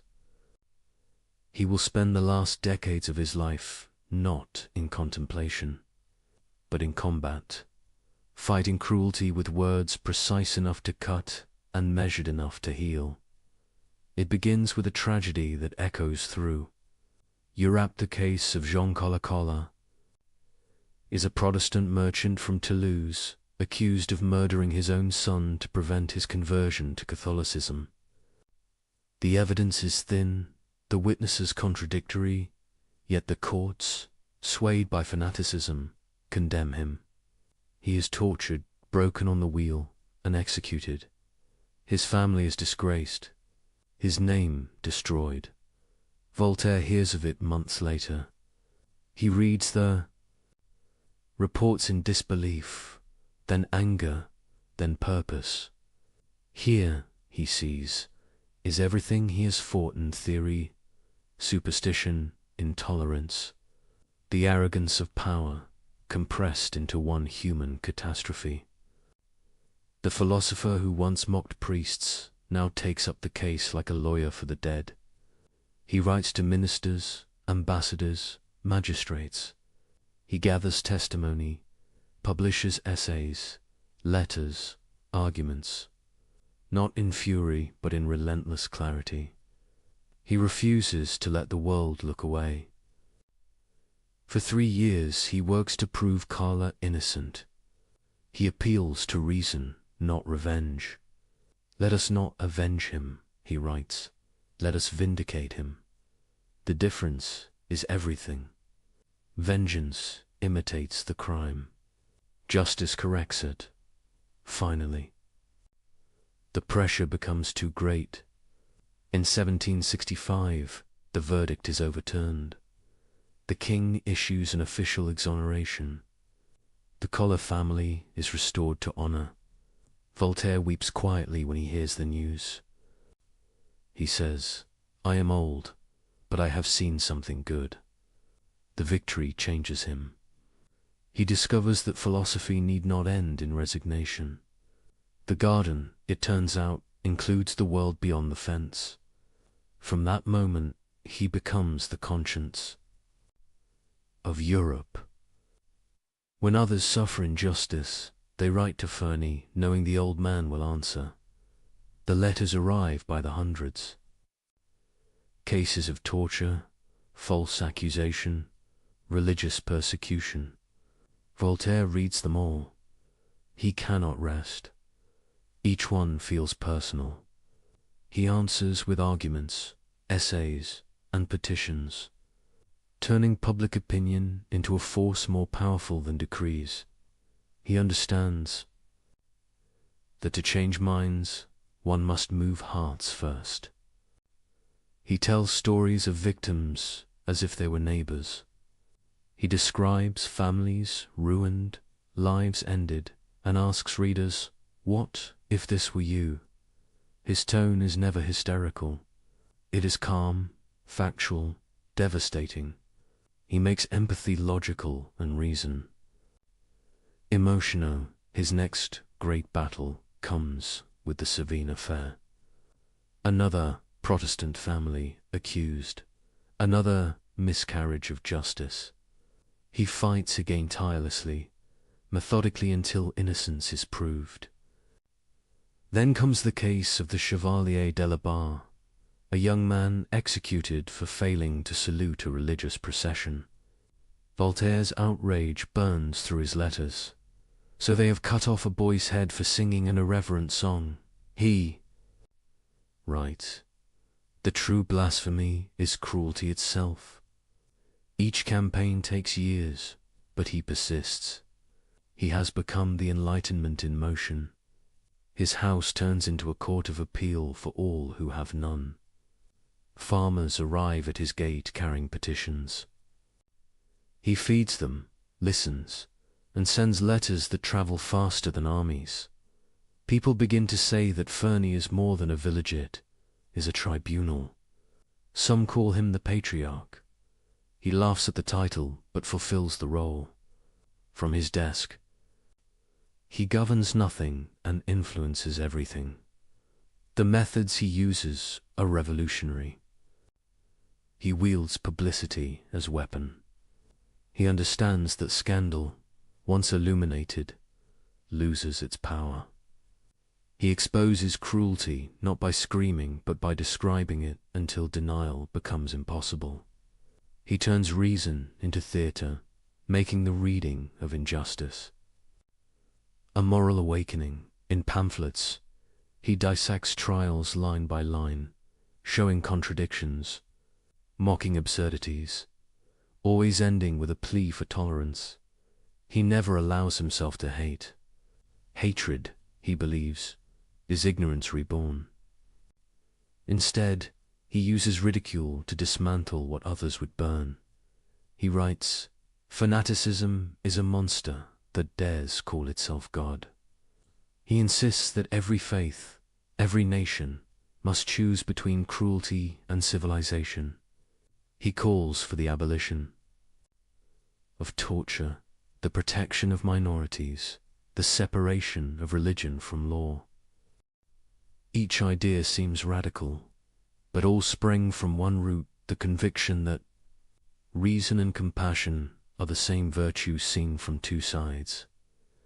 The burden of battle weighs on him. At 70, he should rest, but cannot. His body grows frail. His spirit does not.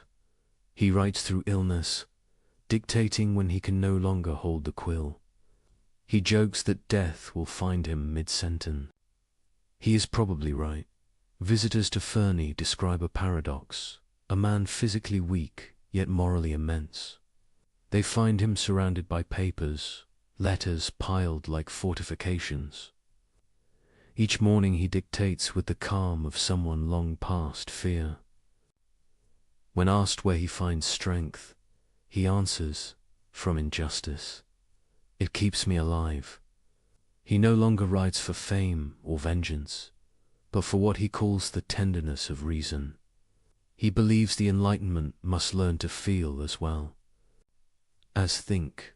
Compassion, he says, is the logic of the heart. Through these campaigns, Voltaire reshapes Europe's moral landscape. He proves that public opinion, when informed, can correct courts and kings. He inspires others to write, petition, and protest.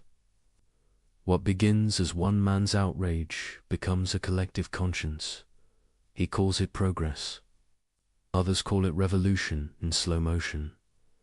His enemies multiply, but so do his allies. Princes who once banned him now quote him. Young thinkers visit Ferney as if on pilgrimage. They find no mystic, no saint, only a human being who never stopped caring. That, perhaps, is why they trust him. He shows that morality need not require perfection. One can be flawed and still fight for what is right. He writes to a friend, "I am not a good man, only a man who prefers justice to injustice." It is both confession and creed. As the years pass, his campaigns blend together. He becomes less interested in victory than in persistence. He says, "Every time we prevent cruelty, we plant a seed of civilization." He knows some seeds will fail. Still, he plants them. The act itself is the meaning. He often repeats his favorite image. The truth is like a torch, cannot be touched without burning, but it lights the way. He has been burned many times, yet the light remains. In his late letters, fatigue seeps through the wit. He confides to a friend, "My only wish is to see reason have the last word before I have my last breath." It is a prayer disguised as irony. One afternoon, near the end of his life, a visitor asks whether all his battles were worth it. Voltaire looks out the window at his fields, pauses and answers softly, "Look around you. The wheat grows straighter when it is tended." The visitor nods, understanding. Justice, like agriculture, is never finished. It demands constant cultivation. He writes one final appeal on behalf of a prisoner he has never met. He seals it with unsteady hands, smiles, and says, "The garden must never be left alone." That is his final message to the world, that conscience is maintenance, that civilization is continuous care. By the time he is 80, he has become both legend and lesson. Children learn his maxims by heart.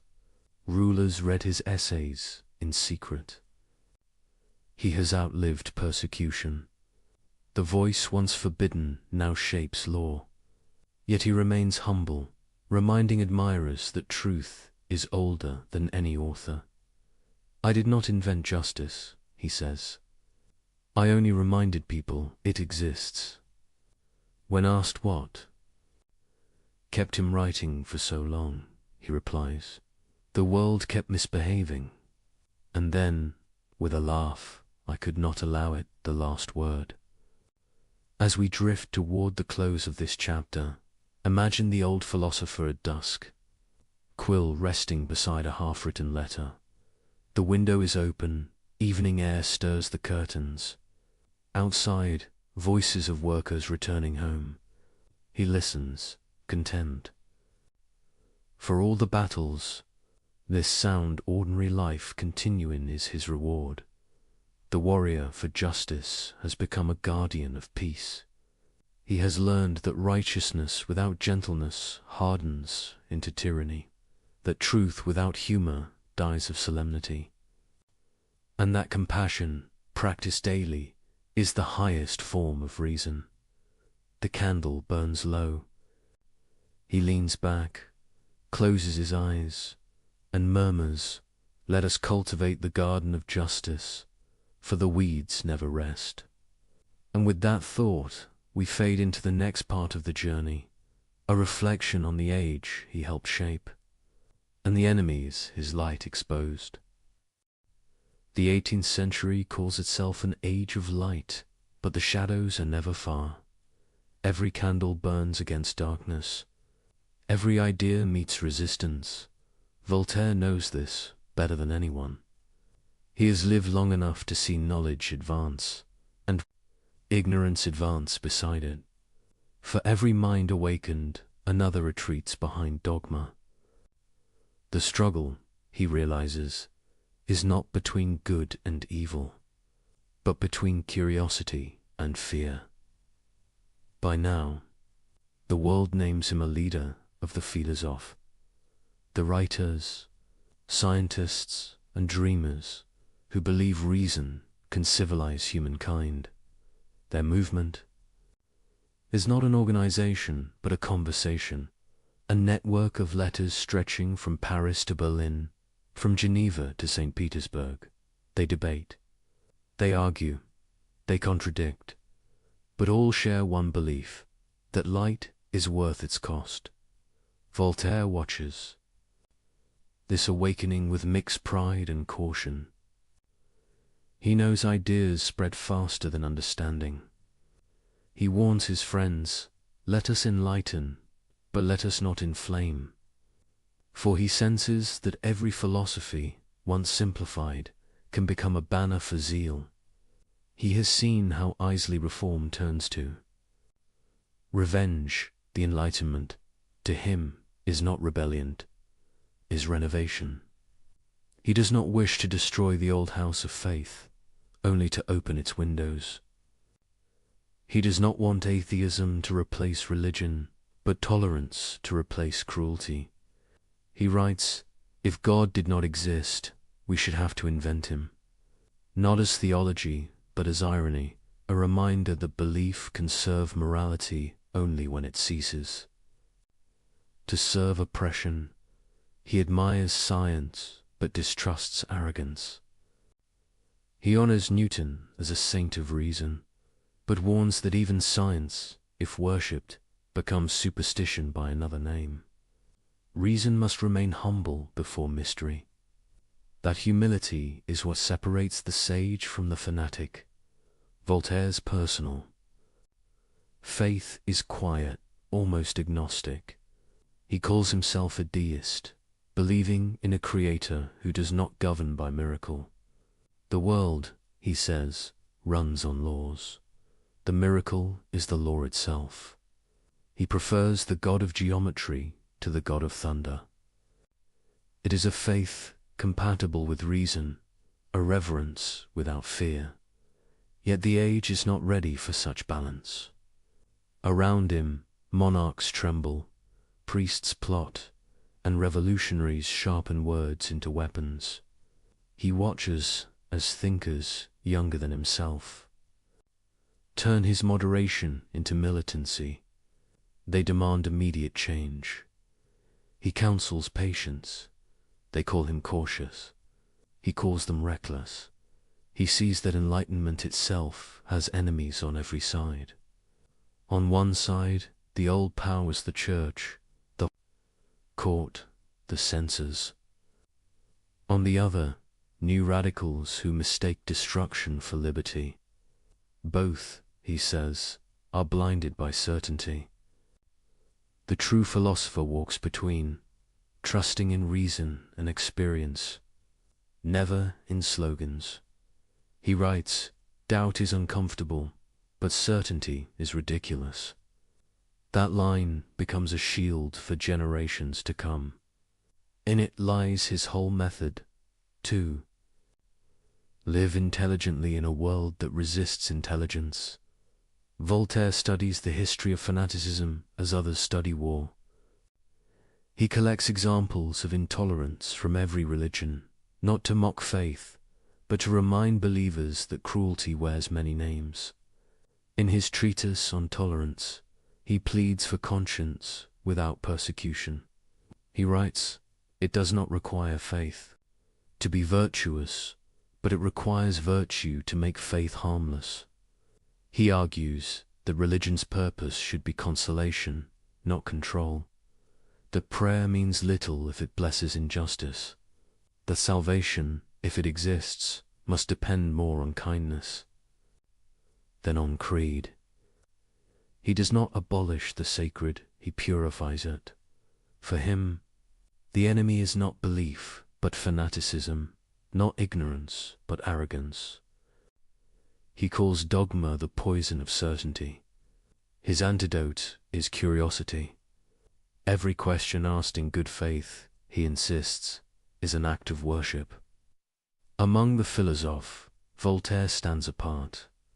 Diderot dreams of universal encyclopedias. Rousseau preaches natural virtue. Montesquieu designs political balance. Voltaire, ever practical, concerns himself with human pain. He measures progress not by theories, but by suffering reduced. Let others speculate, he says. I will prevent one injustice, and it will be enough. His influence spreads beyond literature. Economists quote him, scientists thank him, statesmen read him in secret. Catherine the Great of Russia invites him to court. Frederick of Prussia calls him friend, then rival, then friend again. They correspond for decades, trading philosophy and sarcasm in equal measure. Voltaire enjoys their attention, but never forgets that power flatters to neutralize. He flatters back, but keeps his independence. To kings he offers advice wrapped in wit. To subjects he offers laughter sharp enough to wound without bleeding. He proves that diplomacy and defiance can coexist. His letters are theatre, half flattery, half resistance. They allow him to whisper truths that would be dangerous if shouted. Still, danger finds him. Books banned, plays censored, pamphlets condemned as heresy. He answers each attack not with retreat, but with more writing. He claims that persecution is advertisement. Burn my books, he says, and you light my words anew. In time, his defiance becomes legendary. Young writers adopt his tone, mixing courage with comedy. Voltaire becomes not only a thinker, but a style, a rhythm of irony, a way of being fearless without hatred. But as his fame grows, so does the backlash. Priests accuse him of corrupting youth. Some scholars envy his influence. Even among allies, jealousy breeds suspicion. He endures it with amusement. He says, "To be hated by fools is the beginning of wisdom." The enlightenment he helped ignite becomes a constellation too bright for one man to control. New thinkers push beyond him, toward revolutions he will not live to see. He reads their manifestos and feels both pride and unease. They speak of liberty, equality, fraternity, words that echo his own. But with heat instead of light. He fears that in destroying tyranny, they will forget tolerance. That in freeing themselves from kings, they will enslave themselves to anger. He senses the future approaching with the sound of marching feet. Beware, he writes, of those who burn to reform mankind. They will burn mankind itself. Yet, he does not despair. He believes ideas evolve beyond intention. The philosopher sows, history harvests. He will not live to see how the harvest turns, but he trusts the soil. In these twilight years, Voltaire writes, less polemic and more reflection. He returns to themes of aging, forgiveness, and mortality. He asks what the Enlightenment has truly achieved. People think more freely, yes, but do they feel more kindly? Science has advanced, but has wisdom kept pace? He answers himself softly, perhaps progress is not speed, but direction. To move toward reason, however slowly, is already victory. He watches children playing in the streets of Fernie, and imagines a world where laughter is safe. That, he decides, is civilization's test, not the splendor of cities, but the peace of ordinary joy. Through all these meditations, his humor never deserts him. He jokes about death, about God, about himself. He says, I am at the age when one must choose between dying of boredom or dying of something else. Friends call his levity blasphemous. He replies that only despair is sin. His laughter, even now, is service. It keeps fear at bay. He understands that laughter and light share the same property. Both reveal, both comfort, both vanish when forced. That is why he refuses fanaticism on every side. He loves reason too much to make it a religion. Visitors ask him to define enlightenment.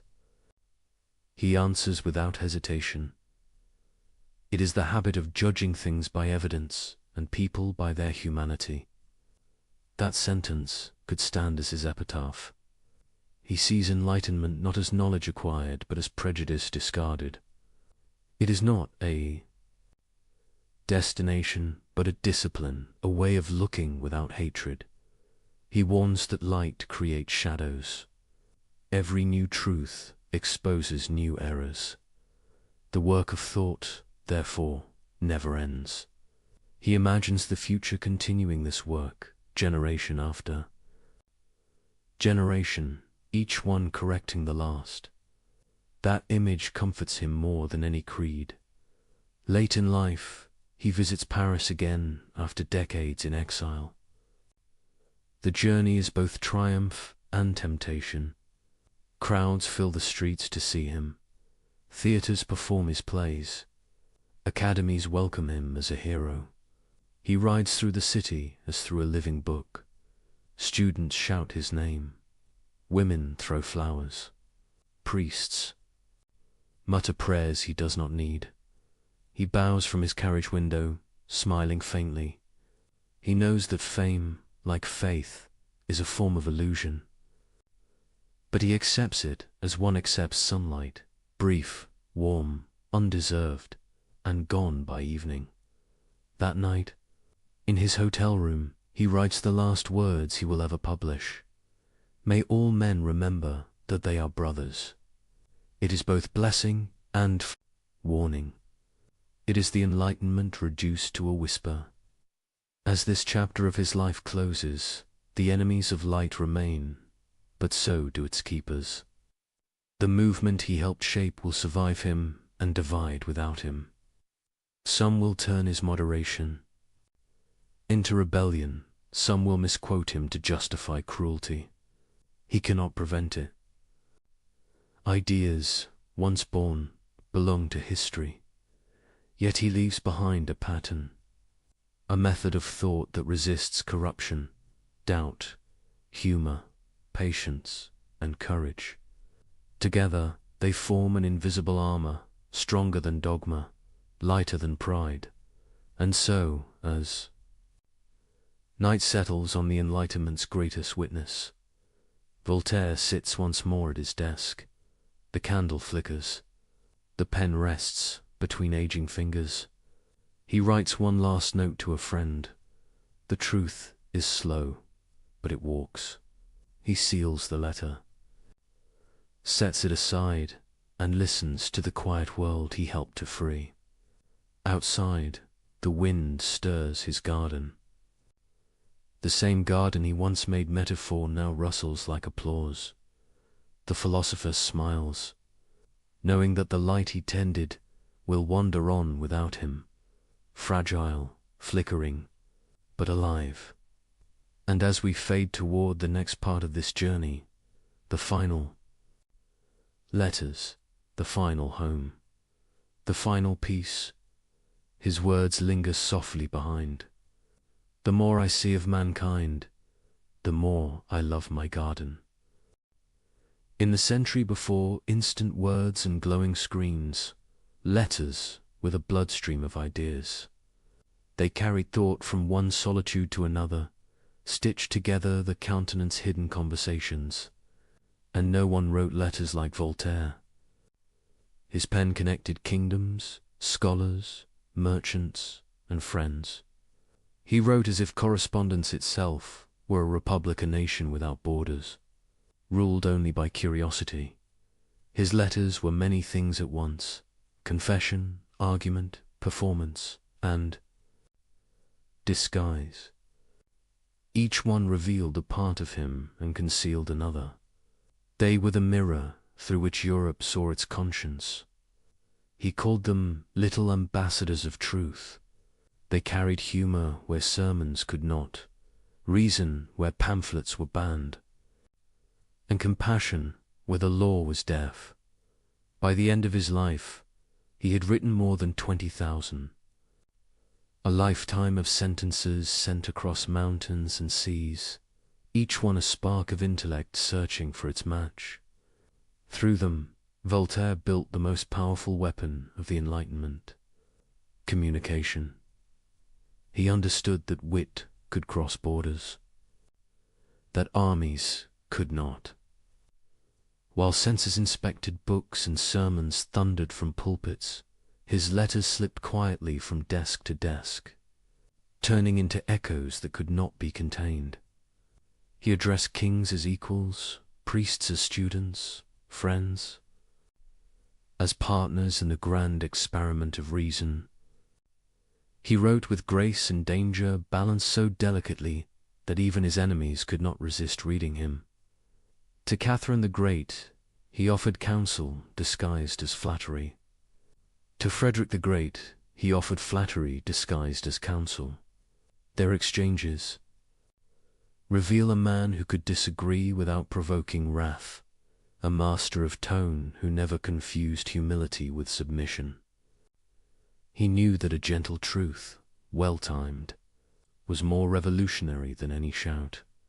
The art of wit, to Voltaire, was not mockery for its own sake. It was the discipline of clarity. To write wittily was to think clearly enough that even the dull would listen. He said, "A witty phrase is a truth smiling." And he smiled often. Among his most dangerous letters were the letters Philosophites, the philosophical letters written after his stay in England. They compared English liberty with French absolutism, English science with French dogma. Each essay was a mirror angled just enough to reflect discomfort. He praised the English Parliament not to glorify Britain, but to embarrass France into thinking. When the book appeared, it exploded like quiet dynamite. Readers laughed first, then realized what they were laughing at. The clergy denounced it. The government banned it. Copies were burned in public squares. Voltaire, from exile, watched the smoke rise and murmured, "Fire purifies my ideas, will be sterilized and reborn." Those letters marked the birth of modern journalism. Fact and opinion fused into art, argument disguised as conversation. Voltaire had discovered that information, when made elegant, could move faster than authority could suppress it. What made him truly dangerous was accessibility. He wrote not for academies, but for anyone who could read. He refused the obscurity of scholars, believing that knowledge locked in jargon was as useless as treasure buried in stone. He wanted light to reach kitchens and workshops. His enemies called him vulgar. He took it as praise. "Let us be clear," he said, "so that clarity itself becomes contagious." He believed that reason must be shared to survive. An enlightened few accomplish little. An enlightened many transform the world. So he simplified without betraying depth. He laughed in sentences short enough for memory. He quoted himself before others could misquote him. And always, he wrote as if speaking to one attentive mind, the reader alone at night, candle burning. Lo, heart open to thought. Voltaire's wit served not only philosophy, but humanity. He used humor to comfort the afflicted, to reassure them that laughter need not vanish in suffering. In letters to grieving friends, he writes not of theology, but of endurance. He tells one widow, "Your tears are proof of love, and love is proof of life. Therefore, you honor the dead by living kindly." To another, he writes, "We cannot choose our tragedies, but we can refuse to be their accomplices." His compassion is always practical, never sentimental. He treats sorrow as he treats tyranny, something to resist through clarity. He once advised a friend tormented by doubt, "Do not be ashamed of uncertainty. It is the first step of reason, and the last of pride." These lines, written for one person, would later circulate through Europe as anonymous wisdom. Every letter he sent risked interception. So he developed a style of subtlety. Jokes within jokes, meanings within meanings. Censors could not punish what they failed to understand. His metaphors became armor, his laughter camouflage. He sometimes used pseudonyms or fictional editors. One pamphlet would quote another that did not exist. One character would contradict another, so that blame dissolved in ambiguity. It was a chess game of intellect and survival. He loved it, not for deceit's sake, but for the elegance of evasion. Yet he never hid completely. He wanted his opponents to know that behind the masks was always the same smile. He wrote, "They will never catch me, for I run faster than their anger." And he did through wit, through mobility, through sheer endurance. The charm of his letters lay not only in ideas, but in tone. He wrote as if speaking softly across a table, never as a lecturer above a podium. He replaced dogma with dialogue. Even when he corrected, he invited. Even when he mocked, he included. He used humor to level the field between philosopher and reader. To a young writer, he advised, "Do not preach, converse."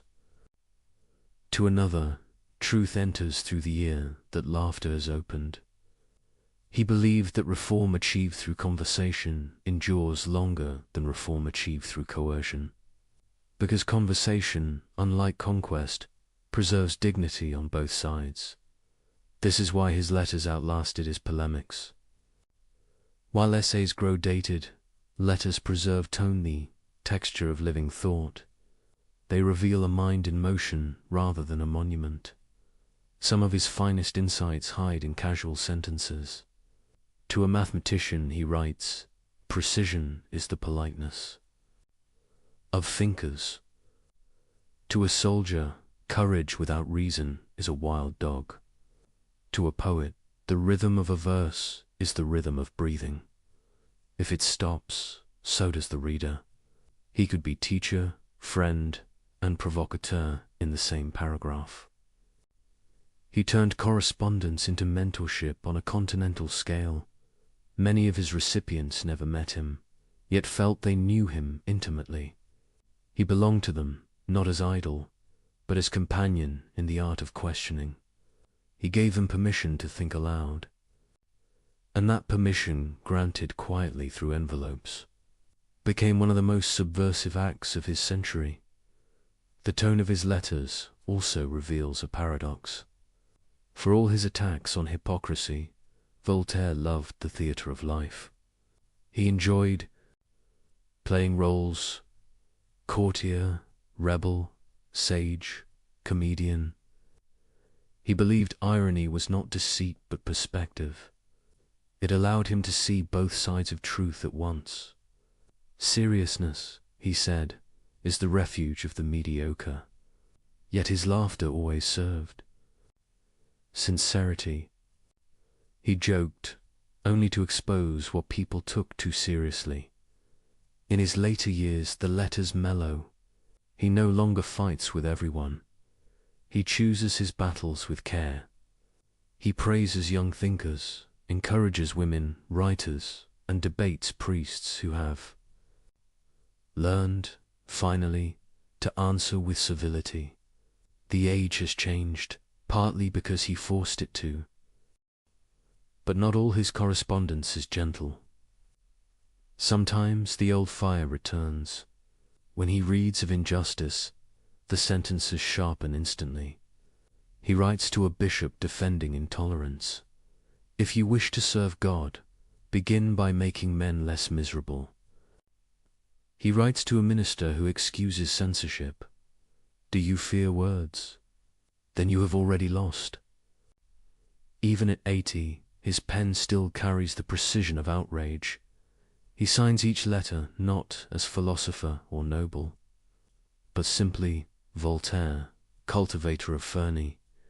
That title, half humorous, becomes his signature philosophy. Cultivator, one who tends the soil, the mind, the human conscience. It replaces all other honors. Through these letters, Europe learns to think aloud. They form the nervous system of the Enlightenment, carrying shock, sympathy, and stimulation across distance. Voltaire teaches that conversation itself is civilization. That where people exchange words, they are less likely to exchange blows. His wit softens disagreement into curiosity. He makes the act of correspondence a moral duty. He writes, "To answer is to exist." He means that silence is complicity, and that every reply, even in disagreement, keeps reason alive.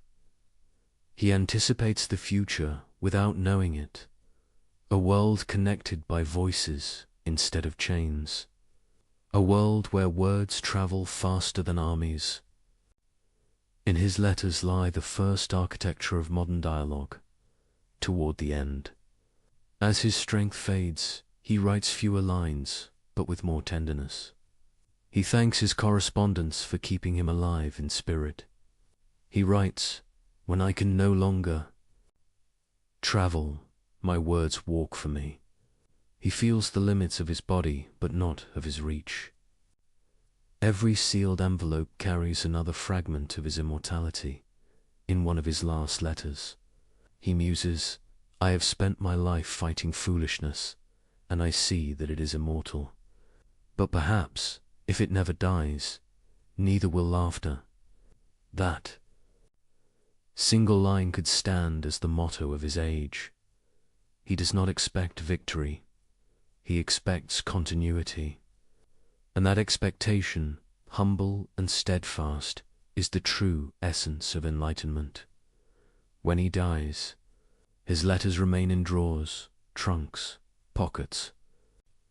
They circulate slowly, outliving censorship, outliving even the revolutions they inspired. Future generations will piece them together and find not a hero, but a human voice, curious, weary, amused, alive.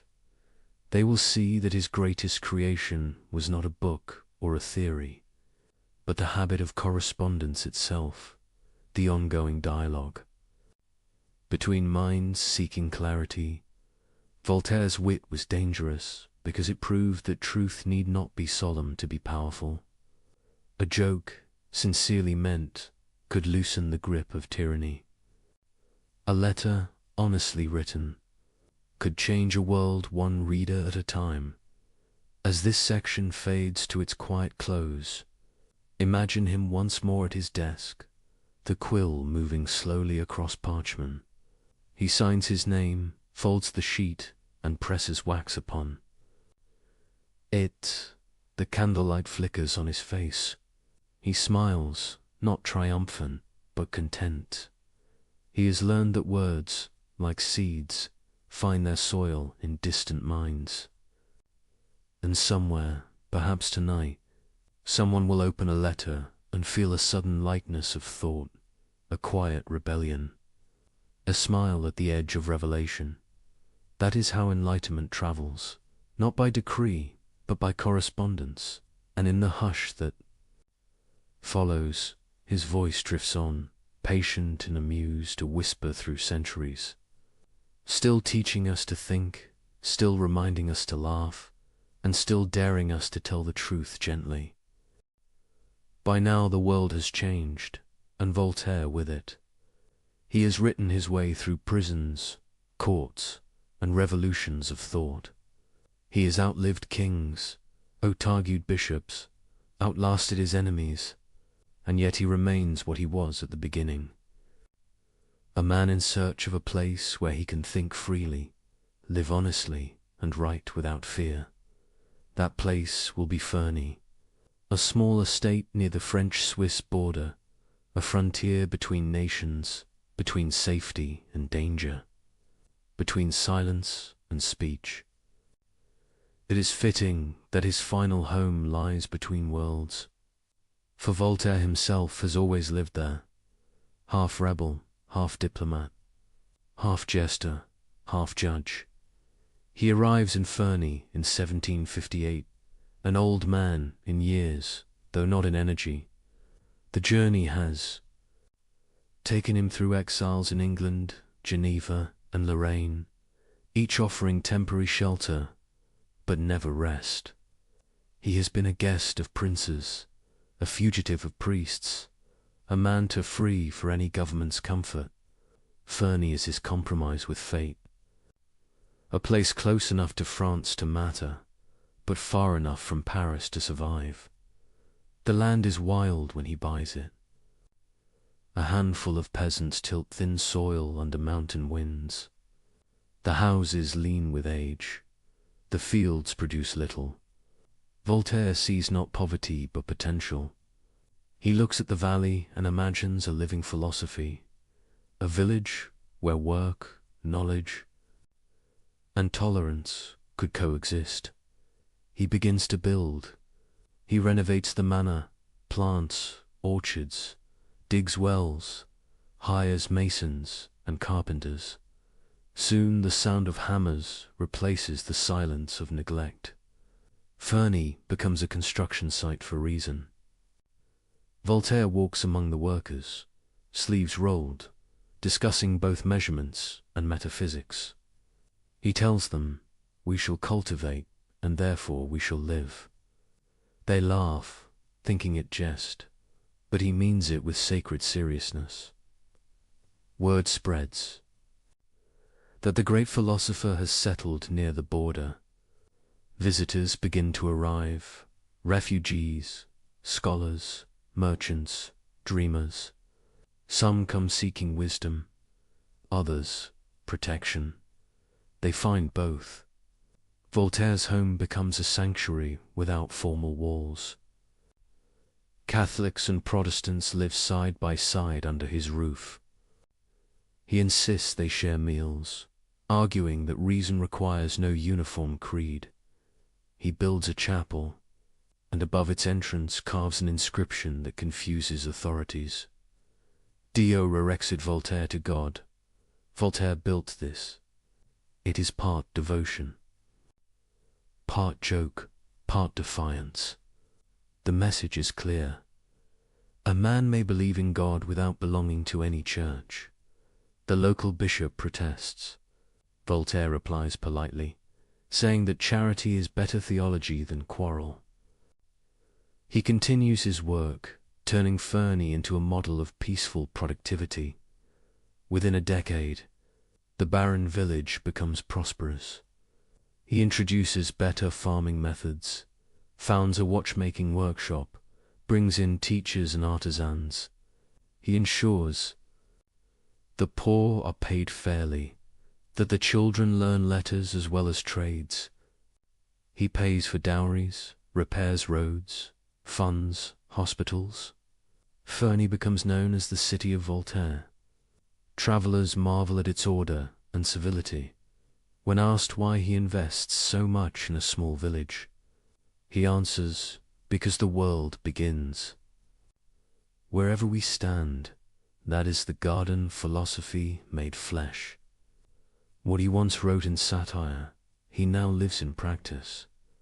Fernie is not only refuge, it is proof, a demonstration that enlightenment, applied patiently, can feed the hungry and calm the fearful. The house itself becomes legendary. Guests come from all corners of Europe. They find a host both humble and theatrical, a man who can quote Latin one moment and gossip about local harvests the next. He delights in conversation more than ceremony.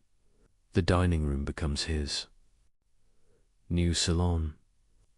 Each meal a symposium, each guest both student and teacher. He listens intently to stories, asks questions that turn anecdotes into parables. He laughs easily, yet beneath the humor lies purpose. He tests ideas the way farmers test soil, by seeing what grows. He writes less now, but what he writes carries the weight of distillation. Each letter, each essay, feels like a seed packed with seasons of experience. Despite the peace of Fernie, controversy finds him still. The church denounces him anew for his epitaph to reason. Critics call him a hypocrite for his wealth, as if comfort disqualified conscience. He answers with the same composure as always. Let them shout. The more noise they make, the less harm they do. Even kings tread carefully around him now. They need his approval as much as they once feared his scorn. Frederick of Prussia still writes, sometimes flatteringly, sometimes bitterly. Their friendship has cooled, but not died. Voltaire answers courteously, always returning to the same theme, that wisdom is better than power, because wisdom needs no guards. He corresponds with Catherine the Great, sending advice on law, education, and tolerance. She admires him enough to call him the teacher of Europe. He replies, half amused, I am but a student who never stops asking questions. Fernie becomes both fortress and lighthouse. From its quiet hills, Voltaire watches the world evolve. He sees revolutions stirring in America, reforms rising in France. He senses the tremor of an era ending. He is too old to travel, yet his words move faster than any courier. Visitors describe him as radiant in his frailty, thin, pale, but glowing with vitality of mind. He speaks of the past with affection, of the future with curiosity, of himself with irony. He refuses to be solemn, saying, one must die as one has lived amused. In those twilight years, he becomes philosopher, mayor, and father to his villagers. When disputes arise, they come to him. He listens, decides, and often pays from his own purse to settle matters. He prefers peace to principle, because peace feeds more people. He writes that governments could learn from gardeners, remove weeds, but never the roots of life. It is both agricultural and political advice. When winter settles on Fernie, he spends evenings near the fire reading letters. He comments aloud to himself, sometimes laughing, sometimes sighing.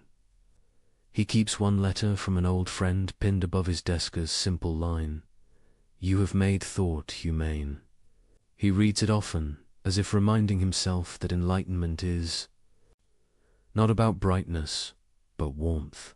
In these moments, he feels gratitude rather than pride. He knows that the ideas he helped nurture will outlive him and grow in unpredictable ways. He no longer worries about credit, only continuity.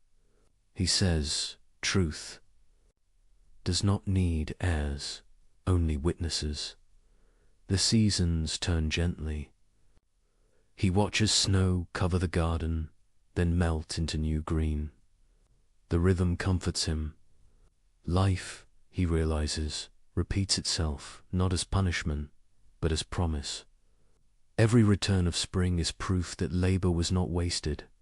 Friends who visit in those final years describe the same scene. Voltaire sitting by a window, a quill in one hand, a basket of fruit beside him. He offers pears, stories, and questions. Always questions. Are we better? He asks one evening. Not perfect, just better. The visitor hesitates. Voltaire smiles. That hesitation, he says, is honesty. Keep it. Fernie becomes his metaphor for the human condition in imperfect paradise maintained by imperfect hands. He writes that civilization is a garden under siege by weeds. Weeds will always return. The task is to keep them manageable. He has no illusions of final victory, only faith in the daily act of care. He reminds his villagers that thinking is also cultivation. He funds a small school, teaches arithmetic and reading, believing ignorance is the root weed of them all. When someone thanks him, he replies, "Do not thank me. Thank the idea of progress, it belongs to everyone." He continues to write letters late into the night, his sentences shorter now, but no less clear. He ends one with, "My body sleeps, my mind keeps gardening." It is both metaphor and fact. As he grows weaker, Paris calls to him once more. Friends urge him to return, to receive the adoration he has long been denied. For years he refuses. Then, one spring morning in 1778, he decides to go. "I shall see my children once more," he says, meaning his readers. The journey is slow, but when he enters the city, it feels like history itself coming home. Crowds gather, shouting his name. The theater dedicates a performance to him. The streets bloom with applause. He bows, weary but smiling. After decades of exile, Paris has become the world he imagined, a city daring to think aloud. He stays only a few weeks. The excitement exhausts him.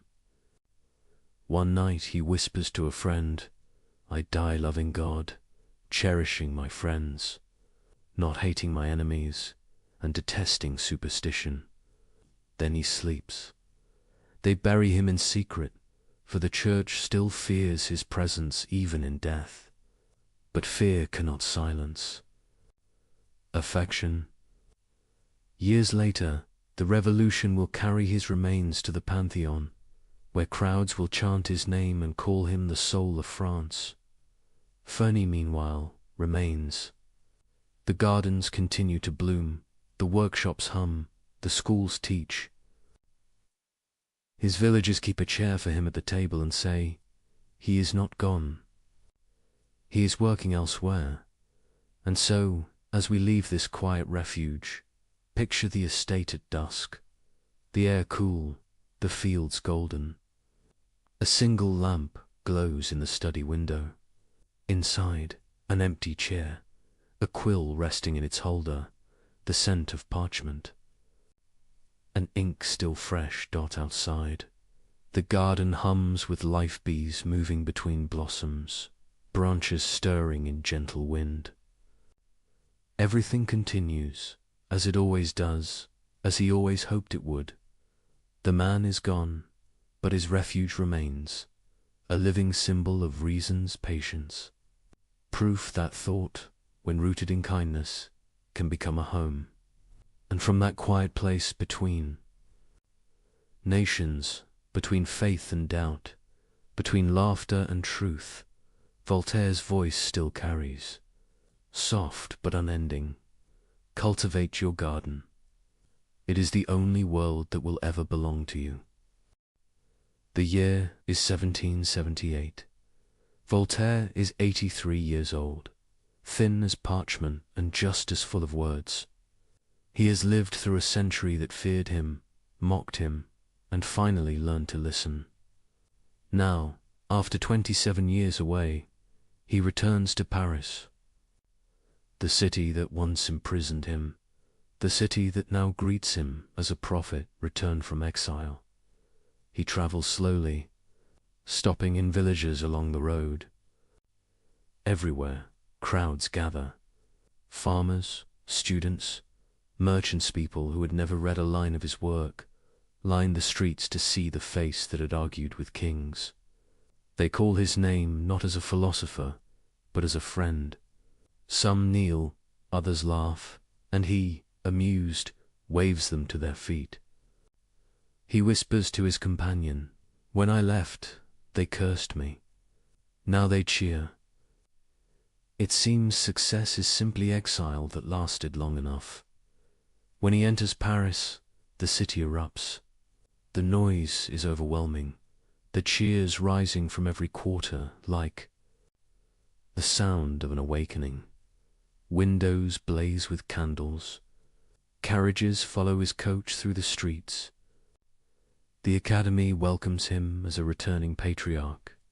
Theatres perform his plays to standing ovations. Crowds wait outside his lodging just to catch a glimpse of him.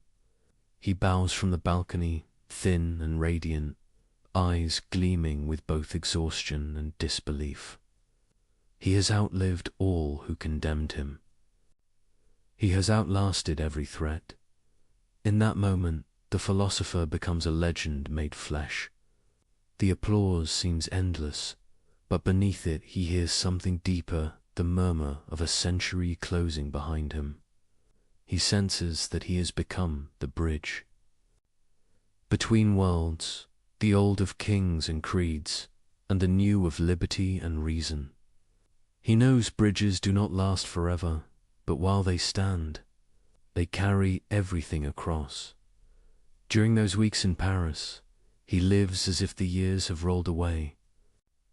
Visitors crowd his rooms from dawn to nightfall.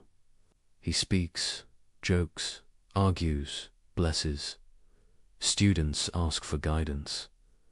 Nobles beg for wit.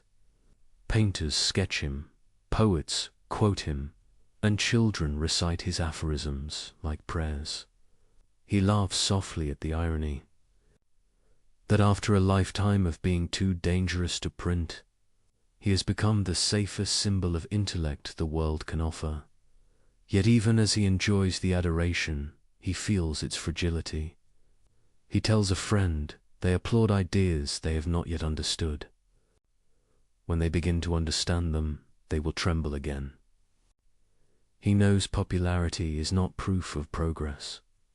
Still, he accepts it with grace.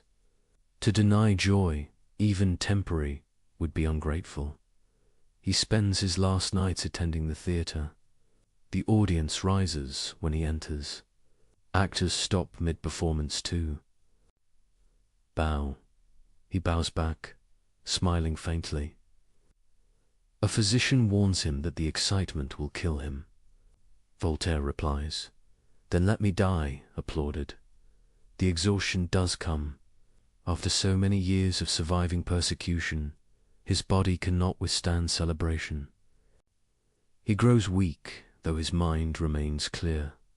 Friends gather around his bed. Priests send polite invitations for confession. He declines gently. "I have nothing to confess except curiosity," he says. He insists on reason, even in farewell.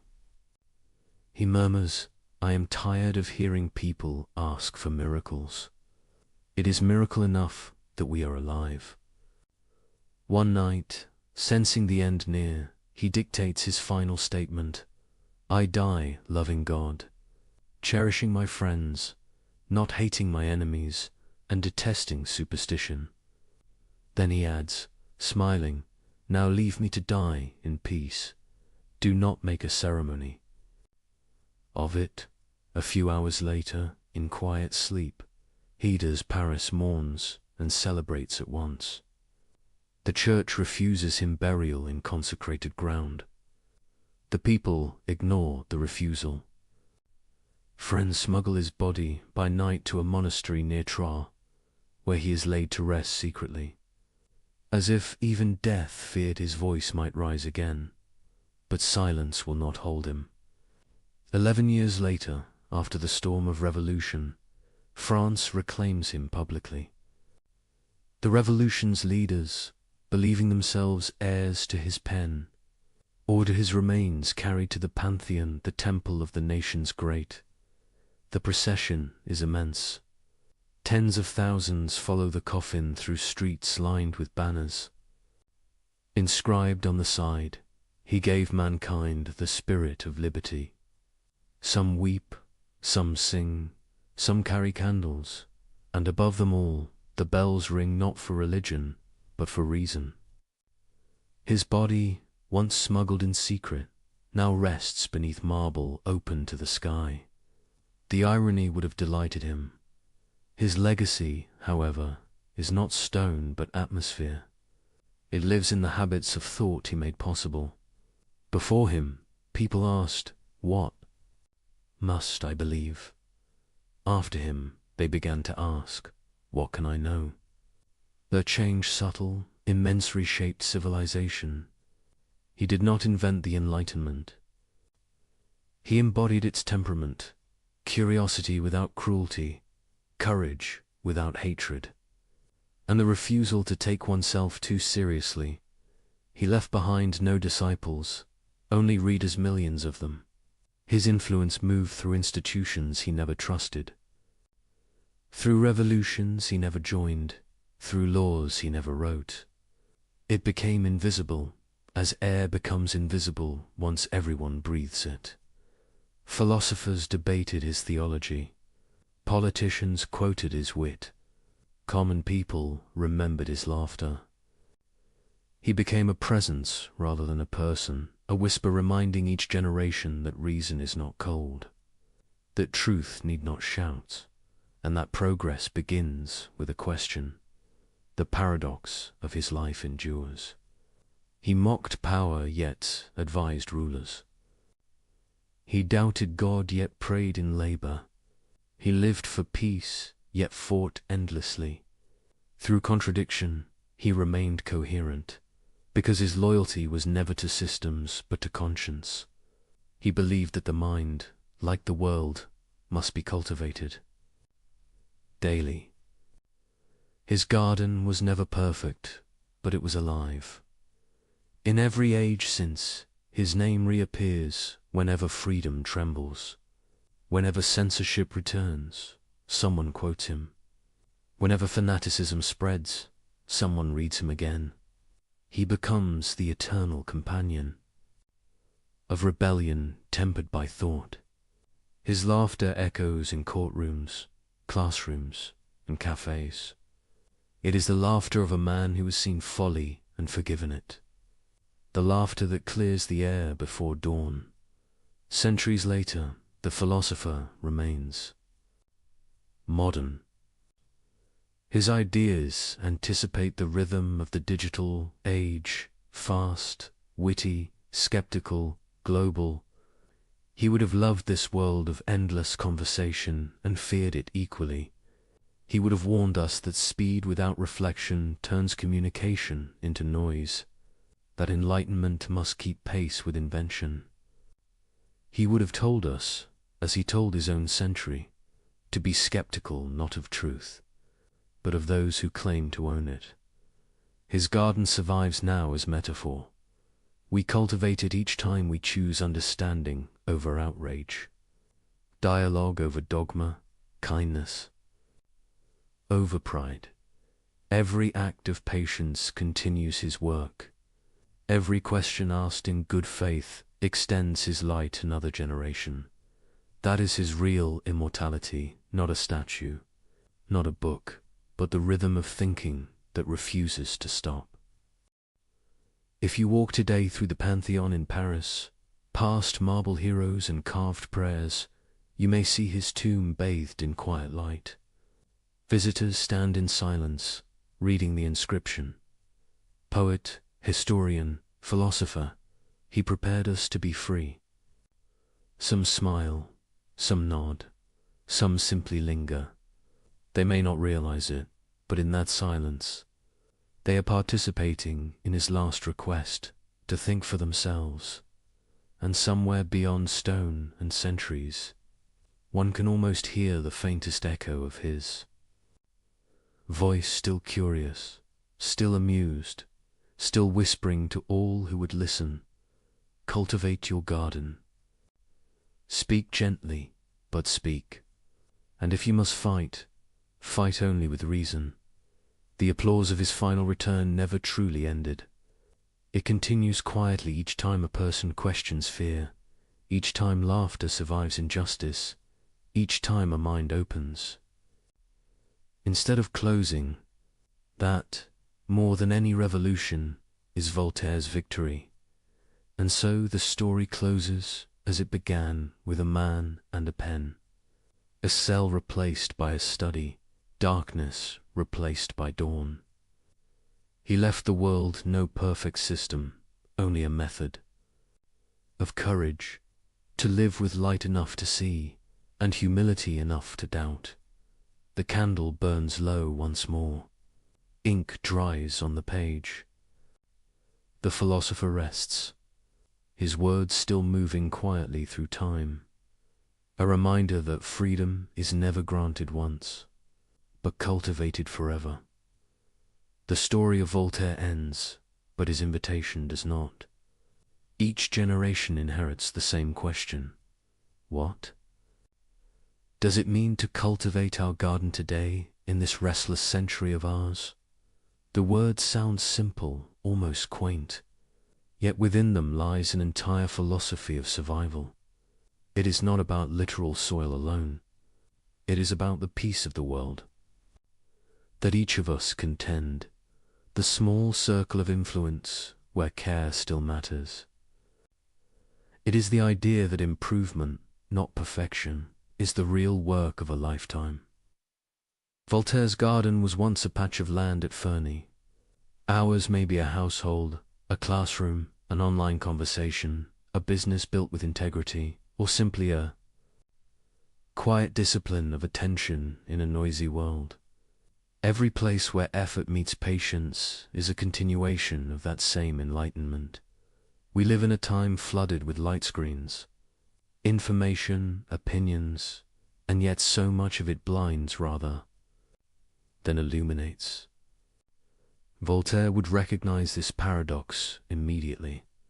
He would remind us that light without clarity becomes glare, that knowledge without perspective becomes confusion. He would tell us that the gardener's task is not to own the sun, but to guide its warmth to what needs it most. He would ask, are you cultivating your mind or merely consuming? For him, thought was labor, low, methodical, honest. It required weeding out prejudice, watering compassion, letting humility breathe between rows of certainty.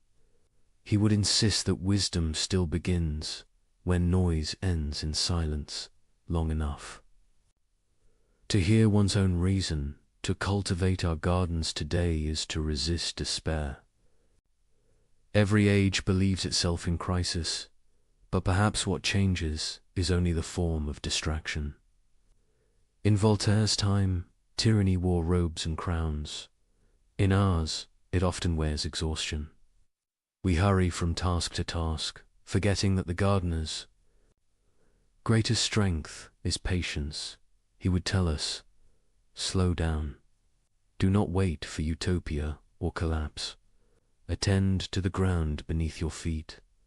The weeds of ignorance, cruelty, and apathy are easier to pull when they are small.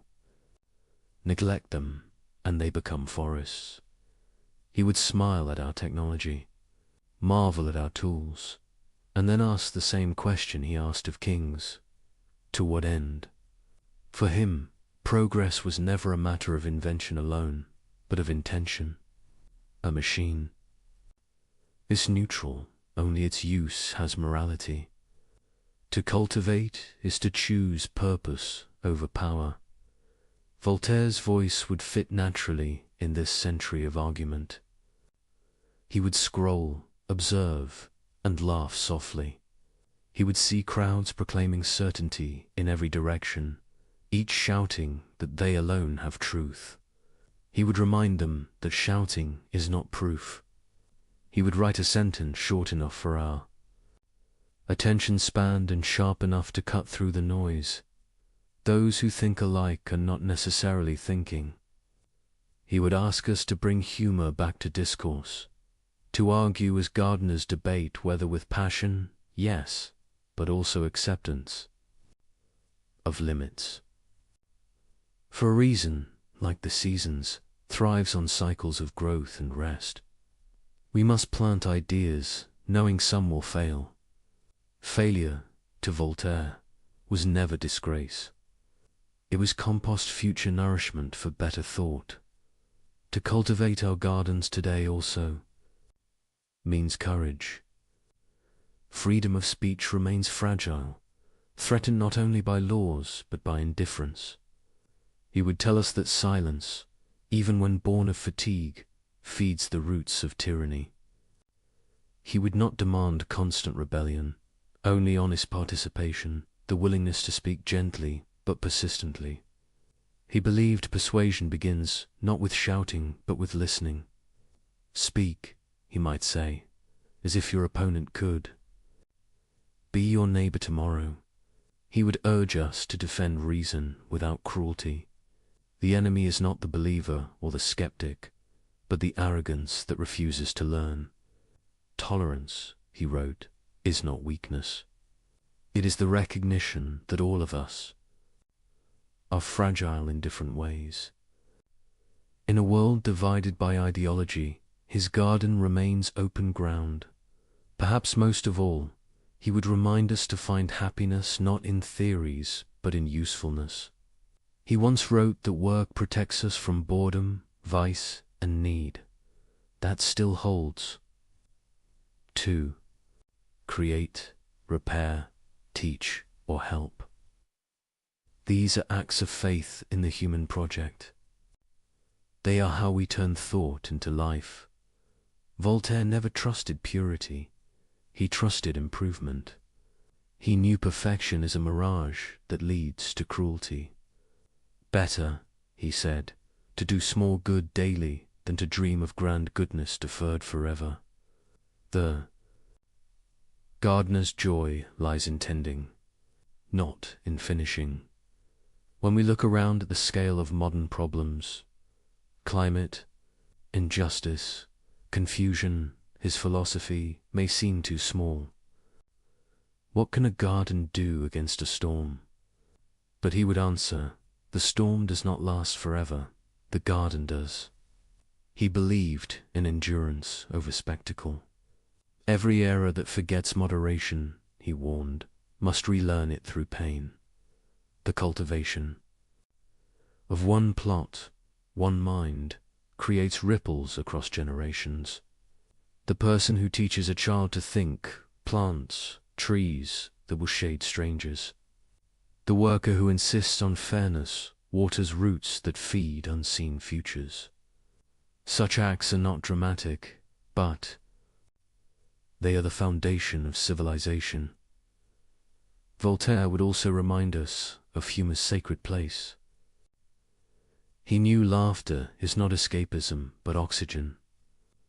To laugh at folly is to deny its authority. To laugh at oneself is to remain free from vanity. He would tell us that solemnity has ruined as many nations as sin, when we can still smile at absurdity. We prove that reason is alive. He would not ask us to be saints, only to be awake. He would forgive our contradictions as he forgave his own. He would say that doubt, properly tended, bears the fruit of humility. And humility is the soil in which wisdom grows, as the night deepens.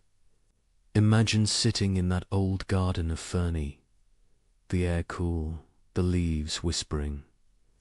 You can almost hear the faint scratch of a quill, the sound of a chair creaking, the voice of an old man smiling as he writes, "Let us cultivate our gardens." He meant it literally, and he meant it for eternity. It is not instruction, but reassurance, that goodness is still possible, that effort still matters, that the world, for all its noise, is still capable of being tended. We cultivate our gardens. When we study instead of scroll, when we build instead of complain, when we forgive instead of argue for sport, we cultivate them. When we plant trees we will never see mature, when we mend a friendship instead of winning an argument, when we leave a space more peaceful than we found it. These small actions, multiplied silently, are what keep civilization breathing. He would call this the arithmetic of kindness. No sermon, no ideology, just numbers that add up over time. 1,000 tiny efforts outweigh a single grand declaration. Every thoughtful person becomes a gardener of their own era. In the end, cultivating our gardens today is nothing more and nothing less than remembering that freedom is a form of responsibility. To think clearly, to speak honestly, to act usefully, to rest without surrendering curiosity. These are the tools of the gardener's trade. Voltaire's life taught that the battle for reason is not fought once. It is maintained every sunrise. He gave us not conclusions, but habits. He did not ask us to worship his name, but to continue his work. As this journey draws to its quiet close, imagine returning from the vastness of history to your own small garden. It may be literal or invisible, a piece of mind or earth or duty. Look at it the way he would, without cynicism, without illusion, but with care. The weeds will always be there. So will the light. He would wish you not perfection, but persistence. He would remind you that every moment of clear thought, every act of kindness, every refusal to hate is another stroke of cultivation. He would leave you with a final whisper, gentle, practical, eternal. Do not wait for the world to be wise. Begin with your garden. Plant reason, water compassion, harvest peace. And as those words settle, the garden fades into stillness, the air filled with quiet breathing, the night deep but kind. Another century sleeps, and the light of reason, small yet steady, continues to burn.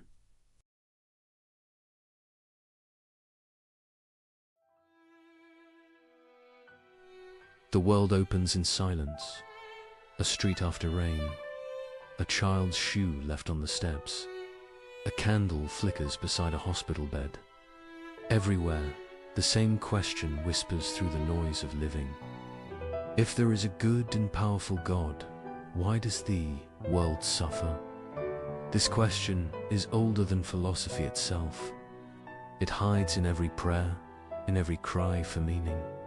It waits behind our smiles, watching as we pretend not to hear it. People have given it many names.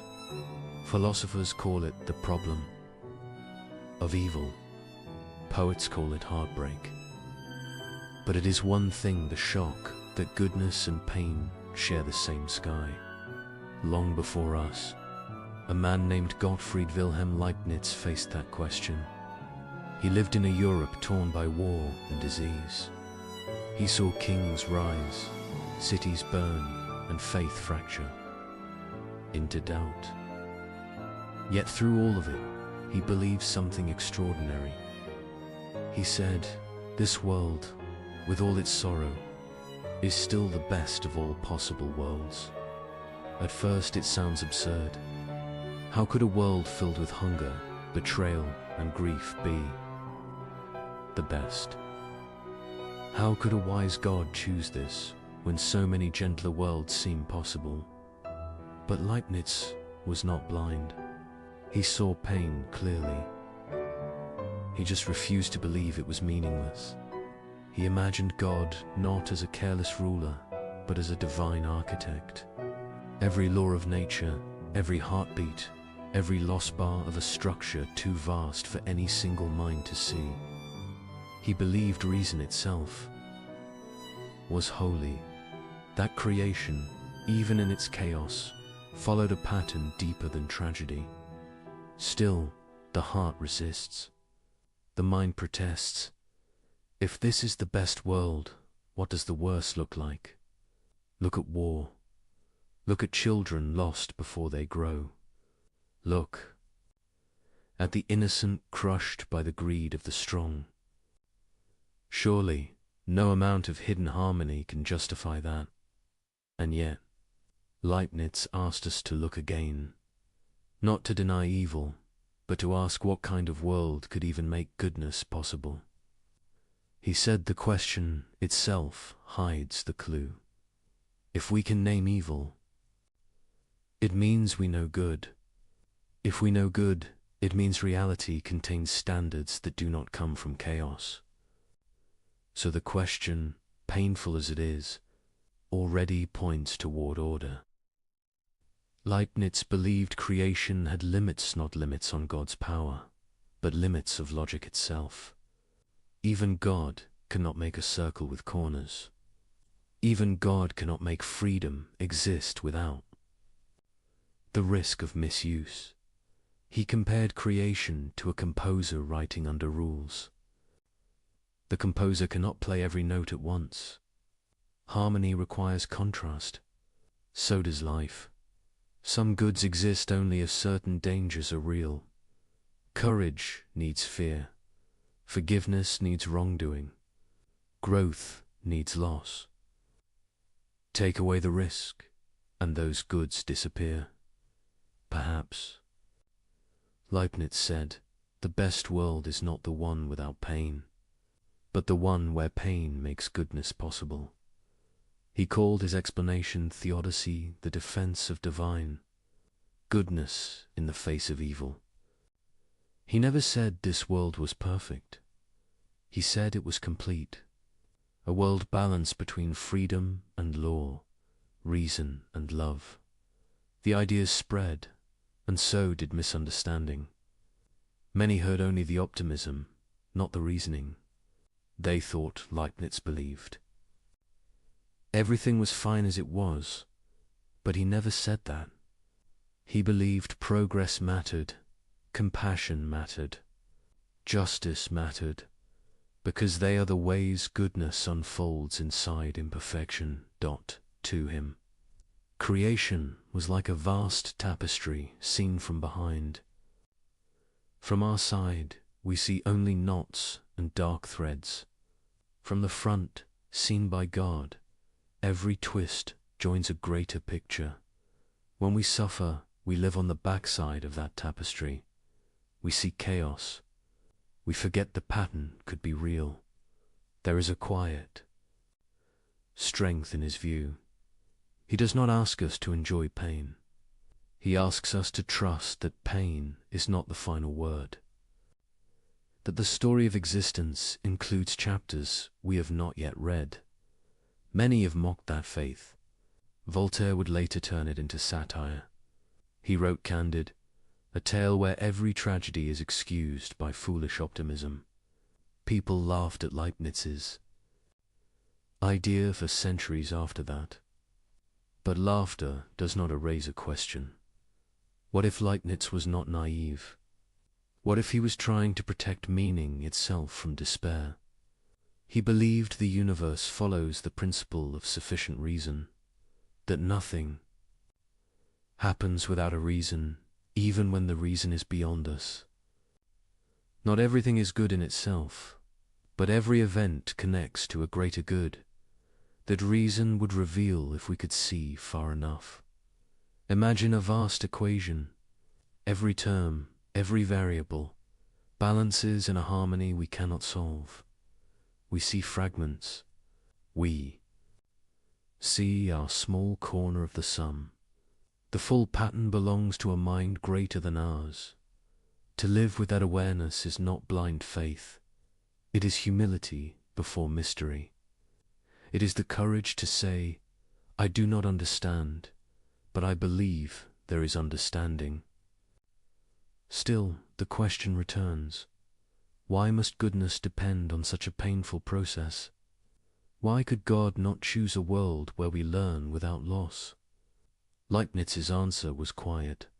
Maybe such a world is impossible not because God lacks power, but because some truths can exist only through contrast. Light can be defined only when darkness is possible. Freedom means choice. Choice means the chance to wound. A world without that would not be a moral world at all. He did not mean every act of cruelty was planned.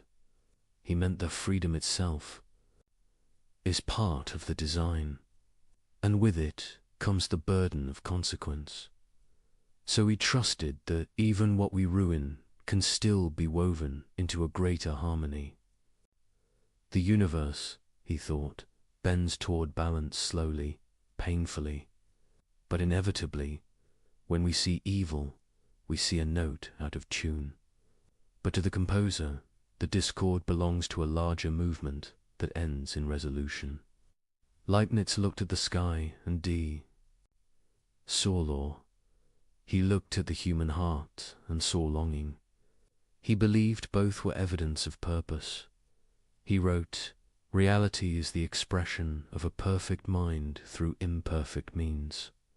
And he believed that mind, what we call God, chose this world not by accident, but by love. It is tempting to dismiss that faith, to point to the ruins of history and say, there is no plan. But even in that defiance, we reveal the same hunger for meaning that haunted Leibniz. If the world were truly meaningless, we would not call it unjust, we would call it empty. Our protest against suffering is proof that we believe, somewhere, goodness should exist. Leibniz saw that protest as a clue, not a contradiction. Perhaps the best world is not comfortable, but fertile, capable of growing souls that can love, reason, forgive, and rebuild. He once wrote that every human mind is a mirror of the universe. If that is true, then our grief and our wonder both reflect the same divine logic. Every tear, every act of kindness, every discovery all threads in one living design. We do not have to understand it to belong to it. We only have to keep asking. The question, because asking, is part of what makes us human. The world will keep suffering, but so long as we keep searching for meaning, the light remains. And maybe that is what it means when we say, this is the best possible world. Not that it is painless, but that within it goodness refuses to die. Even in darkness, it learns to shine. He was born where borders shifted like weather. Gottfried Wilhelm Leibniz grew up in a Europe that could not rest. Religious battles, scarred cities, plague thinned the brave and the afraid alike. Kings argued with scholars. Scholars argued with nature. Every map looked temporary. He walked into that world with a book under each arm. His father died when he was young. A library became his shelter. Shelves did not shout. They offered questions in orderly rows. He learned Latin before most. Boys learned work. He took comfort in patterns. Patterns promised that chaos could be read. He studied law. He studied theology. He studied mathematics because numbers did not take sides. He studied history because people always did. He wrote quickly, yet he listened longer. He believed that truth formed a single river, even when our minds drank from different streams. Europe shook. States hardened their borders. Churches, hardened their words. Leibniz did something unusual. He tried to build bridges. He traveled as a diplomat.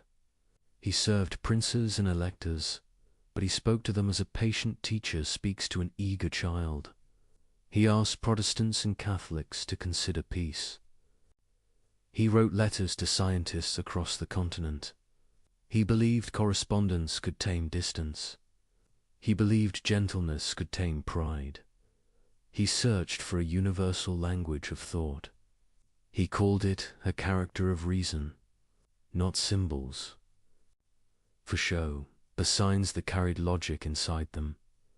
If we could compute truth, he said, we would argue less and understand more. Let us calculate, he dreamed, and let humility follow the result. He found the same hunger in mathematics. He created a new way to capture change. He wrote with small signs that could hold vast motion, dx, dy, integral. He believed the world, moved by tiny steps that reason could follow. To him, calculus was not just technique. It was a window into the grammar of nature. Others saw a tool. He saw a music of infinites. Across the channel, Isaac Newton worked toward the same heights. History later argued over who arrived first. Debates stormed like weather once again. Leibniz did not love the storm. He loved the discovery. He loved that two distant minds could touch the same truth. He trusted that truth was generous like that. He served as a librarian in Hanover. Do not let the word fool you. The post gave him a kingdom of paper.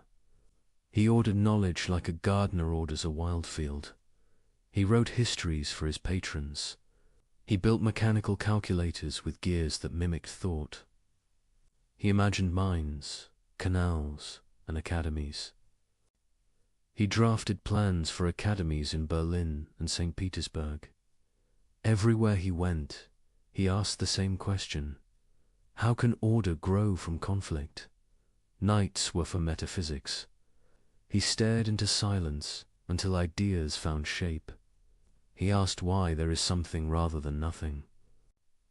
He answered with a calm that feels like prayer, because a perfect mind prefers being to emptiness and chooses the richest possible version of it.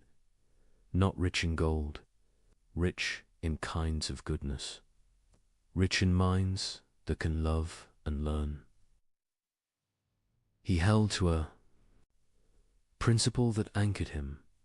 Nothing happens without a reason why it is so and not otherwise. The principle did not make life easy. It made life intelligible. If the world exists, there is a reason. If God is wise, the reason is worthy. If the reason is worthy, the whole must exceed the pain of its parts. He lived among jeers and treaties and quarrels. He saw how pride fractures the best plans. He watched rulers chase short victories and lose long goods. So he looked deeper than power. He searched for first truths. He believed logic and love were not rivals. He believed they were two names for the same light. He imagined reality as layered order. Nature followed lawful paths. Souls followed inward laws of perception and desire. Societies followed laws of justice, often broken, never erased. He thought harmony could span these levels without confusion. Not a forced harmony, but a prearranged fitness. Like different instruments playing one score they never see, yet each part completes the others. He did not build this view to escape history. He built it because history crushed people he loved. He wrote to comfort without lying. He wrote to steady without dulling pain. His letters show a careful warmth. He was a mind, yes, but also a man who knew what grief does to a room. He trusted that freedom mattered. He spent years asking how freedom could live inside divine wisdom. If God knows, are we puppets? He refused that picture. He pictured God as choosing a world story where our choices are truly ours, yet foreseen within a wisdom that wastes nothing. A difficult view, but he preferred difficulty to despair. Friends teased him for optimism. Enemies mocked him for it. They heard, "All is well," when he meant something harder. All is woven. The weaving hurts, but the design holds. He made mistakes. He reached too far in some schemes. He trusted patrons who forgot him. He died with projects unfinished, papers piled in rooms, and a reputation clouded by the calculus quarrel. For a time, he seemed to vanish into footnotes, but his ideas did not vanish. They kept walking. They visited mathematicians, logicians, engineers, theologians, and poets who needed reason that could carry hope. They found new homes in the study of language and machines. They whispered to those who dreamed of computers, where logic becomes. Action and symbols build worlds. He once walked the heart's mountains to inspect mines. He studied pumps and slopes, learning how water could drown a promise. He sketched new machines to save the miners. Some plans failed. He learned from the failure. He believed that ideas must touch the ground or they're only decoration. He designed a stepped calculator, the stepped reckoner, to turn thought into motion by brass and wheel. In those stubborn teeth of metal, he saw a prophecy. One day, machines would help us think. He explored binary numbers, speaking in ones and zeros, long before electricity learned their song. He smiled to see that emptiness and stroke could build any number, that simplicity could carry endless complexity. He dreamed of an encyclopedia that never slept, a network of facts and proofs that anyone could search. He wrote proposals for rulers who did not always understand. Still he tried. He believed knowledge should not hoard itself. It should serve the common good. He met princesses who loved learning, especially Sophia and Sophia Charlotte, and he spoke to them with the same respect he gave to scholars. He walked gardens and discussed metaphysics beside fountains. He found in their questions a rare courage. They gave him patience when politics did not. In the end, honor failed him. When he died, few mourned in public. Some patrons had turned away. Court ceremony passed without his name. He left behind trunks of papers, a treasury waiting for hands that cared. History took time to open them. Later readers found there a map of possible futures. They found hints of logic that would become computer science. They found a style of thinking that refuses to choose between precision and mercy. So when we speak of a world ordered by love and reason, we are not reciting a hey slogan. We are remembering a life spent building proofs and bridges, a life that believed understanding is a kind of care, a life that asked leaders to be gardeners of human flourishing.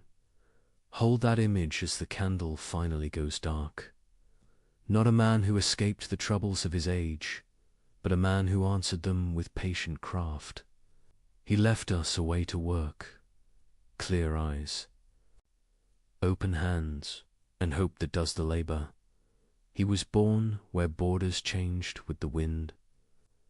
Gottfried Wilhelm Leibniz grew up in uneasy years. Europe argued with itself and with the sky. Faith broke into factions that guarded bitter memories. Plague moved through towns like a rumor with teeth. Kings traded letters and threats. Scholars hunted patterns inside the noise. He entered that world with wide eyes and a quiet hunger. His father died early. A library became a shelter and a guide. Shelves held their peace and offered a path. He learned Latin before most boys learned trade. He read history for the long view of suffering. He studied law to see how minds bind conflict. He studied mathematics to feel the calm of order. He studied theology to ask whether order loved us back. He learned to think in layers. He sensed that events had roots and secret joints. He felt that reason could turn chaos into structure, not by force, by patient care. He walked into universities like a pilgrim enters a cathedral, not to posture, to listen. He copied the cadence of old Latin prose. He gathered small claims and made them speak. He trained a habit that would anchor his life. Nothing without a reason. No claim without warrant. The continent shook itself awake after war. Princes needed counselors who could argue without rage. Leibniz learnt the art. He became a diplomat with a scholar's heart. He wrote letters that crossed empires. He promised calm when tempers tore. He asked Protestants and Catholics to breathe. He searched for grounds they held in common. He believed understanding could outrun pride. He wanted a language that could tame confusion. He dreamed of a character of reason, a calculus of thought that would settle disputes. Not with swords, with symbols anyone could follow. "Let us calculate," he said. "Let the answer teach us to bow." He built machines that could lend a hand to the mind. He shaped brass and wheel into a stepped reckoner. He loved the stubborn truth of metal.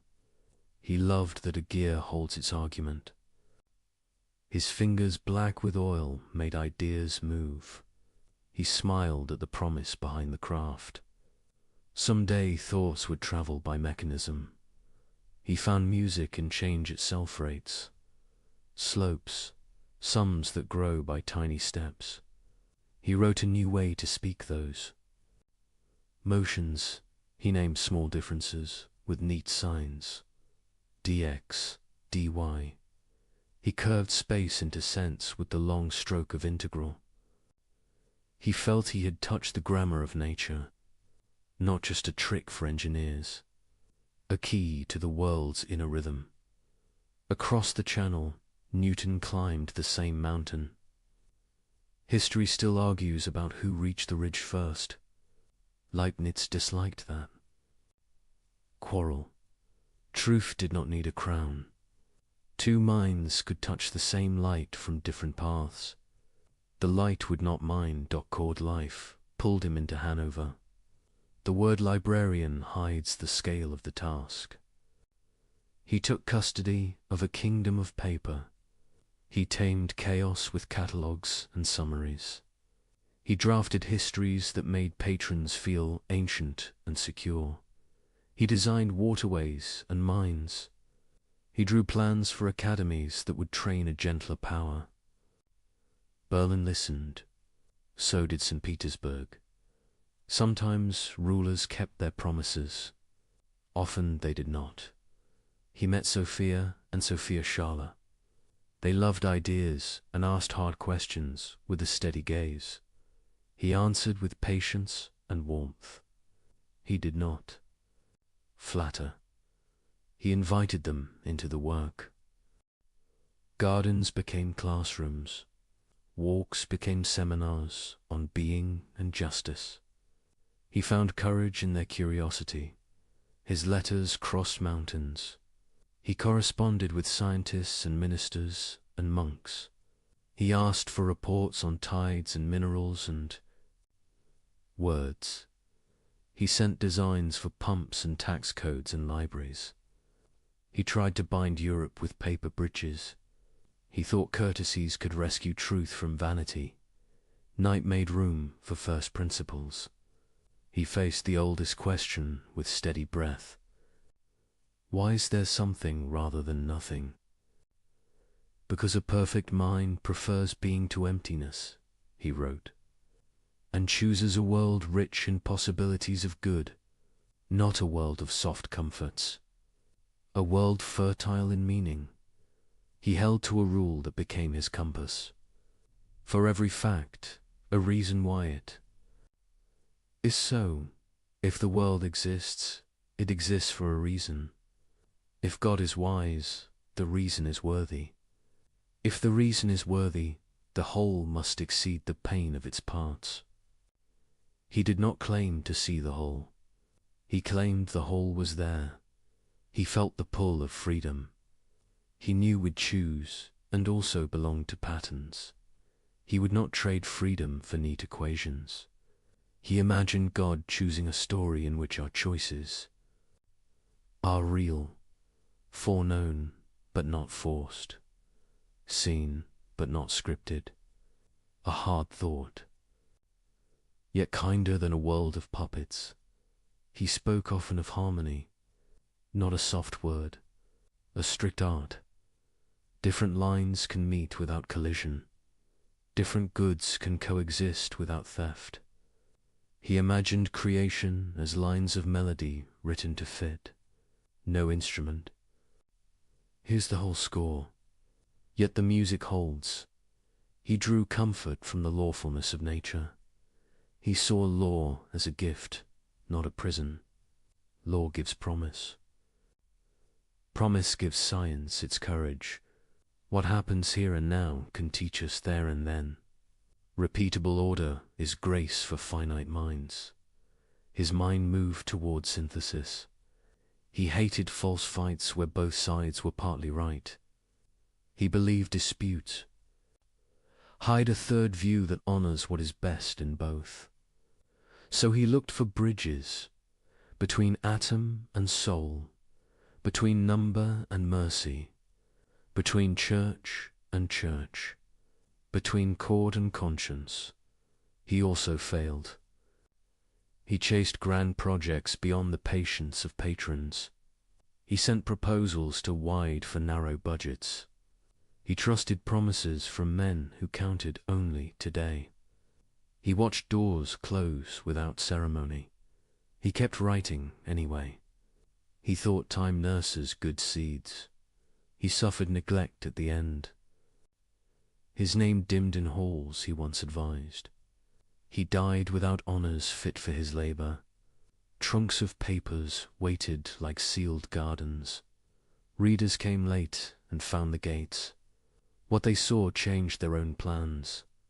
They found notes on a number system, built of yes and no. 1 and 0 could build any count. Simplicity could host infinity. He had seen the bones of future machines. They found a plan for a living encyclopedia, a book that never ended, a place where knowledge could answer to search. Many dismissed it as dreamful. Then centuries worked to make it ordinary. They found a spirit behind the papers, a man who believed thought is a form of care. He wrote as if clarity could bless. He wanted rulers to govern like gardeners. He wanted scholars to heal. He wanted citizens to reason without scorn. He knew that optimism is easy when you are blind. He was not blind. He saw cities die and children buried. He still believed the universe kept faith with order. He still believed the mind could be trained to hope with discipline. He did not confuse order with quiet. He knew reform makes noise. He praised argument when it sought the common good. He rejected cruelty dressed as zeal. He asked opponents to imagine they might be wrong. He asked allies to imagine they might be harsh. He loved thought experiments. That humbled pride. What if our vantage is too small, he asked. What if the part we hate becomes a cause for good elsewhere?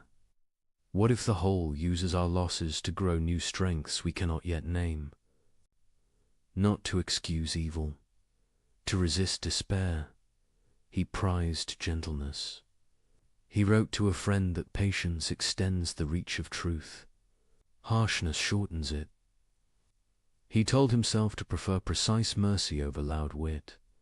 He did not always succeed. He tried again. He believed in progress, but not in arrogance. He did not think history guaranteed wisdom. He thought wisdom must be chosen, must be practiced, must be taught by example and law. He wanted a Europe less drunk on triumph. He wanted victory measured in fewer widows. He wanted schools that trained heart as well as hands. He wanted power to kneel before reason and charity. He took long walks after rain, streets where lamps made small circles of trust. He listened to the city and heard a low request. Make us livable, not merely strong. Make us decent, not merely clever. He would have smiled at a modern lab. He would have wept at a modern war. He would have urged us to write more letters and fewer insults, to fix what we can fix, to measure twice, to honor dissent that argues in good faith, to leave a clean desk and a kind note. His legacy is not only in theorems or machines. It is a way to hold mind and heart together, honor reasons, honor people, keep the world legible without sanding off its rough mercy. He believed God calculates, without cruelty. He believed creation sings in ratios and relations. He believed the best goods are relational and learned. He believed freedom is costly and sacred. He never stopped seeking a reconciled vision, a view in which faith, science, and politics exchange gifts, a view that calls rulers to wisdom and citizens to patience, a view that lets grief speak and still claims meaning. He teaches a style rather than a slogan. Move carefully, argue cleanly, repair what pride has broken, plan for the long future, hope without lying, think without sneer, love without panic. If you look for a single thread in his life, find this one. Order is not the enemy of mercy. Order is mercy extended across time. The task is to see it and join it. He left rooms full of paper and a world still learning his language. We owe him debts we pay by using them well. Every time a symbol does the work of a shout, we remember him. Every time a design makes life kinder, we remember him. Every time patience saves a marriage or a border, we remember him. He walked among engines and archives as if both were altars. He offered his days like a craftsman offers a tool to a neighbor. Use this, build with this, fix with this. Do not boast, do not despair. He believed reason could be devotion.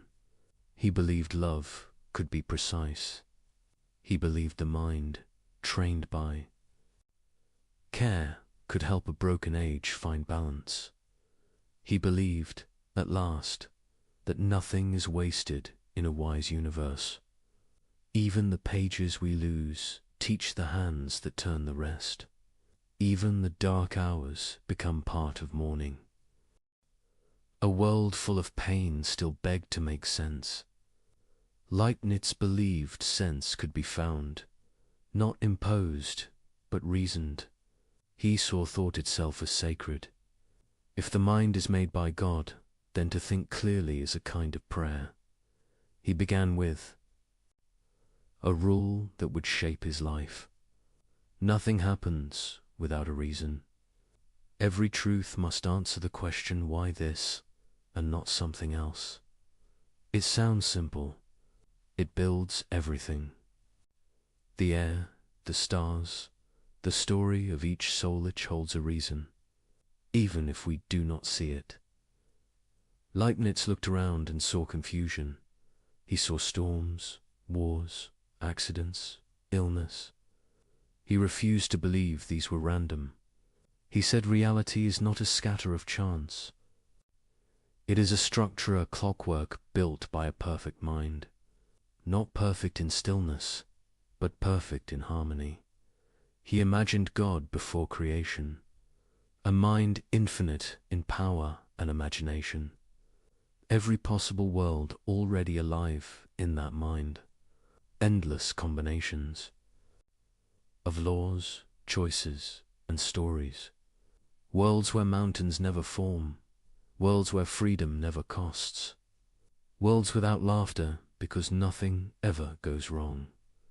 From that vast library of possible worlds, God chooses one, the one that achieves the greatest balance of good.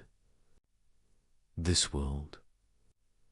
The world we inhabit, to most ears, that sounds bold or naive, but to Leibniz, it was pure reason. He said perfection is not the absence of pain, it is the presence of order. And order does not mean control, it means purpose. He imagined God as a composer, every law of nature, every human choice, every birth and death notes in a cosmic song. Some are high and bright, some are low and harsh. Taken alone, they sting. Together, they form harmony. And harmony, not silence, is what makes beauty eternal. This vision did not erase suffering. It located it. Each event fits somewhere in a whole we cannot see. We live inside the movement. We cannot yet hear the ending. He wrote that God acts according to wisdom, not whim. A perfect being cannot do things without cause. Power without reason would be chaos. Goodness without reason would be blind. Wisdom binds both together. God does what makes sense in the fullest, deepest way possible. Leibniz called this the principle of sufficient reason. To him it was not abstract, it was moral. It meant the universe is not absurd. It meant the story of everything is justified by understanding, not luck. Even when we cannot follow the thread exists. He believed that reason itself was a sign of divine mercy.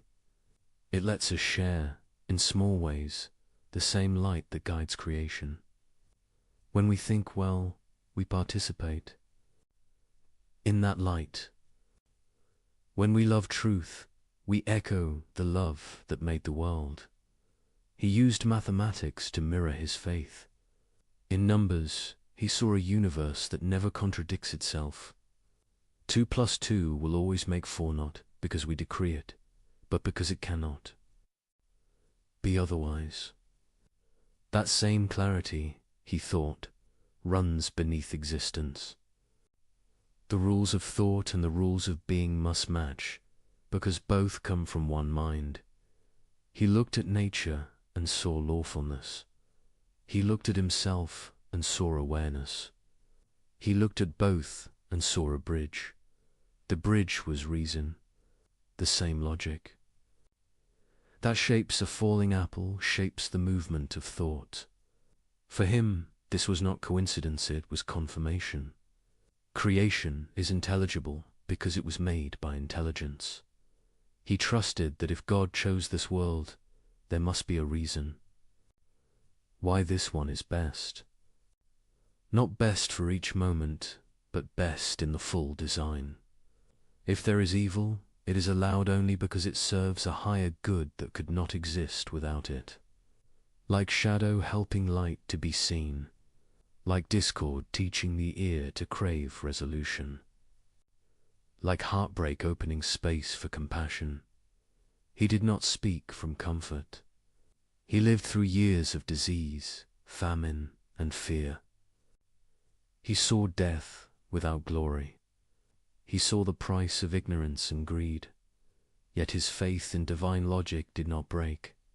He thought understanding was a duty, not a decoration. He warned against lazy optimism. To say everything is fine is false. To say everything can find its place in meaning is faith. The first looks away, the second looks through. His confidence in logic drew both praise and anger. To the devout, it made God sound too human, too rational. To the skeptics, it made faith sound too clever, too tidy. Leibniz stood between them, refusing to abandon either side. He said faith without reason is superstition, and reason without faith is arrogance. He wrote that the universe is full of necessary connections. The sun rises not because God commands it each morning, but because his command is written into nature itself. Law is love expressed in permanence.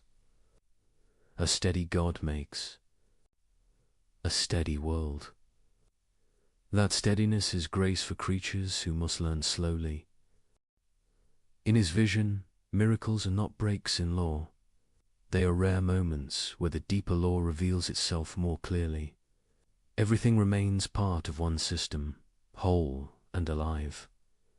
He believed this logic leads to trust. If reality is built on reason, despair becomes premature. We may hurt, but we are not abandoned. We may not know why, but there is a why. He compared creation to geometry. Every figure must obey its axioms. The triangle cannot have four sides. The circle cannot be square. Likewise, creation must obey logic's shape. Even omnipotence cannot do nonsense. God cannot make freedom that is not free or goodness that requires no choice. So he made a world where freedom and law coexist in us, beautiful, alive. For Leibniz, this made sense of moral life. Our duty is not to escape the system, but to work within it wisely. We are parts that can act with grace toward the whole. When we do good, we harmonize with divine intention. When we choose evil, we introduce dissonance. But even that dissonance can be resolved in time. He trusted that time itself as part of the plan. Events unfold in sequence for beings like us who must learn by motion. God sees all at once. We see in line. We live in chapters. God holds the book. This idea gave him calm. He saw suffering as real, but not final. He saw evil as tragic, but not victorious. He saw knowledge as slow, but sure. The logic of creation became his comfort and his challenge. It demanded humility. No mind smaller than infinity can judge the total work. But it also gave dignity. Even our questions, when honest, participate. In truth, he pictured reality as a great chain of being, each link necessary, each link contributing to the strength of the whole. From dust to angels, from numbers to hearts, every piece reflects the wisdom that chose it. The structure holds even when we tremble. He ended many letters with a simple phrase, "Everything is linked." For him, it was not a slogan. It was the quiet joy of someone who found reason deep enough to believe in. To understand Leibniz is to feel his gratitude. The world is not perfect, but it is intelligible. It is not painless, but it is purposeful. In every storm, he imagined a pattern, still intact. And in every moment of clarity, he heard a distant echo of the mind that made it. That echo is the dream of divine logic, a belief that reason is not cold machinery, but the language through which love builds a world. There is a silence that follows disaster. It is not peace. It is the stunned quiet of people asking why Leibniz never turned from that silence. He called it the hardest sound in the world. He said the question of suffering is the question that will not die. If this world is the best possible world, then how can it hold so much pain? Why earthquakes? Why disease? Why cruelty? If a perfect mind built the universe, why are its children broken? He faced these questions without flinching. He did not hide behind words. He looked straight at the horror that others ignored. He saw war. He saw famine. He saw sickness take people before they could finish a sentence. He felt the grief of nations and of single hearts. He said we cannot talk about goodness until we have faced evil. He wrote that to justify the world is not to deny its pain. It is to understand how pain fits into a larger law. He called that search the adusia defense of divine justice. But the word cannot carry the weight of what he meant. He was not defending power. He was defending meaning. He believed the world was designed to be the fullest expression of possible good. But fullness includes freedom. Freedom allows choice. Choice allows error. Error opens the door to suffering. Remove the door and you also remove love, courage, and forgiveness. He saw this not as excuse, but as necessity. He said even God cannot create creatures who are free and yet incapable of harm. To do so would be to make nonsense real, and nonsense cannot exist, even by miracle. Leibniz divided the problem of evil into three parts. First, metaphysical evil, the fact that everything finite is limited. We are not infinite, so we lack. We hunger, we tire, we decay. Second, physical evil, the pain and suffering found in nature. Storms, sickness, disasters, hunger. Third, moral evil, the wrongs we choose, greed, cruelty, betrayal. He said all three are connected. Physical evil keeps the natural order alive. Metaphysical evil comes from being finite. Moral evil comes from freedom misused. Together, they form the shadow that makes the light visible.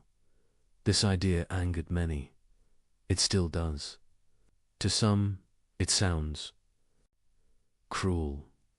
To others, too neat. But Leibniz did not use it to comfort himself.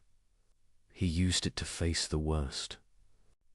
He wanted a reason that could hold when everything else failed. He once wrote that even sin can be a part of the divine plan. Not because sin is good, but because it allows a greater good to exist. Forgiveness, redemption, renewal. He did not mean that murder or cruelty were acceptable. He meant that nothing can ruin the possibility of restoration. Even ruin can be rewritten. He said that in the long reach of time, justice is never absent, only delayed. Every wrong will meet its correction. Even if beyond our sight, that faith gave him peace. Not the easy peace of ignorance, but the stubborn peace of someone who refuses to call despair final. He compared life to a painting. Stand too close and you see only dark strokes. Step back and the shadows reveal shape and depth. Without shadow, there is no image. Without contrast, no harmony. In the same way, he believed pain gives depth to joy, loss gives weight to love, and limitation gives meaning to freedom. Still, he did not expect everyone to agree. He admitted that reason cannot erase grief. When tragedy strikes, logic feels like paper in the rain. He wrote that understanding must walk with compassion. To tell a mother her loss is part of a plan is to speak without wisdom. He urged gentleness. In philosophy, truth, he said, is strong enough to wait until tears are done. The Lisbon earthquake would come years after his death, but it would test every word he wrote. Tens of thousands crushed in seconds, churches falling on worshippers, children buried where they prayed. Later thinkers asked the same question again. If this is the best possible world, what does that mean? Leibniz's answer was not denial, but depth. He said the best world is the one that allows the greatest total harmony over all time. Not every moment must be pleasant for the whole to be perfect. Even music contains dissonance. Even storms feed the soil. Even death can renew life. The pattern includes what we would never choose, yet somehow need. He wrote that goodness is not fragile. It bends without breaking. It gathers what is lost and turns it toward purpose. That faith, he said, makes moral life possible. If evil were absolute, nothing we do would matter. If good is deeper than evil, then every act of kindness pushes creation closer to balance. He saw redemption not as magic, but as arithmetic. Every wrong can be balanced by a right. Every cruelty can be answered by courage. Every wound can become wisdom. The process is long, but sure. To him, the presence of evil did not disprove God. It proved freedom. It proved growth. It proved the universe is alive and still being written. He said a perfect world without evil might be possible in imagination, but not in reality. It would be a world without struggle, without virtue, without change. It would be static, a picture, not a life. He preferred a living world with risk and redemption to a lifeless paradise. He spoke often of divine mercy as patient logic. God, he said, allows what he hates to achieve what he loves. A harsh mercy, but a mercy still. Through pain, the soul learns empathy. Through loss, it learns gratitude. Through weakness, it learns humility. Through time, it learns to trust the whole it cannot see. He believed every story ends in restoration. Not because humans succeed, but because goodness, being eternal, cannot fail. What breaks will be mended. What is lost will be found again in a higher form. He saw history as a grand repair, each age moving the universe closer to its intended. Harmony critics said this. Faith makes people passive. They said if everything serves a plan, why fight injustice? Leibniz rejected that. He said doing good is part of the plan. We are agents of correction, not spectators. We are threads chosen to repair what is torn. Every act of care completes a fragment of the design. He did not ask people to smile through pain. He asked them to work through it, to trust that effort has meaning, even if unseen, to act as though their courage joins something vast and holy. He believed suffering can purify love. When the self breaks, pride falls away. What remains is compassion. What remains is truth. For him, evil was never final. It was the raw material out of which understanding grows. He wrote that God does not waste pain. It becomes the seed of wisdom, the soil of virtue. In time, the world learns to grow good from its own wounds. He once said the universe is like a mirror. Each soul reflects the whole. When one suffers, the image trembles everywhere. That is why empathy exists. That is why goodness multiplies when shared. It is not a law written on paper. It is the rhythm of being itself. In this rhythm, pain and joy are partners. Loss opens space for hope. Grief carves room for gratitude. Evil awakens conscience. Darkness makes us reach for light. This, he said, is the strange mercy of creation. It allows us to become part of its redemption. We cannot erase suffering, but we can answer it. We can create small harmonies within the greater one. Leibniz died before he could see how deeply his words would divide people. To some, he was the last great optimist before the storm of modern doubt. To others, he was the first thinker brave. Enough to stare at evil and still believe in good. He offered no escape from tragedy, only a way to hold it without despair. He taught that a wise heart can look at pain and still say, "There is meaning here, even if I cannot see it. There is purpose here, even if it waits beyond my reach." He trusted that one day the universe will reveal itself whole, and that every tear will have its place in that revelation. Until then, we live in the shadow. We struggle, question, grieve, and keep going. And in that persistence, in that refusal to surrender meaning, we already begin to prove him right. The age loved wit more than patience. Salons filled with bright talk and bright candles. People wanted answers that sparkled. They wanted laughter sharper than a knife. Into that room walked Voltaire. He lived through exile, censorship, and danger. He hated cruelty and hated stupidity more. He wrote to wake the conscience with shock. He believed the pen should make tyrants tremble. He loved speed. He loved clarity. He loved the clean cut of satire. He heard the claim that this world is the best possible world. He heard it not as careful reasoning, but as comfort for the comfortable. To him, such optimism looked like a rich man's coat, warm, expansive, and blind to the cold outside. He sharpened his reply until it glittered. He created a teacher who spoke in polished certainties. The teacher said that all is for the best. Disaster followed disaster. The teacher smiled through each one. The students suffered. The world burned around them. The smile did not move.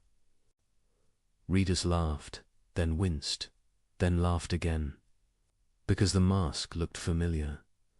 This was the power of satire. It compressed the debate into a single gesture, a serene face amid wreckage. Optimism turned into a costume. Faith turned into a habit of denial. The joke spread faster than any book of metaphysics could. Rooms repeated it until it became a proverb. To call someone a defender of the best possible world became a way to call them naive. Voltaire had reasons for his anger. The world around him dealt pain without shame. Censors punished truth. Clergy protected cruelty. Courts humiliated the powerless. He saw victims crushed under systems that claimed to be holy. He swore to break that spell. Satire was his hammer. Another event hardened his case. The earth itself shook and swallowed a city. Churches collapsed onto worshippers mid-prayer. Fires ran through the streets. The sea returned to finish the work. People asked the question that never dies. Where was God? Where was meaning? Where was the best possible world? Voltaire wrote with the speed of grief. He made the pain visible and near. He refused to let philosophy stand at a safe distance. He demanded an answer that could look at rubble and not blink. The attack landed. Leibniz was gone by then, but his idea stood in the line of fire. Most readers did not meet the idea in his own books. They met it in caricature, a smile that never learns, a mind that explains away tears, a heart that calls loss a lesson before the funeral ends. Yet the picture was not the man. The satire cut through denial, but it also cut through nuance. Leibniz did not say that pain is an illusion. He did not say that evil is secret good. He said that the full work of reality may justify the allowance of evil. He said reason, freedom, and law are worth the risk they bring. He asks us to hold judgment of the whole when we only see a part. The difference matters. A foolish optimist says everything is fine. A wise optimist says everything can find its place in meaning. The first silences grief. The second makes room for it and still believes. Why did the caricature win? Because stories beat systems. A one-page scene of suffering will outrun 1,000 pages of argument. Because memory loves images. A quiet teacher smiling at catastrophe stays with us. Logic needs careful rooms. Comedy breaks down doors. There is another reason. The age began to trust the senses more than the schools. Empiricism gathered force. People believed what they could measure and touch. Satire, like a sharp instrument, felt honest. Metaphysics felt distant. Pain felt present. Yet, even Voltaire knew the danger of easy sneer. He fought for justice with stubborn courage. He did not want despair. He wanted reform. He wanted a society that stopped making cruelty sound sacred. For that, he made optimism look ridiculous. What can we learn from the quarrel? First, that clarity is not enough. Arguments must learn to speak in images, or they will be remembered as slogans made by their enemies. Second, that grief demands respect from any claim about the structure of the world. If a theory cannot kneel beside a ruined street, it has no right to stand in a lecture hall. Third, that reason and compassion must travel together, or the public will choose compassion, even if it comes with mockery. Leibniz's view can live with those lessons. It asks for patience, but also for honesty. It admits that satire sees something real, the habit of explaining too soon. His logic rejects that habit. He urged silence when silence is wise. He urged action when action is needed. To repair what can be repaired is not to deny providence. It is to participate in it. Consider the teacher in the satire. What if he had stopped smiling? What if he had helped dig survivors from the ruins? What if he had passed bread, wept with the grieving, and then whispered hope? The joke would have failed, not because suffering ended, but because compassion changed the scene. Real optimism knows how to work. Words can be medicine or perfume. Satire exposes perfume that calls itself cure. Leibniz offered medicine, difficult, slow, meant for the long healing of the mind. Voltaire offered surgery, fast, public, meant to cut rot from the body of society. Both saw a sickness. Both wanted health. They disagreed on the treatment plan. The world needs both kinds of skill. We need the wit that alerts the crowd. We need the patience that rebuilds the foundation. Ridicule can wake a city. Reason can keep it awake after the laughter ends. There is a quieter misreading worth naming. Some think the best possible world means the happiest possible world. It does not. Happiness is fragile and often shallow. Goodness is deeper and often severe. The best world is the one that realizes the highest goods in the richest order. Those goods include freedom, courage, justice, and mercy. They bloom in harsh weather. They need risk and time. Another misreading says the idea excuses every crime. It does not. The claim is not that whatever happens is good. The claim is that goodness can make use of whatever happens without endorsing it. A surgeon may use a scar to save a life. The scar is not the goal.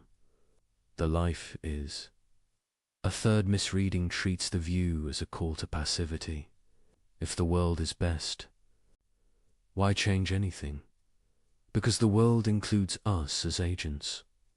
Because the best world is the one in which free creatures wrestle with evil and learn to love. If we fail to act, we withhold part of the world's design. The plan trusts our courage. Satire will always return. It should. Complacency needs a critic. But after the laugh, the work remains. We still need to think clearly and live kindly. We still need to build cities that protect the weak. We still need to teach children that hope is not denial. It is discipline. Voltaire asked for justice now. Leibniz asked for trust across time. These are not enemies. They are different horizons of the same moral life. One fights the day's cruelty. The other defends the reason for fighting at all. There is a scene that binds them. A town after thee. Storm. Neighbors search the wreckage. One lifts a beam.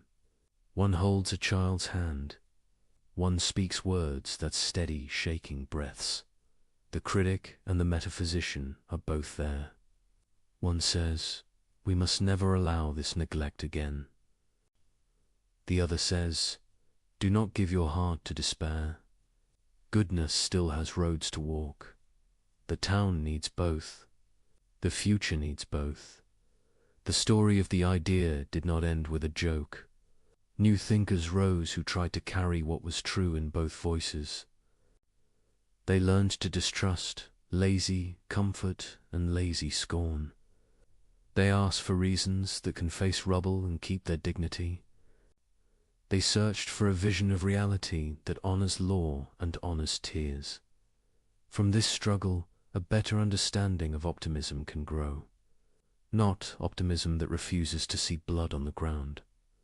Optimism that sees it, binds the wound, and still believes. The wound will heal. Not optimism that replaces action with slogans.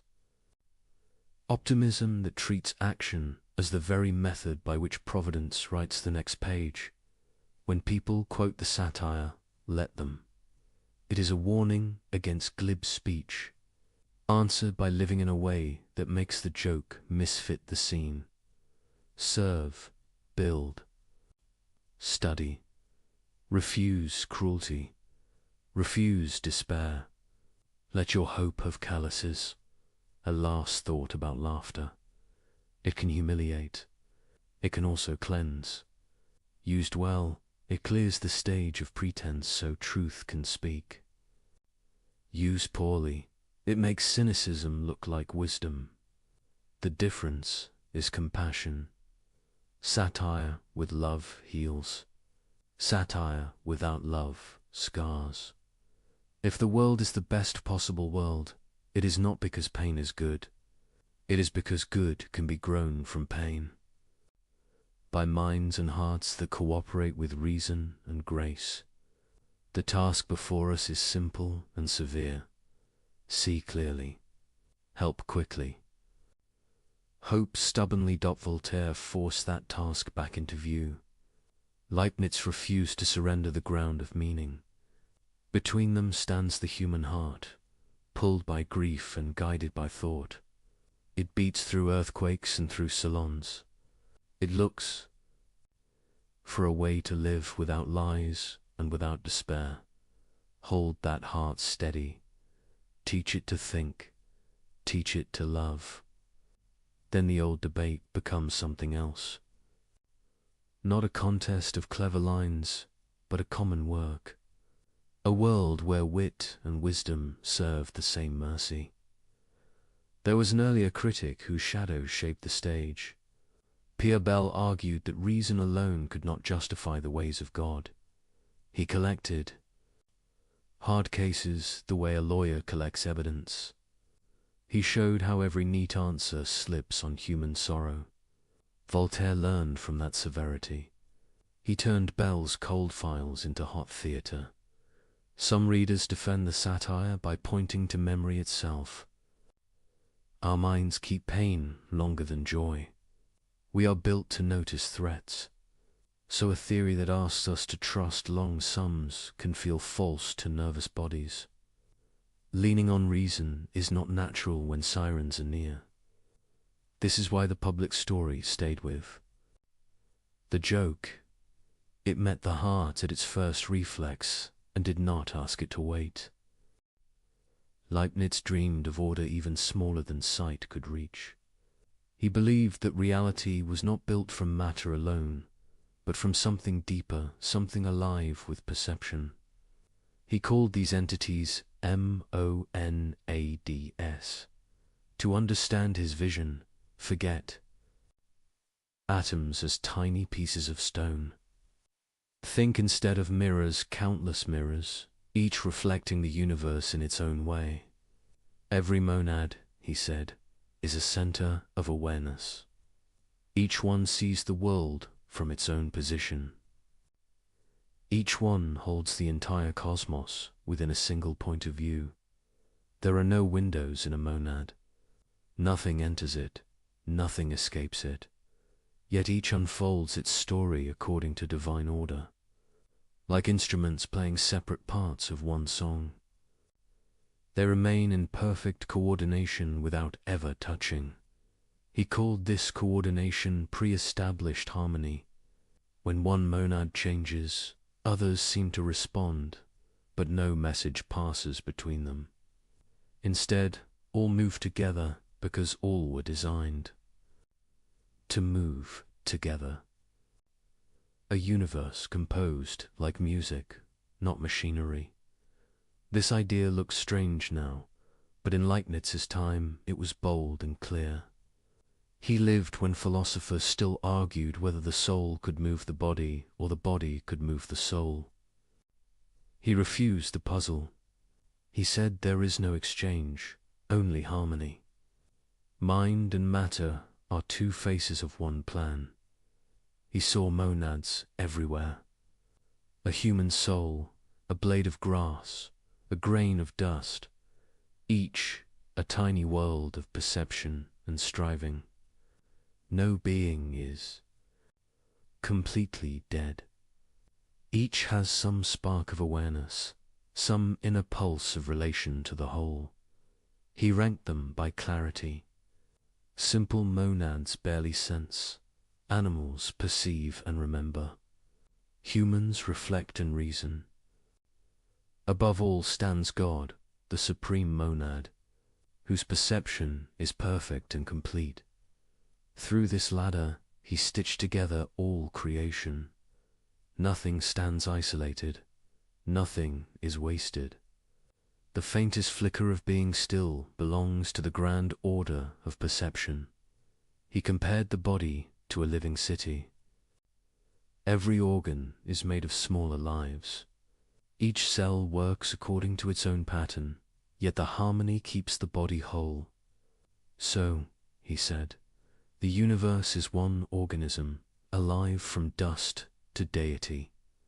This vision reversed the despair of his century. Where others saw decay, he saw coordination. Where others saw matter collapsing into noise, he saw a quiet intelligence running through everything. The universe is not a battlefield of parts. It is a community of perspectives. If each monad mirrors the whole, then meaning is never lost. When something dies, the mirror darkens but does not vanish. Its reflection lives in others. Every end becomes a translation, not a void. He found hope in that. To him, the soul survives not by miracle, but by nature. Consciousness is not a spark. That fades, it is the structure of being itself. Modern thinkers sometimes smile at his theory. They call it poetry disguised as physics. But poetry, he might say, was the truer name all along.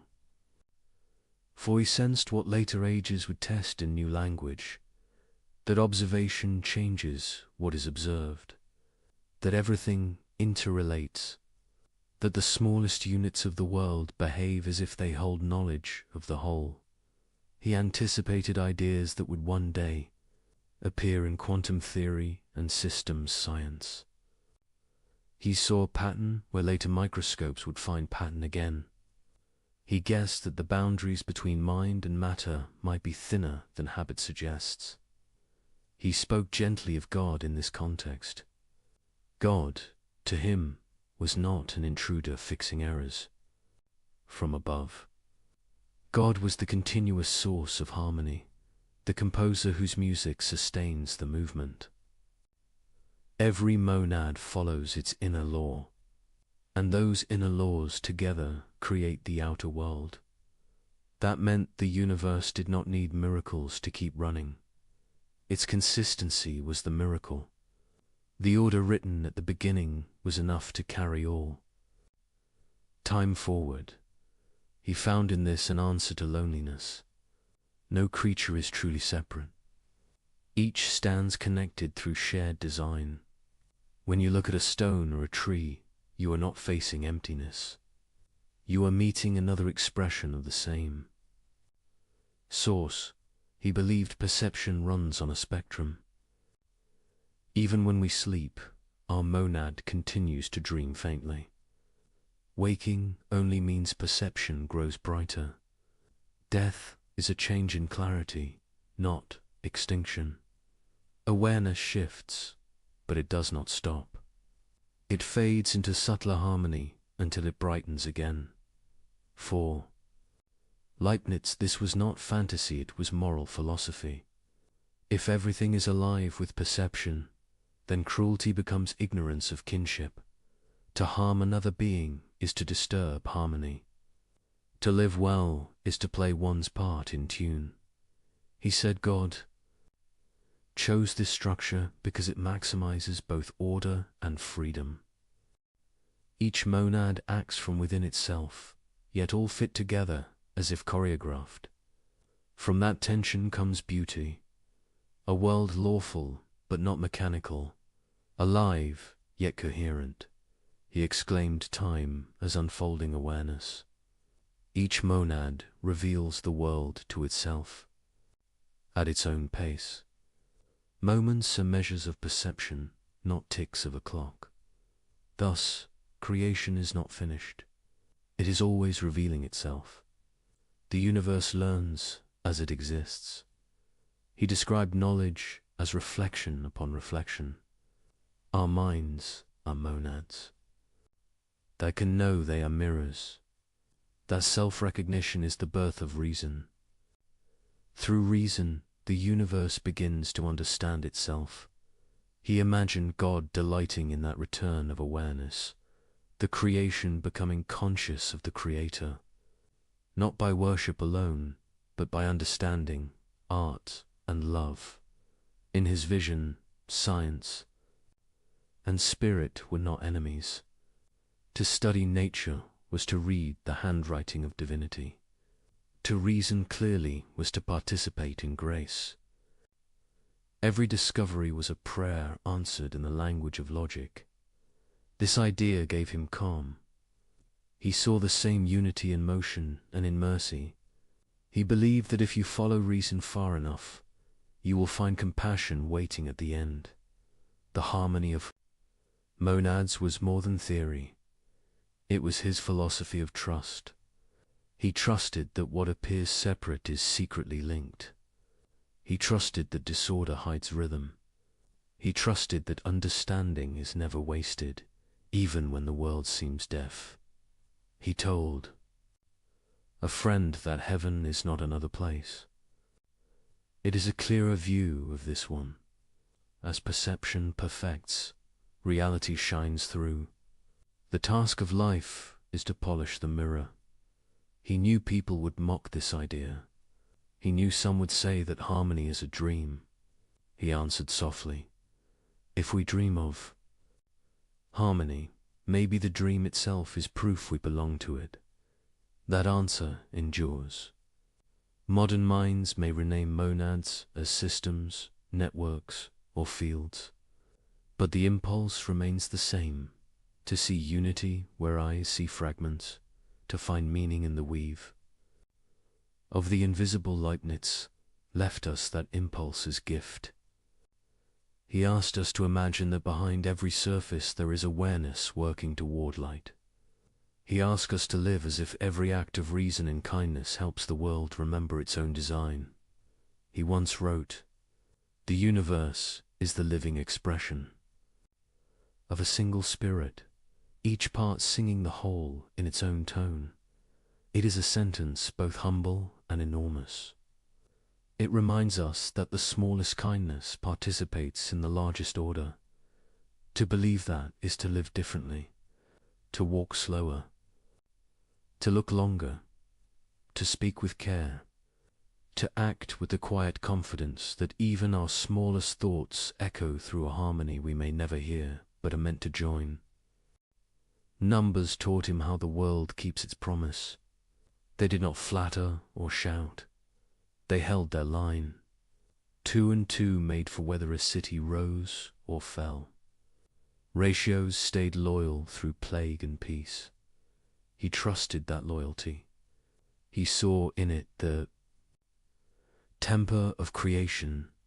He loved the way mathematics lets thought become exact.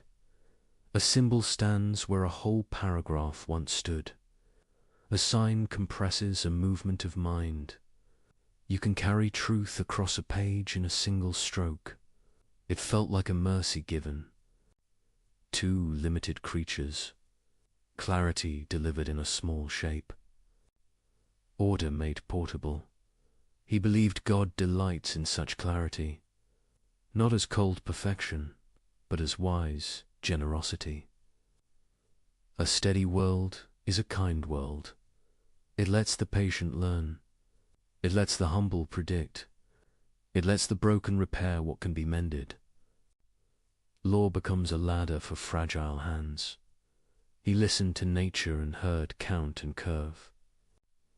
An apple falls in a known way. A planet bends space with quiet insistence. A wave writes its grammar on the shore.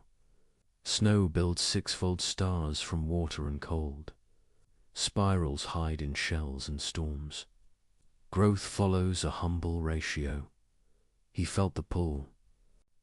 To write these patterns in clean language, calculus became his chosen music.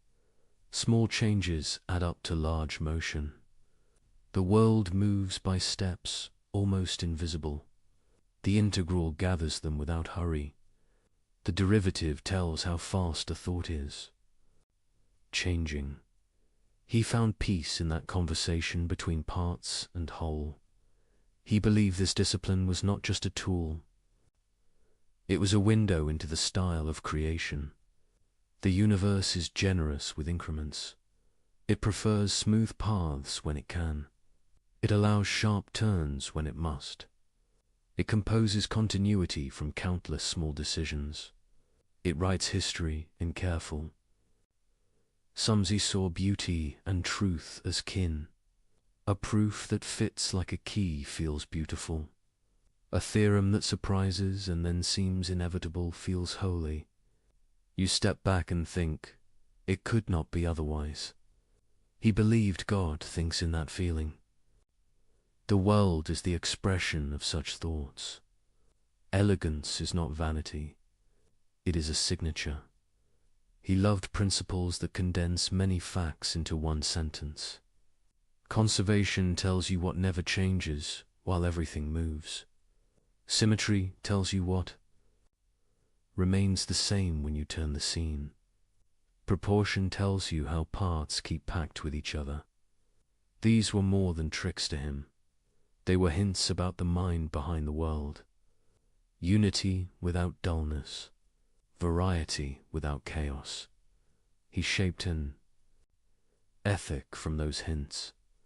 Choose the argument that explains the most with the least strain. Prefer a model that wastes nothing. Accept complication only when reality demands it. He called this respect for reason a kind of devotion. To think carefully is to honor the giver of order. To speak precisely is to love your neighbor he trusted. That divine choice follows similar lines. From all the worlds God could create, the chosen one is not the simplest by count, but the richest by relation. It wastes nothing. It carries the largest goods with the leanest laws. It folds freedom into law without tearing either. He once hinted that God calculates, not as an accountant counting coins, but as a composer balancing voices. You can feel the restraint inside abundance. You can feel the thrift inside glory. That double feeling marks wisdom. It marks this world. He kept returning to harmony. Musicians know a chord can hold tension and still resolve. Mathematicians know an identity can look unlikely and still be true. Farmers know seasons can be harsh and still keep faith. He believed creation holds all three kinds of trust. Time resolves what thought cannot yet reconcile. Reason reveals what feeling could not yet accept. Patience ripens what action could not yet secure. He loved the identity that bears his name. If two things share every feature, there are not two. There is one. The world is not padded with copies. It disdains waste. Even sameness hides a difference in place or relation. Difference is how meaning breathes. He thought continuity is mercy. Change that jumps without bridge breaks finite minds. Creation walks instead of vanishing and reappearing. That walk gives learning a chance. It gives regret a chance. It gives forgiveness a road to travel. He treasured the link between symmetry and conservation. If a law looks the same tomorrow as today, something will be conserved through time. If a law looks the same here as there, something will be conserved through space. These insights came later in full dress, but he felt their outline. A steady God writes steady invariance. Steadiness feeds trust. He found a serene heroism in measurement. To measure is to refuse despair. It says the world can be known enough to serve. A bridge can stand. A well can reach water. A fever can be counted and cooled. Math becomes charity in action. He warned against arrogance dressed as certainty. Mathematics is exact, but our models are not the world. They are lanterns, not the sun. We test them and we revise. We honor truth by letting it correct us. Humility is the cost of accuracy. Accuracy is the gift of humility. He looked at least effort with interest. Many systems seem to choose paths that minimize waste. Light takes a route that saves time. Rivers widen until resistance balances flow. A pendulum answers to a hidden economy. He saw a moral picture in this physics. Goodness does not puff itself up. It finds the clean line through trouble. He thought mercy works the same way. It cuts extravagant anger. It saves time by forgiving. It spends where help is needed, and saves where pride would waste. He liked virtues that felt like conservation laws for the soul. Constancy, temperance, courage that spends only what duty demands. He linked mathematics and music. Both live by ratio, both turn repetition into meaning, both teach the ear to hear structure inside motion. He imagined creation as a score too grand to hold at once. We learn our line and trust the rest. Faith becomes a musician's discipline. He loved binary because it showed how little you need to say much. 1 and 0 can build every number. Presence and absence can speak any count. It made him smile that simplicity births abundance. He thought the universe likes that joke. Small rules, wide worlds. Simple laws, rich lives. He drew ethics from that smile. Be simple where you can. Make room for others to grow. Build systems that help the weak think clearly and act safely. Hide complexity inside good design. Expose clarity at the surface. Let tools carry burdens so people can carry love. He believed education should teach this craft. Not only facts, but form. Show students how a proof breathes. Show citizens how a budget tells the truth or lies. Show rulers how a map hides what it cannot hold. Give a generation the habit of asking for reasons. Give them the joy of finding them. He imagined law, shaped by proportion. Punishment should fit not only the crime, but the goal of repair. Policy should balance parts and whole without crushing either. Economy should honor the poor first, because systems are judged by their edges. These were not abstractions to him. They were the math of mercy applied to the city. He knew numbers can be abused. They can help a lie look clean. He asked for conscience at the center of calculation. Let the heart check the ledger. Let the uncounted be counted before we boast. A metric without meaning is a blade without a handle. It cuts the one who swings. It trusted that truth protects itself in time. A false model fails when the bridge falls. A true one stays standing in wind. Reality is a stern judge and a gentle teacher. It punishes pride with collapse. It rewards patience with endurance. He asked why a perfect mind would choose this particular mix of laws. Because these laws allow the widest garden of goods. They give room for mind to blossom. They give room for love to learn.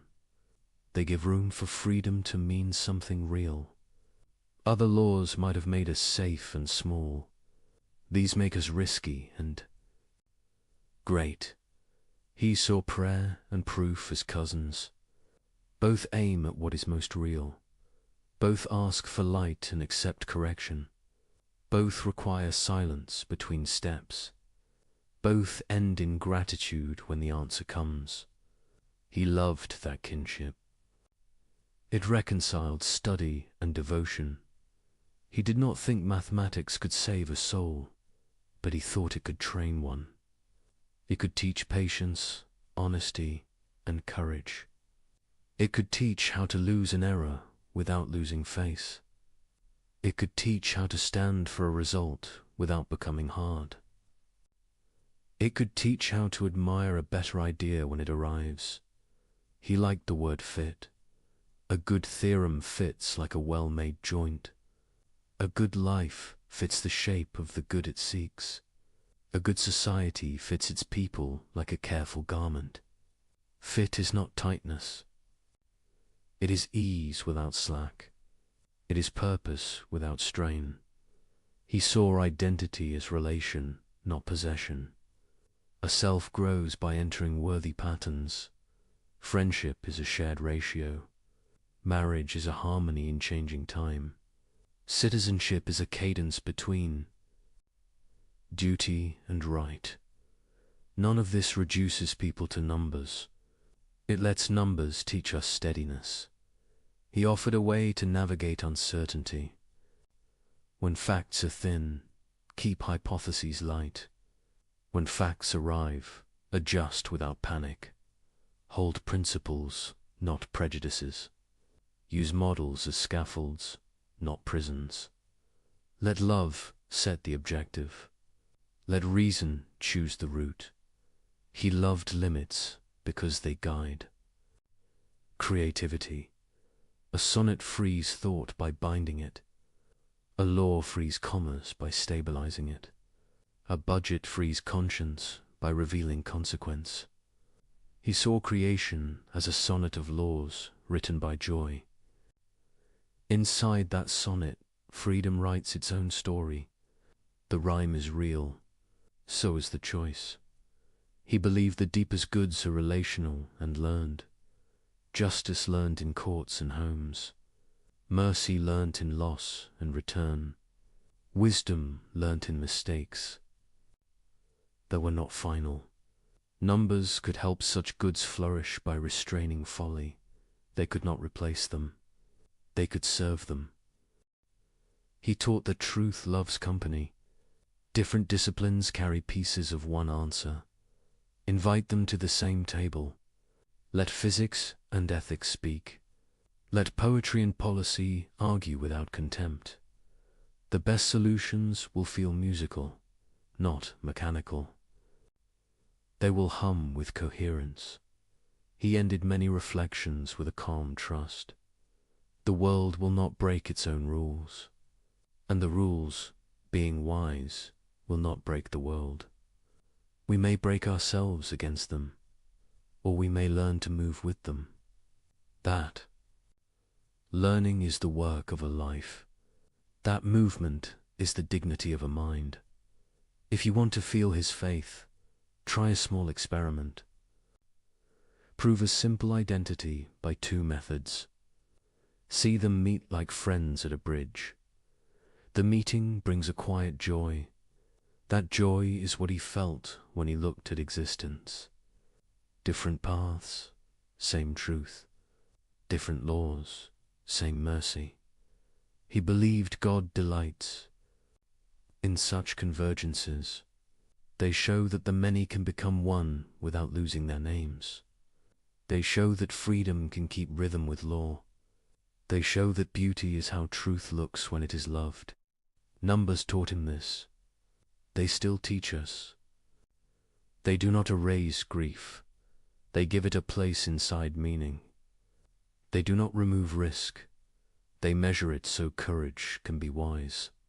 They do not make us gods. They make us better creatures. He left a way to think that steadies the heart. Look for the pattern that wastes least and serves most. Seek explanations that honor both detail and whole. Let elegance guide you, but let compassion rule.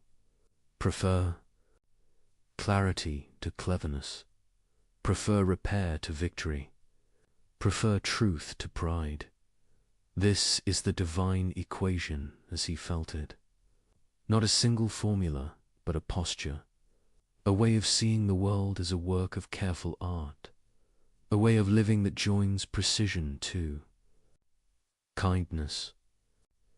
A way of hoping that believes order is generous, and that the mind, taught by numbers, can become an instrument of peace. Modern life tests every grand idea. Factories thicken the air. Wars circle the globe in hours. Signals race faster than thought. Hope becomes a headline and fades by noon. This is the world that asks the old question again. Is meaning large enough for the age of speed? Leibniz once trusted harmony behind events. He believed reason anchors reality. He believed order holds even when hearts break. Modern minds did not grant that easily. They saw storms that mocked every tidy plan. They saw machinery build comfort and cruelty at once. They saw empires preach ideals and export pain. The 19th century trained the Tao. Darwin described life as struggle and change. Nature showed tooth and hunger in plain light. Earthquakes and plagues looked impersonal, not punitive. Chance seemed to guide as much as law. The old picture shook on its nails. Was this the best world, or only a hard one? Other voices pressed the wound. Dostoevsky asked if any future joy could justify a child's tears. Nietzsche accused optimism of hiding fear. He said, "We invented heavens to excuse our weakness." He declared God dead and asked who would carry the weight. Camus stared at absurdity and urged revolt without illusion. The 20th century put a fist on the table. It demanded reasons that could look into an open grave and still speak. 2 world wars answered with smoke. Cities burned from the sky. Camps turned people into ash and numbers. Tyrants marched under banners of progress. The word best felt obscene. If harmony exists, it was too quiet to hear. Yet even in ruins, reason did not die. Science mapped the atom and the star. Medicine pushed death back from many doors. Law learned new words for human dignity. Artists grieved on canvas and in sound. Communities rebuilt, brick by honest brick. The storm did not erase the mirror, it cracked it. The pieces still reflected light. Leibniz would have told us to look closely at those shards. Do not worship them, use them. A broken mirror still shows the face of truth, if turned the right way. Our age must learn that craft.modern science changed. The tone of order. Determinism softened into probability. Chaos theory showed how small nudges grow into wild weather. Entropy taught us that systems drift toward dispersion. We measured noise and found pattern inside it. We measured pattern and found it tinged with chance. Order and uncertainty learned to share the same room. This does not kill optimism. It matures. If the world is lawful and yet open, then freedom has room to matter. Then wisdom has work worth doing. Then prudence becomes a daily art. We manage risk. We design redundancies. We seek policies that bend danger without breaking spirit. The moral field also changed. Colonialism taught bitter lessons about pride. Dressed as purpose, movements for civil rights named evils that law had blessed. Voices long silenced learned to speak and to lead. Optimism now must choose humility. It must listen before it claims to understand. It must prove itself by service, not by slogans. This is where Leibniz can still help. He never argued for denial. He argued for structure. He taught that meaning can run deeper than the storms on the surface. He asked us to look for reasons wide enough to hold grief without breaking. He asked for patience fit for centuries. Consider. Technology, we taught silicon to mimic thought. We wired billions into one trembling web. Tool and weapon share the same code. We need a vision that keeps courage steady, a vision that respects limits and still invites invention. Leibniz would ask for design that serves persons, not markets alone. He would ask for clarity, audit, and a restraint. He would ask us to build systems that protect the small and check the strong. He would tell us to place conscience in the loop. Consider climate. We learned that prosperity can poison its own future. We must measure, plan, and change habits at scale. An optimistic ethic here is not cheer. It is duty. It says the whole can be repaired if the parts act together. It says, Truth and sacrifice can be taught without despair. It says the garden still answers to patient hands. Consider meaning in a secular home. Many now live without prayer. They still feel the ache for order and mercy. They still long for justice to make sense. Leibniz offers a language that welcomes them. He lets reason carry hope without forcing doctrine. He invites faith to speak softly in the cadence of explanations that work. He lets the universe be intelligible without becoming small. A deep challenge remains. Can we say best after Auschwitz? Can any harmony answer that dark choir? The only honest way forward is through labor, care for survivors, guard against repetition, teach the habits that prevent cruelty when fear reases. Any philosophy that does not serve this work has no place here. Leibniz would agree. He would ask optimism to earn its name by protection of the vulnerable. The old debate about evil now includes scale. One person can harm millions with machines and lies. Freedom therefore needs form. We must bind power with law and law with transparency. We must design defaults that protect even when leaders fail. This is structure as mercy. It is exactly the kind of wisdom he praised. The modern mind also wrestles with self.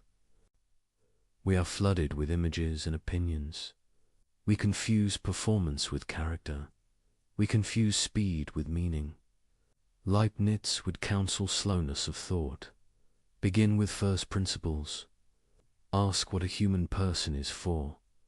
Ask how goods fit rather than compete. Ask what can be measured and what must be loved without measure. He would praise small communities that practice truth, schools that teach reasoning with kindness, courts that value restoration over spectacle, churches and civic groups that protect conscience and neighbor alike. He would prefer many modest repairs to one noisy triumph. He would say that harmony grows by local fidelity. He would also invite courage, not loud courage, the steady kind, the kind that keeps its promises under pressure, the kind that returns the wallet and refuses the bribe, the kind that speaks for the unseen worker and the silent child. This courage is the rhythm of a best world. It makes free order a daily. Fact. Modern philosophy explored despair with skill. It mapped the absurd. It measured nausea in honest sentences. It deserves respect. But despair cannot build. It cannot raise children or bury dead with hope. It cannot design a bridge or a constitution that lasts. Optimism, rightly shaped, can. It does not promise ease. It promises purpose that survives. What about randomness? Quantum events look lawless to untrained eyes. Yet we use them to build tools with perfect reliability. We average uncertainties into stable effects. We draw strength from statistics. This is harmony by large numbers. The world allows trust to rise from noise. That is not far from Leibniz at all. What about pain that teaches nothing? There is plenty. Accidents without lesson. Loss without growth. We must be honest about this remainder. No theory can harvest meaning from every corner. Here humility is the proper tone. We grieve without lecture. We sit with the broken and say little. We let our hands speak what logic cannot. A best world, if real, gives space for silence and for care. Many today practice hidden goodness. Nurses in long corridors, teachers in tired rooms, programmers writing code that prevents harm, parents holding the line for a child's dignity. These are harmonies in plain clothes. They do not erase evil. They limit it. They do not complete. Just as they prepare its way, a fair reading of our time finds both failure and fruit. We have become efficient at harm. We have also become better at rescue. We discovered vaccines in record time. We built networks of aid after storms. We learned to name trauma and treat it. We wrote new laws when old habits broke lives. It is not enough. It is not nothing. Leibniz would call this the work of the middle. We live between promise and completion. We carry pieces of the whole without seeing it. We serve goods whose full harvest we may never witness. That service is not wasted. It becomes part of the calculation that only love can finish. The storm still speaks. It says power corrupts. It says suffering spreads. It says meaning is fragile. The mirror answers with a quieter voice. It says order persists. It says goodness gathers. It says freedom can learn. The future will judge us by how we balance these truths. We must not excuse evil by citing plans. We must not deny plans because evil shouts. We must build with the patience of gardeners and the caution of engineers. We must teach children that hope is a practice. It is a way of working, not a mood. If this is the best possible world, it is not because it is safe. It is because it can be saved again and again by people who choose to join the order written under things. Best does not mean painless. It means fruitful. It means capable of growing truth and love even after winter. So the mirror and the storm continue their dialogue. We will live inside it. We will argue and reconcile. We will fail and repair. We will keep asking whether reason can hold when grief arrives. And we will keep finding that, though reason bows before tears, it reases with them and goes back to work. This is how optimism survives the modern test.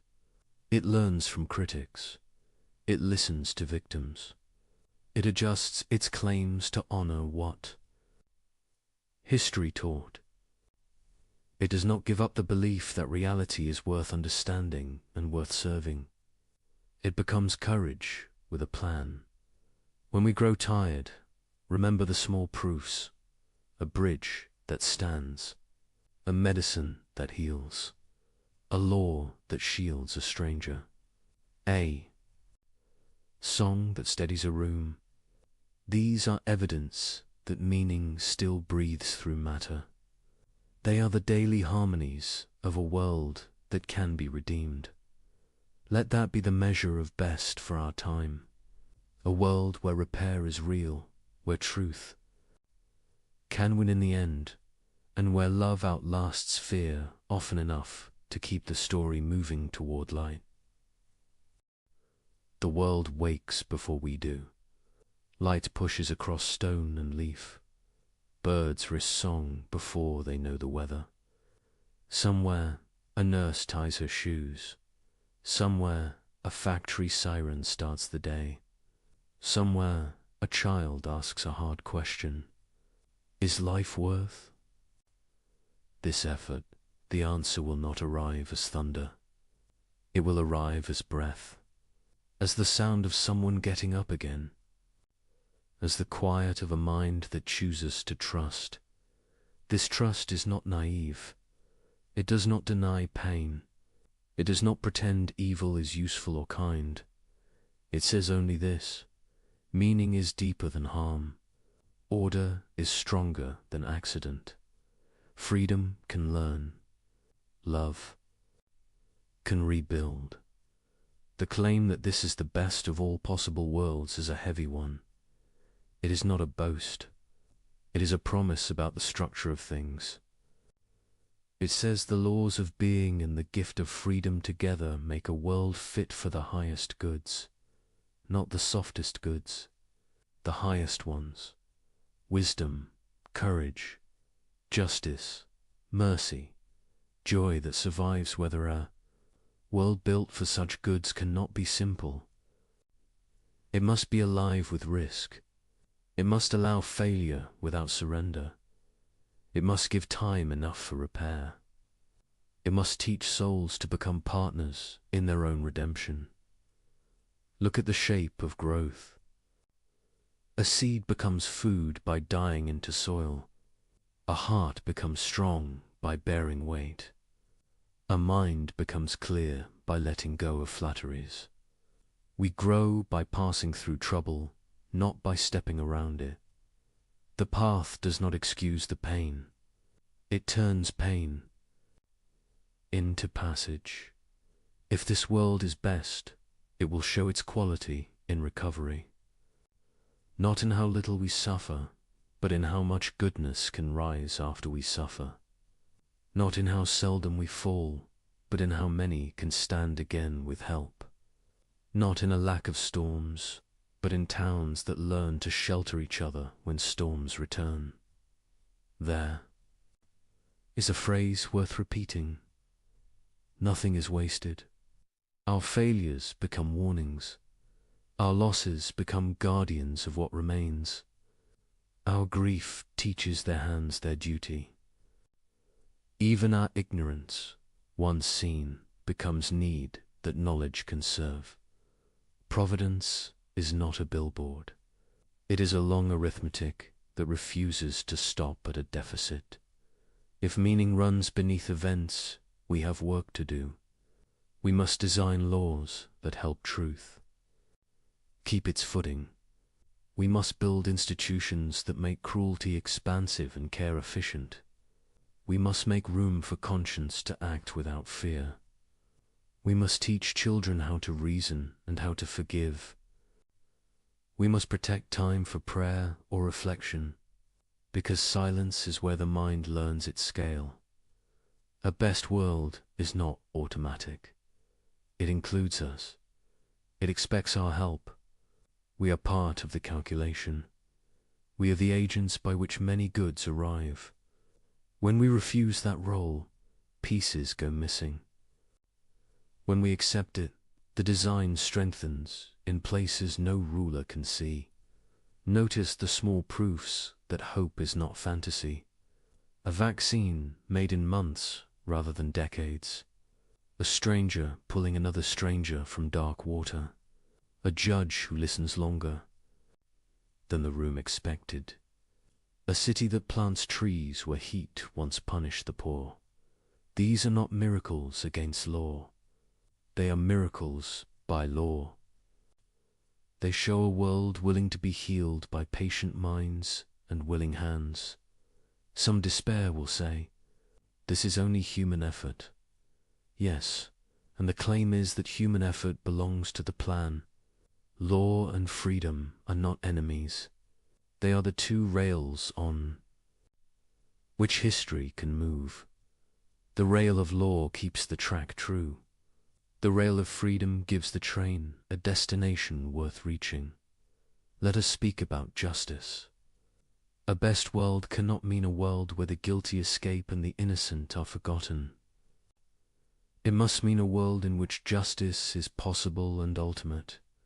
Some justice is human. We must pursue it with courage and care. Some justice is beyond us. We must trust it will arrive without our permission. Either way, justice is not a rumor. It is the core of meaning wearing the clothes of time. Now speak about mercy. Mercy is not a loophole in justice. It is justice. Seeing further, it is repair chosen over revenge. It is space made for return.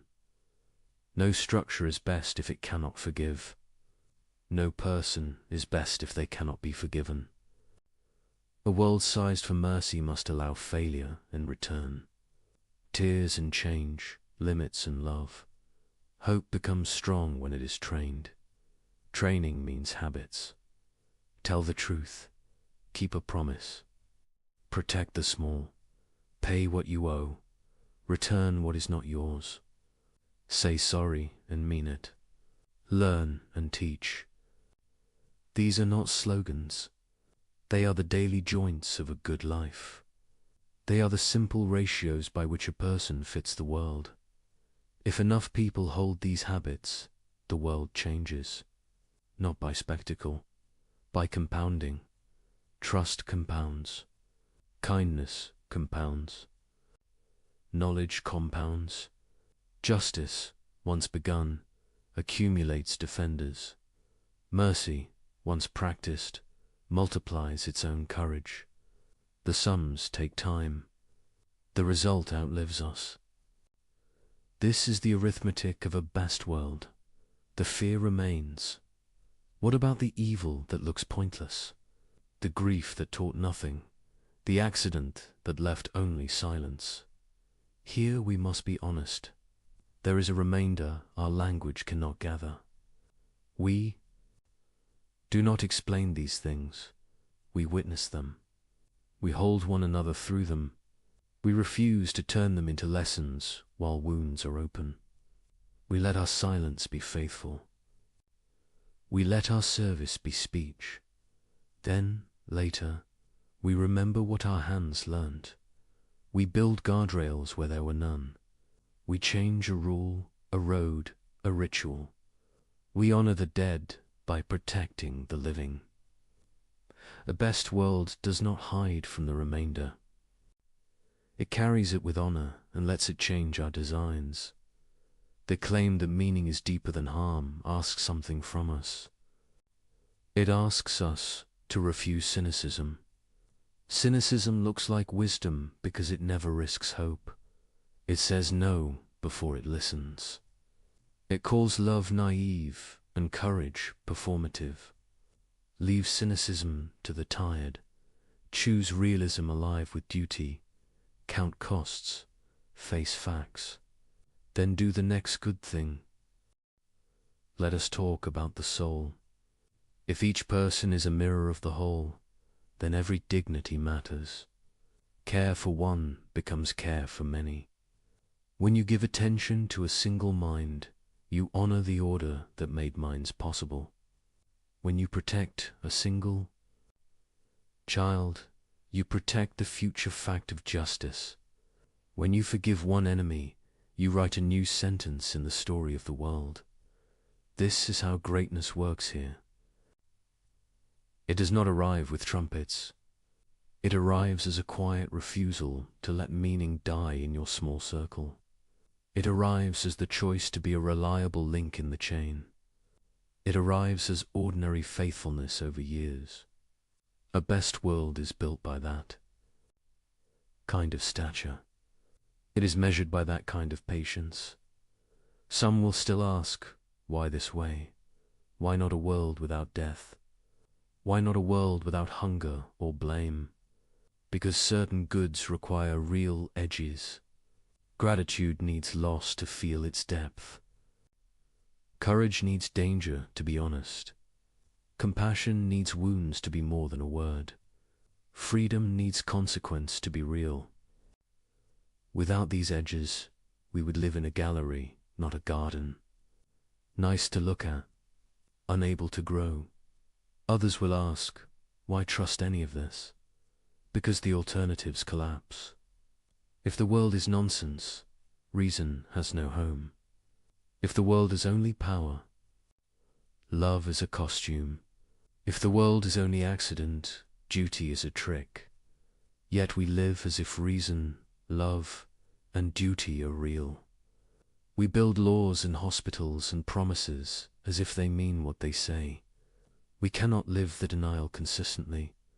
Our lives betray our deepest beliefs. Let our words match our works. This trust does not belong to one religion or one city. It belongs to anyone who treats truth as a home. It welcomes prayer and welcomes study. It lets doubt ask its questions and invites it to work. It lets joy rest without guilt. It lets grief speak without shame.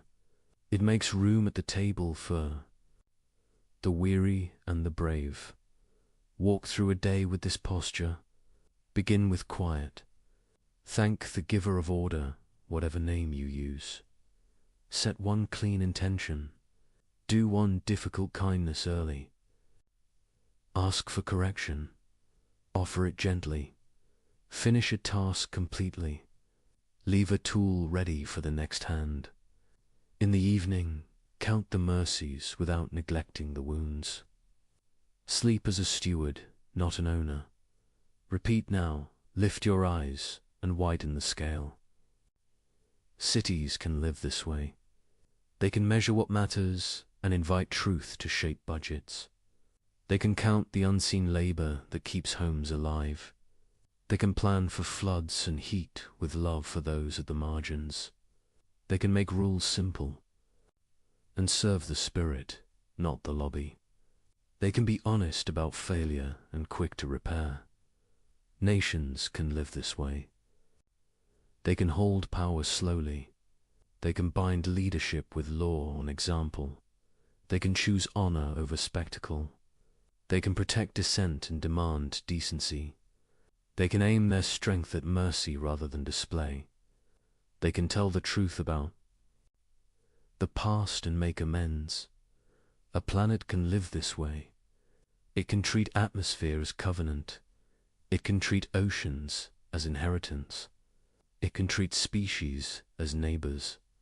It can build a future worth giving to children whose names we do not yet know.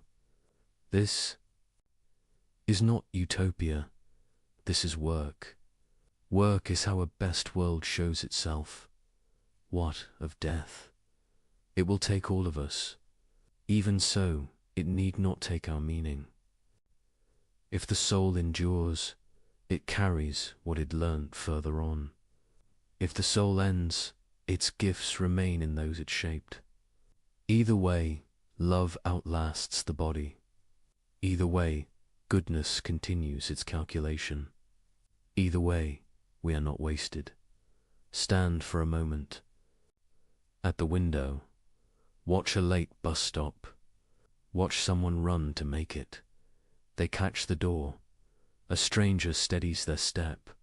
A small cheer rises inside you, though no one hears it. That is hope, remembering its reasons. That is meaning proving it still knows the route. The phrase best of all possible worlds is easy to mock. Leave the slogan to the careless. Keep the substance. The substance is a way of seeing and a way of living. It is the decision to treat. Reality is intelligible and worthy of fidelity.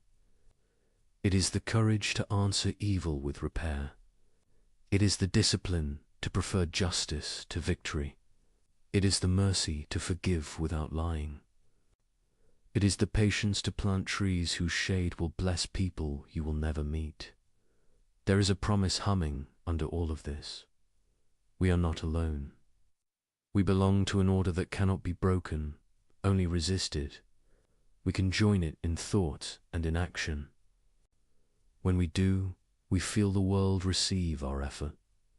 Sometimes with quick fruit, often with slow change.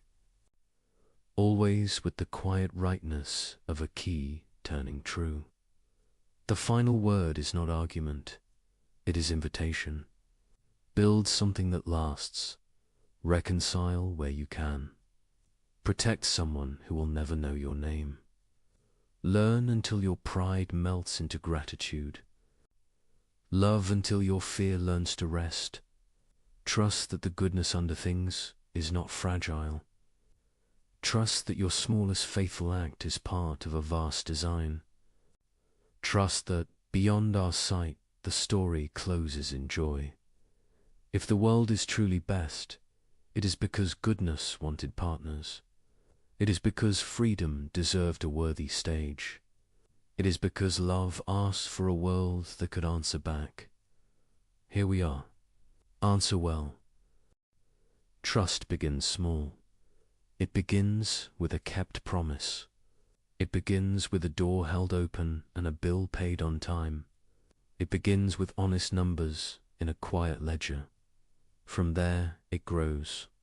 It builds the shape of a life that other people can lean on. It turns strangers into neighbors and neighbors into friends. This is how meaning becomes daily. This is how a best world shows its face. The idea sounds large. It must be lived small. The mind that designed galaxies also designed mornings. So begin there. Rise with one clean intention. Decide one task worth doing for the sake of someone. Else, give it your full attention. Finish it without show. When the day closes, test your heart for peace. Then begin again. Repair is the heart of the work. We are not asked to erase history. We are asked to mend. Mending is humble. It respects the shape of what was. It listens for how parts want to meet. It does not force. It persuades. It uses patience. Where power would only tear, repair starts with truth.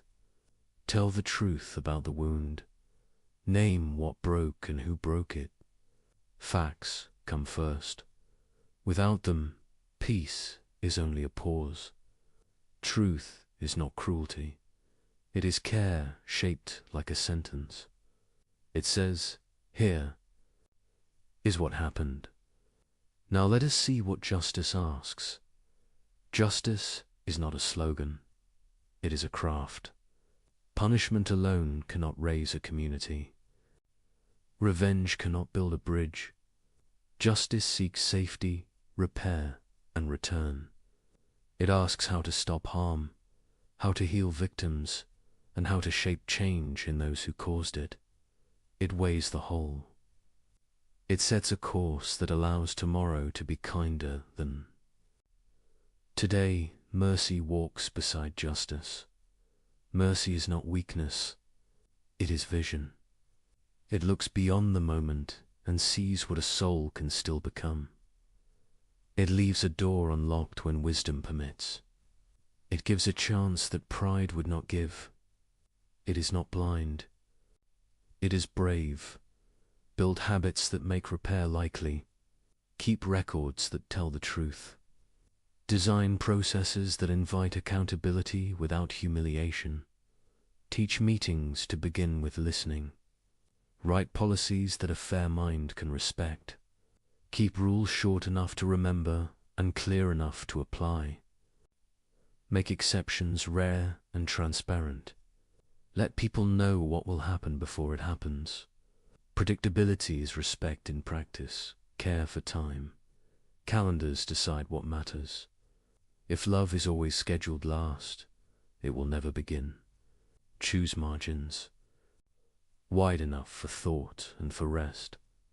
Use them to read, to walk, to hold a child, to write a clean line of code, to cook a meal that warms more than one person.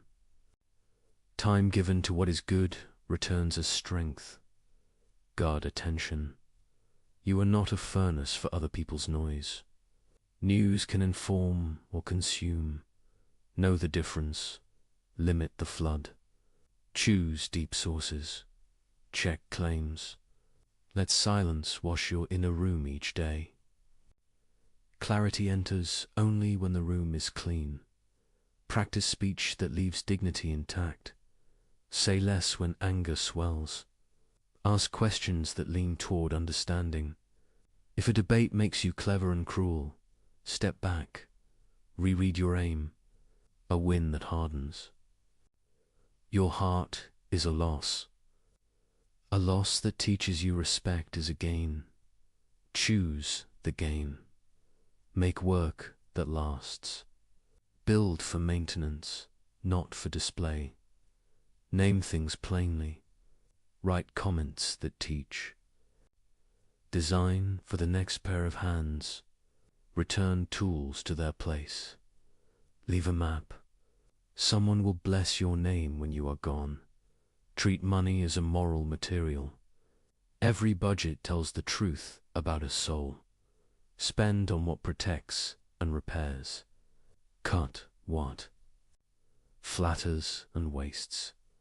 Pay the invisible labor that makes public success possible. Reward patience and honesty more than drama and speed. You will lose applause and gain sleep.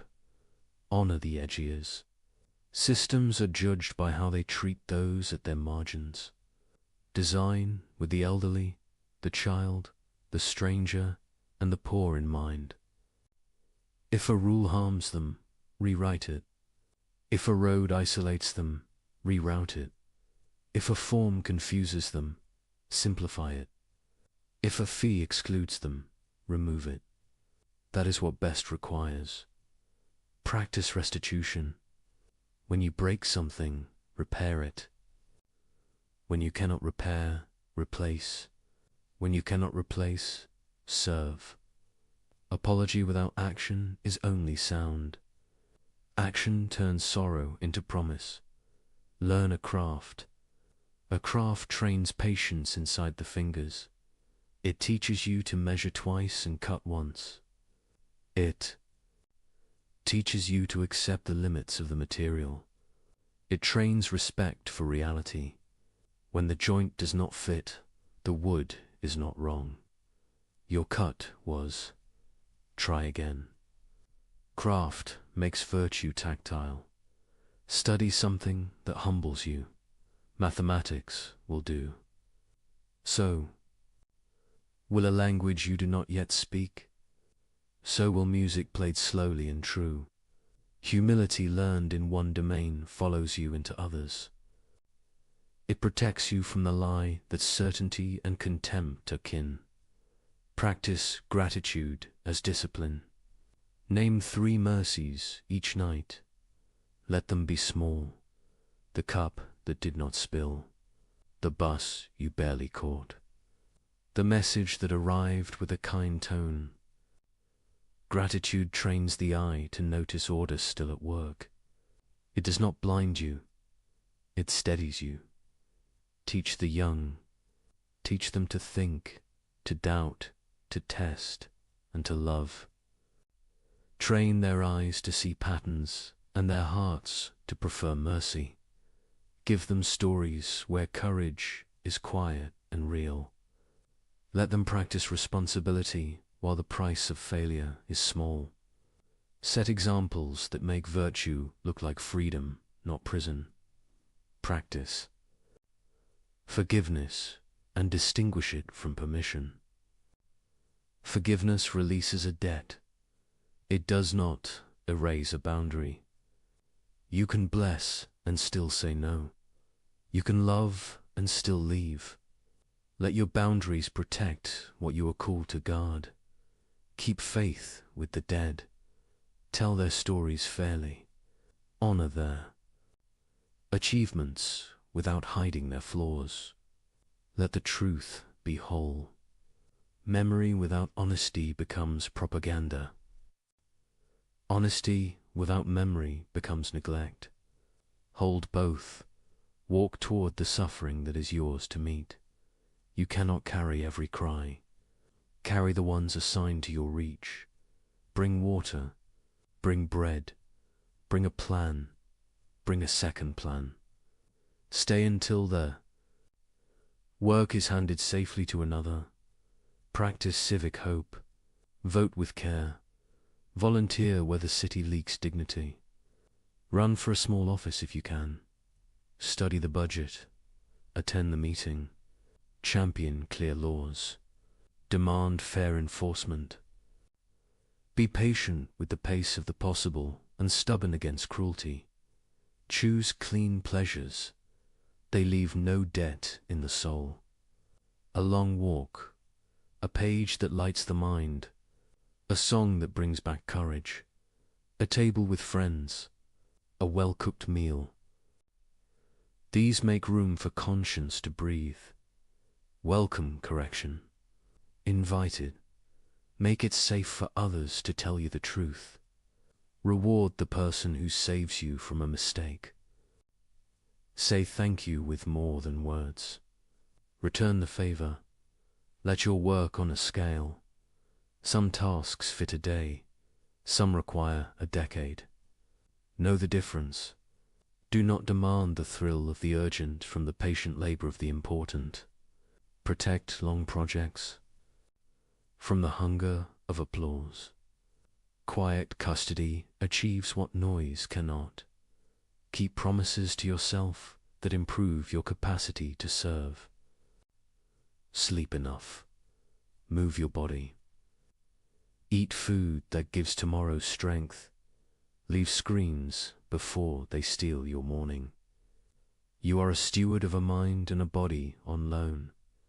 Care for them as you would care for a tool trusted by many hands. Practice clean. Exits, end meetings on time. End arguments when they stop yielding light. End roles when your gifts no longer fit the need. End days with a small ritual that thanks and releases. Good endings protect good beginnings. Make room for art. Art trains attention to notice and to cherish. It keeps cynicism from sealing over. The heart. It lets grief speak without harming. It lets joy rise without gloating. It renews imagination, which is foresight in tender clothes. Let mysteries stand where it must. Not every why will bow to you. There are rooms you may enter only by reverence. Stand there without hurry. Say little. Call the moment holy if the word fits your mouth. Then go back to work with a clearer mind. Keep your circle honest. Choose friends who will not sell your conscience for your comfort. Choose partners who can be trusted with your silence. Choose colleagues who prize truth over tribe. If you lead, build a room where the quiet speak first. Protect dissent that seeks the good of the whole. Give away credit. Praise in detail. Name the person who did the unseen task. This is how trust multiplies. This is how teams become more than the sum of their parts. This is leadership without theatre. Steady your spirit against despair. Despair likes to sound like realism. It is not. It is a shrinking of the map. It hides resources and partners and second chances. When it speaks, ask. For evidence, when it cannot provide it, return to the work. Be ready to start over. Plans fail. Lives break. Markets turn. Begin again with what remains. Begin again with who remains. Begin again with lessons learned. A best world is a school built for many new starts. Keep an altar of remembrance in your mind. Not to worship pain, but to honor what it taught.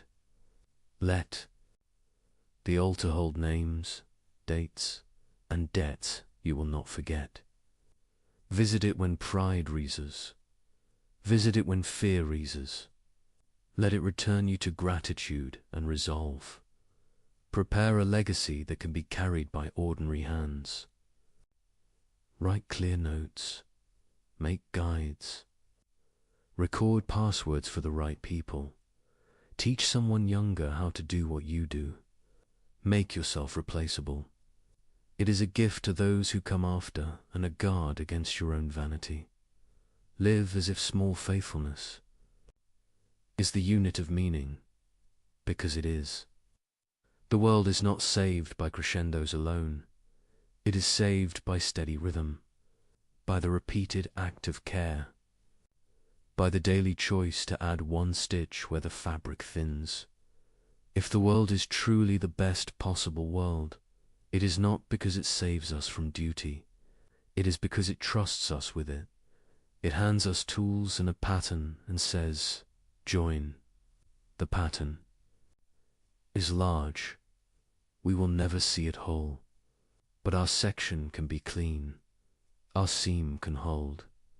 Let the final measure be simple. Did you tell the truth? Did you keep your word?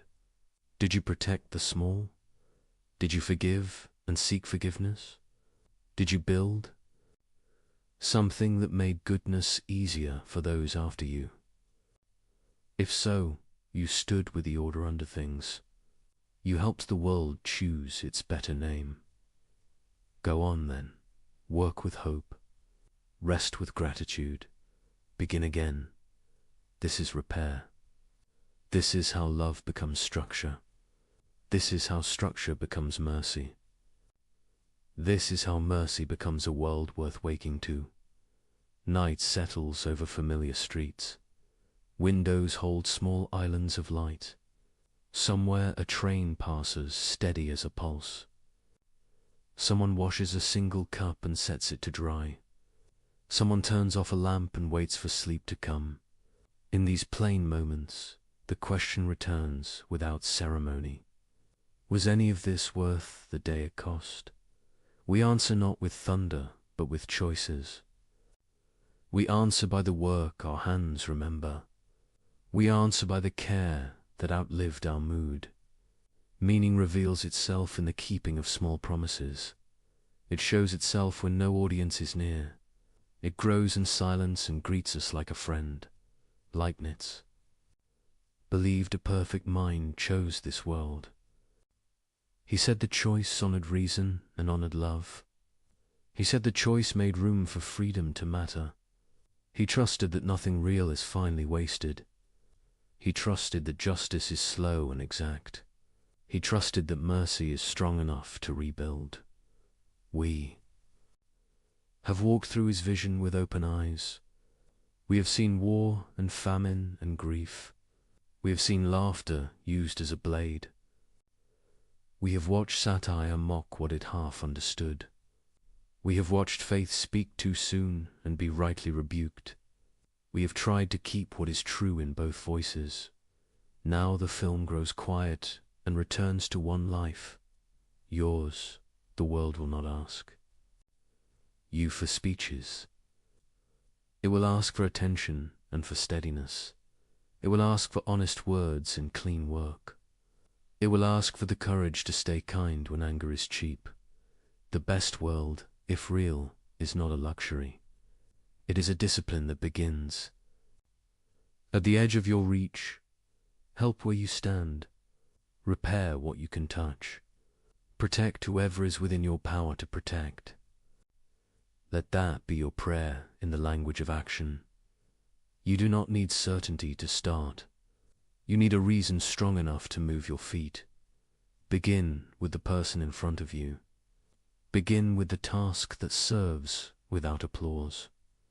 Begin with the truth that refuses to be convenient. Begin again tomorrow when fatigue returns. Remember what this vision asks of the mind. Ask why this and not something else. Test your stories against the world they describe.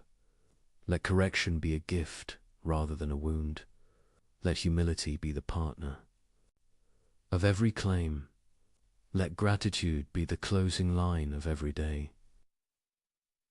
Remember what this vision asks of the heart. Hold grief without rushing its lessons. Hold joy without gripping it to death. Hold enemies as people before you hold them as positions. Hold yourself to standards that do not bend for mood. Hold to hope with a grip that respects facts. Remember what this vision asks of our common life. Write laws that fit the vulnerable. First, design systems that explain themselves to the tired. Reward patience and the courage to revise. Punish cruelty with clarity and restraint. Invite dissent that seeks the good of the whole. If this world is chosen for the greatest harmony, then harmony is not a metaphor. It is the work of arranging goods without destroying others. It is the art of balancing present need with future. Right? It is the skill of saying no to what flatters. It is the wisdom of saying yes to what strengthens. You will fail in this work. Everyone does. Failure is not the end of your sentence. Return is allowed and expected. Apologize without performance. Repair without delay. There will be pain that teaches nothing you can name. There will be loss that leaves only quiet. Do not lie about it. Sit beside it until it changes shape. Let compassion be the language you speak when words fail. Let presence be the answer you give to questions without answers. There will be days when despair sounds like a friend. It will call its self-realism and ask you to put down your tools. It will point at history and say, nothing changes for long. Answer with the evidence of your own hands. Answer with the neighbor who is fed, the child who is safe. Answer with the bridge that still stands and the promise still kept. You belong to an order deeper than chaos. You are not equal to it, but you are allied with it. Each time you choose truth over ease, you join it. Each time you forgive a debt with wisdom, you join it. Each time you think clearly in the service of love, you join it. Each time you build what future strangers will trust, you join it. Perhaps this is what it means to live inside a best world. Not to float above sorrow, but to put sorrow to work for good. Not to escape risk, but to spend it well. Not to demand certainty, but to keep faith with reason and with mercy. Not to seek control, but to cultivate consent and care. Not to chase spectacle, but to finish the quiet task. Look again at the ordinary scene. A streetlight burns over an empty corner. A nurse finishes her shift and walks into grey dawn. A janitor locks a school and hums a tired hymn. A coder closes a ticket no one will notice but the next shift. A parent checks on a sleeping child and remembers to breathe. These are not background. They are the foreground of meaning. They are the hinges upon which the large doors turn. They keep decay from calling itself fate. They keep cruelty from deciding the story alone. They are the grammar of hope. Leibniz would smile at such grammar. He would see law and freedom cooperate in small rooms. He would see order write mercy into policy and habit. He would see intelligence choose restraint and design for repair. He would call it reason doing what it was made to do. He would call it love, teaching reason its aim. You will not know in this life how your efforts sum. The ledger belongs to a sight you do not have. Do not wait for that sight to begin. Act as if meaning is real because you cannot live the opposite. Act as if love matters because it already has. Act as if tomorrow needs you because it does. If faith fits your mouth, use it. If prayer steadies your hands, pray. If study steadies your mind, study. If service steadies your heart, serve. The tools differ, the work is the same. Bring order, guard, dignity. Leave beauty where you can. Learn to bless without permission. Bless the engineer who built the quiet bridge. Bless the farmer whose field feeds your city. Bless the teacher who answers the stubborn question again. Bless the clerk who knows your name when the line is long. Bless the friend who tells you the truth before you fall. Learn also to resist without hate. Resist the lie that numbers excuse. Harm. Resist the pose that cynicism is wisdom. Resist the habit of turning people into categories. Resist the speed that ruins judgment. Resist the appetite that treats others as scenery. Keep an eye for signs that the world receives your work. Watch for the meeting that ends with understanding. Watch for the process that becomes kinder and more exact. Watch for the child who trusts.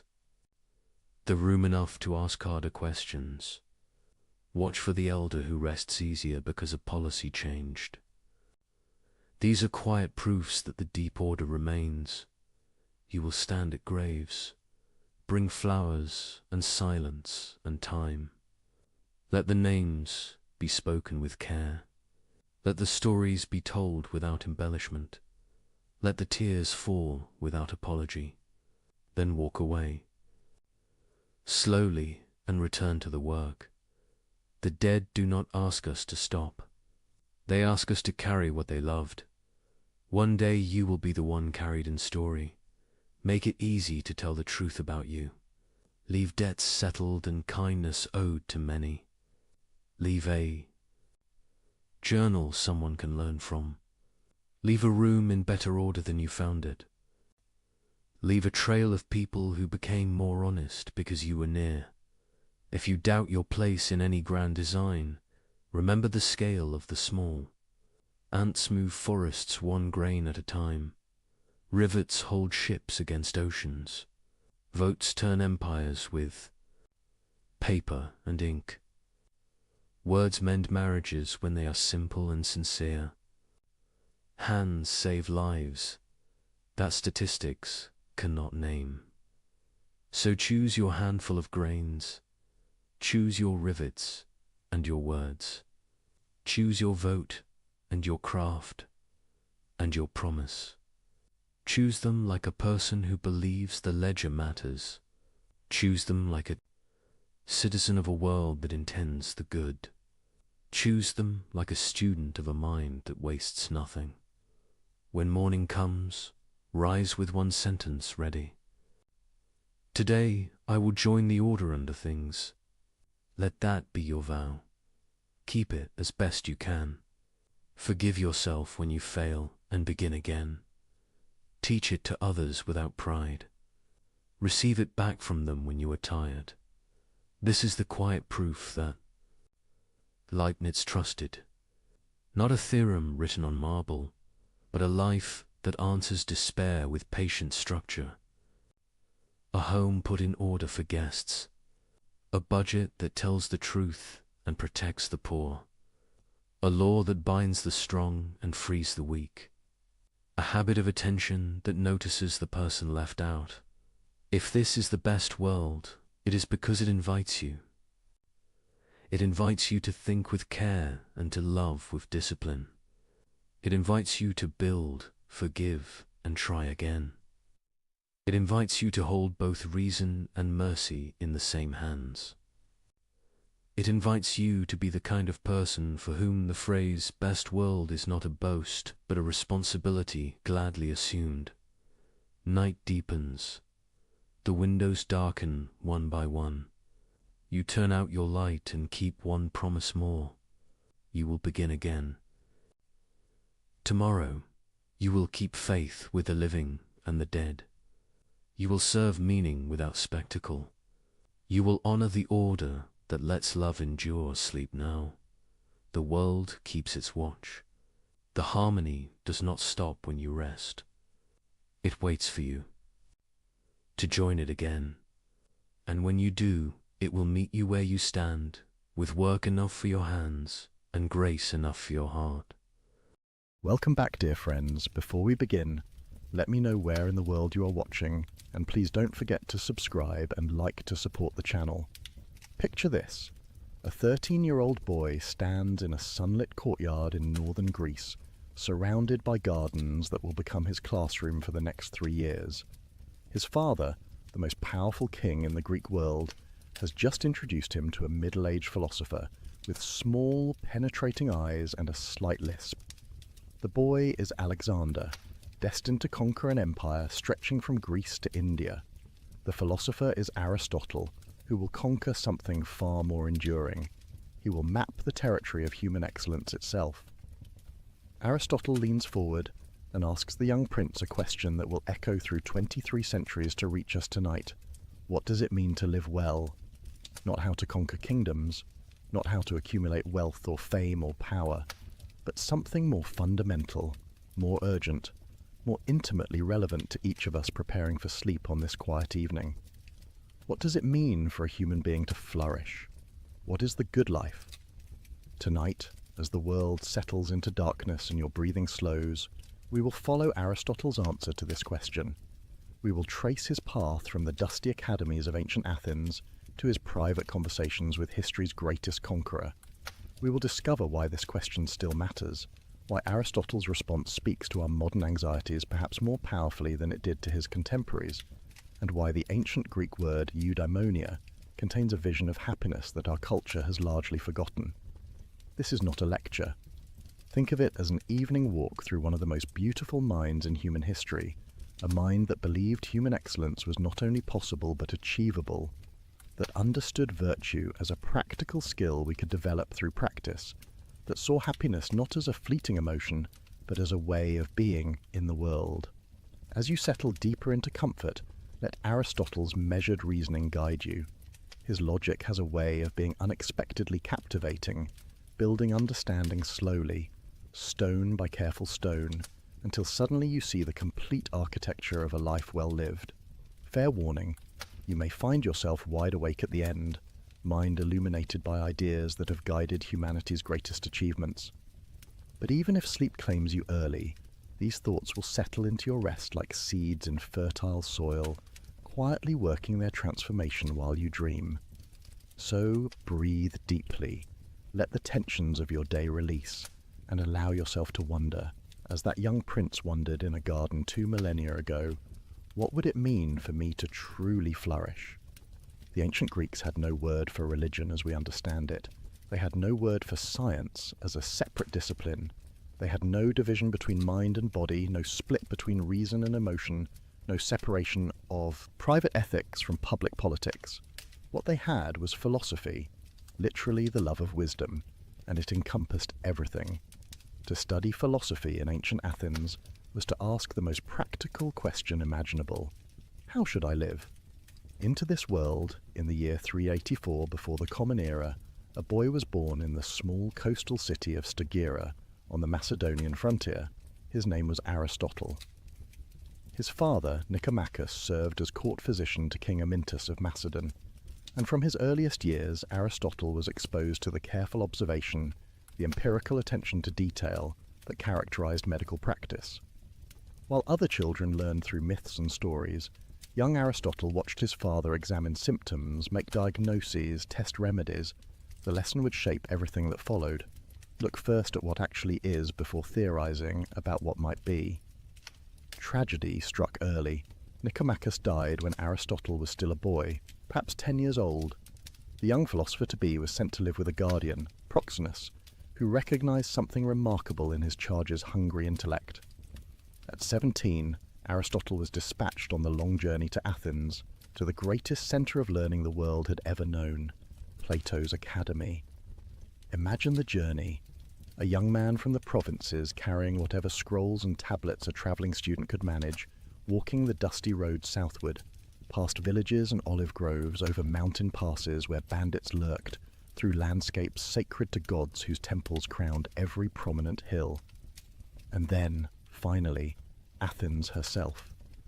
The city of Pericles and Socrates, still glorious despite recent defeats in war, her white marble temples catching the Mediterranean sun, her agora buzzing with merchants and philosophers, her theatre where Sophocles had premiered his tragedies, her law courts where citizens argued about justice and the good. The academy stood outside the city walls, in a grove sacred to the hero Academus.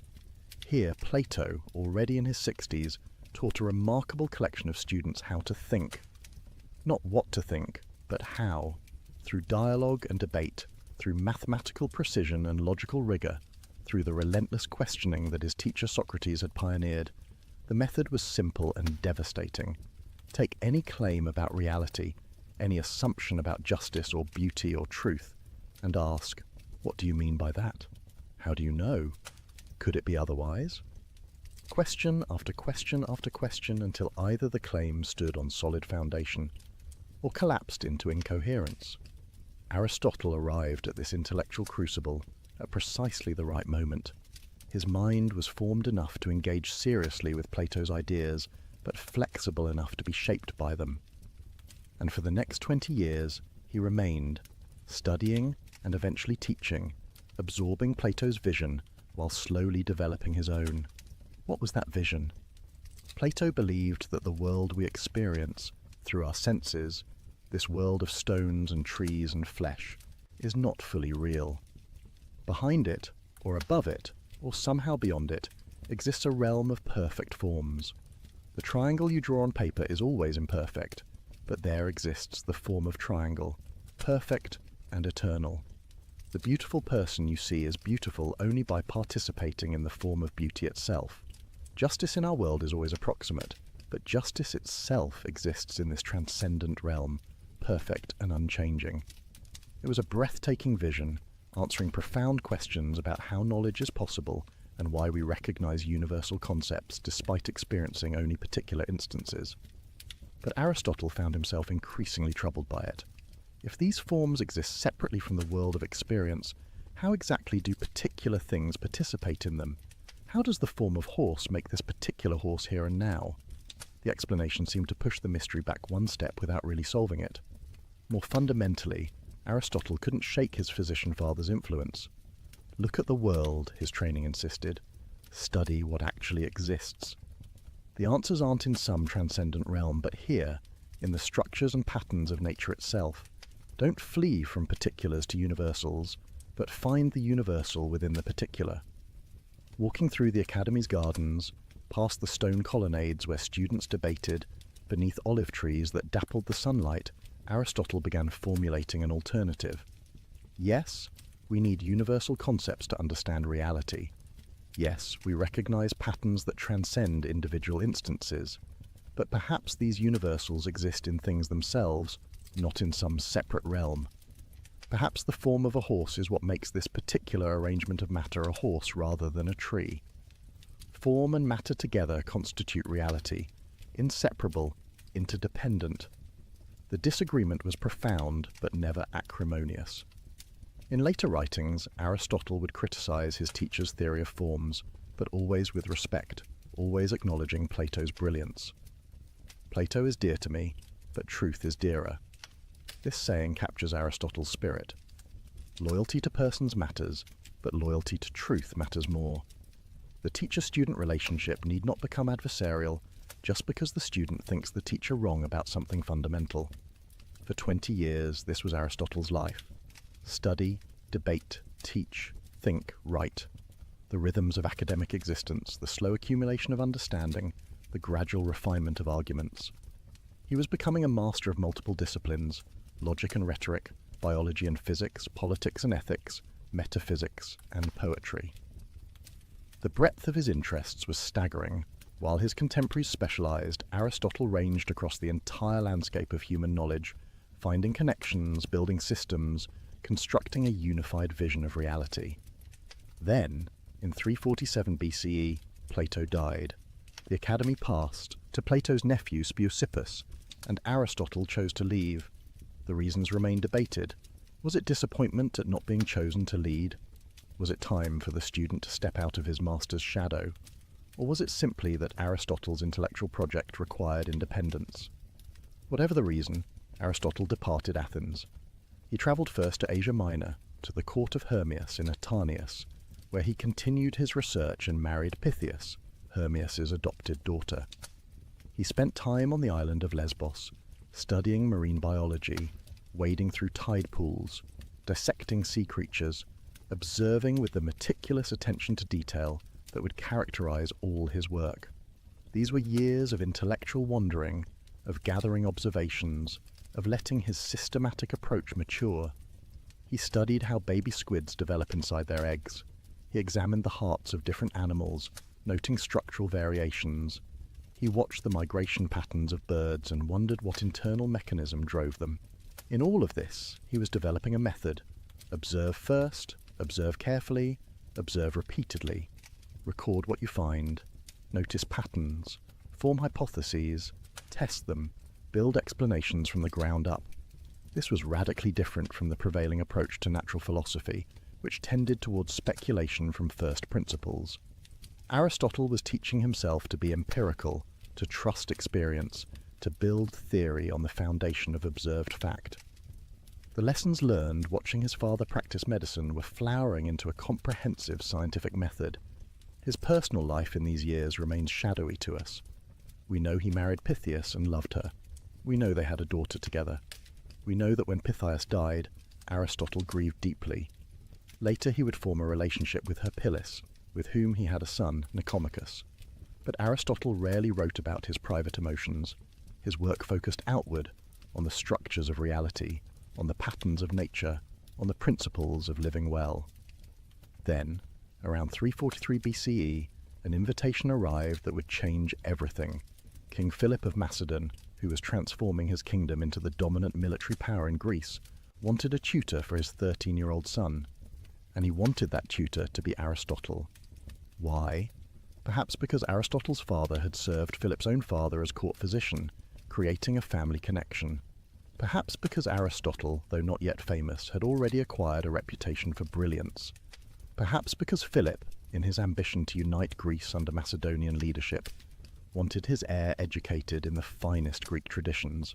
Whatever the reason, the offer came with considerable inducements. Philip promised to rebuild Stagira, Aristotle's home city, which he himself had destroyed in an earlier campaign. The payment would be generous, the position would be prestigious. But most importantly, Aristotle would have the opportunity to shape the mind of a future king, to plant ideas of justice and virtue and excellence in a boy who would wield tremendous power, to perhaps create through education a ruler who would govern wisely and well, for a philosopher who believed that ethics and politics were inseparable, that the good life required a good community. This opportunity must have been irresistible. And so Aristotle journeyed north, back to the Macedonian frontier of his youth, to meet the young prince who would become Alexander the Great. The teaching took place at Mieza, a small village in the verdant countryside outside the Macedonian capital. Here, in or near a temple dedicated to the nymphs, surrounded by forests and streams, Aristotle established what amounted to a private academy for Alexander and a select group of other young Macedonian nobles. Among these students were Hephaestion, who would become Alexander's closest companion, and Ptolemy, who would eventually rule Egypt. The future masters of the Hellenistic world all sat at Aristotle's feet, learning how to think. What did they learn? Not a catechism, but a method. Aristotle taught them to observe carefully, to reason systematically, to question assumptions, to distinguish valid arguments from fallacies. He taught them rhetoric, the art of persuasive speech, and politics, the science of organizing communities. He taught them natural philosophy, examining plants and animals, discussing the principles that govern growth and change. He taught them ethics, exploring questions of courage and justice and the nature of the good life, and crucially, he taught them Homer. Alexander developed an intense love for the Iliad, identifying with Achilles, the warrior hero who chose glory over long life. Some accounts say Alexander carried a copy of the Iliad with him throughout his campaigns, annotated by Aristotle himself, keeping it under his pillow alongside his dagger.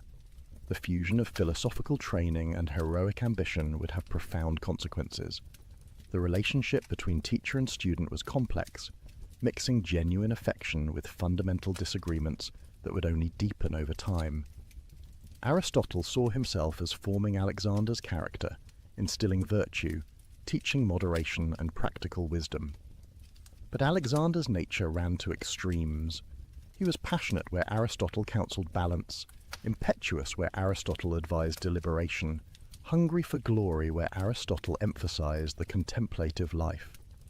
They walked together through the countryside around Mieza, the middle-aged philosopher and the adolescent prince, discussing the nature of courage, the different forms of government, the relationship between happiness and virtue. Aristotle must have known even then that his student would achieve great things. What he couldn't have known was how completely those achievements would diverge from his own values. For Aristotle believed in Greek superiority. He viewed non-Greeks, Persians, Egyptians, all the peoples who would fall to Alexander's conquests, as barbarians, natural slaves, suited only to serve their Greek masters. This ugly prejudice was common in classical Greece, born from centuries of conflict with Persia, reinforced by cultural chauvinism. When Aristotle advised Alexander on politics, He apparently suggested treating Greeks as free citizens and barbarians, as subjects to be ruled despotically. Alexander would ultimately reject this advice. His great vision, perhaps his greatest, was of a multicultural empire where Greeks and Persians could intermarry, where talent mattered more than ethnicity, where civilization could transcend its Greek origins. In this, the student proved wiser than the teacher. But that lay in the future. For 3 years the education continued. Philosophy in the morning, physical training in the afternoon, discussions of metaphysics and dissections of animals, poetry and mathematics, the young nobles learning not just information but how to think, how to argue, how to analyze.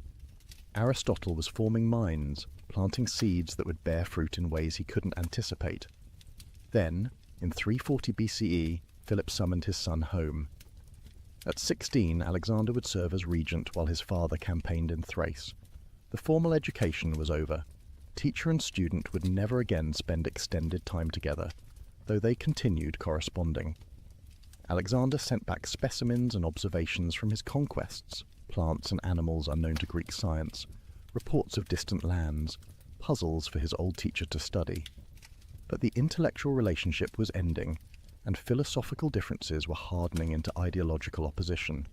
When Alexander began integrating Persians into his administration, adopting Persian customs, even demanding prostration from Greek visitors, Aristotle was appalled.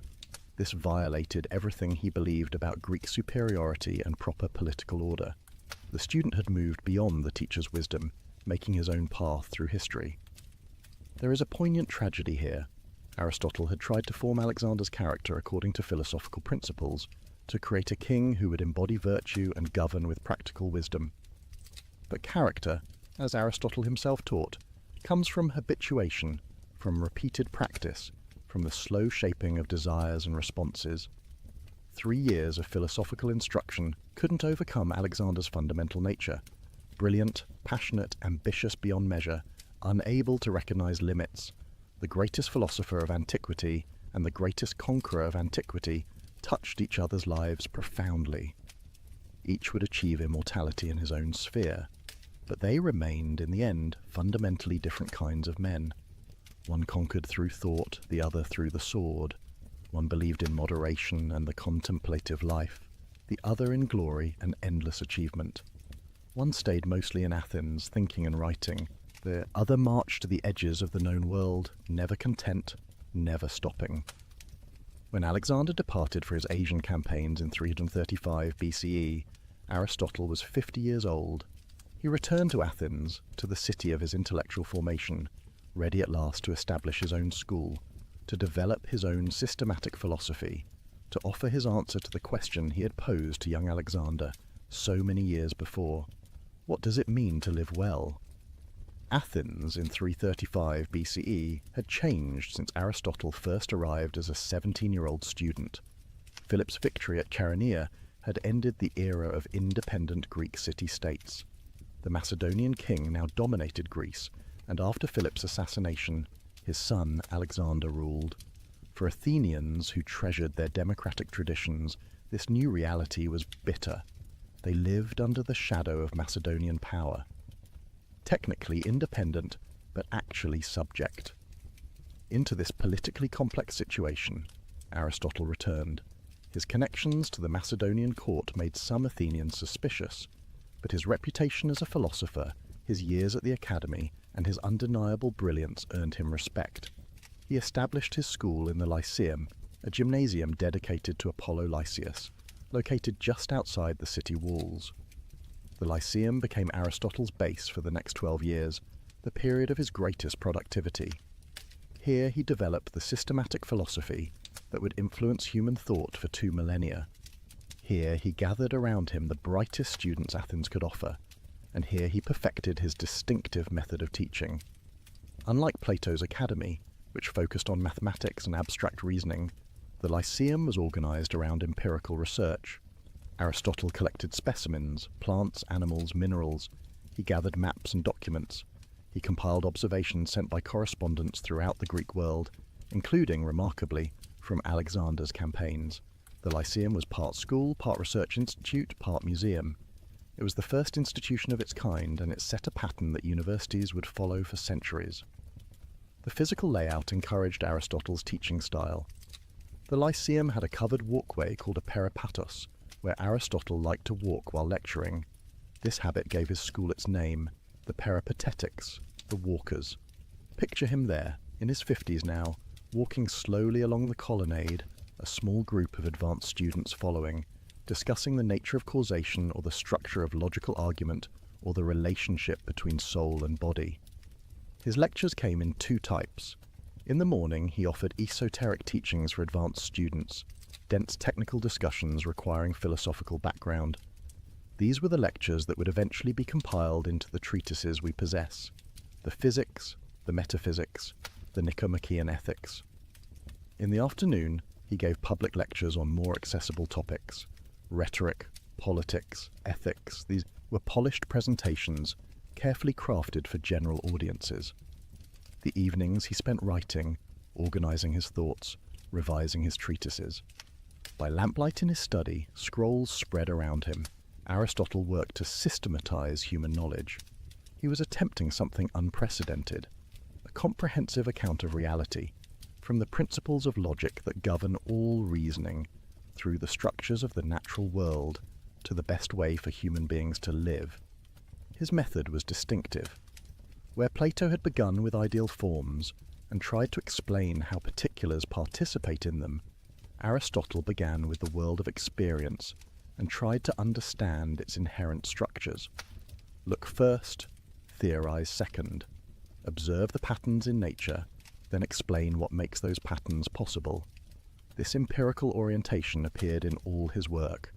His biological writings describe hundreds of animal species with careful attention to anatomy and behavior.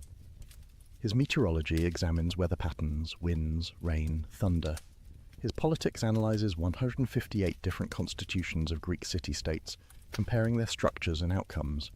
Even his ethics, as we will see, begins with observed facts about human nature and behavior rather than abstract principles. But Aristotle was no mere compiler of facts. What made him revolutionary was his ability to organize observations into systematic understanding. He developed logic as a formal discipline, creating tools for rigorous reasoning. He pioneered the study of causation, distinguishing 4 different ways we can answer why questions. He analyzed motion, change, time, place, infinity. He investigated language, categorizing different types of statements and studying how meaning works. And running through all of this was a deep conviction that the universe makes sense. Reality is not chaos but cosmos, not random but ordered. Natural things have purposes, built-in tendencies, characteristic activities. Understanding something means grasping its nature, its function, what it's meant to be and do. This teleological vision, the idea that things have inherent purposes, would remain influential until the scientific revolution 2,000 years later. Yet despite this comprehensive intellectual productivity, Aristotle's time at the Lyceum was politically precarious. He was a metic, a resident alien, without citizenship rights. He depended on the tolerance of a city that had reasons to distrust him. When Alexander died suddenly in 323 BCE, everything changed. The death of the conqueror unleashed a wave of anti-Macedonian sentiment across Greece. Athens erupted in rebellion, and Aristotle, known to have been Alexander's tutor, connected to the Macedonian court, suddenly found himself in danger. Charges of impiety were brought against him, the same charges that had led to Socrates' execution 76 years earlier. Aristotle was 62 years old, at the height of his intellectual powers. He had spent 12 years building the Lyceum into one of the ancient world's great centers of learning. His systematic philosophy was substantially complete, but the political situation was untenable. Rather than stand trial, Aristotle chose to leave Athens. He reportedly said he would not let the city sin twice against philosophy, a reference to Socrates' fate. He retired to Chalcis on the island of Euboea, where his mother's family had property. And there, less than a year after leaving Athens, he died of a stomach illness. It was 322 BCE. The greatest systematic philosopher in history was gone, leaving behind an intellectual legacy that would shape Western thought for 2,000 years. But we've spent long enough on biography. We know the man, the context, the journey. Now we must turn to what matters most, his ideas. Specifically, his answer to the question that launched our evening together, the question he posed to young Alexander in that sunlit garden at Mieza. What does it mean to live well? What is the good life for human beings? What should we aim at? These questions drive Aristotle's ethical philosophy, and to understand his answers, we must begin with a single word that captures his vision of human flourishing, eudaimonia. The word sounds strange to modern ears. Eudaimonia. It's usually translated as happiness, but this translation misleads almost as much as it clarifies. When we think of happiness, we typically imagine a feeling, an emotional state, something that comes over us when things go well. I feel happy when I eat delicious food, or succeed at a difficult task, or spend time with people I love. Happiness, in our common usage, is something that happens to us, a pleasant sensation we experience. But this is not what Aristotle means by eudaimonia at all. The word itself gives us a hint. It combines eu, meaning good or well, with daimon, meaning spirit or divinity. Literally, eudaimonia means something like having a good spirit, being well-spirited, having your inner nature in good condition. It suggests not a temporary feeling, but a state of being, not an episode, but a way of existing. Perhaps the best translation is flourishing, or living well, or faring well. Think of a plant. What does it mean for an oak tree to flourish? Not that it feels happy, plants don't have feelings, but that it's achieving what it's meant to achieve, developing according to its nature, becoming an excellent specimen of oak tree. It has good soil, adequate water, proper sunlight. Its roots run deep, its trunk grows strong, its branches spread wide, its leaves are full and green. The acorns it produces are healthy. This is oak tree eudaimonia, being a thriving, excellent oak. Now ask the parallel question. What does it mean for a human being to flourish? What is human eudaimonia? This is Aristotle's central question, and answering it requires understanding human nature itself. But before we get to Aristotle's answer, we need to understand why he thinks this question matters so much. Here's where his thinking becomes both elegant and persuasive. Every action we take aims at some good, Aristotle observes. When you eat, you aim at satisfying hunger or maintaining health or enjoying flavor. When you work, you aim at earning money or accomplishing something or serving others. When you exercise, you aim at fitness or stress relief or the pleasure of physical exertion. All human action is goal-directed. Notice what follows from this. Some goods are sought for the sake of other goods. We earn money to buy things. We buy things to satisfy needs or wants. We satisfy needs to maintain life. We maintain life to what? Eventually we must reach some final good, something we want for its own sake, not as means to something else. Otherwise we're caught in an infinite regress, each goal pursued for the sake of another, never reaching any ultimate purpose. What is this final good? What do we want for its own sake? Aristotle thinks the answer is obvious. Eudaimonia. Everyone, he says, pursues happiness or flourishing. It's what we ultimately aim at in all our activities. We want other things for the sake of happiness, but we don't want happiness for the sake of anything else. Happiness is self-sufficient. Having it, we lack nothing essential. Consider what this means. Honor? Yes, we value honor, but why? Because being honored makes us happy. Pleasure? Yes, we enjoy pleasure, but why do we seek it? Because it contributes to happiness. Wealth? Certainly useful, but obviously not the ultimate good. We want wealth to secure happiness, not happiness to secure wealth. Even virtue, and this is crucial, we value ultimately because virtuous living leads to flourishing. So eudaimonia stands at the top of the hierarchy of goods. It's what everything else aims toward. It's the bull's eye on the target, the destination of all our striving. Get clear about what eudaimonia really is, and you've answered the most important question about how to live. But here's where things get interesting. People agree that eudaimonia is the ultimate good, Aristotle notes, but they disagree profoundly about what eudaimonia actually is. Ask different people what happiness consists in, and you'll get radically different answers. The many, the common people, identify happiness with pleasure.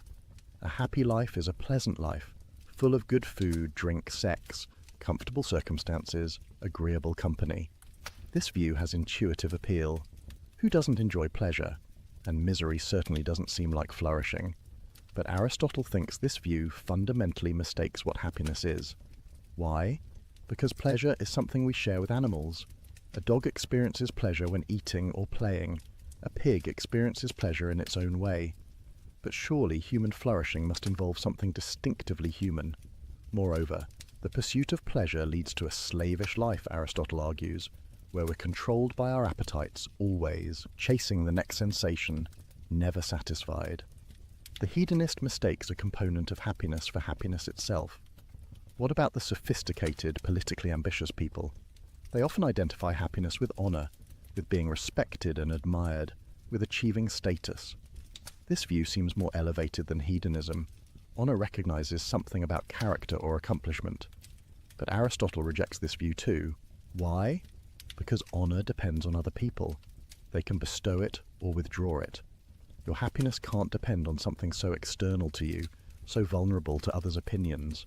Moreover, we pursue honor because we believe we deserve it, because we've achieved something excellent. So the excellence matters more than the honor that might follow from it. Again, the mistake is identifying a byproduct of flourishing with flourishing itself. What about wealth?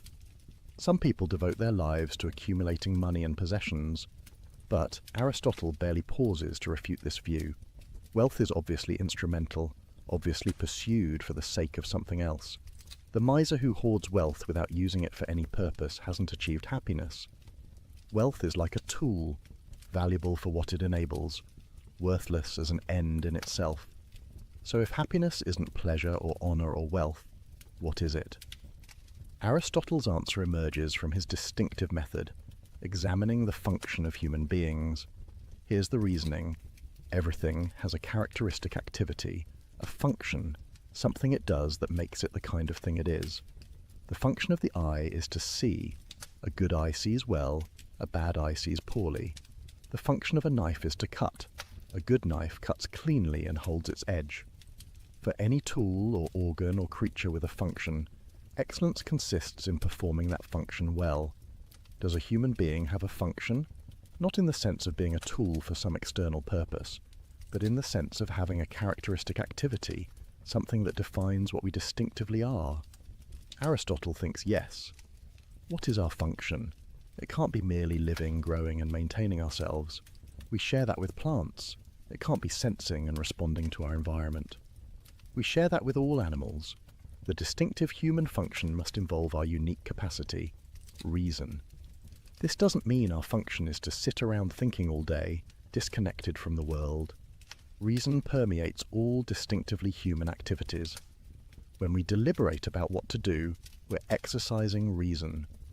When we form friendships based on mutual respect rather than mere pleasure or utility, reason guides those relationships. When we appreciate beauty, when we understand truth, when we act courageously in the face of fear, when we judge fairly between competing claims, we're exercising rational capacities that animals lack. Human flourishing, then, consists in exercising these rational capacities excellently. It's not passive, but active. Not a state we fall into, but an activity we perform. Not something that happens to us, but something we do.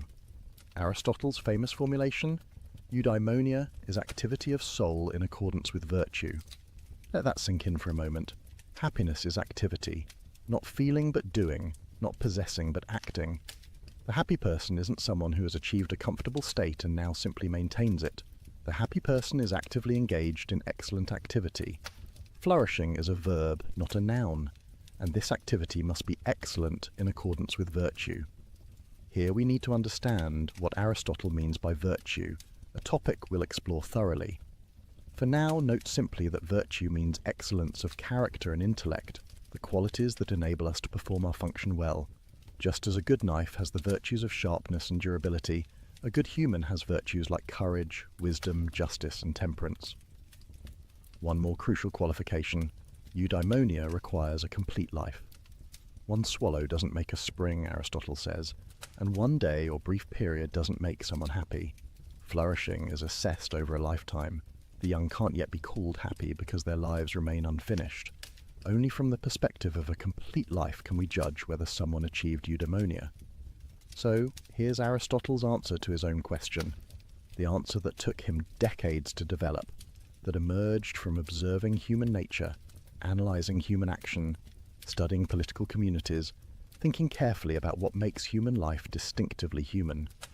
To flourish, to achieve eudaimonia, to live well, engage in excellent rational activity over a complete life, in accordance with virtue, with adequate external goods to support that activity.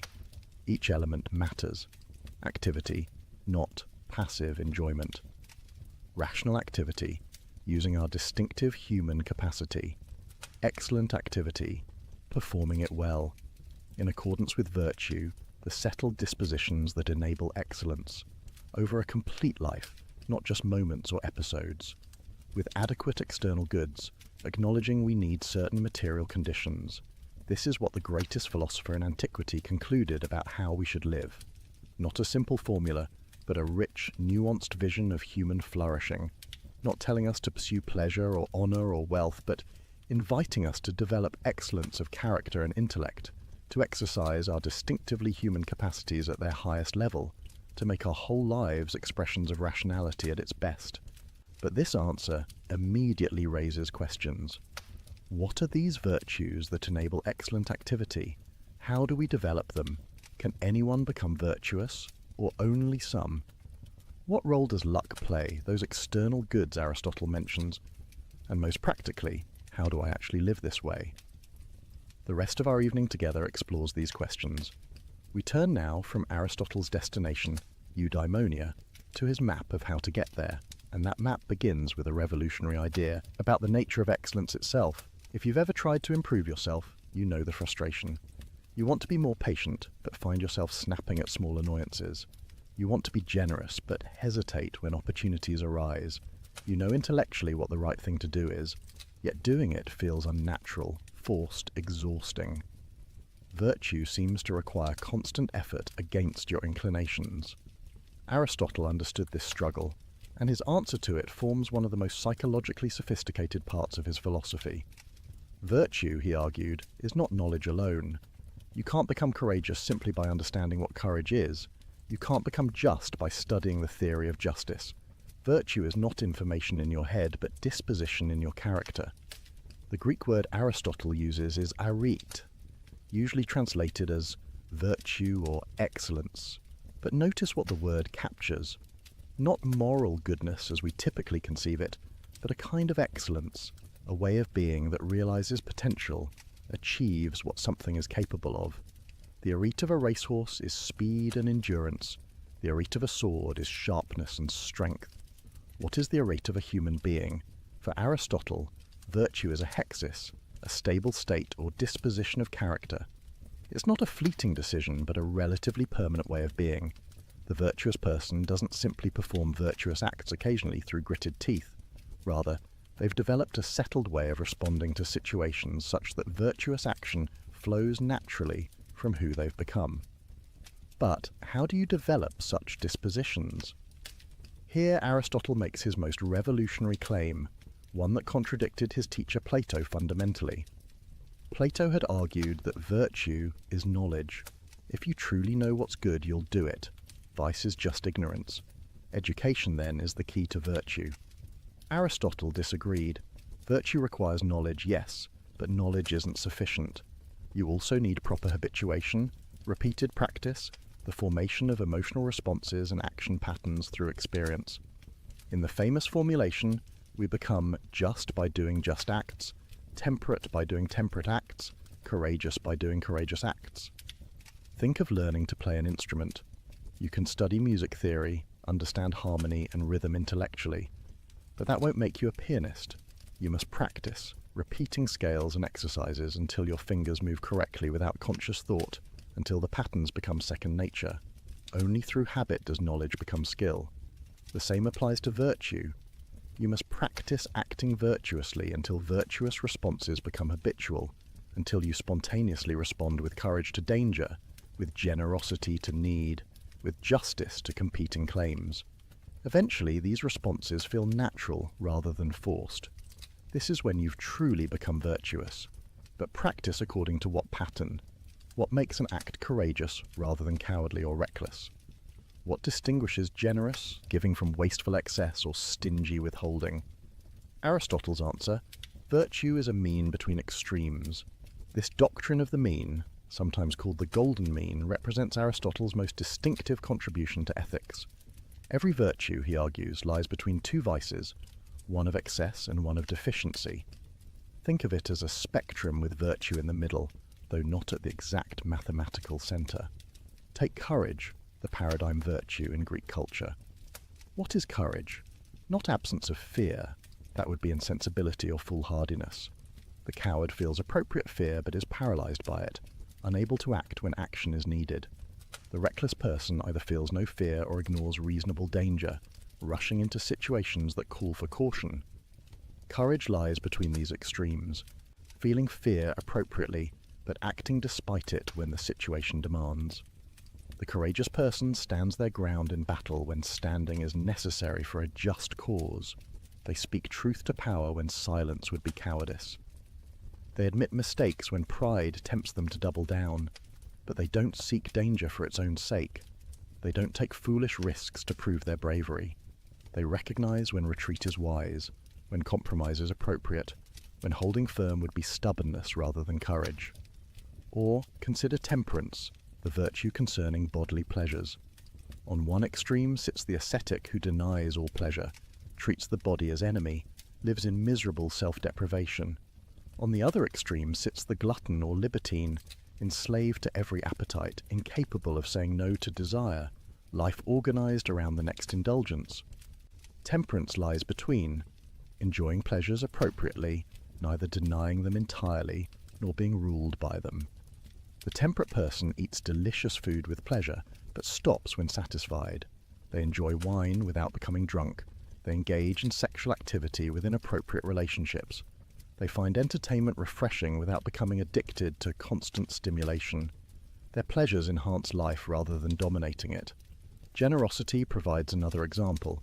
The stingy person hoards resources, gives nothing or gives only reluctantly, values possessions over relationships.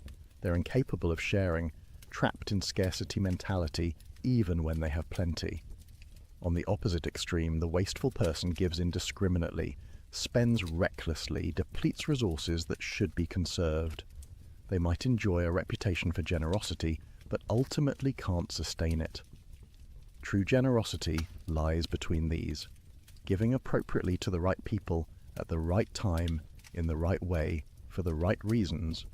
The generous person gives freely because they recognize resources as means to good ends, not ends in themselves.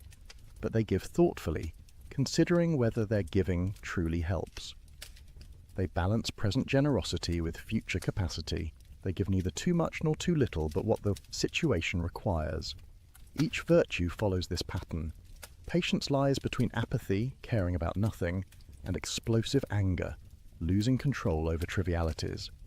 The patient person feels anger at genuine injustice, but remains calm in the face of minor annoyances. They know when anger is appropriate and when it's destructive. Truthfulness lies between self-deprecation, underselling yourself, and boastfulness, inflating your accomplishments. The truthful person represents themselves accurately, neither falsely modest nor arrogantly exaggerating.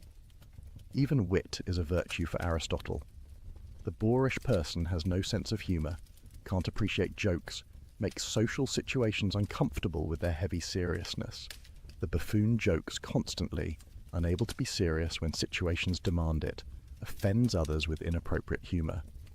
Wittiness lies between having a sense of humour, knowing when levity is appropriate, making others comfortable without descending into mockery or constant joking. Aristotle identifies many virtues, each with its characteristic pattern of mean between extremes. But several things about this doctrine need emphasis. First, the mean is not mathematical. Virtue doesn't lie at the exact midpoint between extremes. Rather, it's relative to the person and circumstances.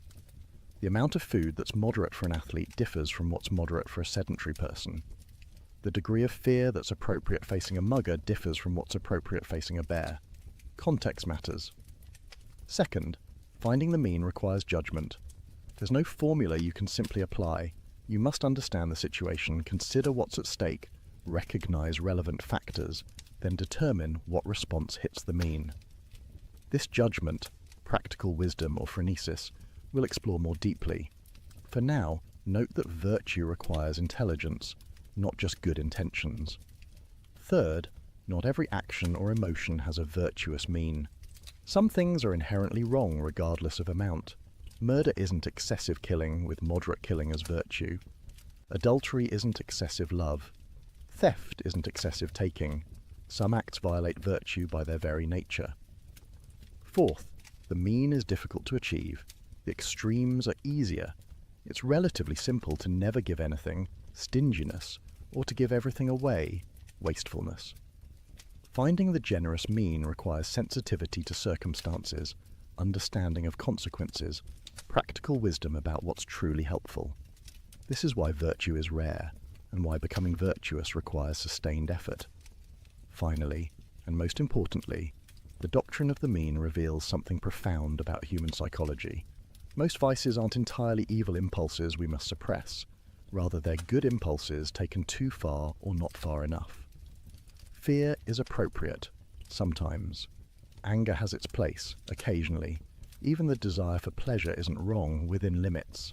This means the path to virtue isn't destroying natural responses, but properly ordering them. Not eliminating fear, but feeling it appropriately. Not suppressing anger, but expressing it rightly. Not denying pleasure, but enjoying it well.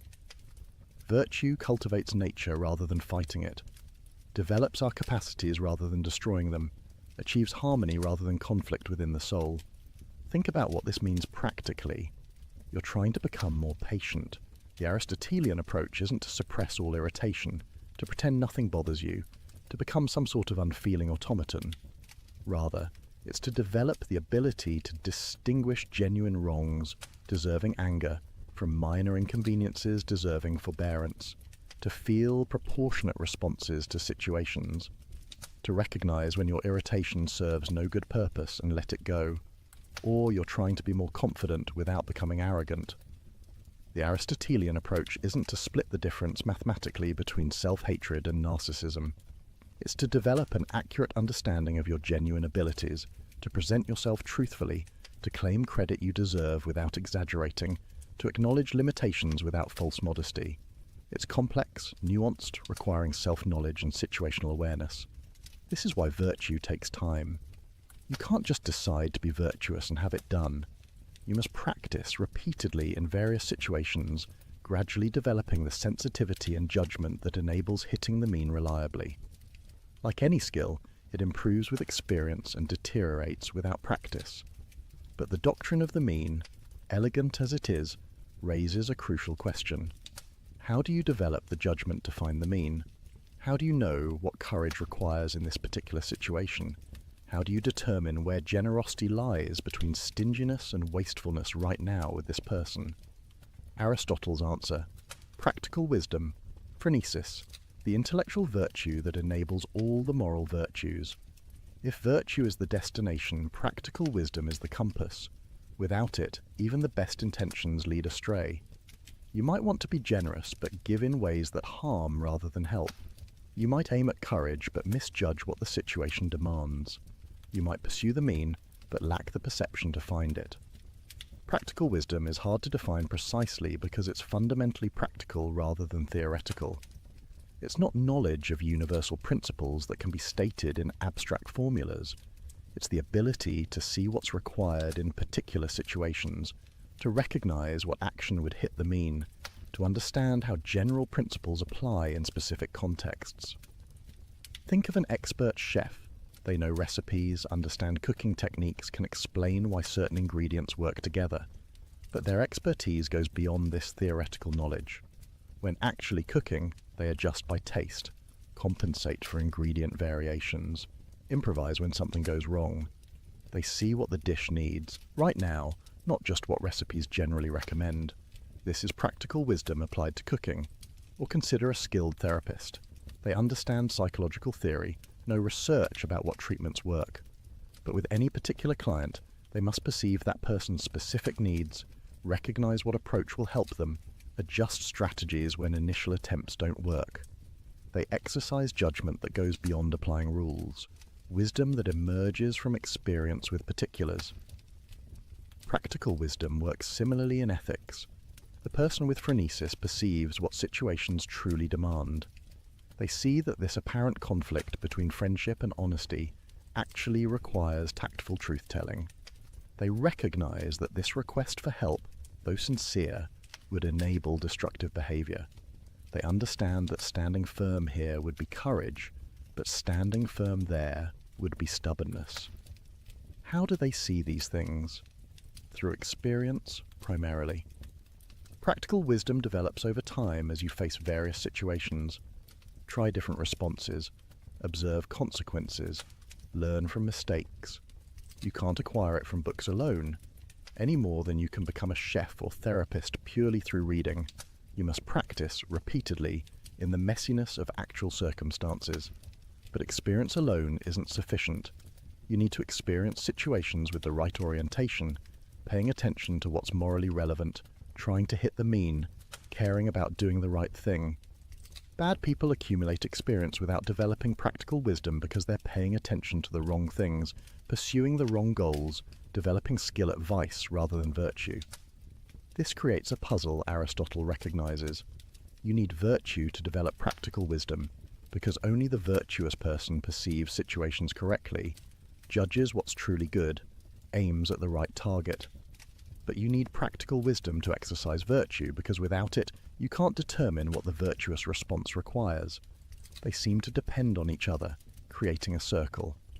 Aristotle's answer: they develop together in a spiral. You start with basic good habits instilled in childhood, following rules your parents teach, imitating people you respect. This isn't yet true virtue, because you're following external guidance rather than your own practical wisdom. But it starts forming your character, shaping your emotional responses, giving you some initial grasp of what virtue looks like. As your rational capacities mature, you begin understanding why these rules exist, what purposes they serve, how to apply them in new situations. Your practical wisdom develops as you reason about what to do, learn from experience, refine your judgment. And as your practical wisdom grows, your virtue becomes more complete, more flexible, more reliably excellent. Eventually, you reach the mature state where virtue and practical wisdom fully interpenetrate. You spontaneously perceive what situations demand. You respond appropriately without laborious deliberation. You hit the mean naturally because your character, emotions, and reason are all aligned. This is the person Aristotle calls spoudios, the excellent person, the one who serves as standard for ethical judgment. But what does practical wisdom actually look like in operation? Consider an extended example. A friend asks you to lie for them to protect them from consequences of their own mistake. You care about your friend and want to help, but you also value honesty and worry about enabling irresponsibility. What should you do? Practical wisdom begins by recognizing the genuine complexity. This isn't simply a conflict between friendship and honesty as abstract principles. It's a situation involving this particular friend, this particular mistake, these particular consequences, this particular relationship history, this particular request. The person with phronesis asks, what kind of help would truly benefit my friend?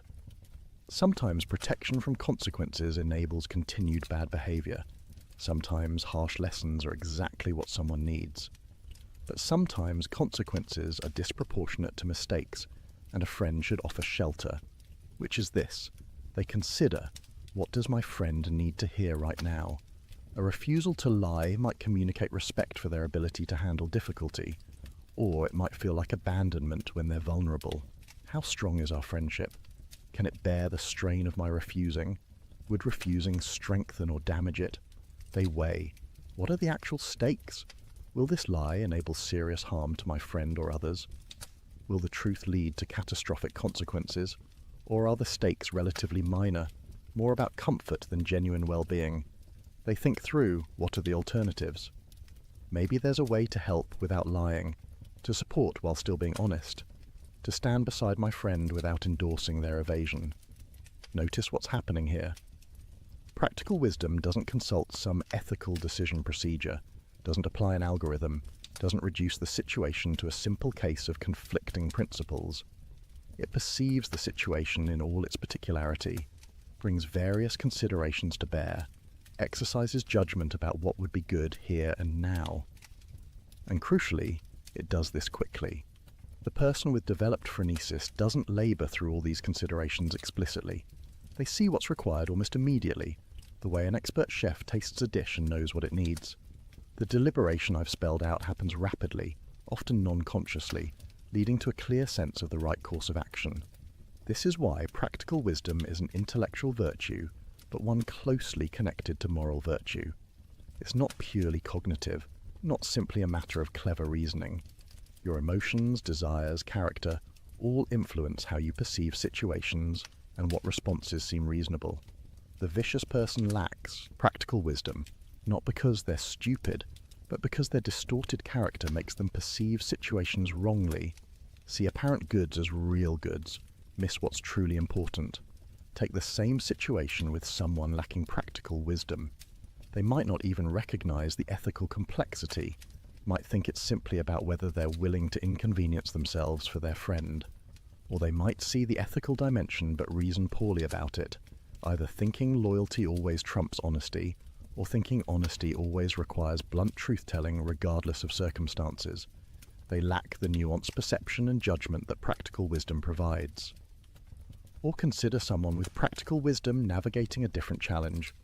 You're in a meeting where a colleague takes credit for your work. What does virtue require? Practical wisdom helps you see this clearly. First, assess the stakes. Is this a pattern or an isolated incident? Did your colleague do this maliciously or through genuine confusion about contributions? Will this significantly harm your career or reputation, or is it relatively minor? Then consider responses. You could publicly correct the record, but is this the right forum? Would doing so create unnecessary conflict?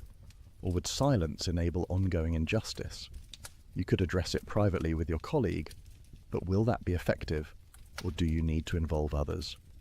Think about your relationship with this colleague. Is there a history of mutual respect that makes a gentle private conversation likely to work? Or is this part of a pattern requiring stronger action?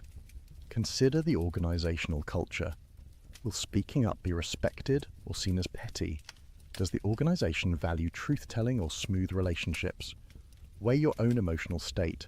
Are you angry in a way that will make you respond more harshly than the situation warrants? Or is your anger appropriate, giving you the energy to address genuine injustice? Practical wisdom synthesizes all this into a clear sense of what to do.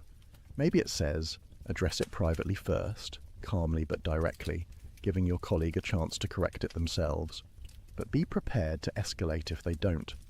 Or maybe it says, this is minor, let it go, not every battle needs fighting. Or maybe it says, this requires immediate public correction because silence would mislead important people. There's no formula that determines the answer. Two people with practical wisdom might reach different conclusions depending on their particular knowledge of the people and context involved, but both would be exercising genuine practical wisdom in their perception and reasoning. Now notice something important about the relationship between practical wisdom and happiness. Remember, eudaimonia is activity in accordance with virtue, but you can't reliably act in accordance with virtue without practical wisdom. The well-intentioned person who lacks phronesis will frequently choose wrongly, missing the mean, pursuing apparent goods rather than real ones, causing harm despite good intentions. So practical wisdom is essential for flourishing. It's the intellectual virtue that enables all the moral virtues to operate correctly. Without it, courage becomes recklessness or cowardice, generosity becomes wastefulness or stinginess, honesty becomes brutal tactlessness or deceptive flattery. Practical wisdom is what transforms good intentions into good actions, moral principles into ethical life. But Aristotle recognizes something else. Practical wisdom can't be taught directly. You can teach someone geometry by proving theorems, you can teach them physics by explaining laws of nature, but you can't teach them practical wisdom the same way. Why? Because practical wisdom is about particulars, and particulars can't be captured in universal rules. Instead, practical wisdom is cultivated through three methods. First, experience. Face many situations, try various responses, observe what works, learn from mistakes. The person with practical wisdom has seen enough cases to recognize patterns, understand consequences, predict outcomes. Second, imitation. Learn from people who already have practical wisdom. Watch how they handle difficult situations. Ask them for advice. Model your responses on theirs until you develop your own judgment. Just as apprentices learn crafts from masters, moral learners develop phronesis by observing and imitating the spoudios. Third, habituation in virtue. Practical wisdom and moral virtue develop together. As you practice acting virtuously, you gradually see situations more clearly, judge more reliably, understand what virtue requires. Your character formation enhances your perception and reasoning. This long development explains why Aristotle thinks young people can't have practical wisdom. Not because they're stupid, but because they lack experience. They haven't faced enough situations, haven't learned from enough mistakes, haven't had time to develop the perceptual sensitivity that phronesis requires. This is also why the young can be skilled at mathematics or chess, but not at ethical reasoning. The former depend on abilities they already possess. The latter requires experience they haven't yet accumulated. The implication is humbling. You can't shortcut the development of practical wisdom. You can't read a book on ethics and suddenly possess phronesis. You must live, act, experience, reflect, learn, grow. It takes years, decades, a lifetime. The development of practical wisdom is the work of a complete life. But here's the hopeful part. The development is possible. You can become someone with practical wisdom through sustained effort over time. And as you develop it, making good choices becomes easier, more natural, more reliable. Eventually you become the person others turn to for ethical advice, the one who sees clearly when others are confused, who knows what to do when situations are complex. This is moral expertise, and like any expertise, it transforms how you experience the world. The expert musician hears nuances in performances others miss. The expert chef tastes subtleties others overlook. The person with practical wisdom perceives ethical dimensions of situations others don't notice, sees possibilities for action others don't recognize, understands consequences others don't anticipate. And this expertise serves eudaimonia directly. It enables you to act excellently, to exercise virtue reliably, to navigate life's complexities without constantly stumbling. Practical wisdom makes flourishing possible by giving you the tools to live well consistently over time. But how does this development happen? How do we actually become virtuous? This brings us to one of Aristotle's most important psychological insights. We are not born virtuous or vicious. Human infants are born with capacities for virtue, with the raw material, but not with virtue itself. A child can become courageous or cowardly, generous or stingy, just or unjust. Which they become depends on their formation. This formation happens through habituation, through repeated practice, through the gradual shaping of character. We become just by doing just acts, temperate by doing temperate acts, courageous by doing courageous acts. The famous analogy, we learn to play the harp by playing it, we become builders by building, we become good by doing good. But this raises an obvious question, one that puzzled commentators for centuries. If we become virtuous by acting virtuously, how do we perform the first virtuous acts before we're virtuous?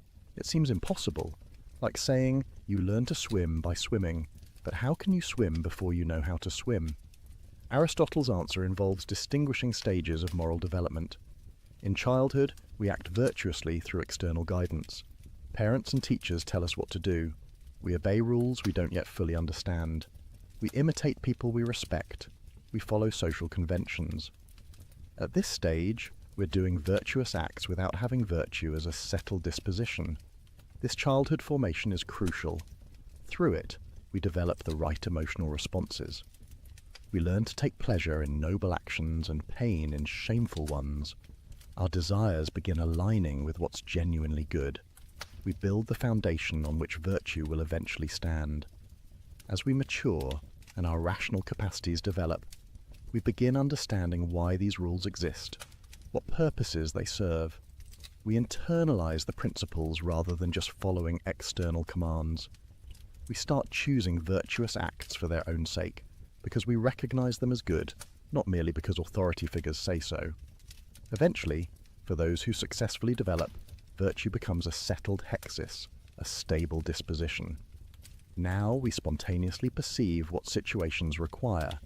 We feel appropriate emotions and perform appropriate actions without constant deliberation. The struggle diminishes. Virtuous action flows naturally from who we've become. This is true virtue, choosing virtuous acts for their own sake, from a stable character with the right emotions and motivations. It's qualitatively different from simply performing the same external behaviors out of fear of punishment or hope for reward. But the transition between stages isn't always smooth. Many people get stuck in intermediate states, understanding intellectually what they should do, but finding themselves unable to do it consistently. Aristotle has a name for this frustrating condition: acrasia, usually translated as weakness of will or incontinence. The person with acrasia knows what's right. They genuinely believe they should exercise, control their temper, resist the extra dessert, do the work they've been avoiding. But when the moment comes, they act against their better judgment. They do what they know they shouldn't and immediately regret it. This phenomenon puzzled Greek philosophers. How is acrasia possible? If you truly know what's good, why would you choose what's bad? Socrates had argued that acrasia is impossible. If you choose badly, you must not really know what's good. What looks like choosing bad while knowing good is actually not knowing at all. Aristotle disagrees. Acrasia is real. People genuinely do act against their knowledge. But how? His explanation involves distinguishing different ways of having knowledge. You can know something in an abstract, theoretical way without that knowledge being active and operative in your current situation. Like the drunk person who can recite moral principles but can't apply them to their own behavior right now. When desire overwhelms reason, your knowledge becomes merely potential rather than actual. You have the information stored somewhere but can't access it effectively. Your emotions or appetites override your rational judgment in the moment. Afterwards, when desire subsides, your knowledge becomes active again, and you wonder how you could have acted so foolishly. The person with complete virtue doesn't face this problem because their emotions and reason are aligned. They don't just know intellectually what's good, they desire it emotionally. Their appetites have been shaped through habituation to want what's genuinely worth wanting, so they don't experience the internal conflict that characterizes acrasia. This explains why moral formation must start young before reason fully develops. If you wait until someone is an adult to start instilling virtue, their emotional responses are already set. They can understand intellectually why virtue matters, but their desires pull in opposite directions. Achieving virtue becomes much harder, maybe impossible. But this raises troubling questions. If character formation depends on childhood habituation, does that mean people who had bad upbringings are doomed? Can someone with vicious character ever reform? Or is virtue available only to those lucky enough to receive proper early training? Aristotle is somewhat pessimistic here. He thinks character change is very difficult once dispositions are set.